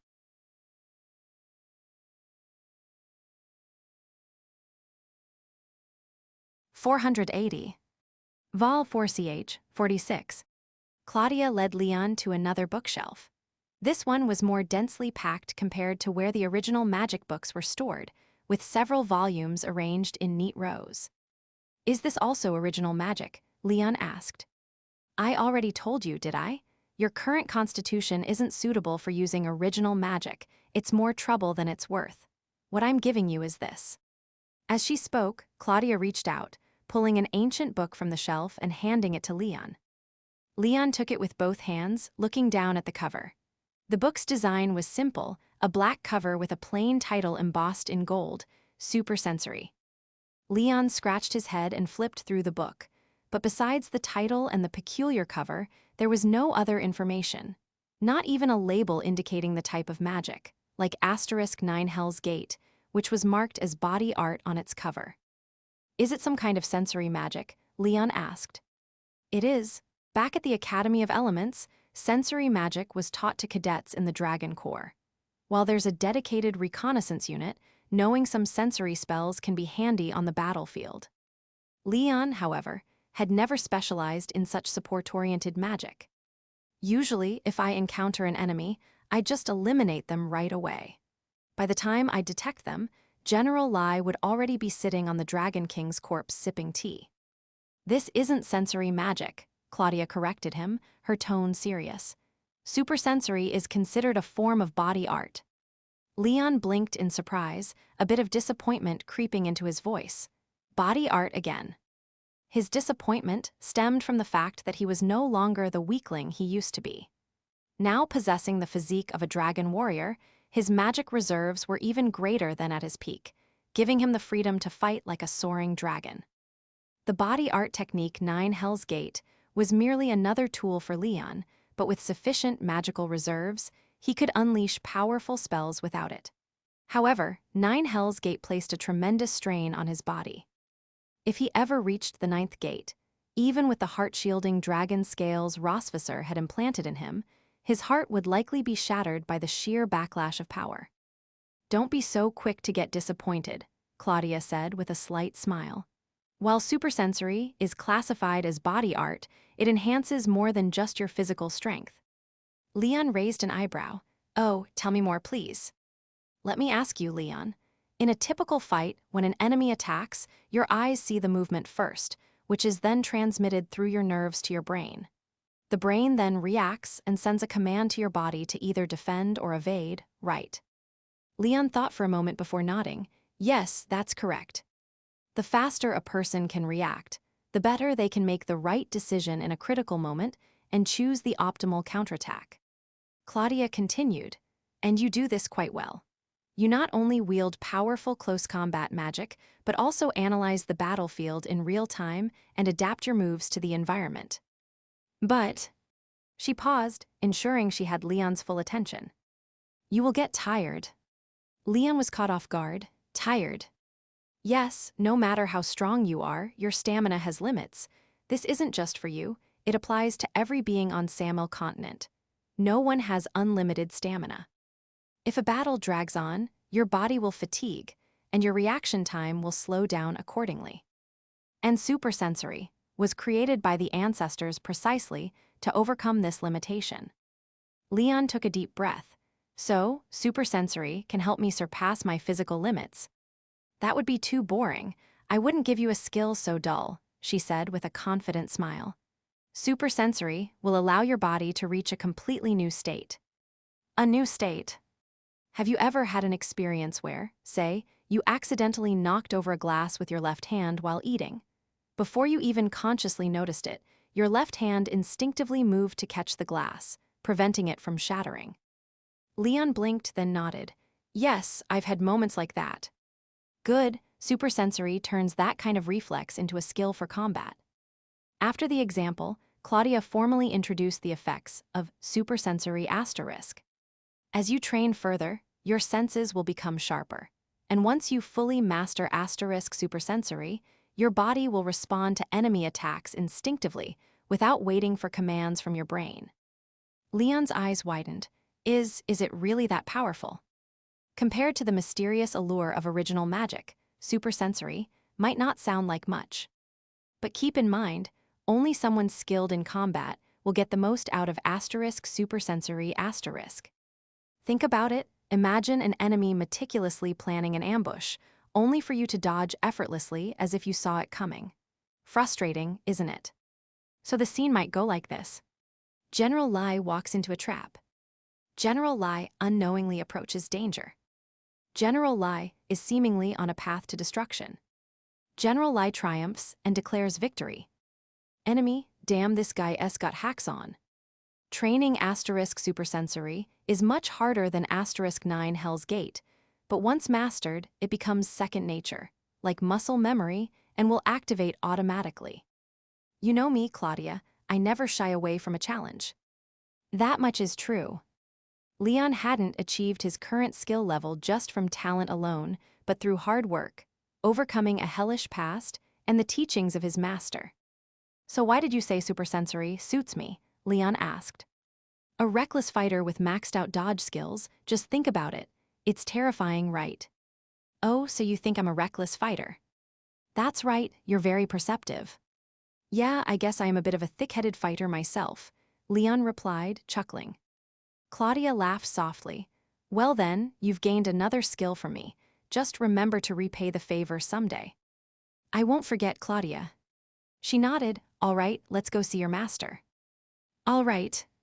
They left the library, Leon clutching 3 manuals, 2 in his left hand that he'd prepared for himself, Swift Flame asterisk and Heartfire asterisk, and in his right hand, the supersensory manual he intended to study next.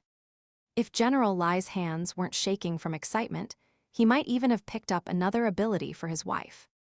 Ah, well, what can I say? Leon Cosmod just doesn't like to bring trouble upon himself. It's all thanks to my superior personal standards and flexible moral bottom line. Who shows up at the Lai residence only to eat and take everything in sight, have some decorum. As he inwardly marveled at his actions, he overheard Claudia speaking to a sea dragon servant ahead. Azzy, go to the herb room and bring me a ghost lotus. Yes, Your Highness. Leon's steps faltered, and he couldn't help swallowing. A past memory surfaced in his mind. I knew it, he thought. When Constantine mentioned the ghost lotus, it had sparked a sense of familiarity in him. It was the herb that Claudia had once used to save his master, who had suffered severe heart injuries at the hands of the Razor Trio. Back then, Claudia had even sent Leon to the herb room to fetch the ghost lotus. Leon bit his lip, muttering to himself. Heck tilde. Look, I may have a high personal standard and moral bottom line, but flexibility is essential. So Claudia, he called out. Ahem. What are you using the ghost lotus for? Leon asked. Oh, it's for your master. His body hasn't fully recovered, and he needs monthly treatments to aid the healing process. Normally, recovery takes about 6 months, but I'm impatient, so I'm going with the ghost lotus. I see. Wait, what's with that look? Claudia eyed Leon suspiciously. A moment later, she understood. Cosmod, why don't I just hand over all of Atlantis to you?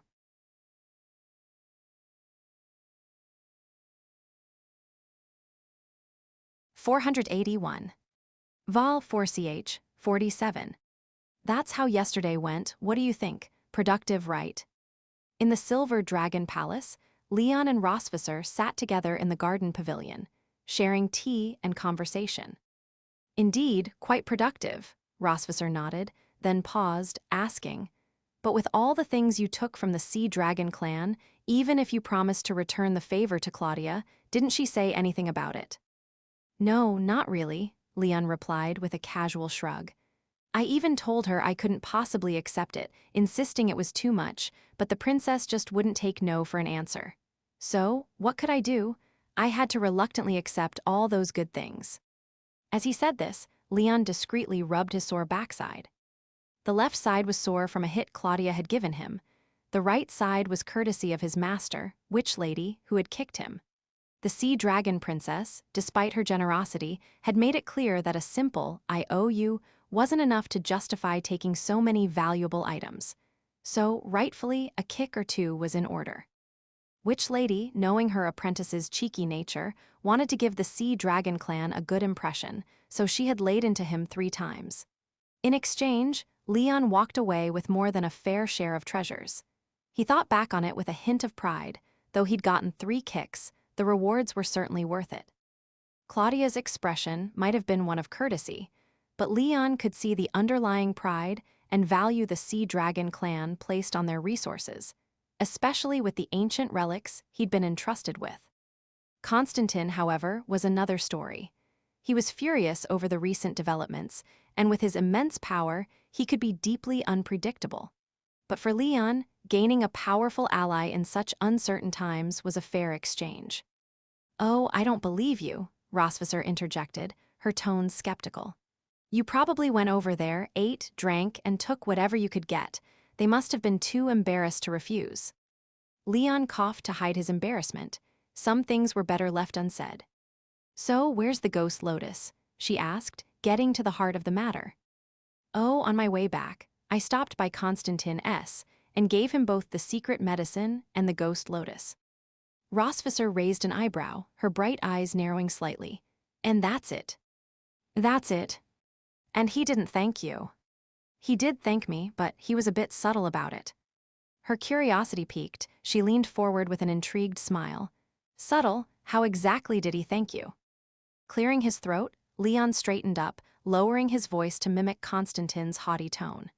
He imitated the man's aloof, overly dignified manner, saying, Cosmod, don't think this means I'm indebted to you. This is what you owe me. And if you need anything in the future, just send a dragon courier. And don't get any ideas, I'm only doing this because I enjoy a bit of excitement. Rosvisser laughed, covering her mouth, her eyes forming delicate crescent shapes. That hard-headed fool. Leon shrugged. All of you dragon kings are equally hard-headed, so don't act like you're any different. At that, Rosvisser dropped her smile and with a playful nudge, bumped his shoulder. Excuse me, I'm always straightforward and never stubborn. Leon's lips twisted into a grin as he teased. Oh, of course, the queen is always direct and never, ever, stubborn tilde. She pinched his arm playfully, retorting, stubborn, I've always been this way. Maybe you should consider whether you're the cause. Leon looked at her in surprise. Me, how could I be the reason? Over the years, you've dodged responsibilities, avoided giving direct answers, and barely taken anything seriously, she said, mock scolding. Leon closed his eyes, feigning compliance. All right, fine, I'll keep quiet, your stubborn majesty. I'm warning you. After a bit of playful banter under the pavilion, Rosvisser steered the conversation back to their original topic. So, considering the clues from your master, do you plan to return to the southern continent soon to meet the Shadow Lord? Leon nodded. The Dragon clan doesn't have many leads on this, and Constantine searched for Arlen for 30 years without finding anything. Starting with Arlen isn't realistic, so I'll focus on the Empire instead. Makes sense, Rosvisser murmured, then continued. But Constantine having a daughter, that still surprises me. I was shocked, too, when I saw that little dragonling. How does a fierce guy like Constantine end up with such an adorable daughter? Rosvisser laughed, trying to keep a serious face. Are you sure she isn't adopted? No, dragons rarely adopt. We value pure bloodlines too much. Adopting wouldn't ensure that, nor would it pass down true power. Plus, no one wants to deal with the unknown history behind an abandoned dragonling. And besides, Leon said, turning to her with a grin, how could such a blockhead have a cute, clever daughter? Excuse me, our daughters are smart because of their father's genes, I'll have you know. Our daughters didn't graduate from St. Saya Academy at age 3. Blame your brilliant genes for that. Wow, Mother Dragon, did you graduate at 3? No, I started at 7. Then why brag? Their playful banter carried on, filling the air with laughter. Oh, speaking of the academy, they start school next week. Why don't you wait until after that to head back to the Empire? Sounds good, that was the plan, Leon replied. I think Noah's about to start her last semester in the Young Dragon Division. She'll have her advancement exams at the end, and if she passes, she can move up to the Youth Dragon Division. Rosvisser stood, strolling to the pavilion's railing and gazing into the courtyard. From there, she could see a corner of the training grounds, where a battered practice dummy stood, scarred from countless lightning strikes. She just turned 6, and she'll be competing against kids much older than her. Leon joined her, following her gaze to the old training dummy. Regular attacks wouldn't leave such marks on it. It was a testament to Noah's dedication and rigorous practice. She's not just a beginner anymore, Rosvisser sighed softly. For someone so young to endure this, we can't keep treating her as a child, can we? Rosvisser thought back on Noah's journey, how she had sneaked away to the royal city, learned to protect her friends, and grown far more than Rosvisser had expected. Perhaps Leon was right. Maybe it was time to stop worrying so much. Yet deep down, Rosvisser felt a lingering curiosity. Though dragons were usually strict with their young, rarely showing affection, she found herself deeply caring for her daughters. Ah, there they are, I'm off to play with them. With that, Leon propped himself on the railing and vaulted over it, heading toward their daughters in the courtyard. Dad, you promised to teach me a new spell today. No problem, anything you want to learn, I'll teach you. Listening to the cheerful conversation, Rosvisser smiled as she watched her husband's retreating figure. Maybe, just maybe, she already knew the answer to her question from earlier. You become like the person you're with, she murmured.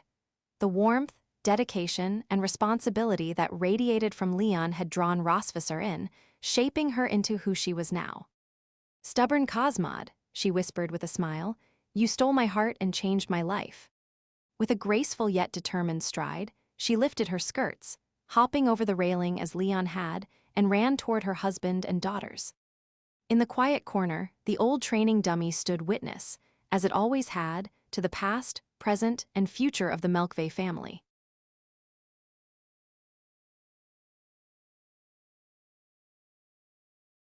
482. Vol 4ch, 48. In the blink of an eye, it was time for the little ones to start the new school year. This was Noah's final, most crucial semester in the young dragon division, so Leon and Rosvisser were quick to take the kids to school.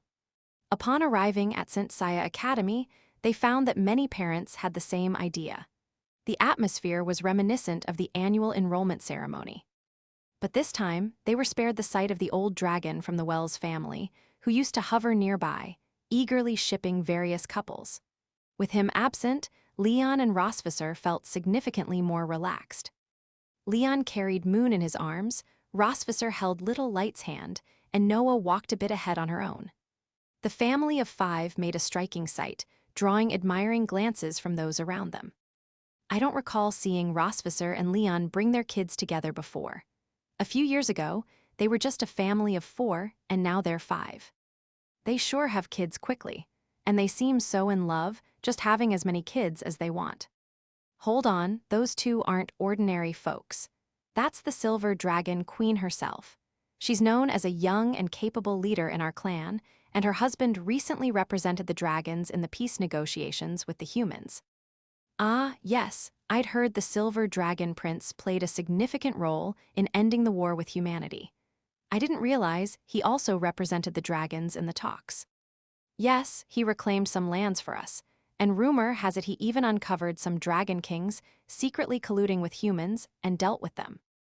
Having a talented Silver Dragon Prince like him is indeed a blessing for our clan. Just like a few years ago, when Leon and Rosvisser brought their children to the enrollment ceremony, the nearby dragons marveled at the scale of their family. This time, however, the prince's reputation had grown even more formidable. But the couple and their children paid no mind to the whispers around them. Having woken up early, Moon was dozing off in her father's arms, while little Light clung sweetly to her mother, her large pink eyes looking forward with excitement about her new school and classmates. Noah, however, glanced around, as if searching for someone. Rosvisser noticed her daughter's wandering gaze and quickly understood whom Noah was looking for. The Sea Dragon clan lives further from the academy, so your friend might arrive a bit later. Noah nodded thoughtfully. Got it, Mom. Just as she finished speaking, a faint sound of water echoed in Noah's consciousness. You seem quite concerned about your friend, don't you? The ancestral dragon, appearing in her human form with flowing white hair and a hand on her hip, looked elegantly imposing. Of course I care about her. She's my friend, Noah replied naturally, pausing before adding, though, come to think of it, I don't remember you ever mentioning any friends from your time. I had none, nor did I need such things, the ancestor replied coolly, her voice calm and detached. The strongest king at the top is destined to be alone. Any emotions or bonds only serve as weaknesses for the truly powerful. Noah blinked thoughtfully. After a moment, she understood. Ah, the old lady must be going through a bit of an edgy phase. But Noah remained remarkably calm in the face of such a lofty statement. Oh, I see, that's nice. With that, she turned away, heading for the exit of her consciousness space. The ancestor watched her small figure retreat, her previously composed expression faltering. Hey, what's that supposed to mean? Don't you think I have a point? Noah nodded indifferently. Yes, makes sense. Then why are you so calm? Shouldn't this be a revelation to you, like hearing the words of a sage? Back in the day, when dragons sought to attend even one lecture by the original Dragon King, tickets were almost impossible to come by. And it wasn't just a lecture, it was practically a pilgrimage. Yet here was a 6-year-old child, treating her millennia of accumulated wisdom as mere background noise. This was intolerable, absolutely intolerable. Noah looked back thoughtfully and replied, not really feeling that way. Ancestor equals equals. Maybe it's because your edgy phase isn't as severe as my dad's. What's an edgy phase? The ancestor tilted her head, puzzled. It's hard to explain, but I'll tell you whenever I see my dad acting that way. After a pause, Noah added earnestly, he does it often, so you probably won't have to wait long. With a wave, she dismissed her ancestor's comment. Besides, if you want to go far on the path of strength, you should avoid too many emotional attachments.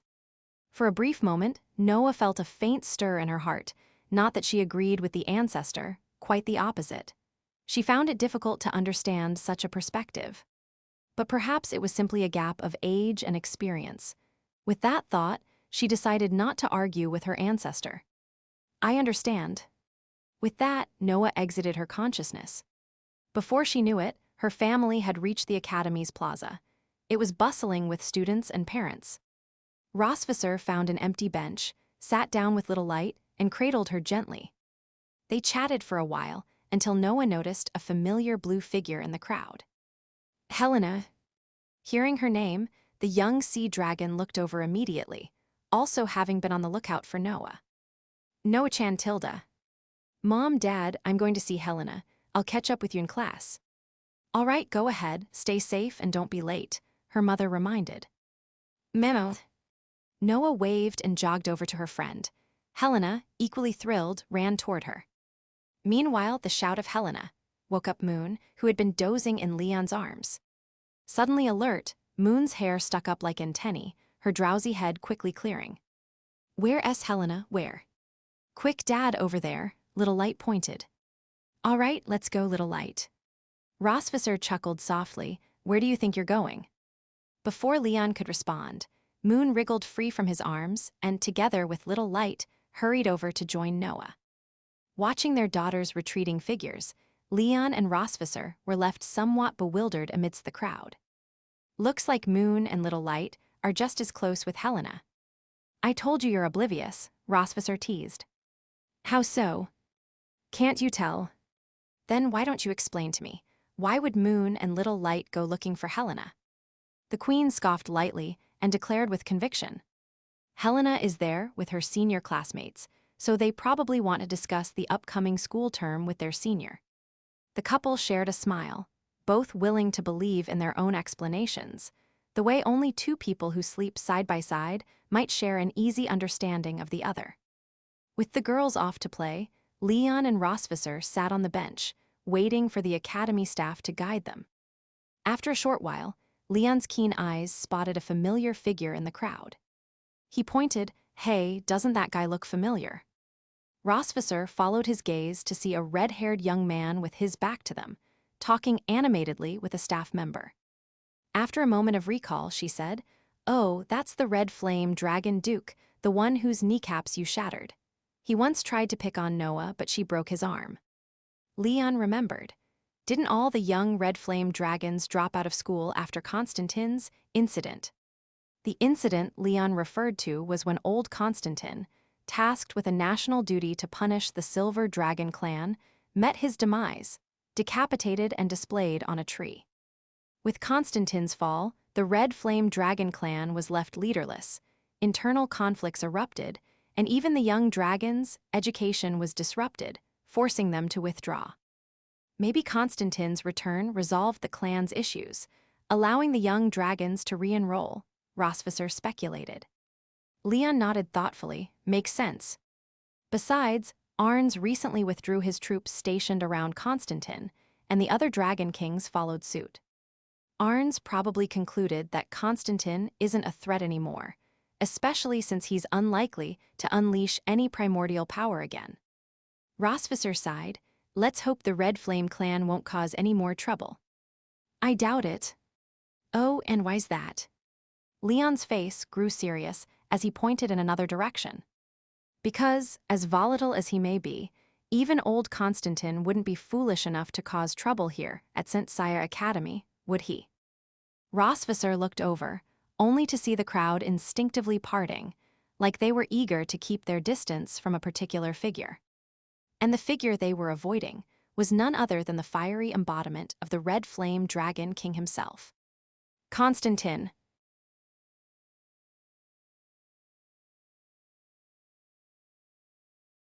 (483). Vol 4ch, 49. Constantine's appearance at St. Saya Academy caused quite a stir. For one, he was the legendary Red Flame Dragon King, an iconic figure who had made his way into children's educational books and historical records, despite being resurrected twice. His presence still commanded respect and awe. Secondly, His reputation for waging small-scale skirmishes across territories before attacking the Silver Dragon clan left many wary of him. However, it wouldn't be fair to call Constantine a god of civil war. Internal conflict, territorial struggles, and clashes were common among dragons, but seeing him on campus naturally sparked intense discussions among the gathered dragons. I heard that at one of the Dragon King's secret meetings, old Arnsis was openly hostile toward Constantine. Yeah, I heard that too, and our clan's Dragon King even stationed forces to monitor the Red Flame territory. What's going on? But if Constantine is standing here now, that must mean the surveillance is over. Then why is he at the academy? I haven't heard of any spies from the Red Flame clan. Maybe he's here to get some perks for his clan members on campus. Do you think the Red Flame Dragon King would concern himself with such things? Despite the lively discussions, no one dared approach Constantine. The lack of chaos was largely due to St. Saya Academy's reputation as a neutral ground, akin to Sky City. If anyone, including Constantine, caused trouble here, they would quickly go from hero of the dragons to public enemy of the dragons. The task of greeting Constantine fell to a highly experienced dean. Yet even so, the dean was visibly sweating as he faced the Red Flame Dragon King. Observing the scene from a distance, Leon raised an eyebrow and remarked, could he be here to enroll his daughter? Maybe she's ready for school. Rosvisser shook her head slightly. Didn't you say his daughter was only recently born and is still sealed in crystal? Even a talented young dragon wouldn't be ready for school at such a young age. True. Even Noah, as gifted as she is, only started school at 3. No matter how exceptional Constantine's offspring might be, it was impossible for a baby dragon to start school straight out of the crystal. Then why is he here? Leon wondered aloud. I think I understand now why the vice principal didn't come to greet us today. Rosvisser glanced at Leon with curiosity. Why is that? Leon tilted his head toward Constantine. They have a more difficult guest to deal with. Looking over, Rosvisser saw the vice principal, Will, taking over for the sweat-drenched dean to personally welcome Constantine. She couldn't help but chuckle. Turns out Constantine is acting as a buffer for us. Leaning back on the bench, Leon stretched with a content sigh. The greatness of Constantine speaks for itself. Helena. Noah Chantilda. After several weeks apart, the two friends ran toward each other with open arms. In the sunlight, amidst the crowd, the two little dragons were just about to embrace, until a little tuft of hair suddenly sprang up between them. Moon, eyes closed and hands folded across her chest, had inserted herself right between her sister and her friend. Noah blinked. Moon, weren't you just sleeping? How did you get here? I didn't notice Moon's movement at all, so fast. Helena's surprise mirrored Noah's. Only little Light saw through it all. Big sis, Helena, that was the once-in-a-lifetime flash step of the Melkve family. Noah turned slowly to her younger sister, speaking in a serious tone, but Dad always shows up just in time, and he seems to use flash steps more than once. That's just a figure of speech, big sis. All right, got it. Returning her gaze to Moon, Noah sighed inwardly. She had hoped to greet Helena while Moon was still napping, knowing her younger sister might get jealous and follow. But even she hadn't expected Moon's, sister Radar, to be so finely tuned. Before she and Helena had barely exchanged hellos, Moon had already flashed in between them. If she could put this energy into her training, how great would that be, Noah thought. I woke up and found you weren't there, so I came looking, Moon said firmly, her hair tuft bobbing along with her nodding. All right, well, now that you're here. Noah drew out her words, hooking Moon's interest and making her turn eagerly to her sister. Noah chuckled, spreading her arms wide and pulling Moon into a tight hug. Sis. Helena, who'd been best friends with Noah for over a year, understood the gesture immediately and joined in, wrapping her arms around Moon as well. Helena and NGH. Moon, caught off guard, found herself sandwiched between her sister and her friend. One side carried the familiar scent of her sister, and the other had the Sea Dragon clan's distinctive cool aroma. Little Light's bright eyes sparkled as she clapped in delight at the scene. Turns out the one clinging to the carrot was Big Sis. It was third sis. watching this wholesome display right at the start of the semester. Little Light was certain this school term would be nothing short of amazing. Finally, after being double squeezed, Moon resurfaced, and Little Light rushed over to steady her dazed sister. "How was it, second sis?" Little Light asked with a giggle. Still a bit dizzy, Moon shook her head to clear it, then thought for a moment before replying. One side felt hard, the other soft. The hard side was Noah's, the soft side was Helena's. Hard, soft, why would that be? Little Light echoed Noah's curiosity. All three little dragons turned their heads toward Helena. Startled, Helena laughed, a bit embarrassed. "Well, that's something you'll understand when you're older." Noah and her sisters exchanged glances, accepting that it was an age-related mystery they'd discover in time. "Come on, I saw a snack stand over there. Let's grab some treats," Helena suggested. "Yes." Hand in hand, the girls skipped off to shop. Meanwhile, Leon slipped away from the crowd and walked into the school building, not to look for a teacher, but to go up to the rooftop. The rooftop was quiet and empty, with only a few students sometimes sitting there for lunch during school hours. Leaning against the railing, Leon looked out over the bustling campus. In one corner of the academy square, Rossvisser was chatting with her father, who had also come to see her. Leon's gaze then shifted to where the vice principal and Constantine were standing. Old Will, despite his reputation for enthusiastically supporting ships and love stories, was handling the serious business of engaging with Constantine quite professionally. He maintained a respectful, neutral demeanor, calmly interacting with the Red Flame Dragon King. And perhaps Constantine was in a good mood today, for his expression was calm, and his tone even friendly. Just then, Constantine looked up, catching sight of Leon on the rooftop. The two exchanged glances, and Leon, unbothered, crossed his arms and waited.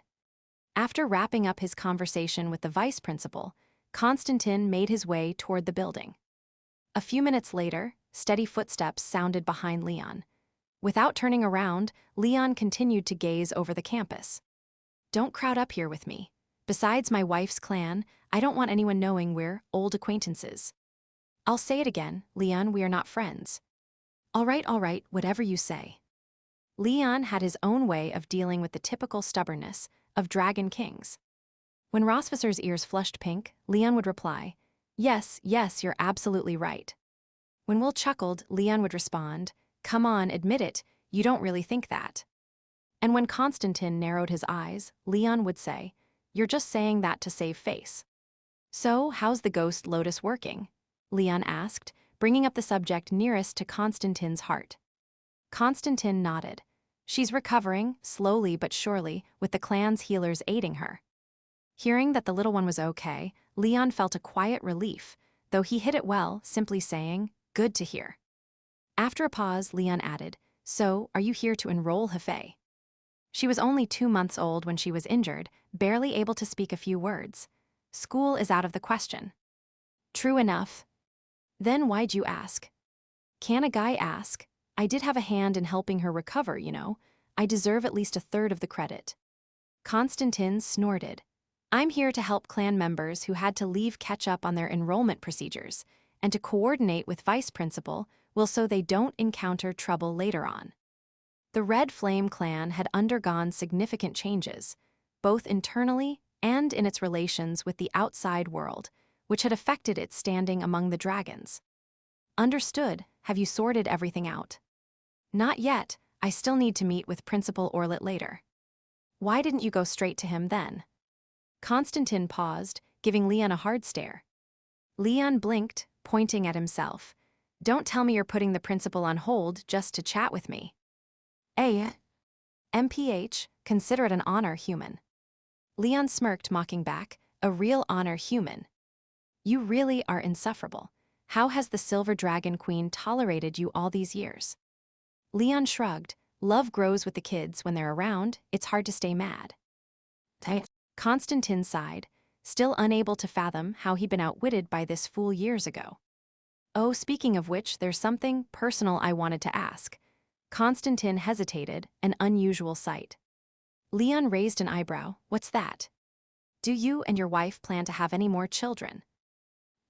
Leon tensed, lowering his hands. "Why do you ask?" He wondered if Constantine intended to discuss parenting tactics. But then, Constantine revealed his uniquely direct thinking.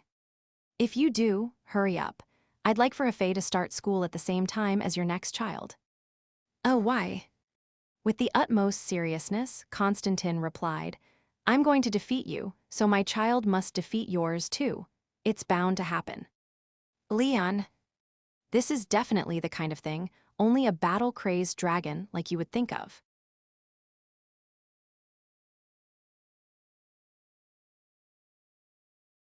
(484) Vol 4ch, 50. Leon didn't want to cause any unnecessary misunderstandings, so he didn't chat with Constantine for long. After saying, my child will definitely outshine yours, the headmaster, Otlet, appeared in the academy square, giving Constantine a perfect exit to speak with the headmaster and vice principal about pressing matters. After leaving the rooftop 2 minutes apart, Leon walked through the crowd and spotted Rossvisser and Claudia chatting. Here to see Helena off, Sr., Leon greeted warmly. Claudia nodded, smiling. I thought of letting her come alone, but decided to try a new approach to family education. I'm learning from you and Rossvisser. I hope you'll share some tips with me sometime. Leon laughed, brushing off the compliment. We don't have any special methods, we just let things happen naturally. Rossvisser interjected, so Constantine came looking for you. Leon nodded, yes. What did you talk about? She asked curiously. Just about his clan's children re-enrolling here. He's taking this seriously, personally speaking with Headmaster Otlet about it. Rossvisser shrugged, that's quite the commitment. Claudia chimed in, you borrowed the ghost Lotus from me to help Constantine's daughter recover. Did he mention her? Leon nodded again, scratching his temple. Yes, Hefei, Constantine's daughter, she's doing better now. With the help of the Red Flame clan's alchemists, she's gradually recovering. Leon seemed like he had more to say, but hesitated. Rossvisser noticed, tilting her head. You're holding something back. I can tell from your face, she said firmly. Before Leon could respond, Claudia raised an eyebrow, intrigued. You can read him that well. As the Silver Dragon Princess, I've seen enough to pick up on subtle cues. Leon's expression had been subtle, but Rossvisser saw right through him. We've been married nearly 6 years. I know exactly what he's thinking, she said with a smirk.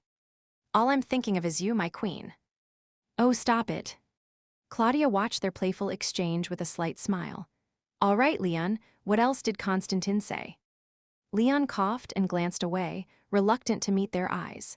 He, suggested we should consider having another child. Rossvisser and Claudia blinked in stunned silence as a breeze swept through, amplifying the awkwardness. Somewhere, a crow seemed to punctuate the silence with a single caw.